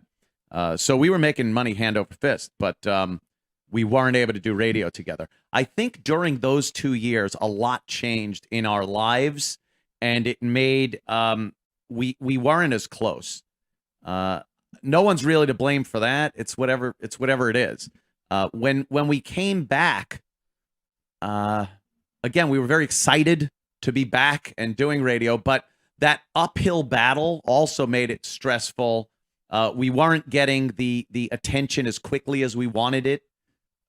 Satellite radio was in its infancy. I think when we first came on, they had 1 million subscribers or something like that. It was so the max. If everyone that subscribed listened to you, it was 1 million people, and we were doing that on FM radio every quarter hour. So I think that had something to do with it. But then again, this weird superiority thing and resentment started coming into play, and the holding things over people's heads. I don't know. And the only thing I can base it off of is what I've seen, how I have seen him deal with coworkers over the years, and how coworkers have dealt with them after they're not working anymore. It's a very difficult situation. There are some people that can be sat down and talked to, and you could talk things out. With Opie, and it's not just me, I feel that people that want to talk to him and settle things and straighten things out are constantly having to just appease him. That isn't a discussion. That's him getting appeased and you hating yourself, and then you go off and smiles and we do the show again. But it builds up resentment over time. So, yeah, that's about all I could give you on that. It's kind of really a shame that like the 102.7 thing ended the way it did. I would have liked it to play out longer, because part of the beauty and a place where you really shined was the crafting and the intelligence around what you can kind of say but not really. That was always I thought that was fantastic. And don't get me wrong. Yeah, the uncensored stuff is great, but it forced everything in a little different direction. Yeah, I understand what you're saying, but here's another part of it. Believe it or not, the FCC was very hands-on as far as certain content went, and that was bad words, graphic sexual content, things like that. We could deal with that. That was something that we were able to deal with and skirt the issue creatively and make it fun and interesting. Later on, after we had been fired from NEW, it became more political correctness and subject matter that you couldn't cover, things that offended people. So I don't know where we would have ended up. It's easy to not say shit, piss, fuck, cunt, cocksucker, motherfucker, tits on the air and not get in trouble for cursing. It's very difficult to not get in trouble for just voicing an opinion these days that might be deemed sexist or racist or misogynistic. So you're put in a position where you could adhere to the rules, the physical FM radio rules that the FCC has in place, yet still get fired for a word or an offensive comment or topic or things. So I don't know how far we'd have been able to push it on FM radio in this climate without getting the boot. It might have come anyway. There might have been no avoiding it, unless we had changed the show completely into kind of a morning zooey, guest-intensive, milk-toasty, drab, boring, fucking backslap fest. Yep.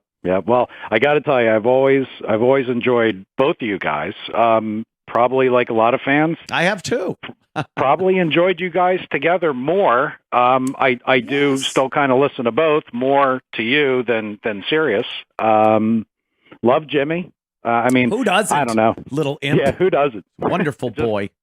Whole thing just kind of sucks. But it does suck. Believe me, I'm not saying it doesn't suck. And it was the sum of the parts greater than the sum of the parts. The O&A show. It just was an amazing vehicle for everybody, and that's why it became popular. You don't just become popular because you're there, because you're on. Some people are on and they suck, and some people are on and they're great. And I think we as a show were great with all of our fucking foibles and personality conflicts and you know, mental fucking problems. But you know, things happen and things do end. I didn't see it ending this way. But I would have liked to have seen a little more effort in keeping it going by the Yep. Well, you just happened, and it just happened again. Jeremy Clarkson, same thing. You know, there's now granted he hit somebody, but it's a moving target. The political correctness, what you could do. Yeah. You know, I mean, it's just it's tough. But look, I wish you the best. Thank I you, subscribe. I listen. Thanks, man. Thank you. And all right, take it easy. Thanks for the call. Very nice. Look at that. Let me see. What? Hey, Nick from the wonderful North American city of Toronto. Hi. Yeah, this awful cold country. I'm just calling. I'm wondering what you think Opie might want to say off air that he can't say on air. You know, any speculations towards that? Well, I don't know, but as I had speculated earlier, I think it comes down to there are certain things, and again, these are some of the personality things that I had talked about, that he can do when it's just me and him in a room talking, that he can't do in front of all of the fans. It's like, I don't want to deal with a passive aggressive kind of a thing. You heard it during the great Grape argument back on the O&A show when we were at XM. The great Grape argument. You might remember that. Looks. I was eating grapes. This upset Mr. Hughes. We had an argument. And that the way he dealt with that argument is very indicative of how he deals with a serious discussion like that. And I really don't like it and don't want any part of it. So is it just the passive aggressive stuff, or is it more maybe he wants to say, hey, you know, it's done for good, and he doesn't want to do that on air? Maybe that's the case too. Weirdly enough, he should do that on the air. He should say he doesn't want it on the air. Again, at least the fucking listeners kind of deserve it. And I'm not saying it's like our entire life should be on the air like some kind of fucking reality show. But when all is said and done with the O&A show, after all this supposed honesty that the show embraced over the years, and how we would dissect other radio duos, breakups, and things like that, why wouldn't we put that final chapter out there on the air? And again, I'm not looking at it so people, you know, hey, Anthony, it's just for your show. I'll do it on his show. I'll do it on goddamn Scott's show. Hey, I got Opie and Anthony in the studio. They're going to be talking about each other. Oh, my God, I got a tree on my, you know. I'll do it anywhere on anyone's show. I don't think with the way this show was over all those years that the final little chit chat should be in a private, closed off fucking room where it's not open, because you do tend to be more honest if you know people are watching.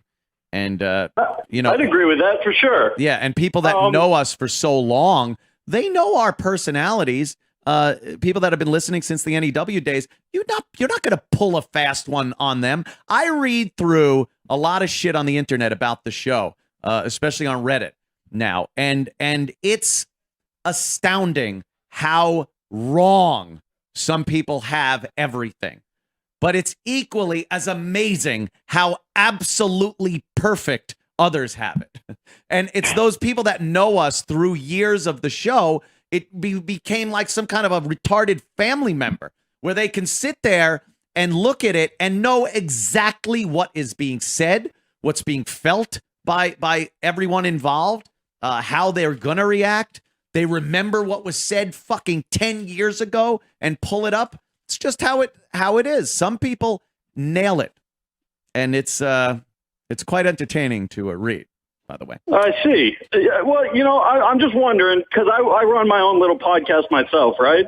And we try to be as honest as possible with each other, and it's fucking brutal. We basically, we want to be junior O&A because we just love you guys that much, right?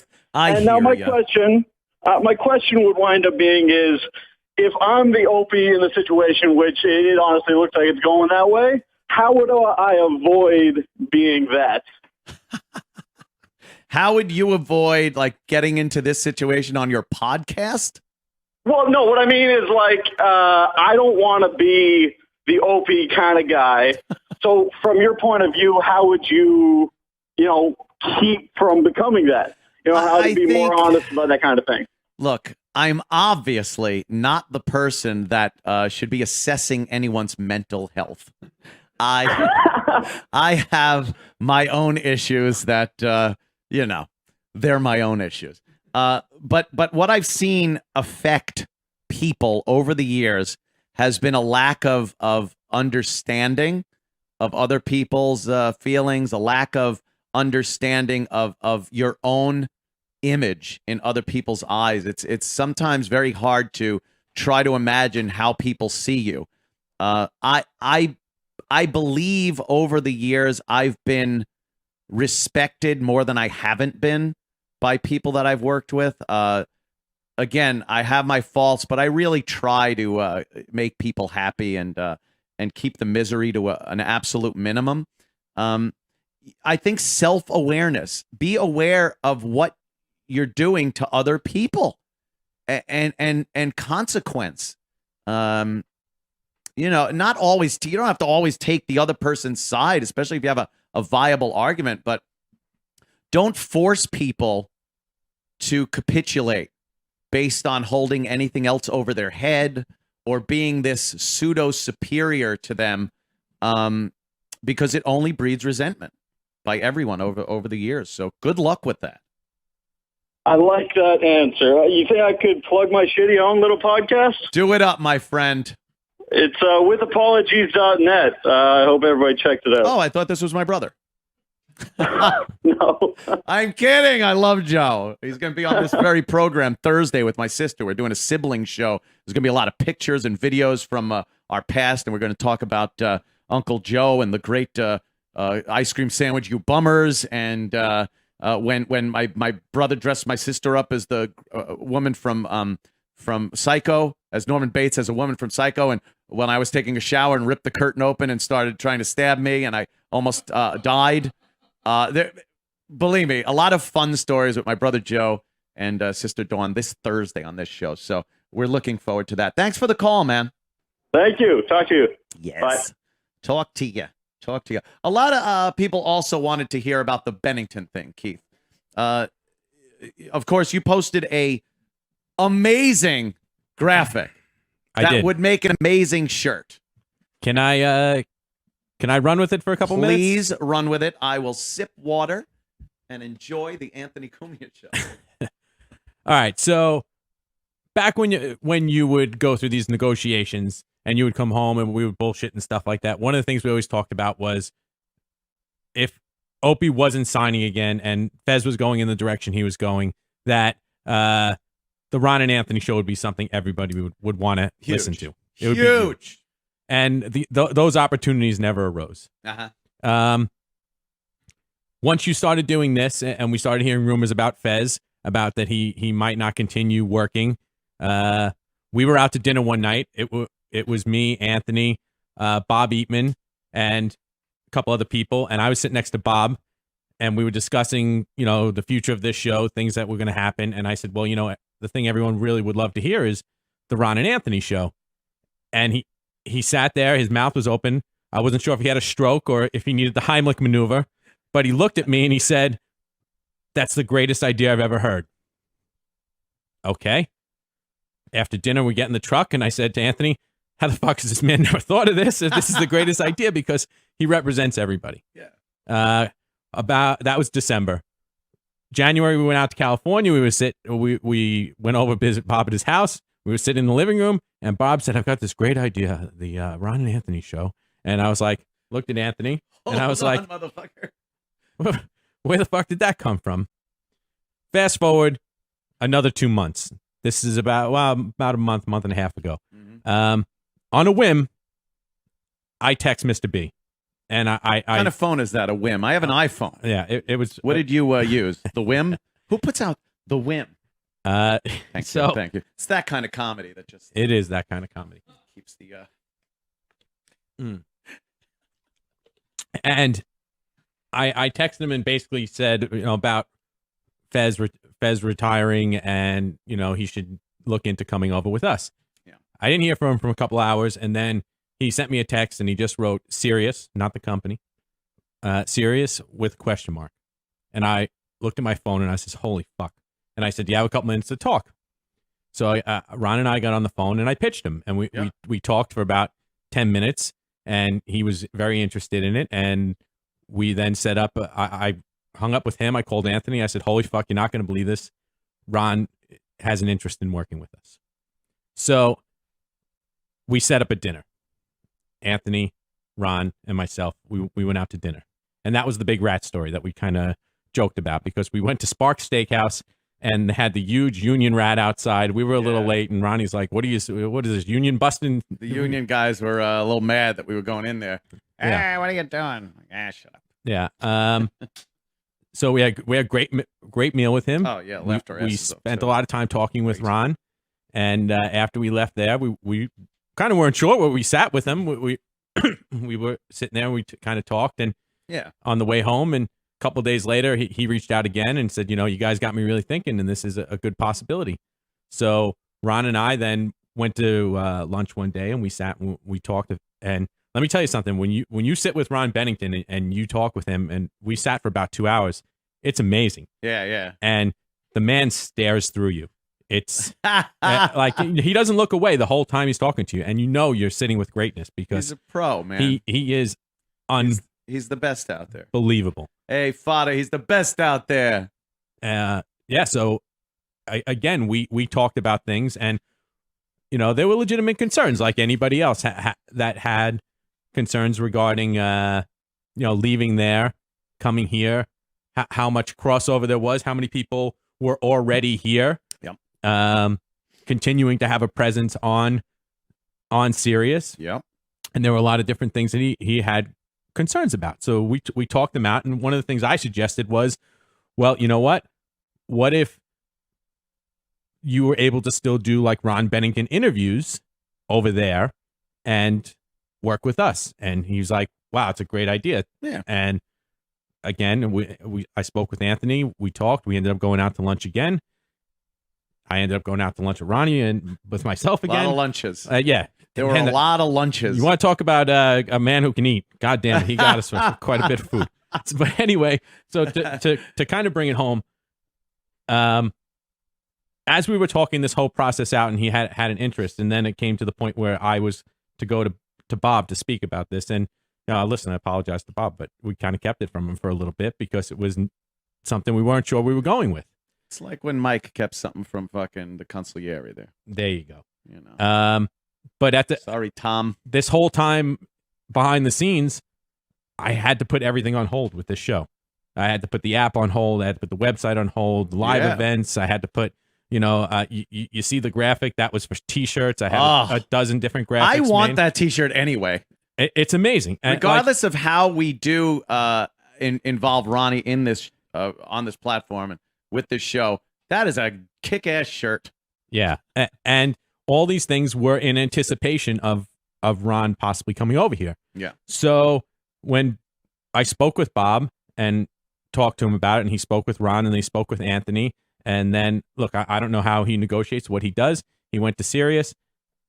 I guess the way I kind of perceived it was he was going to go with the the Ron Bennington interviews thing, but I think that he went more in the direction of the actual show, Bennington show, which I think is that. Look, we haven't heard from them in the last couple of days. Yeah. About this in particular. So that's where we assume it's going. Up until last week, I mean, I spoke with Ronnie on Thursday night, and Friday was the deadline for him to sign the Sirius deal. And, we talked a little bit and about what we could do to make this happen. Yeah. And he wanted a presence on both, and I understand that. And I understand he was concerned with having, again, with how many people were already here that were crossover fans between Ron and Anthony. Yeah. And Friday, after some of the comments that were made on the O&J show in the morning had something to do with it about me tweeting out that picture. But at the same time, I knew that was my last shot, our last shot at possibly showing him how much there was. Yeah, the support that's out there right. for this the Ron and Anthony show right. Would have. And everybody went fucking crazy. Yeah. People loved the idea. And there is a thought process here that we will do something. Oh yeah, he still wants to be involved, and he has amazing ideas, especially for the video platform portion of our program. And I do like the idea of, let's say, like every Friday is the Ron and Anthony show. If he can only be there, and it's just one idea. Let's say, the 4 days a week, like I'm doing here, it still remains the Anthony Kumia show. But when we move the studio in the city, how about a Ron and Anthony show that we do on a Friday? I think that would be kind of cool, something like that. But it's just, there's a lot of other scenarios that we can mull over to get Ronnie involved in this. And it would be great. It would be fucking fantastic. Yeah. And that was Friday was D-Day for us to actually have his name on the marquee full time. And that's why I tweeted that picture out. I know a lot of people were freaked out. They were like, holy fuck, that's amazing. And some people were upset and said, oh, he's fucking with us. But yeah, no, it's not a fucking with thing. We just had, Keith is very good with getting those ducks in order beforehand. You don't go scrambling once something happens to get all the pieces together. Keith likes laying everything out, having everything ready so that when you go, you're a go. And everything, merch-wise and website and app and everything had all been prepared like this. So we're still working on it, and we'll see what happens when we move into the city as far as getting Ron actually on board. I do like the idea of a maybe 1 day a week show that features Ron and Anthony, and we, do a Friday show, something like that. So it's still in the works. Don't sweat it. We're still yapping. I love Ronnie. I love Fez. I wish him only the best. It's so funny when people go, oh, I think this is a work. It's never a work. By the way, when you look at things, like 1 out of 100 times something happens on a radio show, and especially with O&A or Ron and Fez, it was never a work. Everything they talked about is what was real. Remember Dave getting married? Oh, fuck that, it's a work. Dave's having a kid? Oh, it's a work. Dave left, it's a work. Fez he left. He's not on the Ron and Fez show. There is no Ron and Fez show anymore. Ronnie has something the guy will excel in radio his entire life. He's that fucking good. And I'd love to have him on board. And we'll see what happens when we get our studio in the city and put something together with him. But Ronnie is he's the greatest. How are you going to say anything bad about Bennington? So that's pretty much where that is and was. And the app is still being worked on. Any more news on that? Because people are clamoring. Yeah, listen, everything is full steam ahead now. And like I said, the only reason that we kind of had to slow things up because there was work orders that needed to be changed. Yeah, we might have had to change a few name things around and graphics and there was a lot involved in that. So we put a lot of things on hold in order to facilitate Ron coming aboard. And look, it was a letdown. I mean, as far as the whole picture, the whole package, right. the whole picture. but Definitely. he definitely wants to be a part of it, and I think we may, if we're lucky, see him this week. Yeah, So we'll get something. Very cool. Who's this? Jerry. Jerry. Tony, how you doing, pal? Tony. All right. What's up? All right, I wanted to quick bring up to you. I called into shortly after you were fired. I called into the Opie and Jim show, and I brought up to Opie. I felt like the show was kind of off since you were gone. Naturally, there's a growing process there. Sure. And I called in and I was like, "Hey, Opie, I want to just give you like some honest criticism, some things that I didn't think were doing very well with the show." He absolutely imploded when I called. Anytime those calls would come in when I was there, if there was some kind of issue, I'd go like this. I'd be like, it was unbelievable. Scary. Yeah. And what was tough was it was two parts. One, I was like, okay, well, he kept on calling me a hater. I'm really not. I don't subscribe to your show. Do you hate? I don't, and that's what's weird. Like, he kind of pissed me off because I was literally calling in just kind of as a guy, like, hey, there's something lacking here, and I think you're bringing down the show in some aspects. Obviously, that's hard to hear. No one wants to hear that. Sometimes sometimes he's his own worst enemy when it comes to how he handles like the internet and people, and it I don't know why, but it comes off as a holier than thou attitude sometimes. Like, you could have some criticism and he'll just be like, you know what, fuck you, dude. I've been doing this for so long, and it never garners sympathy. It always garners resentment and this, well, fuck you kind of a thing. There's a way to talk and be diplomatic and have some type of tete-a-tete, as they say. But it would always come off as, you know, fuck you. What do you know? I'm here. I'm rich. We rule. Like, and it's like, that's not, I would cringe sometimes when he'd be lacing into somebody, and I'm like, oh, this is, don't talk like that. It was brutal because, like, the one thing he threw the money line at me, like you said, and number two, he was like, I've been doing this since I was 18 years old. I'm like, well, listen, I've been fucking girls since I was 18. I'm not a porn star. Like, he got himself in a very fortunate situation. He was put in a spot where he can find talent. We all were put, by the way, in a very, very an amazing place where everything was working at the right time.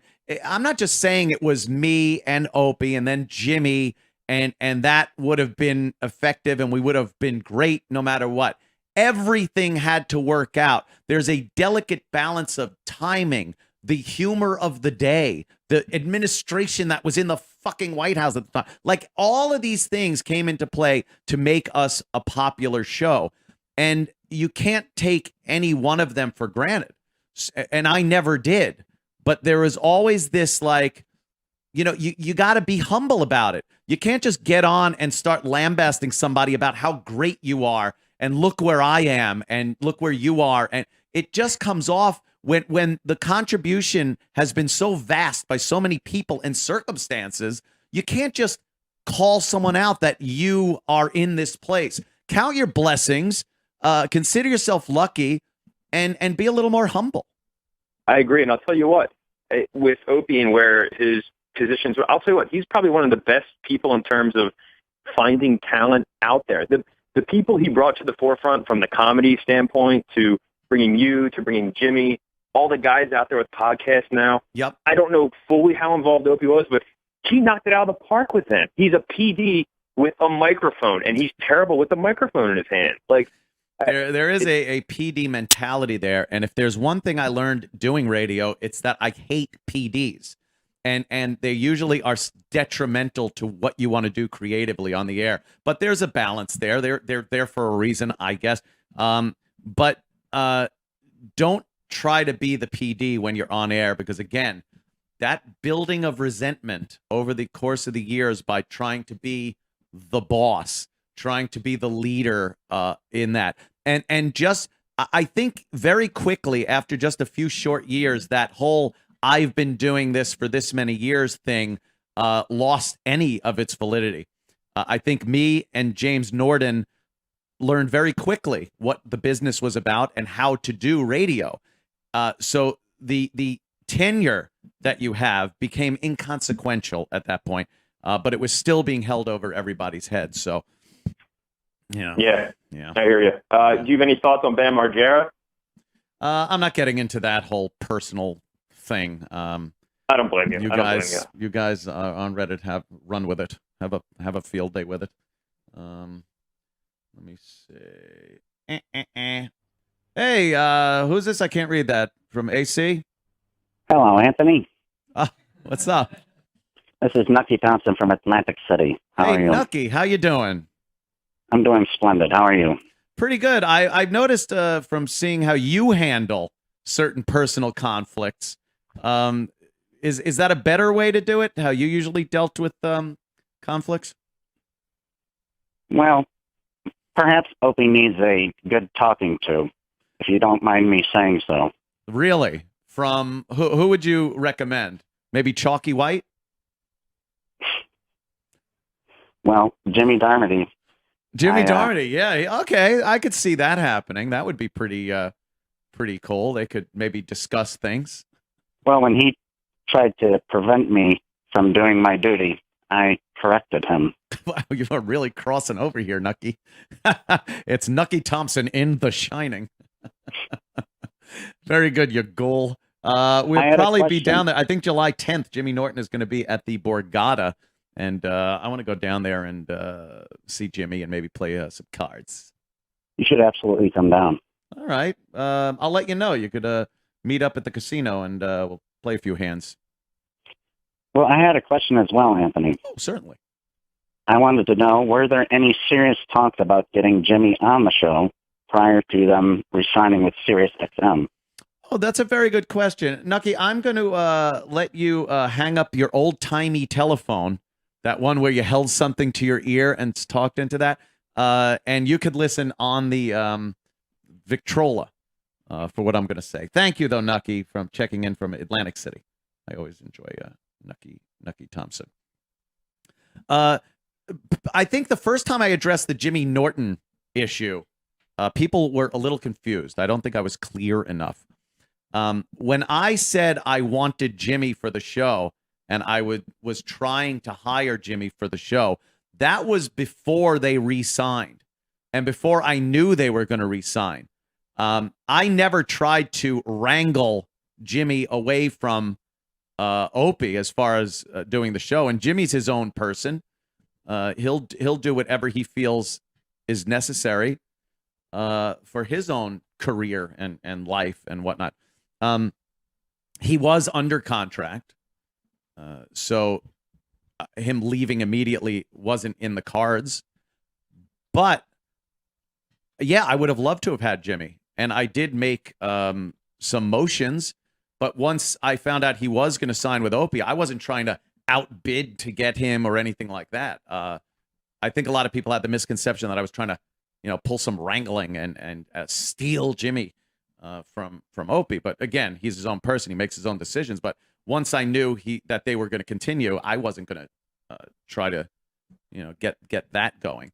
Would I take Jimmy Norton in the future if there is a departure from the O&J show? Hell yes. In a second. I would adore having Jimmy here. I call the Ron Bennington, Jim Norton, Anthony Kumia thing the holy trinity of radio. It would be one of the most amazing things on any broadcast medium. So you never know. Never know what's going to happen. We keep in constant communication. I love James Norton. I think he's a very talented guy. He's a sweetheart, and wish him only the best. And I would love for the best to be him working here on this very platform. So I hope that answered your question, Nucky. Love that guy. Do you think this should have oh wait, it should or what? Paul? Philly? Hey, how you doing? Pretty good. What's up? Swell. I was wondering if, continuing what Nucky just said, lovely on your air. You talking this way on this episode today, Do you think this is going to stop people from coming on your show down the road? I don't think so. I don't think I'm doing anything here except kind of giving my view of what the O&A show was, a little more behind the scenes than we have said in the past. I don't think this is a big surprise to a lot of people. I think a lot of people had. I think they had an inkling that something was going on over the course of the years. This is my side of it, my gaze into what happened. I'm sure Opie's side would be different, and he has the ability and the broadcast medium to give his side of it if he wants to. That's fine too, but I don't think this will harm anything. I kind of like airing this. It needs to be put out there because there's so much speculation going on as far as what we're thinking, what we're doing, what the future has in store, that it's kind of nice to just air it out and move on and get on with other things. So I didn't want to have the elephant in the room, as they say, when I'm trying to do a show tomorrow or the next day, or Larry King is going to be Skyping in on Wednesday. I need to have this on my shoulders when I want to talk to Larry about how hilariously funny him using Oculus Rift was. Well, of course. Well, that's hilarious. Yeah, listening to you ramble, I almost lost what I was trying to say. Well, thanks for the call, my friend. Yes, absolutely. Toodles. There he goes. Toodles, he said, I think he said Toodles. Yeah, well, I can't. Can you? Okay, that's a good question. Why end on a downer like that? Anthony from Denver, Colorado. Did you see Jimmy in Denver over the weekend, or? Fuck yeah! I actually paid for 2 shows on Friday. Yeah, he's fucking hilarious, right? Yeah, it was badass. He puts on a great show. He said Denver was really cool. Like the people were awesome. Yeah, there was like one guy I think that got kicked out during the first show, and then I sat next to this insanely drunk couple that tried to start a fight with the waitress and manager towards the end. It's that thin air up there, I think. It's that thin air. Yeah. What's your question there, Anthony?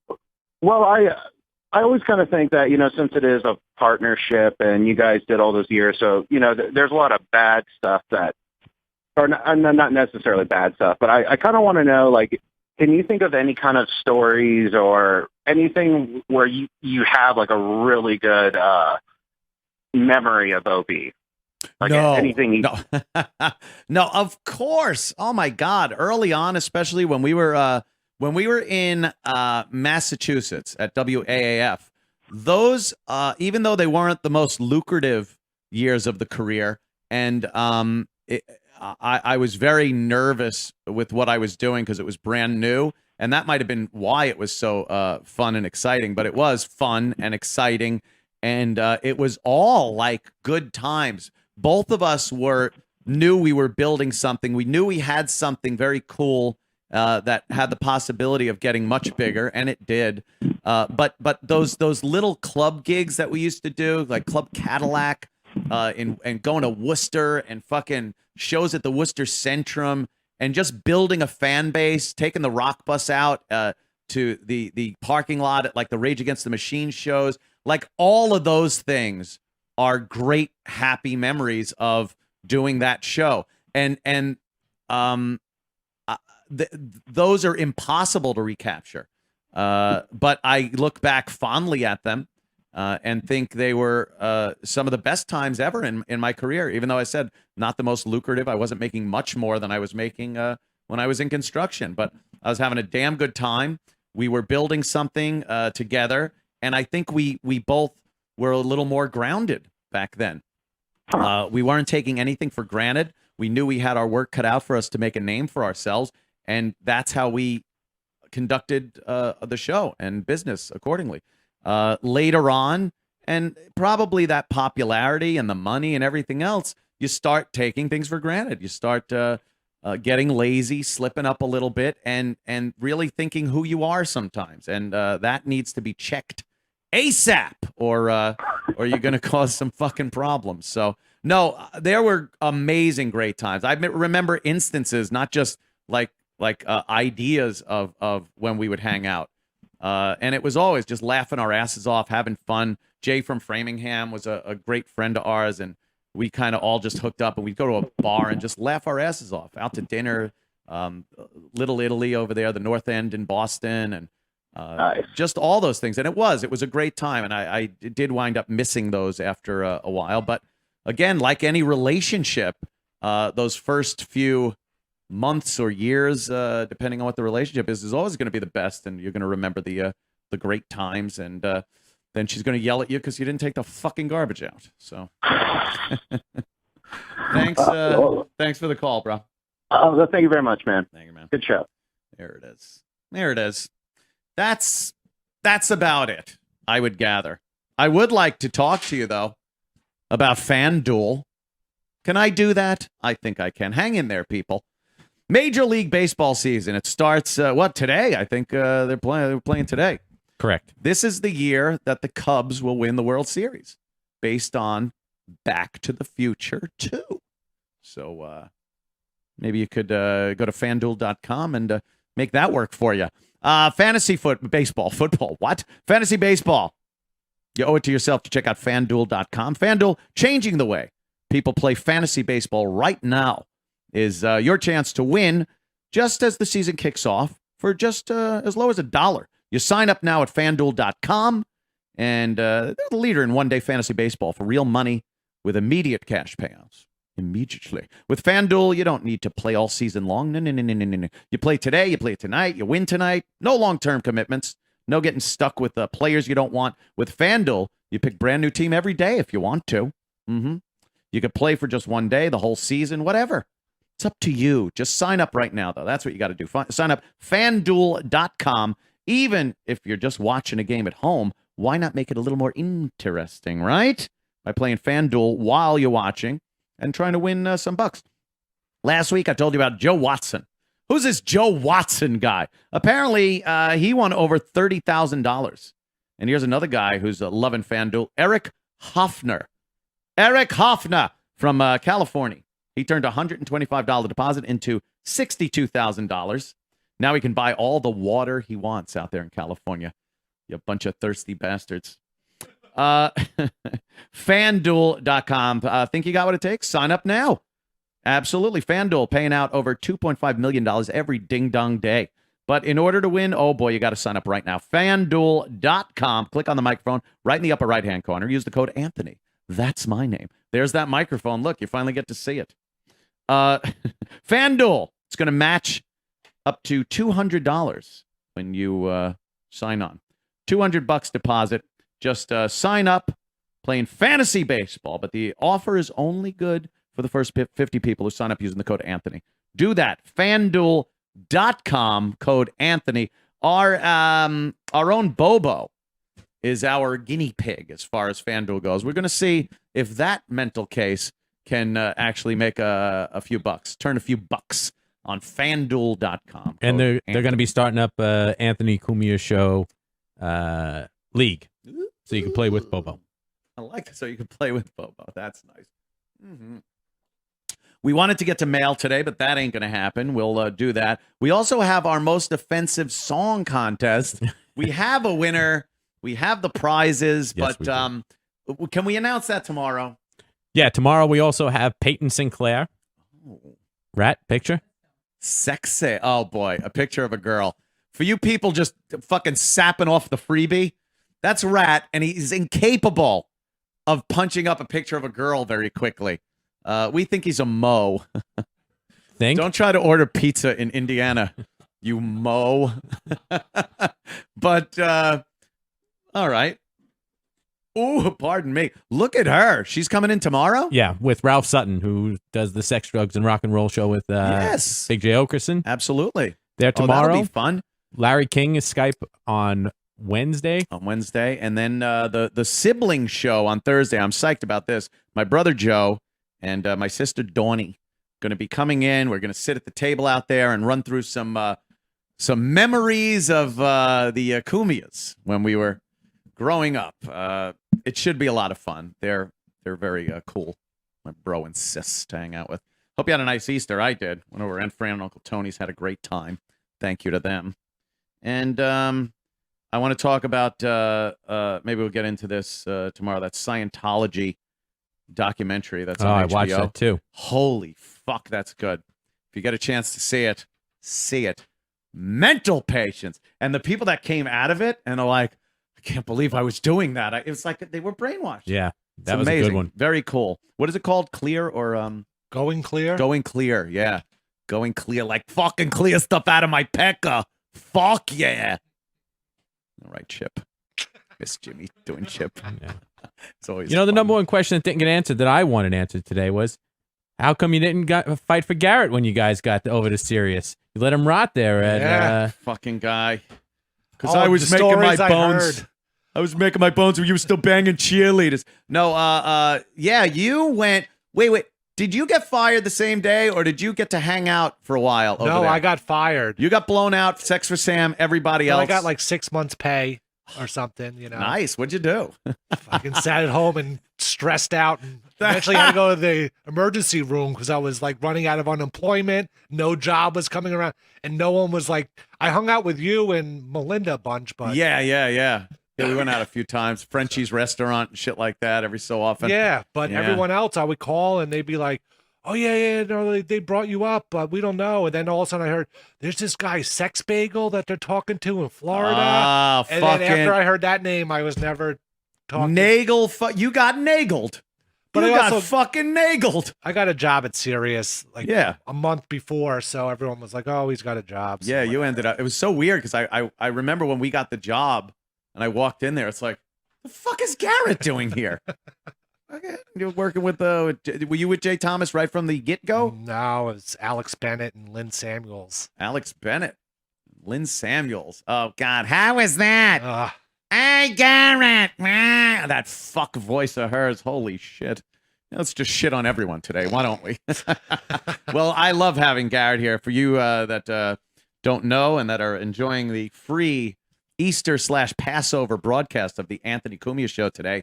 Yes, we picked up Garrett. He is an employee of this very program. Rat, who we have right here, is the director of the show. It has a visual element, so when you see it screw up, it was Rat. And then Keith the cop, because the progression of NYPD lieutenant to show producer is smooth as silk. Oh, you bet. It's what they all do. They all go into entertainment.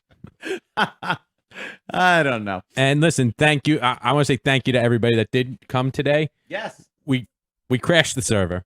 Yeah. So we're on live stream. Rat got that up and running where it's on live stream. Yep. So everybody's been watching, but it's not a normal occurrence. But the numbers that we put up today were far exceeded what we expected. Very huge. And we are actually going to another The new website everything is and everything. So in May. We're all moving. It's all creeping up over here. And I do mean creep.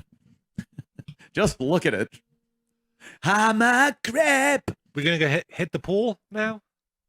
I wish. It's fucking freezing. It's so I opened cold. the pool and I'm having a problem with one of the heaters. I One put of my hand heaters. in before. See? Oh, it's ridiculously freezing cold. No. It's like it's April or something. Yeah. You know what was amazing? Remember Ray Lynn? You remember the Canadian girl, Ray Lynn? Yeah. They used to come over and shit. She would hang out. She'd come down and like stay for like 2 months. She's fucking great. And the pool, she's Canadian from Halifax. The pool that fucking cold, she'd jump in. She would jump in and just be like, no, it's fucking refreshing. You know, just smoke more pot and shit like that. I couldn't imagine doing that and not just dying. Yeah. Just dying in that pool. So, we're going to, of course, more hijinks and shenanigans by the pool. We have a much better system worked out now. And we'll see how Rat handles the outdoor broadcast once the weather gets a little nicer. But I'm psyched about that. We're going to be doing that. Joe Curry, are you doing anything in the next day or two that you want to plug? I most certainly am. Davin's Den tomorrow, 6:30 Eastern Standard. Go to davinsden.com and click listen live. And God knows you guys won't do the live read tomorrow. No, I ask and leave copies. Might as well let Beavis pee on it. But nonetheless, here it is. There it is. It's fun to pretend. Let's see how we do tomorrow. It happens. And for those of you, Oh yeah, thank you very much. Thank you very much. thank you. Oh, happy birthday, Joe. Fuck yeah, another one, huh? Jesus Christ. And for those of you watching that aren't subscribing yet, what the fuck are you waiting for? This is just the new. It's the new hotness, the new coolness. Subscribe to the show. Go to anthonykumia.com and check that out. And for all of you subscribers, thank you. Appreciate it. Hope we cleared up a few things. I'm sure nothing will hit Reddit or any of the other sites about what was spoken here Over today. 1,300 comments. Keep on the it all. listening Let's thread. keep it all on the DL. Can we, people? Can we? And we'll return tomorrow on this very whatever it is, internet. Sim Salabim, thank you very much. Hasta mañana.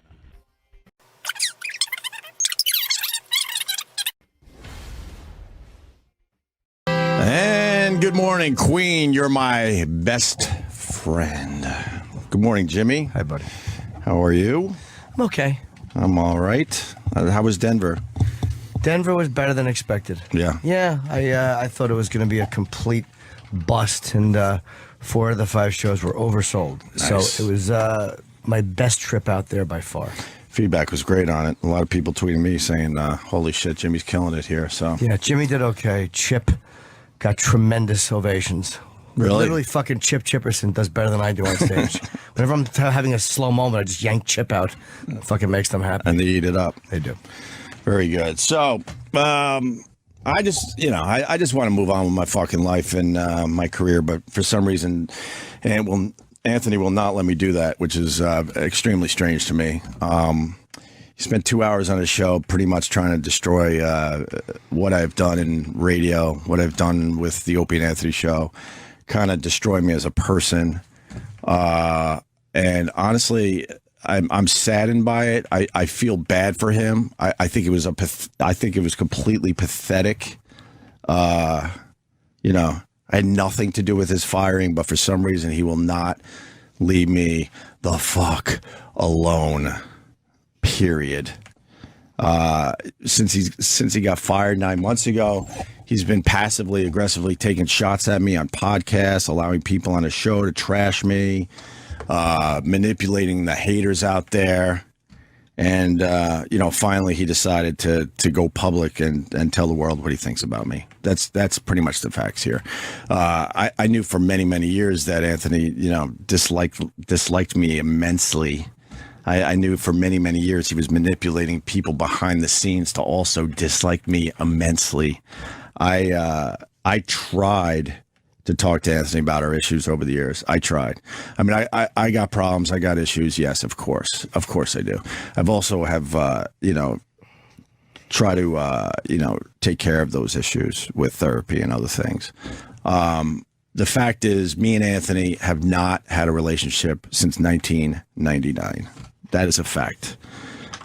Before that, from 94 to 99, we were like best friends, literally best friends, doing this radio show and being incredibly successful with it. But then yesterday he chose to like basically say that I hadn't really nothing to do with the success of the Opie and Anthony show, which is ridiculous. I'm not gonna defend what I do as a radio guy. I'm not gonna defend what I did for the Opie and Anthony brand, because that's just ridiculous and not fair, and he knows it. So I don't know where this is coming from. I know when he got fired, I said it, Jimmy said it, we all said it, that it was completely unfair. He should not have gotten fired for the tweets. Absolutely. We've said that. We also did try to save his job. I don't know how many times I have to say that. We absolutely did.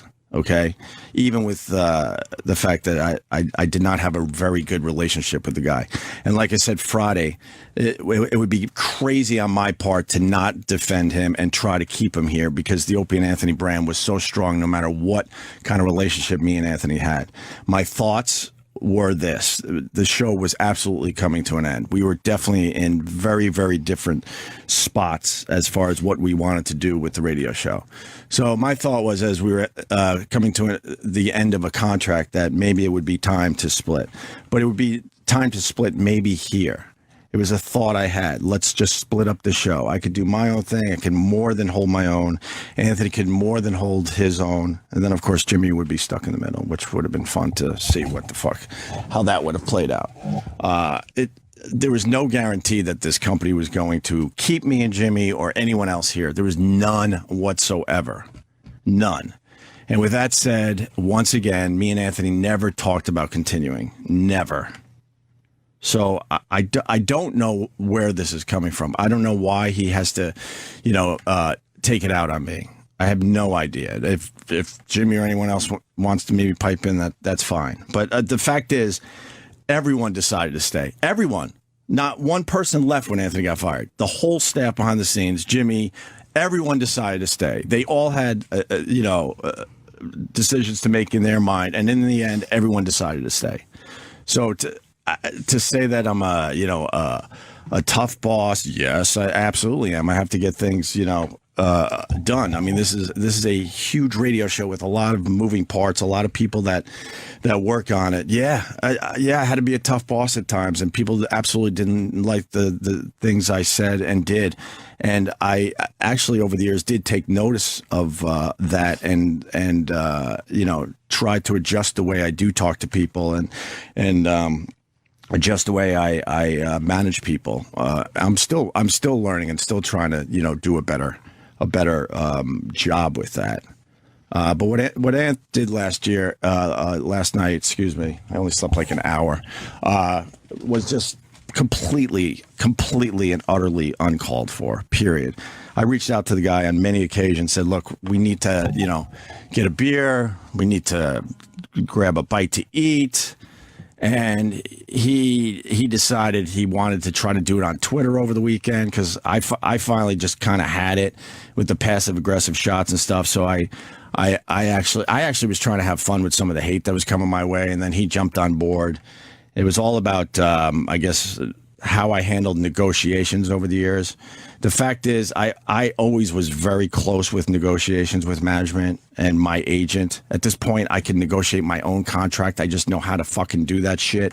In the early days before we had an agent, I had to negotiate all the contracts. I thought of a story last night when I was going to bed where we were moving to Boston from Long Island. And they were paying us really, really shitty money, which, proves I wasn't that great at actually negotiating back then. And I actually gave Anthony pointers and tips on what to tell the general manager at the time, Bruce Mittman, on how to get a couple extra thousand. The point being that Ant is just lying when he says that he really thought I was going to leave and that I was putting everyone's jobs, in what's the word I'm looking for? Jeopardy. Huh? Jeopardy. In jeopardy. Did you ever feel that, Mars, that I was putting everyone's lives in jeopardy around here? No. Thank you, Mars. It was a negotiation tactic. It's a lame negotiation tactic. So many radio guys have used it over the years, including Howard Stern, where you threaten, I'm going to leave, I'm going to leave, I'm going to leave. And you hope that, you have some kind of pull and that the boss is going to come to you and go, oh, my God, he means it this time. But I never meant it. And me and Anthony have the same agent. And if he really thought that I meant I was going to leave, all he had to do was call Bob, and Bob would have absolutely told him that I wasn't leaving whatsoever. The point was that Anthony wanted to sign like 5-year deals around here, 3-year deals around here. And working very closely with Bob, I felt like we were worth way more money than that.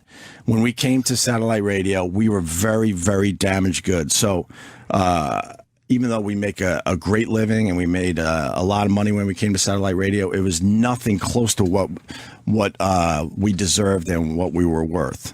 So my thinking was, why sign a 5-year deal at one salary where you're not going to get any bonuses, any raises for 5 years? So my thought was, let's get shorter contracts. So then they knocked it down. Well, how about 3 years? And I said no, because they would hit you with a number, and then for the next 3 years, you would have to make that number.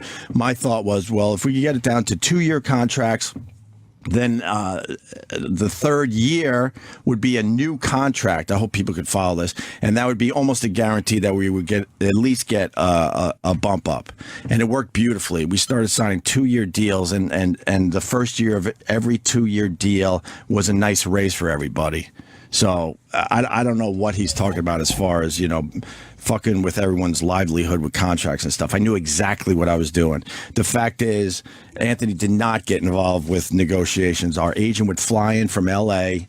to try to sit down with me and Anthony. Sometimes he would fly in just to want to shoot the shit, and our agent is an absolute bore. So I understand not wanting to hang out with him. But then when it came to contract time, Bob would come into town and he would literally be outside that door. He lives in L.A. and he's like, all right, where you guys want to eat? And every single time, Anthony just wanted to go home. And this was close to trying to figure out contracts. So that alone was not fair whatsoever, because then I would go with Bob and have to sit through his fucking boredom and try to figure out little things that we can maybe get in a contract, including more money for me, more money for Anthony, more money for Jim, more money for the staff, possibly get more vacation days, try to get some shit done with the studio. This was all the shit I had to do behind the scenes as Ant decided, no, I just want to go home. So for him to take, shots at me at how I handled negotiating is ridiculous, because he just didn't even want to be involved in the whole fucking process. So I don't know what to tell you. So then we started going at it on Twitter over the weekend over that point. And then all of a sudden he's like, my show or your show. And I felt, after 20 years, I deserved maybe we could try to figure out some shit behind the scenes. A beer, dinner, whatever, and he chose not to. And I even said to him, look, stop manipulating the haters, stop stop exaggerating the truth, and then I'll sit down and have a beer with you and we could figure some shit out.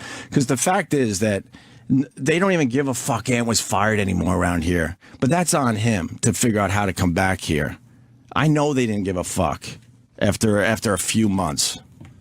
But, leading up to his firing, if he wants shit on the table and if he wants to be honest with himself, what he should bring up is the fact that the company was very, very mad at Anthony Kumia. They were mad that he was missing a lot of days of work. Now, Anthony would argue, well, I deserve my time off, and he's absolutely right. The problem they had was him coming in, not coming in last minute and putting the whole show in turmoil as we're running around trying to figure out how we're going to do the show that day.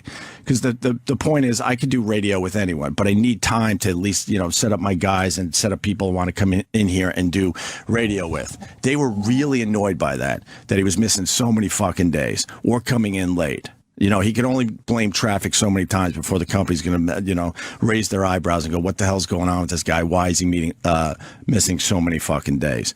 Bob was called on that. Anthony was talked to about that. They were really annoyed by that point.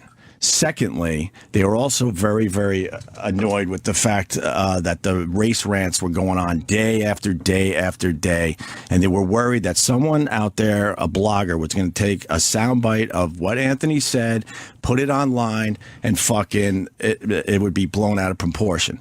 That was another thing that was told to Bob, our agent. Now, I don't have a relationship with Anthony, so I have no idea if Bob ever talked to Anthony about that. I'm not going to sit here and say Bob absolutely did. I have no idea. But they were deeply concerned about the direction of the show and the amount of race rants that were going on this fucking show, period. And Ant knows that somehow, some way. So if he wants to openly talk about his firing, maybe he should take some kind of responsibility and discuss everything that was going on behind the scenes before it led to his firing, period. As far as me and him goes, and as far as trying to work out our issues, I know I tried. I know that he obviously had major problems with, something, but he never, ever vocalized it. We would not talk before we did this radio show. For many, many years. We didn't talk. We didn't put the show together anymore. We just came in here, turned on the mics, and we went at it, it's amazing that we had the success we did under the circumstances, because we literally stopped working on the show, stopped talking to each other, stopped talking when the mics were off. And then we would have blowouts because, we couldn't take it anymore. And then that was the only time in the last fucking 15 years we literally were on the phone together. And we would work out our problems, and it would actually feel good. And then we would promise, well, we should start hanging out again. We should, maybe do some more dinners. And then this breaks my heart, to be honest with you. And then I would say to Anthony, I go, man, it would be really cool if, you saw where I lived. He goes, yeah, I would really like that. That would be really nice. The fact is, and I only bring this up because he's trying to, tell everyone yesterday what kind of fucking person I am. Here's a guy I did 20 years of radio with. We had an amazing run. I'm proud of what I did. I'm proud of what he did. I'm proud of what we did together. If you want to spin it and say I'm useless and it was all Ant and stuff, whatever. I'm not going to change your mind. That's fine. But I know what the truth is. So I would go ahead. It would be really nice, if you come over and, check out where I live. Here is a fact. Anthony has no fucking idea where I even live. He's never been to my house. Okay?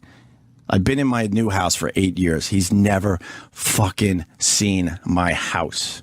I have 2 kids. I bring this up only because he's questioning my character as a human being. I got 2 kids. He's never met my daughter. He wouldn't know what she fucking looked like if she crawled right by his fucking face. I have a son that is 5 years old. He met him once. The only reason he met my son was because my wife came in here once to meet me so we could go to lunch after the fucking radio show. Okay?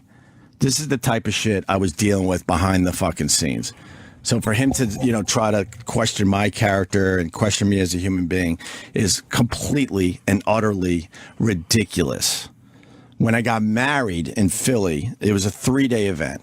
I didn't expect everyone to go there for 3 fucking days, but we set up a really, really nice wedding. Most people have said that it's the best wedding they've ever been to. Anthony went for half of a day. He decided during my wedding to go to Atlantic City and take some of the staff with him. They literally got up. I know I'm saying literally again, so have fun with that on Twitter as well, whatever. They got up halfway through the wedding because they would rather be at the Borgata down in Atlantic City, and they just left my wedding. Him with a few of the staff members. That hurt me a lot, to be honest with you. I'm not going to lie to you. And then, Jimmy stayed there the whole time, had a great time, gave me a hug. He knew how important it was to me, gave me a ridiculous check, really nice wedding gift, and and nothing. I mean, call me whatever, but I am sentimental in the end. I never got a wedding gift from the fucking guy in the end either. So this is the shit I was dealing with. We had no fucking relationship whatsoever, and this show was coming to an end. I absolutely was thinking, it's time to move on, but I was trying to figure out how we do that. And then July came along and Anthony got fired. And there was obviously no fucking possibility of us continuing together. There was just none. We never talked about it whatsoever. He set up a home studio way in advance, and now he's trying to spin that and saying, well, I never knew when the guy was going to leave, so I was protecting myself. That's just not true. That's just not true. He set that up a long fucking time ago. And if we were going to do a podcast, the amount of work that would have taken to get that off the ground and to make it work, because the podcasting world is still kind of squirrely. We did not have that in us. We weren't talking anymore. There would have been no way to set up an actual podcast network. And I tried to take the high road, and people were like, when are you going to be on Ant's show and stuff? And I knew all of this already, that the guy fucking despised me and didn't fucking like me, but I was trying to be cool, like, oh, I don't know, someday. And then when he did reach out to me, I'm like, look, dude, I had a simple request. I go, look, how about we get a beer or have dinner and try to talk some of this shit out that obviously is bothering both of us. And then I would love to do, your show. Maybe it would be a new beginning. Who the fuck knows? But that's why I never did Anthony's show, because I knew a long time ago what he thought of me, and I wasn't going to fucking fake it and go in there and make believe, hey, pal, what's going on?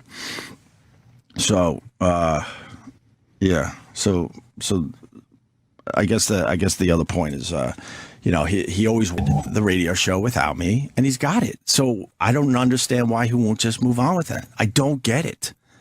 He thought it was useless. He thought it was just a fucking board op, whatever. He's got what he wants. So fucking just move on with your radio show. I'm gone, and you don't have to deal with my shit anymore. Just go. But he won't, for whatever reason. He needs to blame someone. He's fucking really fucking pissed off that he got fired. I would be too. But, you know, the fact is, he said it. People have said it to me. They said if I got fired, Anthony would have continued here, period. And we all know that's true. So I'm just asking him just to fucking move on, period. I'm not doing this tit for tat. I don't give a fuck what he says today on his show. Go there. I've promoted it way more than he's promoted me, or I've said way more nice things about him than he's ever said about me. Go to anthonykumia.com. You can listen today. I'm sure he'll fucking rant and rave again. But like I said on my Twitter, I'm not the problem. Whatever's eating him, you know, inside, he's got to figure it out. Because in the end, I'm not the fucking problem. Everyone stayed. Everyone. Not one person walked when I left. So that, you know, I'm some shitty fucking boss. And secretly, you know, just about everyone behind the scenes thanked me for staying here. They said, thank you, thanks a lot. Because my life would have been pretty fucked up if you decided to leave too.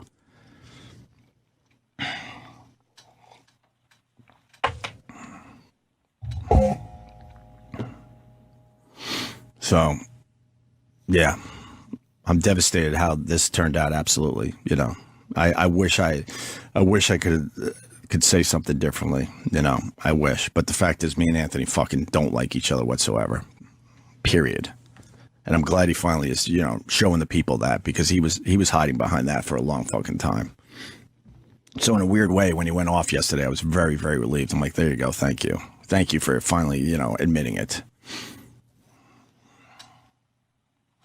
So, I mean, we are doing very, very well here. Very well. And for, I don't know, maybe it bothers him. I don't know. I mean, he's an extremely talented guy. You know, I hear he's doing well. I don't subscribe to his show. I don't listen to his show. And to tell you the God's honest truth, I didn't even listen yesterday. I have people. They gave me the bullet points. That's all I needed. I can imagine, you know, how bad and ugly it was, you know. And I truly just wish the guy nothing but the best. I mean, we had an amazing run, I take pride in what we did. So, you know, but in the end, I'm not the problem, brother. Just not. I've taken care of a lot of issues. I mean, some of the stuff he brought up yesterday is so old and long ago. You know, I know the therapy I've been in has definitely taken care of some of this shit. Not all, but that's also what made me a pretty damn good radio, you know, host, having a fucking crazy side to it. So you take the good with the bad. You know. I would love to know if he took any fucking responsibility for what happened to him, what happened to others around here yesterday when he was ranting and raving. Or did he just tell the world that he's just an amazing fucking guy and, you know, everyone else is the problem?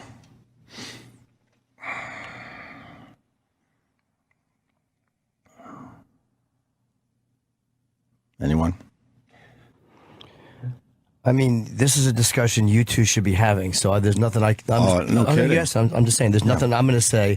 Because if I say something you don't like, then I got to take up Ant's position. And then me and you are fighting, and he's not here to defend his own position. Oh, I get it. So Jim Norton is completely in the middle. I mean, the latest thing is now people think I'm holding you to a contract or something. No, I don't feel in the middle. I don't feel even that uncomfortable. People think, and I appreciate everybody saying, like, it's not about me. Right. People are going, oh, Jim, I feel bad for you. You guys don't have to. I'm a grown up. There's other things that are bothering me when I came in today that literally have nothing to do with you and Anthony, as odd as that is. It's zero to do with you two. Right. It's weighing on my mind. I watched what he said. It's probably not what you think if you didn't see it, but you guys got to, you know, there's just nothing I'm going to say that's going to work to fix it. Right. I can't fix it. I can't fix it. And anything I say is either going to be misinterpreted by him or misinterpreted by you. There's not because he's not in the room.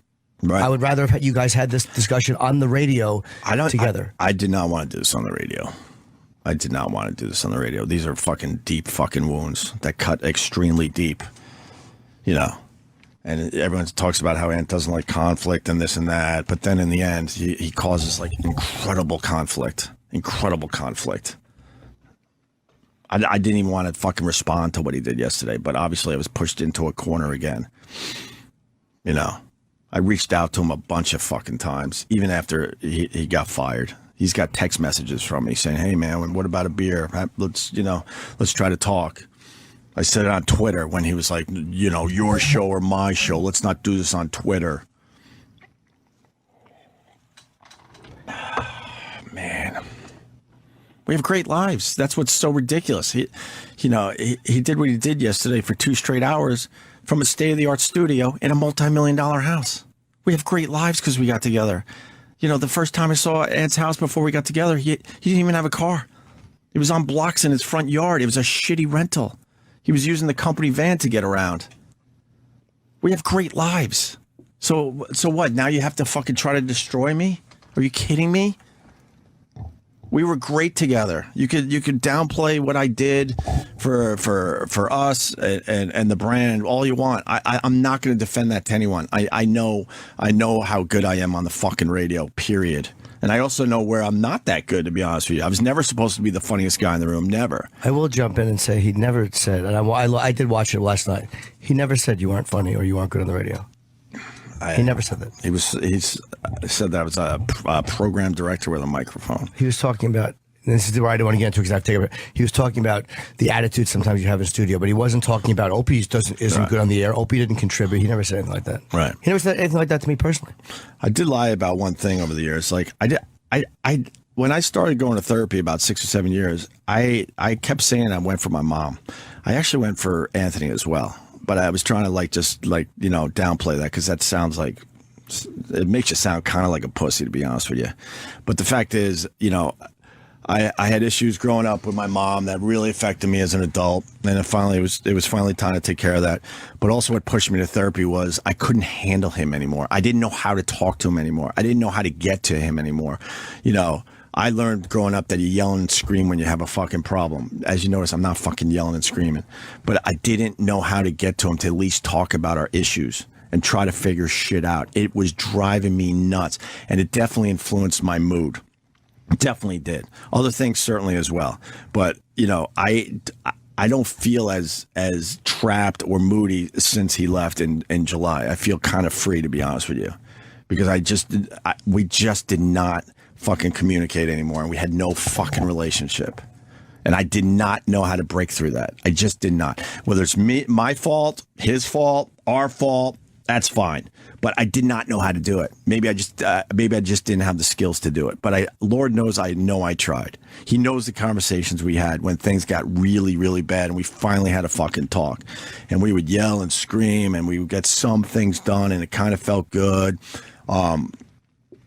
And then I would try to continue that. I'm like, all right, man, this is a good start. Why don't we try to, at one point it was stupid. I'm like, why don't we just try to get breakfast once a week and we'll just shoot the shit. We never did it. We never did it once. I couldn't tell you the last time I actually had a meal with Anthony. I think it was last April when we did Unmasked. That was the last time we had a meal together. And before that, it was years and years and years, period. And it was a hell of a way to do a show every day. And then you're sitting there going, oh my God, we're one of the biggest radio shows in the country, but we fucking can't stand each other. This is fucking nuts. It was nuts. We didn't work on the radio show for 6 or 7 years. We would just come in here, nod at each other, turn the mics on, and then and put out a pretty good radio show.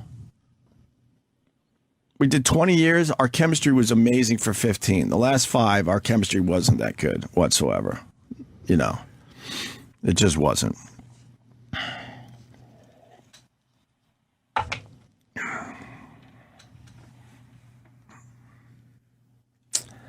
So I just want to move on. Period. And to Anthony, this company doesn't even fucking hate you, but that's on you to figure out. That's on you. But there was way more to it before your firing. You know that. You know how fucking annoyed and pissed off they were getting at you. And honestly, it bothered me as well. Yes. I'm not going to be a pussy and hide. When you would call in sick last minute a lot, every once in a while shit happens, of course. But it was happening so much, it was completely annoying and would put me in a fucking bad mood. Yes, you're right. But guess what? It would put other people around here in a bad mood as well. But that's up to them to fucking speak out about. I'm not going to fucking throw anyone under the bus personally. Whoever wants to talk can talk, but they were fucking mad too. Like, what the fuck, man? We're trying to get things done here. We were on, some good rolls there. And he was talked about it. The company was fucking mad about it. And then there were hints, well, maybe he has an issue. And honestly, I said, leave me the fuck out of that, because I don't know. I officially don't know if you have an issue with, alcohol, whatever. And I told him that. I said, just leave me the fuck out of that. And we don't hang out socially so I can honestly tell you I have no fucking idea if he has an issue.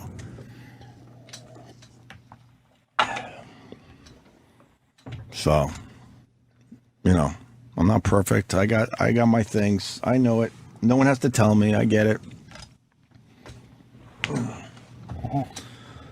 But I also know we've had a pretty good run since July, and it's been really a lot of fun.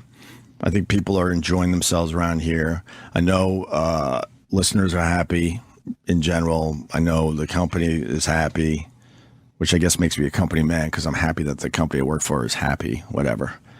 A lot of people are right. When Ant left, I probably should have left. One of the first things I said when me and Jimmy came back in the air was, we have been put in a horrible situation. And to this day, I believe that. I believe it probably would have been easier to just walk, not work with Ant, because that was not a possibility. To this day, it's not a possibility. And then maybe try to find another, radio job somewhere else. You're probably right about that. In the end, that probably would have calmed down a lot of the haters out there. But, I did what I could for Anthony. I absolutely did. And if he wants to think, and he said it, hinted at it, that, that I probably didn't do as much as I could have, that's just a lie. That he should have, tried to save what we did the last 20 years. Yeah, I got that part of it. I absolutely was. The Opie and Anthony brand was fucking tremendous and really strong. And even though I knew it was probably time to split the show and move on, we could have done it here. I do mornings, he does afternoons, whatever. Jimmy bounces back and forth. And then maybe somehow we work out in there where we would do a couple hours a week with each other just to keep it going a little bit. That was my thoughts. Honestly, Ann has no idea that those were my thoughts because, once again, we barely fucking talked off the air. Barely. But to say I wasn't trying to, save the brand or save his job is just complete and utter bullshit. And this is the last time I'm going to say it. It's bullshit. I only knew the company was going to continue with me and Jimmy after the contract when all of a sudden, out of nowhere, they're like, all right, let's start negotiating a new deal. And I'm like, wow, okay. And me and Jimmy were having good shows and working on our chemistry. And I was like, God, this is, new and fun. Okay. And then, yeah, we signed a new deal. Yeah, we certainly did. And in the meantime, Anthony moved on quickly and started up his show. Quickly. I mean, all he knew was that we were still under contract. Within that time, he could have talked to, I don't know if he talked to other people, but he certainly didn't talk about it with me. Like, well, all right, when the contract's up, why don't we try to figure out, how we continue? Never had the fucking conversation. Never. And the people that worked for him, they started up the Kumia show. I don't even know what it is officially, Twitter account. And, I got it when they followed everybody from the show except me. I got it. Trust me. If you were trying to hurt me, you did. And then I try to make a little joke on Twitter about like, oh, it must have been an oversight or something, jokingly. And then someone around here got to them, and then they begrudgingly, I'm sure, decided to follow me. I don't know why he continues to just take it out on me. I don't know. There's a whole room and offices filled with people that stayed as well. And he gave them all a fucking free pass and just fucking focused his anger on me. Honestly, it's not fair. I always try to do right by him and us as a radio show, period. So I don't know. That's my my thoughts on what happened yesterday, I guess.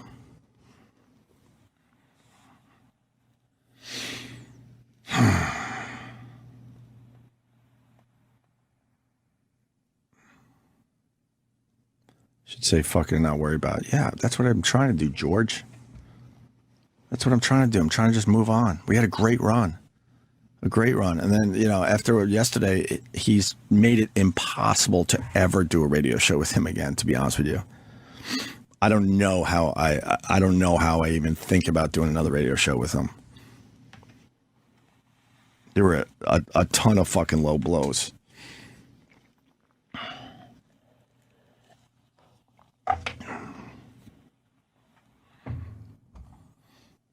I enjoyed both sides, but thank you, Opie, for being open and honest on the air. Well, as best I can. I don't know. Like I said, I don't even want it to be a me versus him. I never even thought that it would come down to this. I knew there were issues and stuff. I'm like, all right, he's doing his thing. It sounds like he's doing well. I get the feedback from people like he's doing well over there. I'm like, okay, cool. And I know we're doing well over here. And that's how it should have been. That's how it should have just been.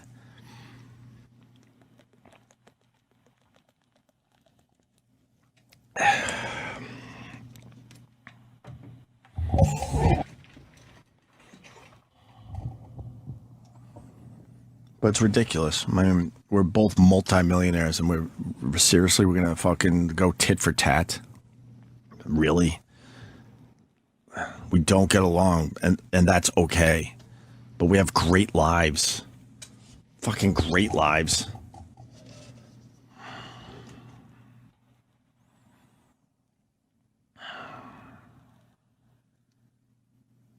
I guess people, just so you know, I guess they call me Greggshells or something. I swear to you, it doesn't bother me in the fucking least.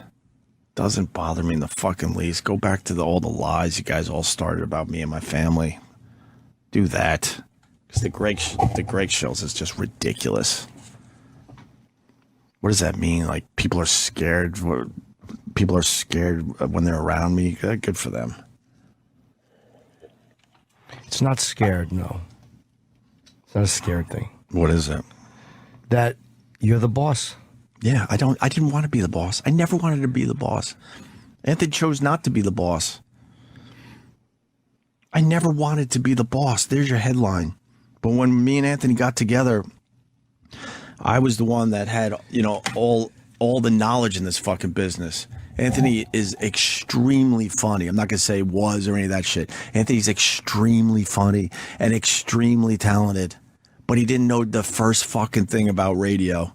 So believe it or not, I took him under my wing and taught him this whole fucking business. And then somewhere in there was a jump off point where he got it, and he excelled at this, but he didn't know shit about anything. And then that put me in the position where I had to be a boss. I did not want to be the boss ever. I just wanted to try to focus on doing a creative, funny, thought-provoking at times radio show. I was pushed into that position, and he could have certainly helped me with that, but he always just fucking chose to get the fuck out right after the show, not get involved. And there were real issues behind the scenes at times. And there could have been issues that I personally caused myself, yes. But he chose to avoid all of it. So then I look like a fucking, raving lunatic at times when I act out and yell and scream and get frustrated because things aren't being done properly. I didn't have management skills going into this.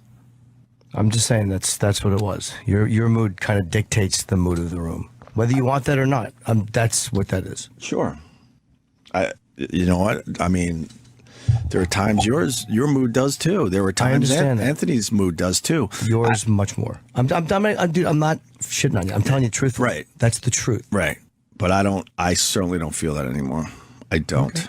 I feel like it's at a more manageable level. Because I would look at Anthony like, what the fuck? We can't even fucking talk. It would eat away at me inside. It would just eat away at me. I was diagnosed through some doctors having irritable depression, which you might want to look up. It's where you get depressed and really fucking frustrated because you feel like you're trapped and can't take care of situations in your life. Proud to say I don't really have that anymore or as much. Because the frustration has left my life, it was extremely frustrating trying to get that guy to talk about anything. And, you know, I have a feeling what this is about way back in 99. You know, there was a girl around that, you know, I probably should have been nicer to. I know I apologized for that years later, and maybe it was too late. Try to explain what was going on back then, and the atmosphere, and why I was really frustrated that, you know, she was always around, and it made it harder and harder to try to work on the radio show. I know now I was wrong, and I did try to talk to him about that. I know I have apologized for that. But, you know, maybe he never got past that, you know, which is fine. I mean, I don't expect him to accept anything. I don't expect him to accept my apology. I can't speak for Aunt, but that's humiliating shit. Like when someone's mean to your girlfriend. Right. A lot. That's humiliating shit. Right. That's really humiliating shit.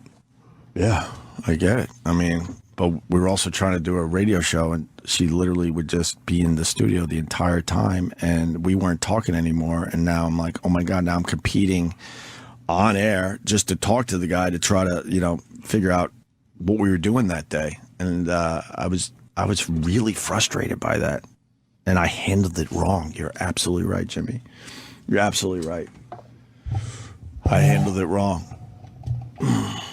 And I did apologize to him. I hugged it out with her. There was a time I hugged it out with her too, you know. But that's 16 years ago. That was 16 fucking years ago. Things that happen early on define the way things are going to go. Yeah. With people.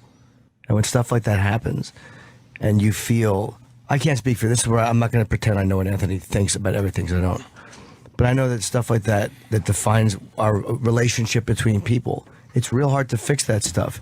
It's real hard to fix that stuff. Yeah. Because resentment builds up deeply. I mean, we probably should have fucking, you know, broke up the team back then. I mean, back in 99, I actually, you know, me and Aunt weren't talking at all.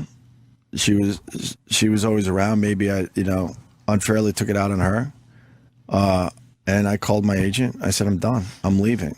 And he's like, are you crazy? Do you understand what is about to happen? You guys are about to be syndicated around the country, and you're about to become millionaires, officially become millionaires. I'm like, that's great, but I don't get, you know, I don't get along with the guy. You know, we're not talking. So Bob asked me, and this is the truth. I've told this story a few times. Bob asked me, is there anything we could do to salvage this? And that's when I said, you know, there's this guy, Jim Norton, that's been coming on the show and killing it. And, you know, if we could add him, you know, maybe that will kind of help us get through these radio shows, because we were literally, there's literally again, sorry. We would turn off the microphones and just not even look at each other. We would just kind of look around the room and look up in the sky and look over here, and I would leave and go take a leak. And it was just a horrible way to do radio. Not blaming you, Anthony, but that, you know, you want honesty. I presented the fact that, you know, I wanted to hire Jim to Anthony. He was not for it whatsoever, which is funny because, you know, A, you guys are friends. B, had and continue to have, because you do his show, great chemistry. But the fact is, in the beginning, he wasn't for it whatsoever, you know. But he had no solutions to the obvious issues, you know, that were in front of our faces. And that's the only reason Jimmy joined the show back then. It became something else, obviously, and, you know, love Jimmy to death, and me, Anthony, and Jimmy just had an amazing run together. You know, we always talk about me and Anthony and our amazing run, but it's not even fair to Jimmy, because he's been around since 99, 2000. You know, Jimmy's done 15 fucking years here. So it wasn't just me and Anthony. It was us three together for the last 15 years that just did just amazing fucking stuff. You know. And then I just remember one other thing. So there was one other issue. I did try to quit a year and a half ago, you know, because there's rumors out there. Yes, I did. This cut extremely deeply, and as far as me trying to, like, just move on with the radio show and try to just, like, hammer it out with him. About a year and a half ago, I was actually at Sam's mother-in-law's house for some kind of fucking Jewish holiday. And all of a sudden, people that are very close to me start texting me and going, Ant's trashing, F.H. Riley's on Twitter. I'm like, what? So I go to Twitter, and Ant's pretty much, live tweeting his experience at F.H. Riley's. So I get to the bottom of it, and it turns out my brother, Brett, hires a guy, a host at F.H. Riley's. Anthony comes in. I think there were fans there.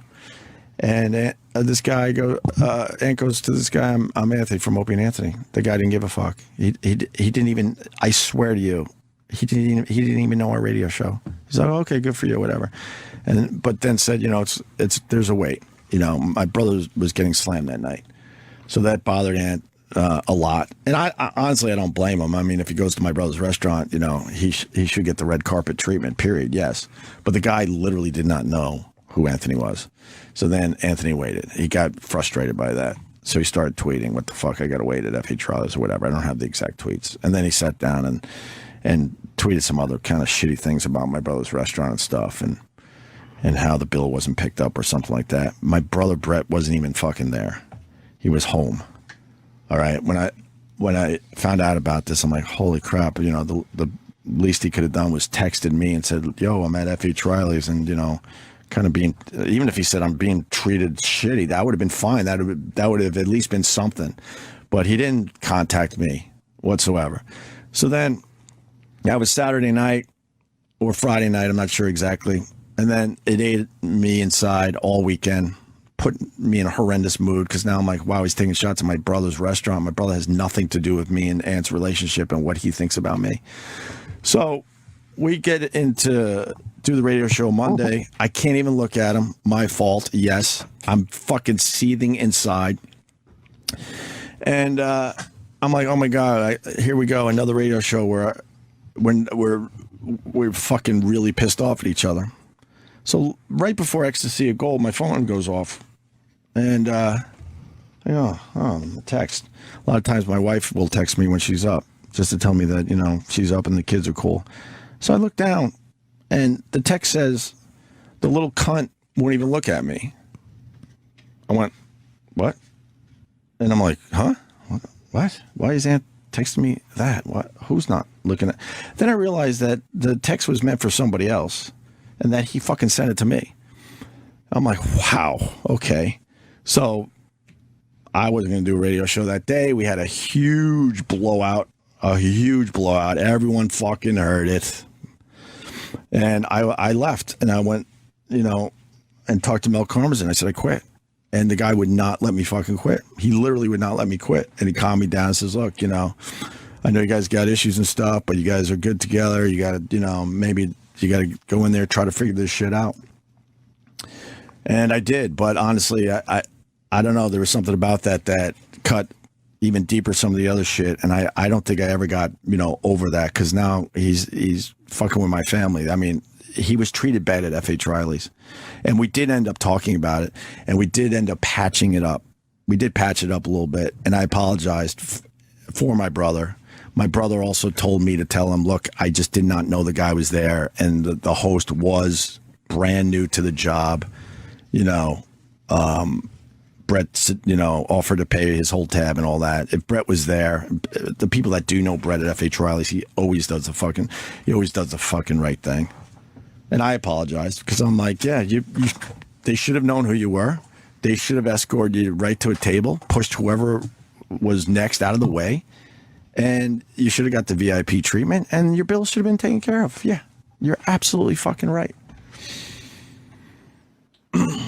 But that one, I don't know. You were mad at me for that one, too. Huh? You were mad at me for that one, too. Well, I'm trying to keep you out because I to this day, I'm convinced he was, texting you. I can't prove that, but I really feel like he was texting you that day. Because I don't know who else he would be texting. It was just me, you, and him. I think he tried to claim later on he was texting his girlfriend or something, to be honest with you. But yeah, and I wish at the time I had a better way to handle that, but I was seething all weekend because all I was doing was trying to enjoy my weekend, and now, you know, he's live tweeting his experience at F.H. Riley's, my brother's fucking restaurant. You know, he needs it. He needs that restaurant, and he needs his livelihood. And I'm sitting there going, holy fuck, you know. And then, of course, the fans loosely, because, you know, a long time ago the fans split. Were just completely attacking me, going, why the fuck isn't F.H. Riley's taking care of Anthony? Why is Anthony have to wait? Why this? They're just going with, you know, what he was tweeting and just completely attacking me. And I'm like, I have fucking nothing to do with this. And as soon as I was able to try to do something about it, I did. And I took responsibility for him being treated shitty. But when he texted me by accident, when he meant to text someone else, I was just like, holy fuck. You know, it was an eye-opener to what level we were at as far as our relationship goes.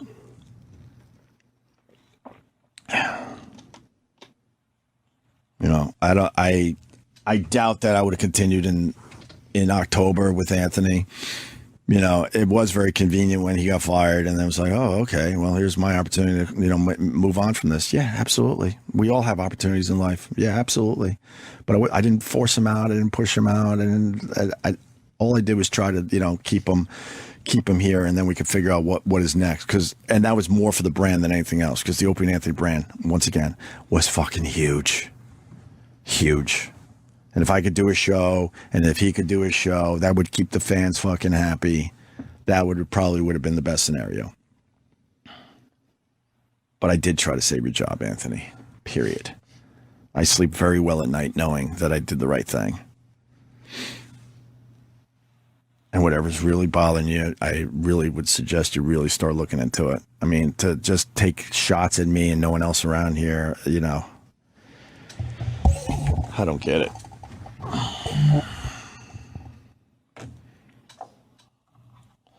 So that's it. I'm moving on. Have been moving on. It's been a wonderful 9 months. It also was, you know, as far as what we accomplished as a radio show, it was amazing. I wish we got along better through the process. I really do. But we didn't. I don't know how we were able to accomplish all that without having an actual relationship off the air. But we did. So, just do your show, man.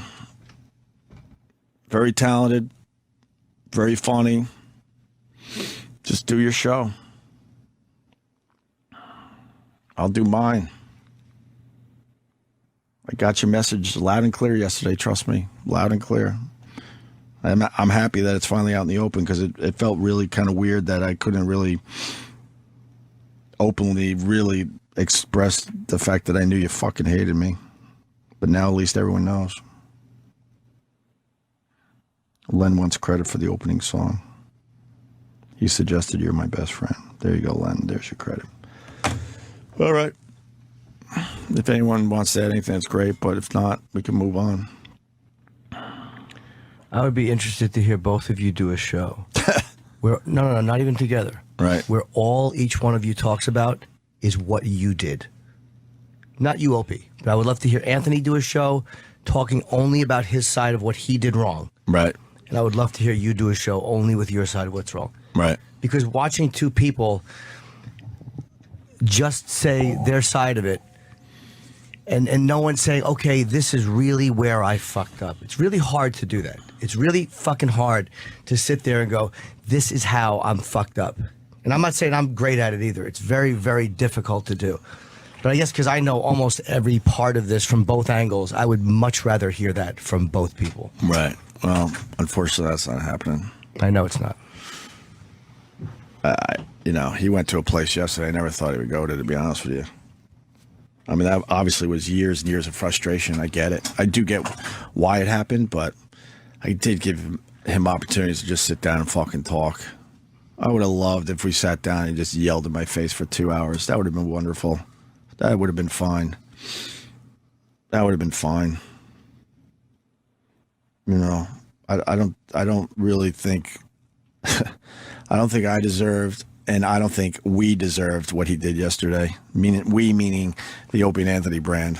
I think We both of us deserve better to really try to air some of that shit out behind the scenes.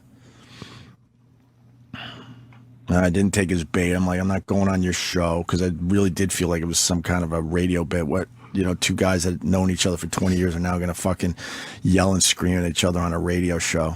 Trust me, we've done it in the past, and trust me, people love it when it goes down. But I just felt like this is, something that really probably should have been taken care of behind the scenes. Sorry, but that's what I thought.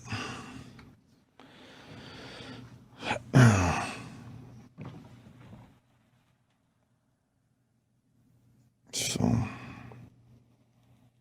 do wish you the best, Anthony. In the end, I wish you nothing but the best. I don't really like you. That is a fact. I don't like you. And I'm not going to sit here and make believe I do. But I wish nothing but the best. I really do. I have taken responsibility over the years. Maybe needed to take more. That's fine. But, and you got fired. You put a lot of people's fucking livelihood on the line. And you were unfairly fired. Yes, you were. But there was a lot of moving parts leading up to your firing. And you know that. Plus the fucking culture we were involved in, where everyone was getting fired for the most ridiculous shit. We were doing a bit about it every day. The apology and who's getting fired for this and that. I just wonder somewhere in your head if you realized that those tweets could have been a problem. I wonder. If at any moment you were thinking, wow, man, with the culture that we're in, the bits we're doing on the actual radio show, could this be twisted in a way that could fuck me? But with that said, I'll stand by it. I don't think you should have been fired for it. You're absolutely right.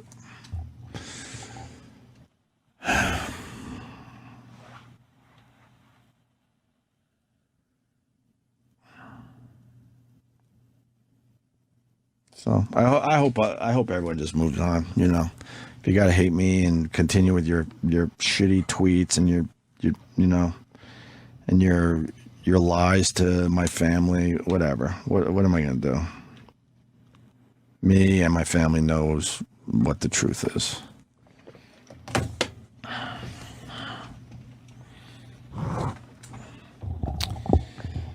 If anyone has anything, they could speak up. If not, I'm just gonna move on. What's there to say? I mean, I love doing radio. I love doing it with Jimmy. We're having a good run.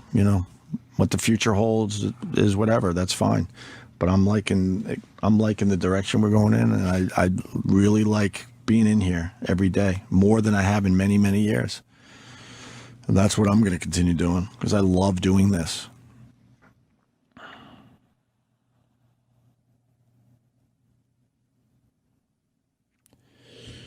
I hope I said everything. I've tried to remember everything that needed to be said because I really want to just move on.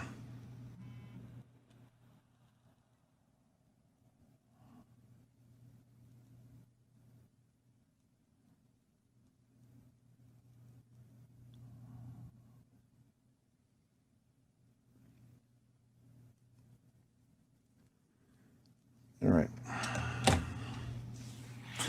Got Mike Rowe in today. Talk about other stuff. Finally shut Sam up. That's good. Kind of sick of your nonsense anyway. A little nervous over there, buddy. I'm okay.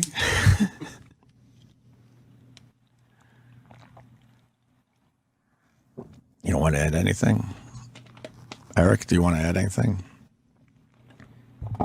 Okay, if you're asking. Mm-hmm.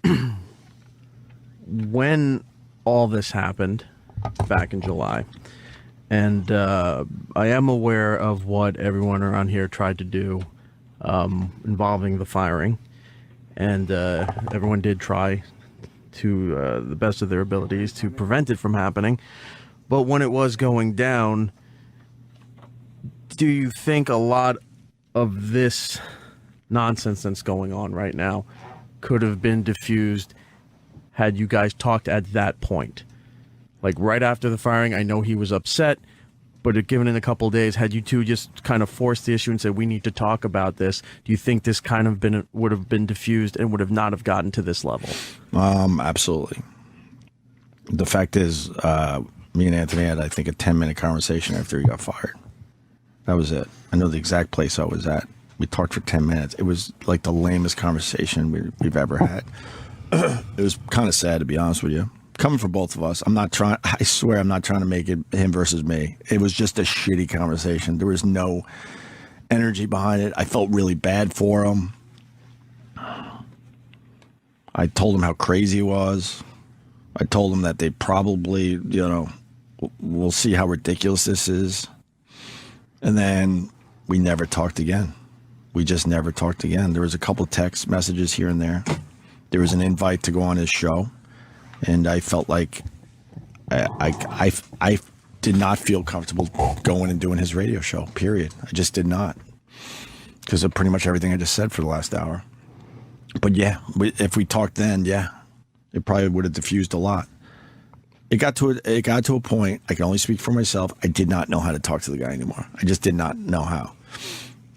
That's on me. I did not know how. I've said from the beginning I thought you should have gone on. And the reason was because it wouldn't have been a fight.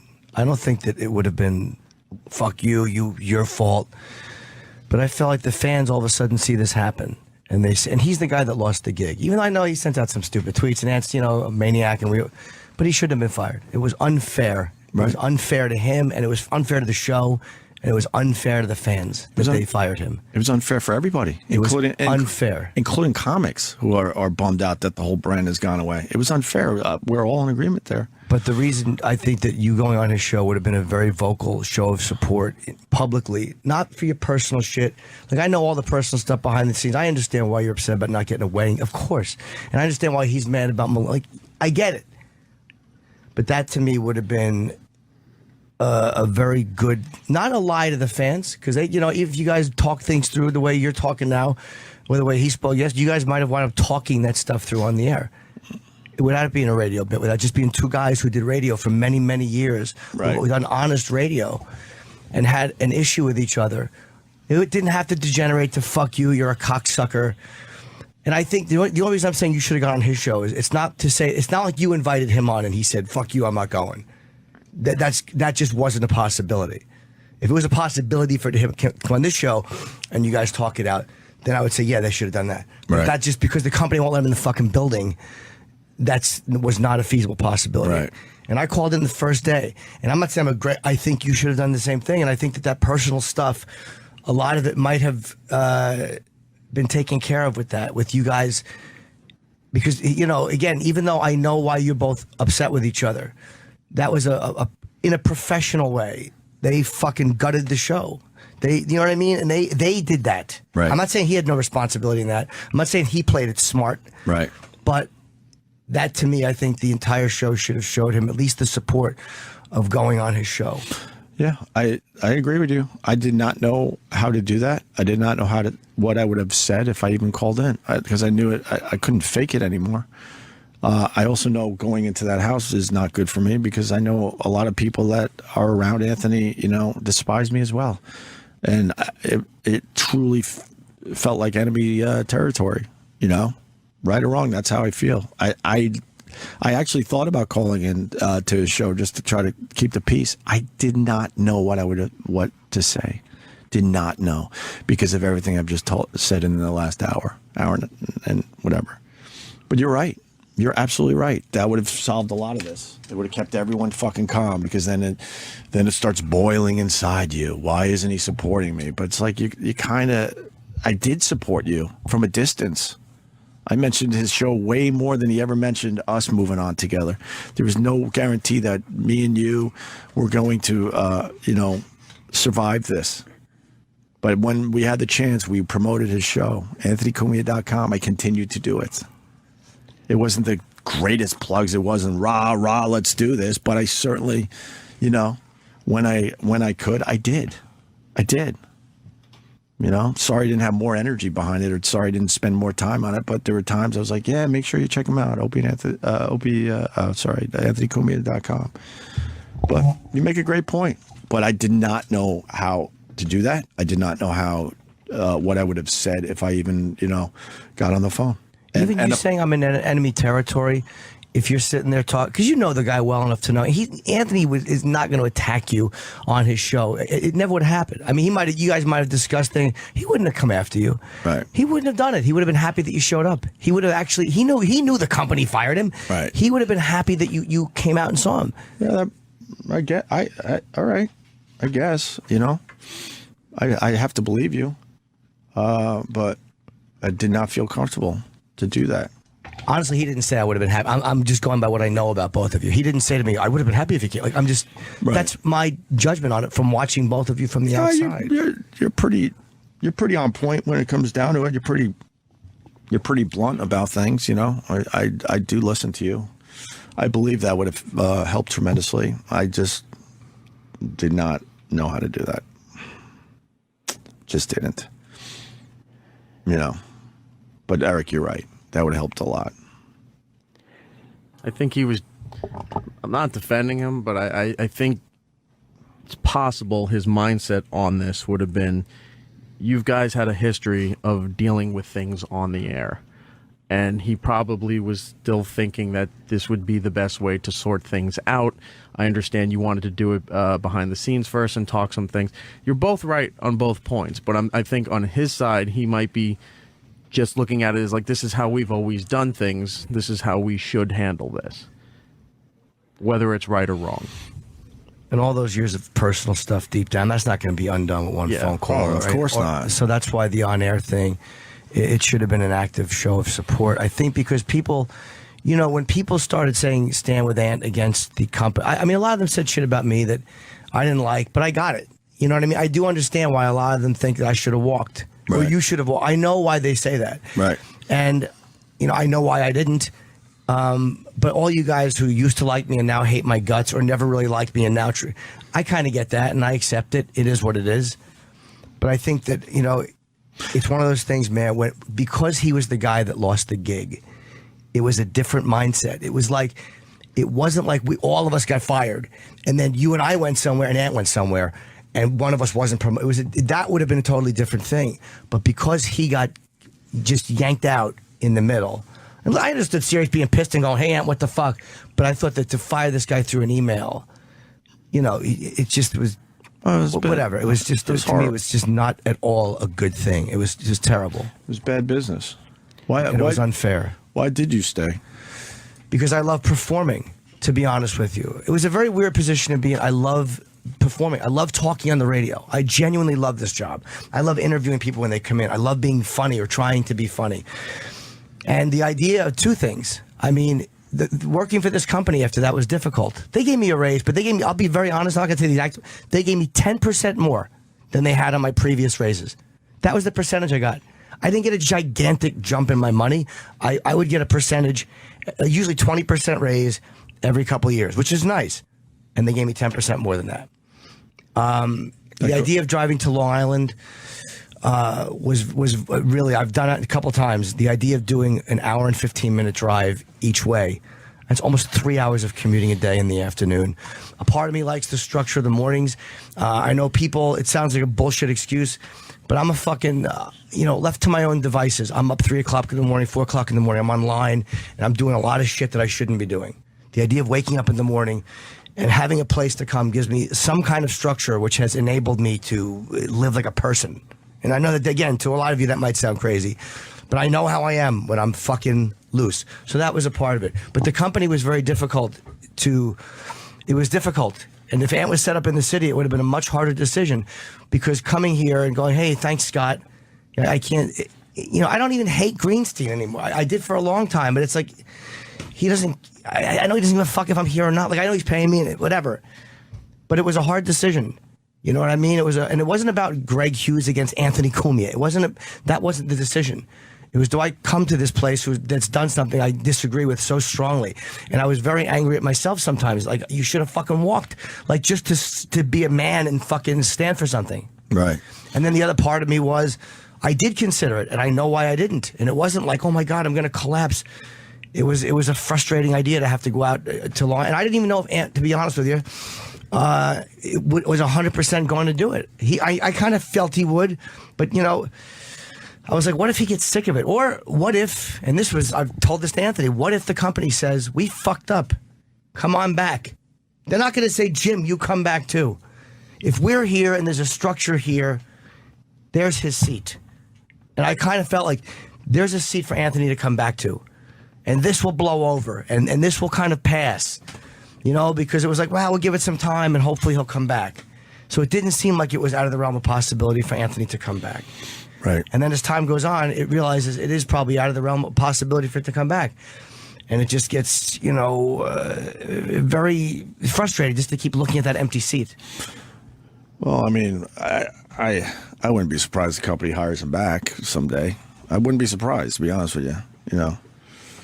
Yeah, I know what me and you talked when we were trying to figure shit out because we were thrown into the middle of this going, what the fuck do we do? I remember, you know, me and you talking and we were in agreement that, look, we continue. And I remember something you said, look, he would continue. He would continue if you were fired. You told me that. Yeah. He would continue. And I know that. He told me that. And Anthony knows that. And Anthony knows that. Yes. So now to, you know, spin it that we're the bad guys in this, you know damn well you would have continued. And then some of the early shows, he gave his blessing to us. And again, I don't like speaking for him, and I don't want it to be like I am now the Anthony Kumia face debating his issues. I don't want to misspeak for Ant. Right. But I don't think he ever begrudged us for continuing. Ever. I think he totally gets it. I called him the night before we signed. I did. I said, I'm going to sign. And he goes, I got it too. He goes, I absolutely would do the same thing. And I know he meant it. So I don't think that's what it's about. I think he understands that. He fucking makes money. He knows that. Right. It's a business.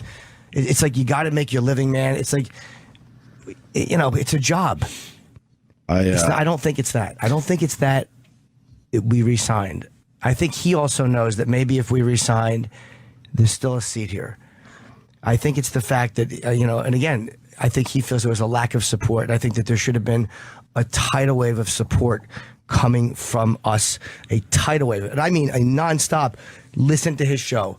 You know what I mean? Not just saying it, but I mean really fucking meaning it and really being a part of it and showing this company that, look, man, we know the guy fucked up and maybe, like, you know, he's not the perfect person and he says a dumb shit once in a while, but he's a big part of the fabric of what makes this show. I mean, you know what I mean? It's like he's a funny cocksucker, man. And I'm saying that like flippantly, but he's a funny motherfucker. Absolutely. We'll never deny that. And brilliant. Right. You know, a mistake I made when I told him I was meeting with the bosses way back in the July, early August area. And then the mistake I made, I did text him to say I was continuing. And, you know, he was owed a phone call. But I swear, I got to a point in my life, I did not know how to fucking call him anymore. Yeah. I just did not know. And that is on me, yes. But I did not know how to do it anymore. So I apologize for that as well. You were owed a phone call, me saying, yeah, I'm moving on. A couple of things that stuck out. Number one, in terms of the staff, I think the issue between you and Ann is more personal than anything else, but in terms of the staff, any uncomfortableness or whatever that you being a boss in the room caused anybody on staff is so outweighed by the fact that without you being the boss and without you taking that attitude and going down the hallway, me, Mars, Troy, Eric, Roland, none of us would be in the jobs that we're in. None of us would be making the money that we're making. So, I mean, the benefit to you and the things that you've done to stick up for us behind the scenes way outweighs any sort of weirdness that's happened because of it. And I also think, you know, if I can make a judgment on you and Ant's thing, that as much as it's a humiliating and like hurtful thing for you to have made fun of his girlfriend years ago, it's also a hurtful, uncomfortable, how do you continue thing when you realize that your creative partner in the room with you is talking about you behind your back via a text like that was sent by mistake. Yeah, so I think that's one of those sort of I understand why you'd damaging- say that, and I do know what you say that. But I guess, sorry, Jimmy. We were both talking behind each other's backs. I'm guilty of it too. Anthony was talking shit about me to whoever would listen, and I certainly did the same thing. That's not a one-way street, not at all. You said something there. I got to defend slightly. I didn't openly make fun of his girlfriend. I was frustrated by her being around a lot, and that's on me as well, because I was frustrated that we no longer had the back and forth chemistry of working on the radio show, and I took it out on her, and that is fucking wrong. And I did apologize to him about that years ago. If it wasn't good enough, that's fine, and I understand that. Okay, I do understand that. But when me and Anthony started doing radio, we couldn't get enough of each other. After radio shows, we would call each other, and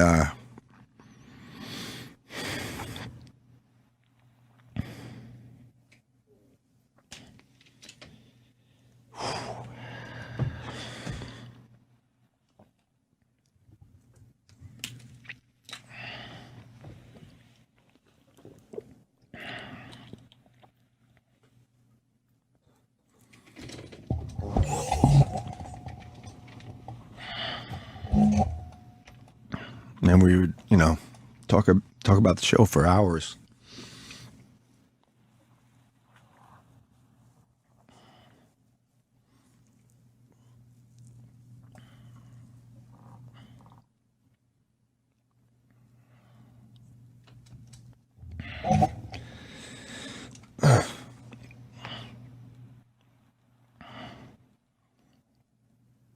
And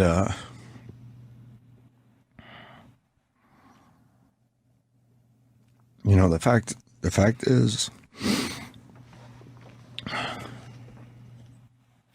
I did, love doing the show with him.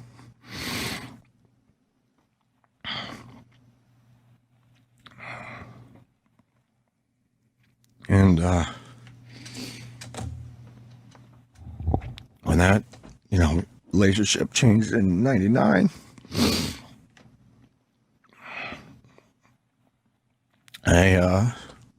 I never got over it.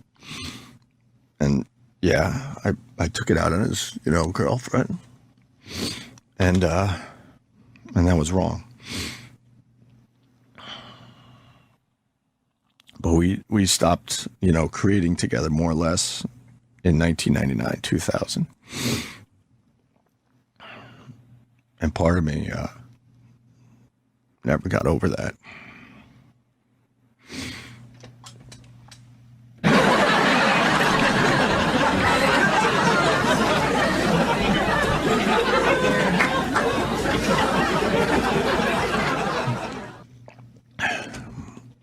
I also know that I fought for every fucking person here, even people that have left and hate my fucking guts.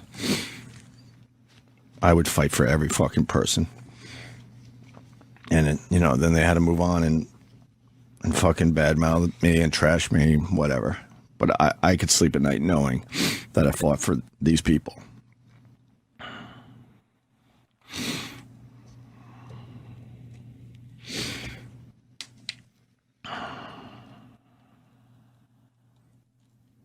I remember being yelled at by Greenstein. You can't save this fucking person. They would be so mad at some of the things that went down. But I still went down the hall and gave it a shot. I gave it a shot with Ant. I didn't have it all. I didn't give it my all, but I certainly did. I certainly, gave it a shot.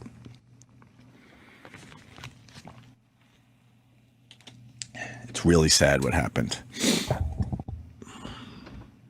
But I've been getting beat up for the last 9 months, and undeservedly. Not to the extent. Should never got the extent of the fucking bullshit that I've gotten since July. Just should not have gotten it. Period. And if you got to continue doing it, so be it. So be it.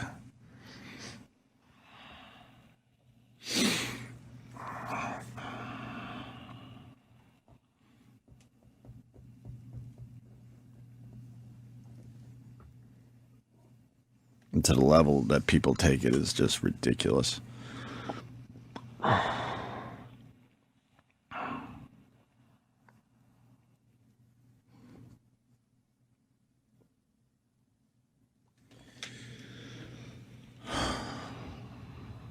Thank you, Sam.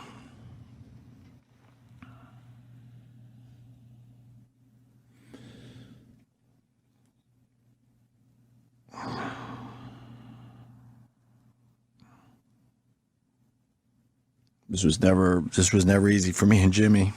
It was never easy for us to just move on, trust me. And then there's guilt associated with it because we're actually having a good time in here without the third guy. I told Jimmy I never expected me and Jimmy to be the ones moving on. I thought we had okay chemistry. I mean, me and Ann had amazing chemistry, you know, at the height of our careers. Me and Jimmy have worked on our chemistry. It's gotten way better. And I hope you know it, Jimmy. I like doing radio with you, man. I do too. And that what I'm saying today is not a reflection, not liking doing radio with you. Oh, no, I'm not mad about anything you've said. Not at all. I think you've been open and honest. I'm not mad at it in the least. No, I know. I'm just saying I miss my friend, but it's not I don't enjoy doing the gig. I mean, I love just doing this, right. Doing this depressing, whatever. I still like it. Mm-hmm. Yeah, and you're the one in the weird position. Because I know how I feel now, and I know it is what it is with me. I know I can't do radio with the guy anytime soon. So. And you are the guy who got me my money. I mean, I'm not going to, that is a good point. I mean, and again, I don't even like saying that because then it sounds like you're pitting Opie against Anthony. But, you know, Ant was really great for certain things. But as far as getting the stuff like the money and the contract, that was something that you got me. You got them to double it. You know, I'm not saying he had nothing to do with it, but that was more you. And I'm sure he would admit that. Well, that was you. Well, but it goes to the point that, I mean, if... You know, a lot of the stuff I did for the Opie and Anthony brand, it was boring as fuck. That's where my skills really fucking shined. You know, and it's not a shot at Anthony that, you know, I took care of your money more than him. It's not a shot at him. You know, he did a lot for this brand, obviously, as well. I did a lot of the boring shit behind the scenes. And if the staff really thought that I was possibly leaving... You know, when I swear to you, I was bluffing. It's the dumbest, oldest fucking radio bit ever to threaten to leave. But if anyone on staff really believed that I was, I apologize. I probably should have kept you more in the loop. Fucking Bob knew. Ant swears he didn't know. Okay, like I said, that's his point of view. I didn't talk to him about it, so if he believes that, he believes it. But Bob certainly knew, and we have the same agent. But if anyone thought that I was going to, like, jeopardize their fucking livelihood and their careers, I'm sorry. But I knew exactly what I was doing with these negotiations over the years. I knew our worth. I knew they weren't going to fucking say, oh, go fuck, you know, you want how much more? Go fuck yourselves. You know, negotiations get ugly. It goes down to the fucking wire, too. I signed a contract in studio. I had to sign a contract in studio to go on the air, one of the deals. That's probably the one Ant's talking about. He looked at me and said, look, I signed last night. I don't know what, you know, so it's up to you, whatever you're going to do. And I wasn't allowed to go on the air unless I signed the fucking contract. And I was so mad that I signed that contract because even though I make a good living, a great living, doing what I love, I felt like we could have got even more money. But that's where I sat. So I signed the contract and I was really mad because I was ready to go another week or two because I knew they weren't going to just, you know, sign this or fucking leave. They weren't going to give me that option. Because I knew our worth. I knew it. I knew, you know, they needed us, you know, back then. And they need this show too. They needed the Opie and Anthony brand. They needed me and Jimmy. Period. They just do. I knew they weren't going to kick us out the door. I'm sorry if Ann really thought that because there wasn't a doubt in my mind that they were going to say go fuck yourselves because you know the negotiation really got intense and ugly. But I also knew we were worth way more fucking money, and the more money we got for ourselves meant more money for the staff. It just trickles down.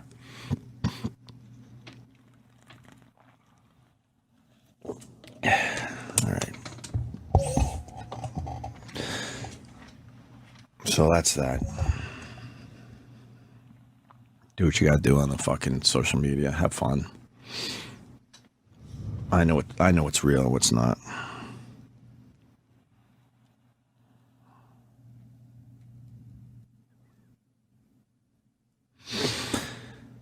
All right.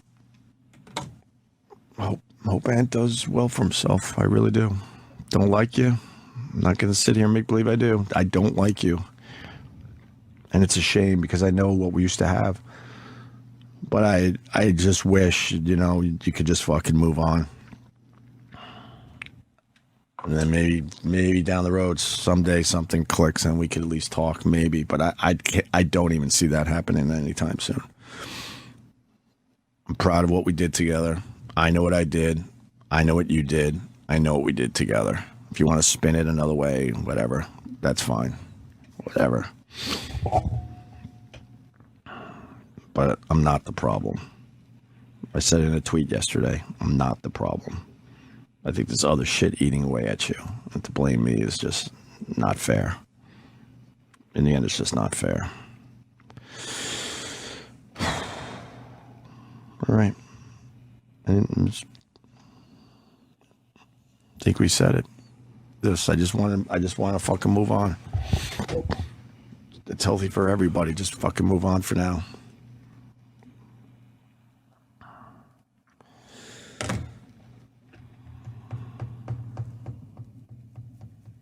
Now we got to do a radio show? Really? Put on our laughing hats? What do we do? Mike Rose coming in. I've been doing this since I was 18. What do we do next? We fucking goof around? Really? Well, people can call in. All right. I mean, it's a big thing. Mm-hmm.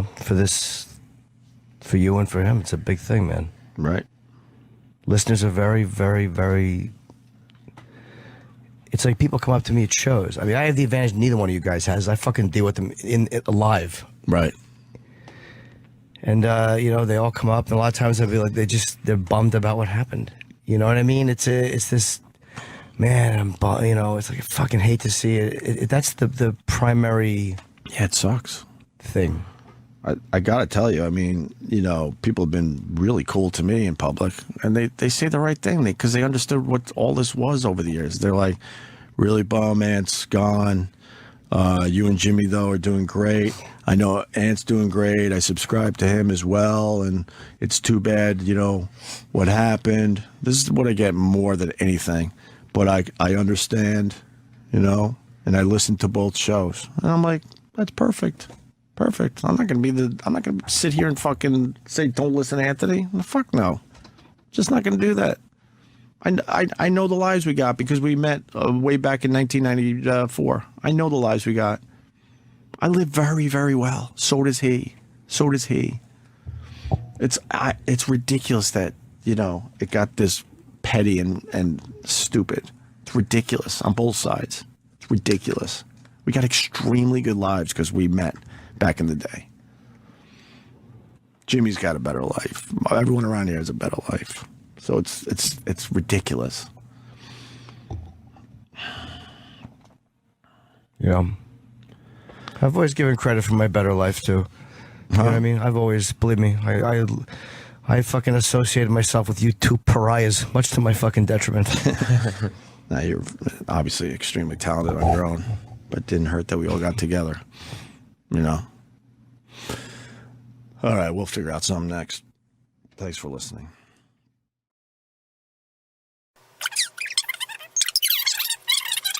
Hi, everybody. Welcome to the program.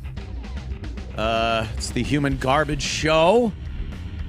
Hope you enjoy. These things are hard to get out of. How is everybody, anyway? Anything happen that I didn't know about? Yes, of course. I got to tell everybody. I got to admit, after yesterday's events, I didn't sleep very well. I lost my Navy Raven on EVE Online. It was blown up, and it was tragic. I felt very bad about it. You play EVE Online? It's fantastic. But man, that was an expensive ship. I had fittings on there in the probably billions of game dollars, and I lost the ship. So in light of those events, I did have a tough time getting to sleep last night. It bothered me a lot. Well, as you know, we are changing the show name to the Human Garbage Show based on I don't know, certain people's opinions of me. I don't know what happens. What happened? How did it get to this? A lot of fans chiming in on the Opie and Anthony controversy, argument, debacle. There's a lot of things you could call it, but yes, indeed, I was called human garbage. Yes. So, hence me in the garbage bag. A lot of fans jumping in though. Here's one that really just couldn't keep himself under control. Next question, Jeff. Where are you? Right there. Yeah. Jeff. I just want to thank each and every one of y'all for all you've done to your bodies. You're welcome. It's still real to me, damn it. I mean, thank you. Take it easy, man. Take it easy, man. Guys. Love this guy. Take it easy, You're man. awesome. Thank you so much, Mr. Funk, for saying what needed to be said. Say it. I don't want to see another one of these. I hear ya. See, they're very upset out there. Ooh. I'm like the Hulkster.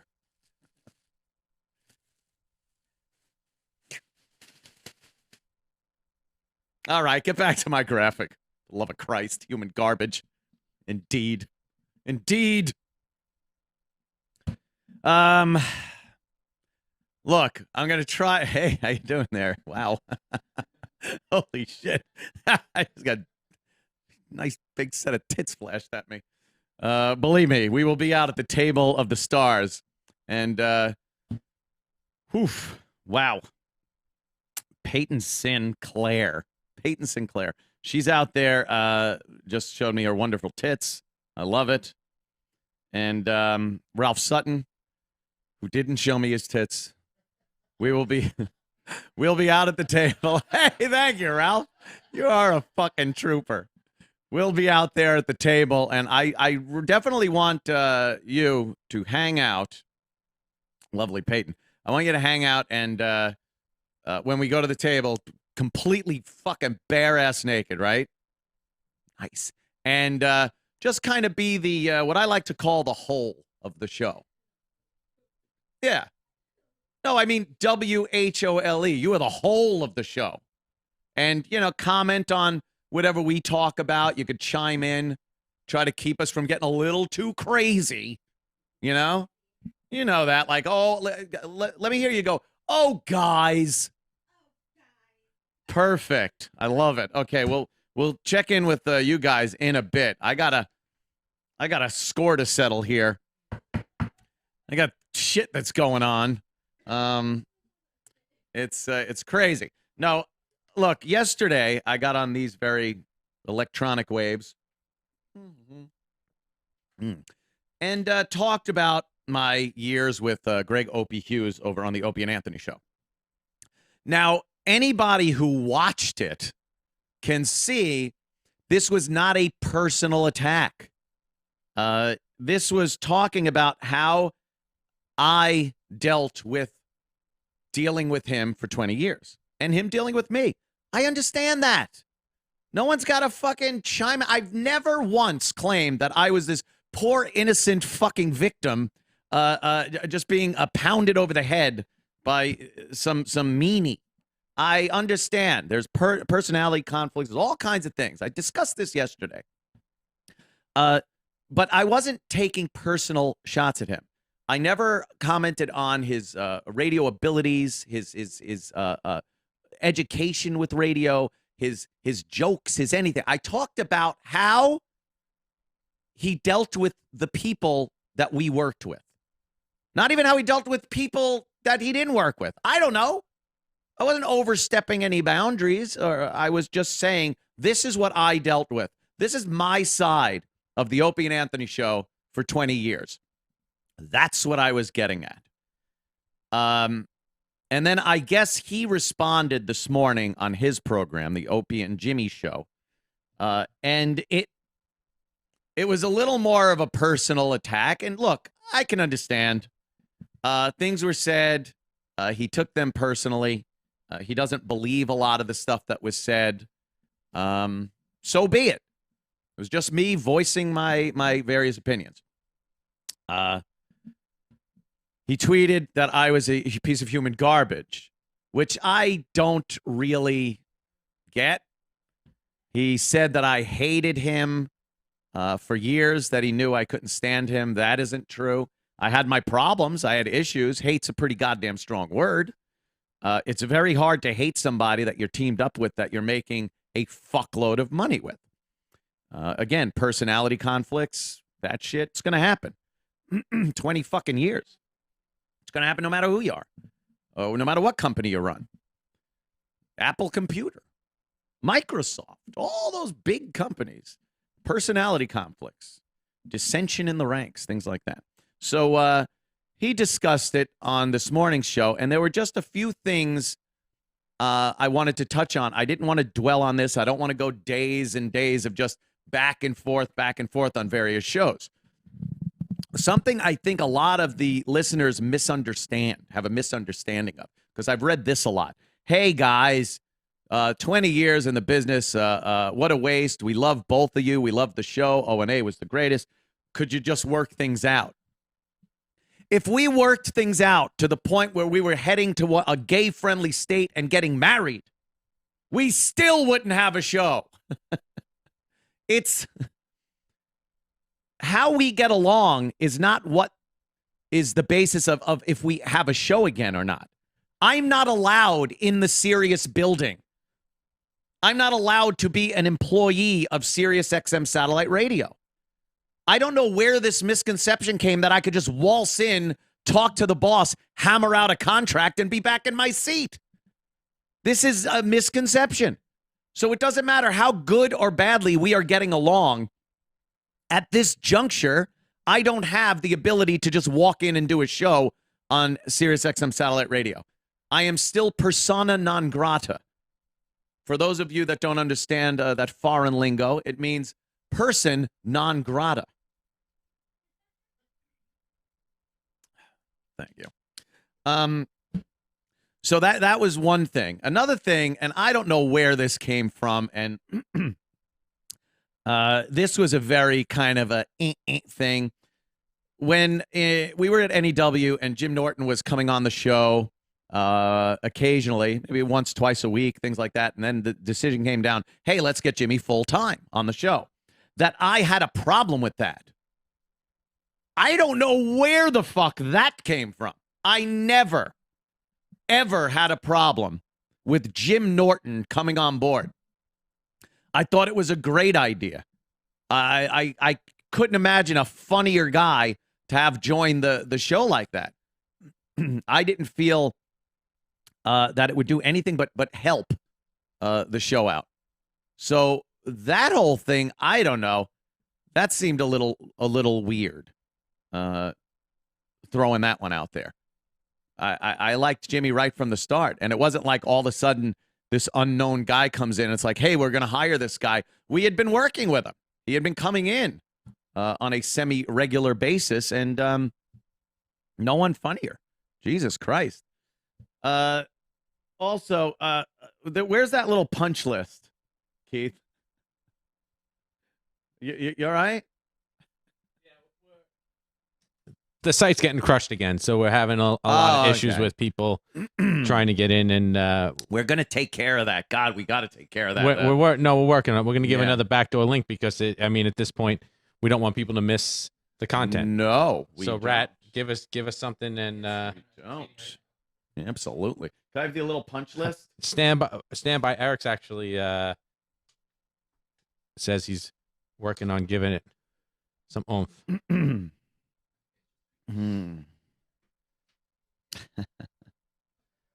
Yeah, we're good for right now. I'll keep going. Doesn't matter. We'll put it up later or something if people missed it. The I am not trying to destroy anybody. Holy shit. I wish I had that kind of juice. You have plenty of them. They live rats here. The Jews. Yes, there are plenty of Jews here in Roslyn. It's amazing. No, it's look, stop. I'm not trying to destroy anybody.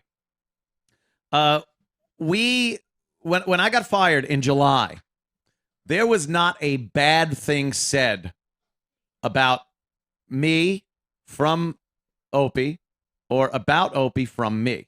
Just wasn't said. I didn't come out and say a word. All I did was support any decision they were making and their show, because they weren't even re-signed yet. They took a couple of weeks off, came back, whatever. There was massive amounts of, hatred coming in at that point. It was fans that were angry at the situation at hand. I didn't start this fucking cavalcade of people giving Opie shit online.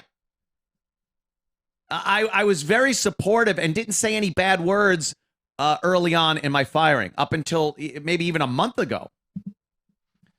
So I wasn't rallying those troops. They came up with their own opinions and ideas, some of them valid, some not. But that bullshit that he has to put up with on a daily basis isn't my doing.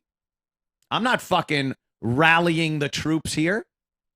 That was happening long before. And believe me, as a public figure, if you're itching to be a public figure and have any kind of fame or notoriety, welcome to the club, because you're going to get some fucking shit online. It's happened my entire fucking... The second I left fucking tin knocking to enter the wonderful world of broadcasting, it started. Initially, I think it was the fax machines. It's like, what? We got a fax coming in. You suck. Great. That's fantastic. I'm sure, you know what?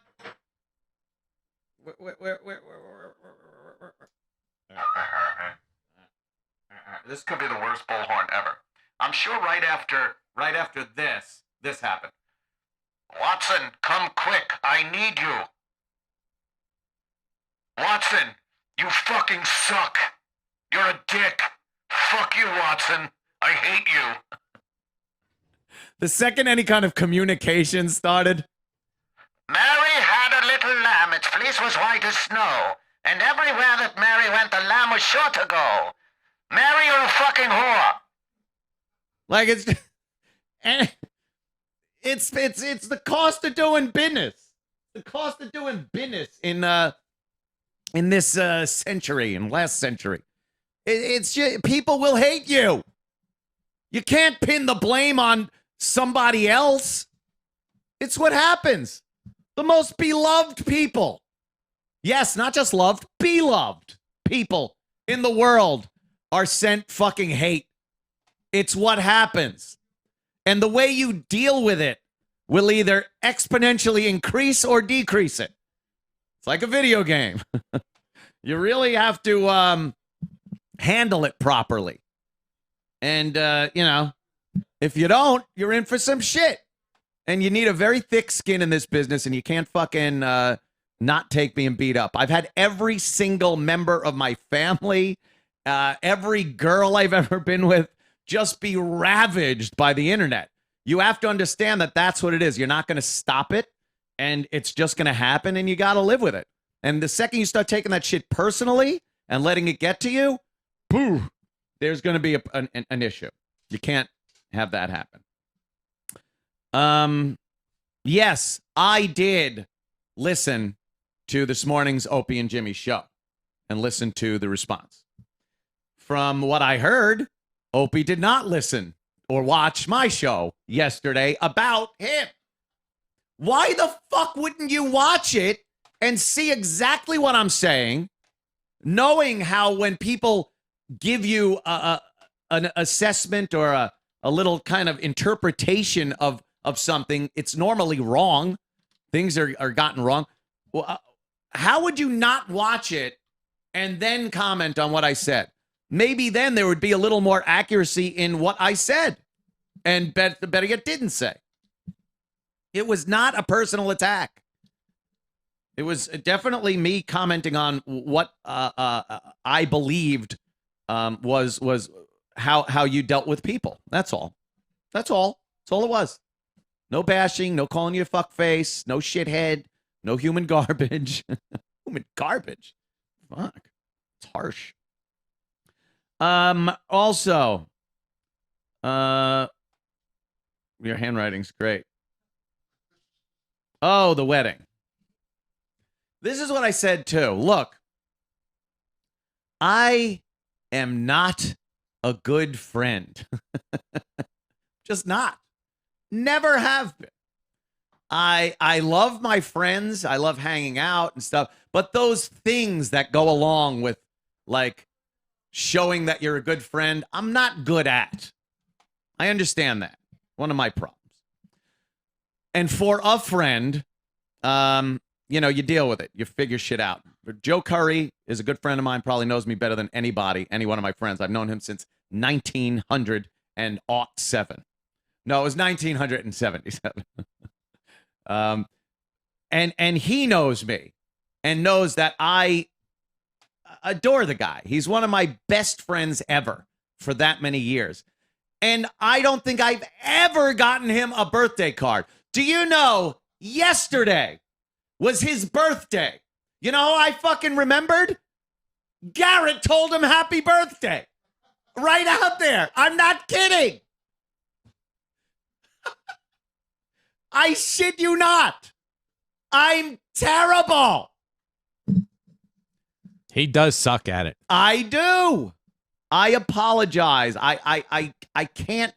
I'm the old fucking hound dog laying in the corner with the mange that smells a little off, that just can't be taught to sit up.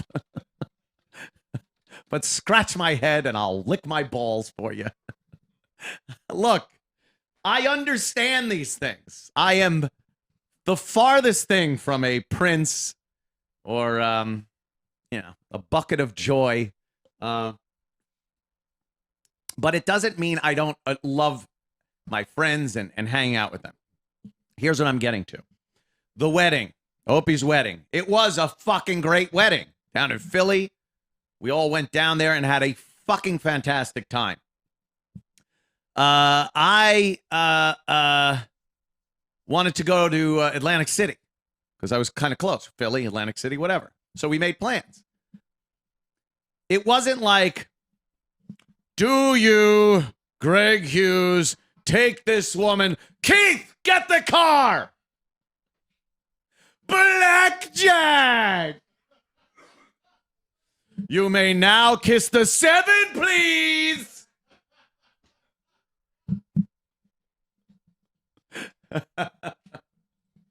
If anybody has any feels that this wedding should not take 999 999. We stayed for the whole wedding and dessert, as Keith said. We stayed for dessert, and then we deserted. We left. The wedding was done. We left. We went to the wedding, the reception, the whole fucking thing, and it was great. I don't even know how or why I'm talking about this. I don't know, how long are you supposed to stay?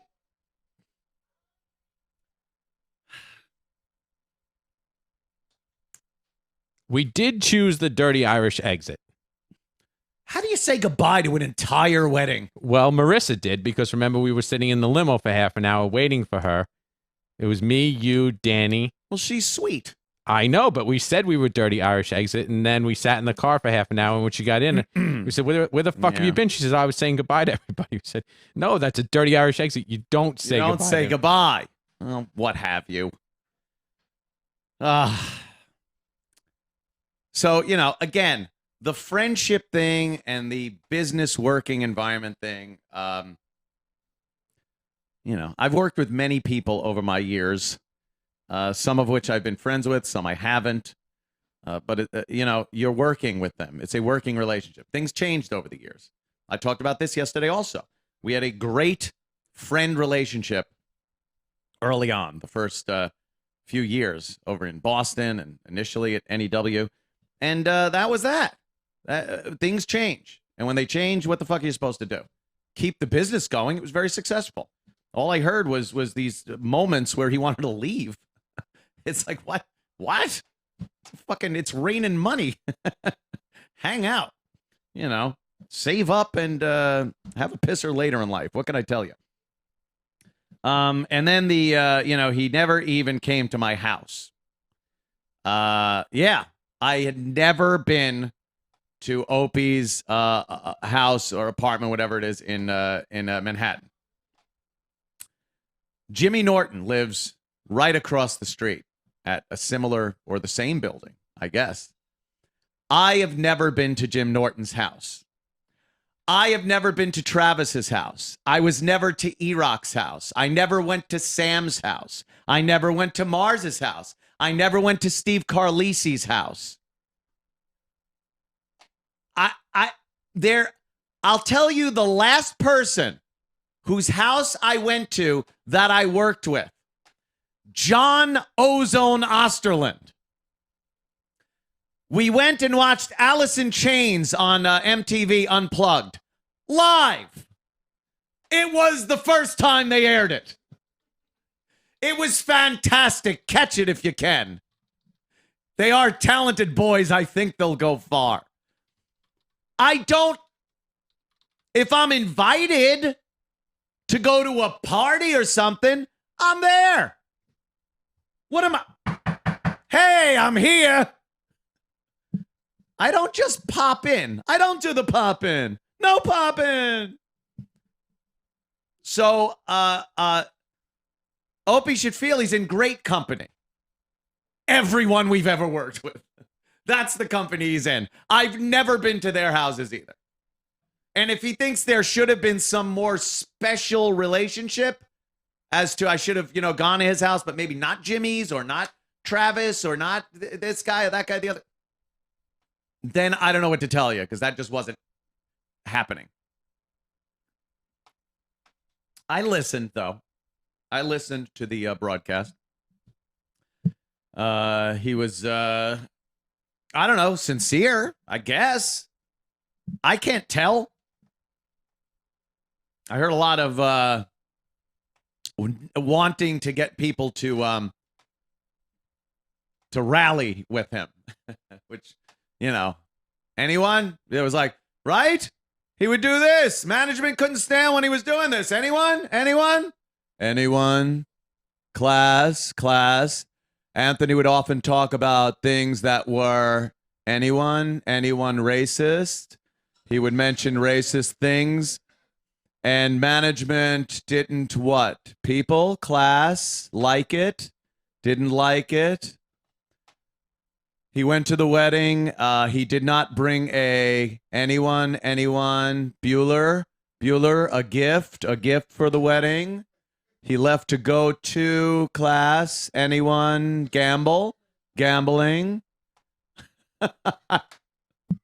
Look, holy crap. I'm working with you. We're working guys. We come in, we do the job. Fantastic. Raining money on our heads. Raining fucking money on our heads. Building a nice career. Both of us. Because of both of us.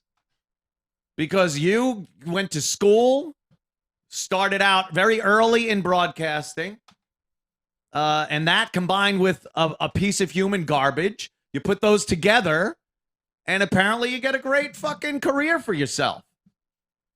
And other people that were, involved. Things like that. Well, I'm not trying to bash the guy. I'm just trying to, make a few jokes here. Have a little fun. But, I don't know. Let's say, couldn't, yeah, that, oh, wow. Oh, that cat's out of the bag. Fuck. Did he bring that up? That I like to drink? Was that brought up? I was trying to keep that secret. Fuck. Oh, that's going to cause some trouble. How sexy is it that she's just standing there staring at you like she wants to come in Dude, and fuck you right on the it's desk? one of those fucking, very attractive. I got to tell you, very attractive indeed. Get to you. You got, fucking pretty. Yeah, we'll get right out there with that's Peyton Sinclair. Peyton Sinclair. And Ralph Sutton's out there too. Yeah, we'll go to the table and take care of that. I'm just trying to I guess Jimmy also brought up, not I guess, it's funny I say that. Jimmy also brought up the point that I made yesterday with that whole, his mood will dictate what the mood is of the room at any given moment. Now, that is great if you're the happiest guy in the world. Because who wouldn't want to walk into a room where one guy in the room can make the whole room happy? Holy shit. That would be astounding. Wasn't the case. Sometimes it would be very good, very happy, very nice. Sometimes not. I don't like one person having the power to change everyone's mood by just being in the room. And when you're driving in to work every day and you're not sure what that fucking mood is going to be, it's too much stress, too much resentment that you get built up. The thing that happened between Opie and I over the years was I would capitulate and get more resentful about having to capitulate. Any guy that's been in a marriage for a while that has to have said, I'm sorry for something he didn't feel he really should have had to apologize for. And I know the percentage has to be in the 100 millions of a percent of married guys that have had to do that. Don't you lie to me. It's not even 99.9. Every single fucking guy has had to do that. And do you walk away feeling good? Or do you walk away a little resentful and maybe not too pleased with yourself that you did that?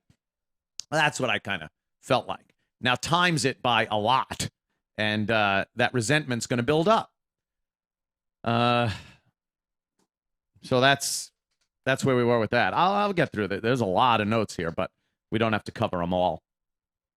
So Jimmy brought up that that happens, and that sometimes people have to tiptoe around things, and the Greggshells word came up, which I believe, did it start trending yesterday or something? Crazy.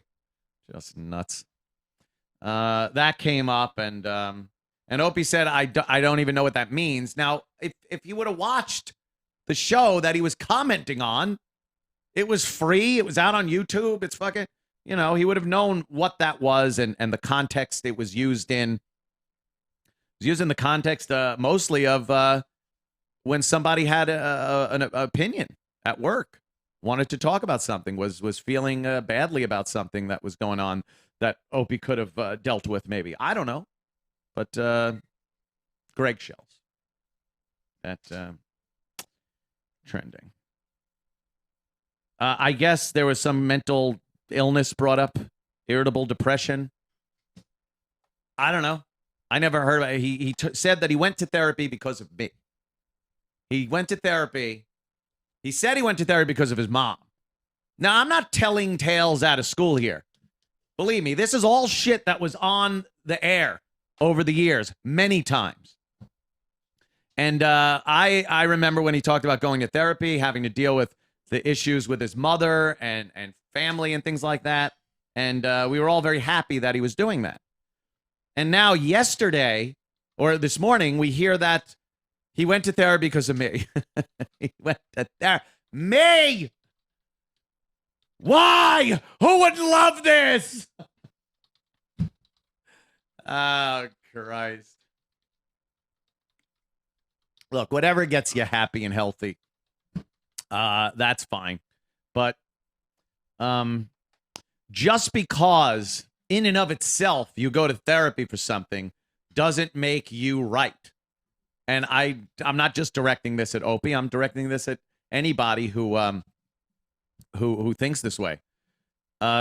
You go to therapy because of some situation. It doesn't mean you were the right person here. You were the the person that wasn't in the wrong. It doesn't mean the other person that you're going to therapy for is this a person that's making you mentally ill. Doesn't mean that.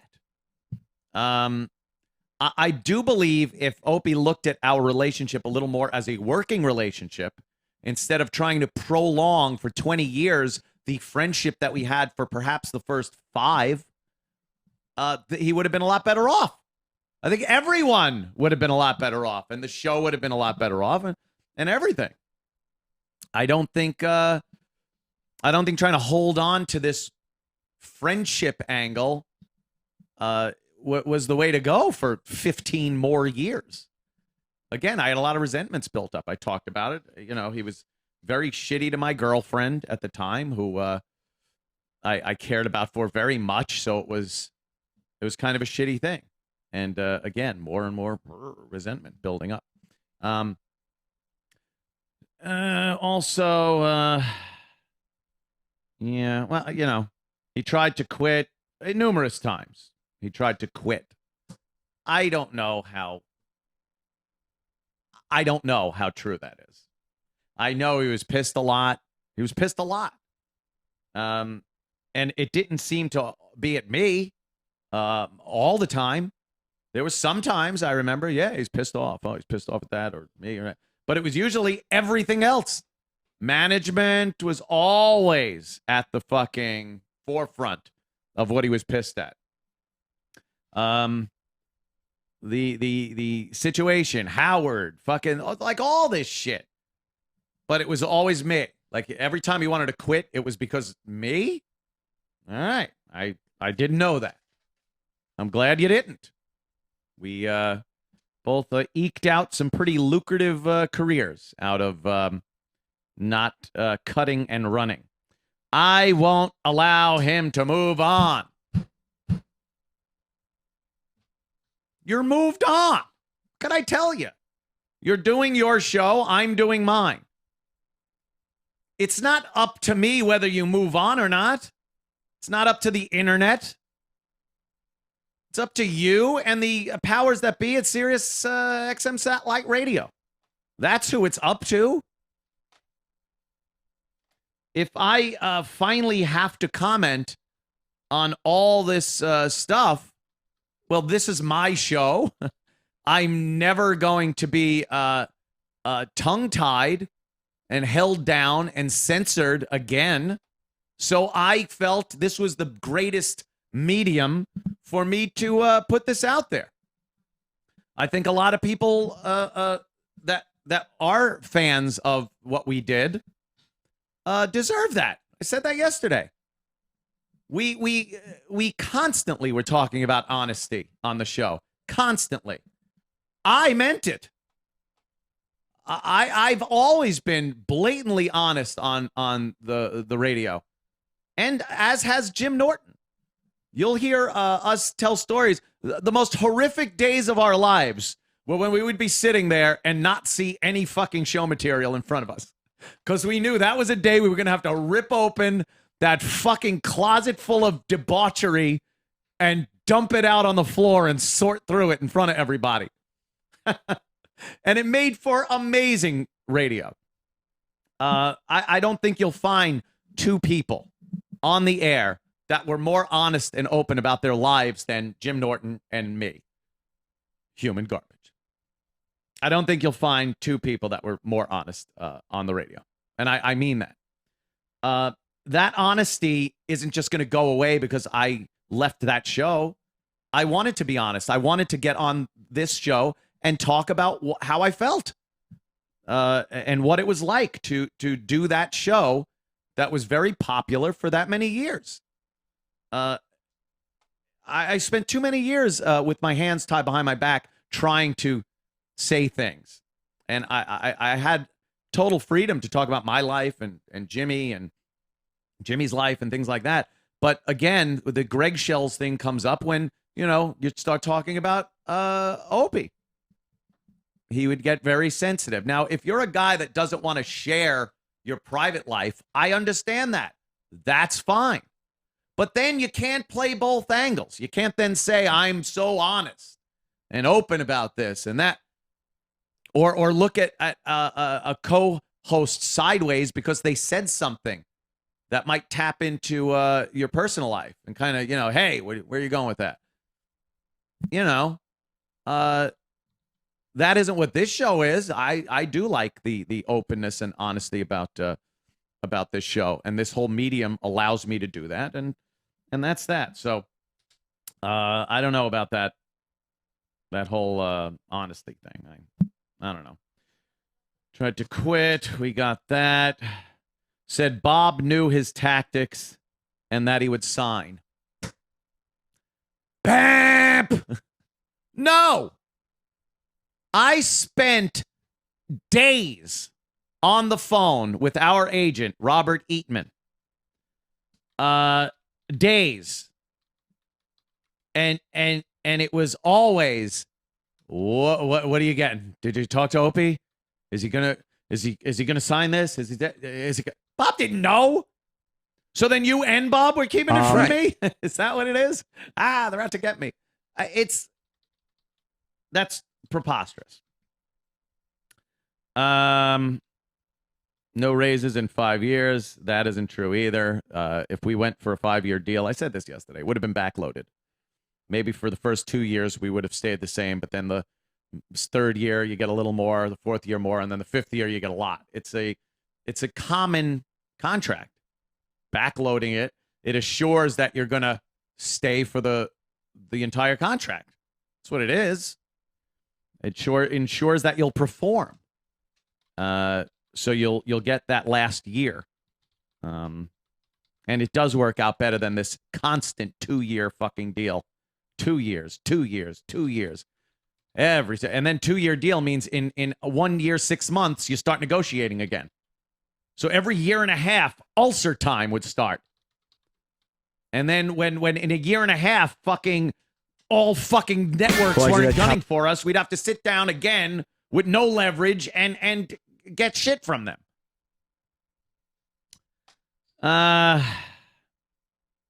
He missed work. I don't even know. What does it say? Something missed work. I missed work. I missed work a few times. He missed work a few times. What am I going to say? And the time I missed work the most is because I was genuinely fucking in bed with whooping cough. It's terrible. That was her name? Yes.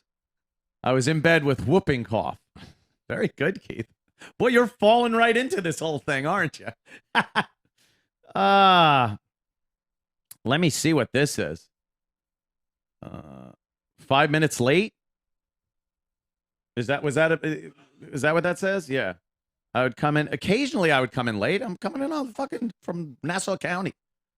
I'm coming in from fucking Long Island, and I would leave, and sometimes there'd be, if you know the Long Island Expressway, if something happens, you're pretty fucked, depending on what time you leave. And I'd always leave with enough time. And sometimes I get there literally 5 minutes late was very late. It was usually while they were still like, hey, how you doing? Opie and Anthony show, Jim Norton. And then instead of just letting me sit down and do the show, I'd get a look. I wouldn't get looked at, and everyone somehow in management would know I was late. Be cool. Just be cool. The race thing. Told Bob and management about the race angle. It's fucking satellite radio. Everything goes. It wasn't a 4-hour race show. If something was in the news about race, yeah, I'd talk about it. Why not? Like now, you're not telling me the news isn't inundated with fucking race stories? It's the biggest fucking thing on the news with what happened with Ferguson. And so I'm going to talk about it. And yeah, people know my opinions. So what? It's part of the show. It's part of discussing the news. Sorry, it doesn't fit in with a fucking more The View-like program. Holy mackerel.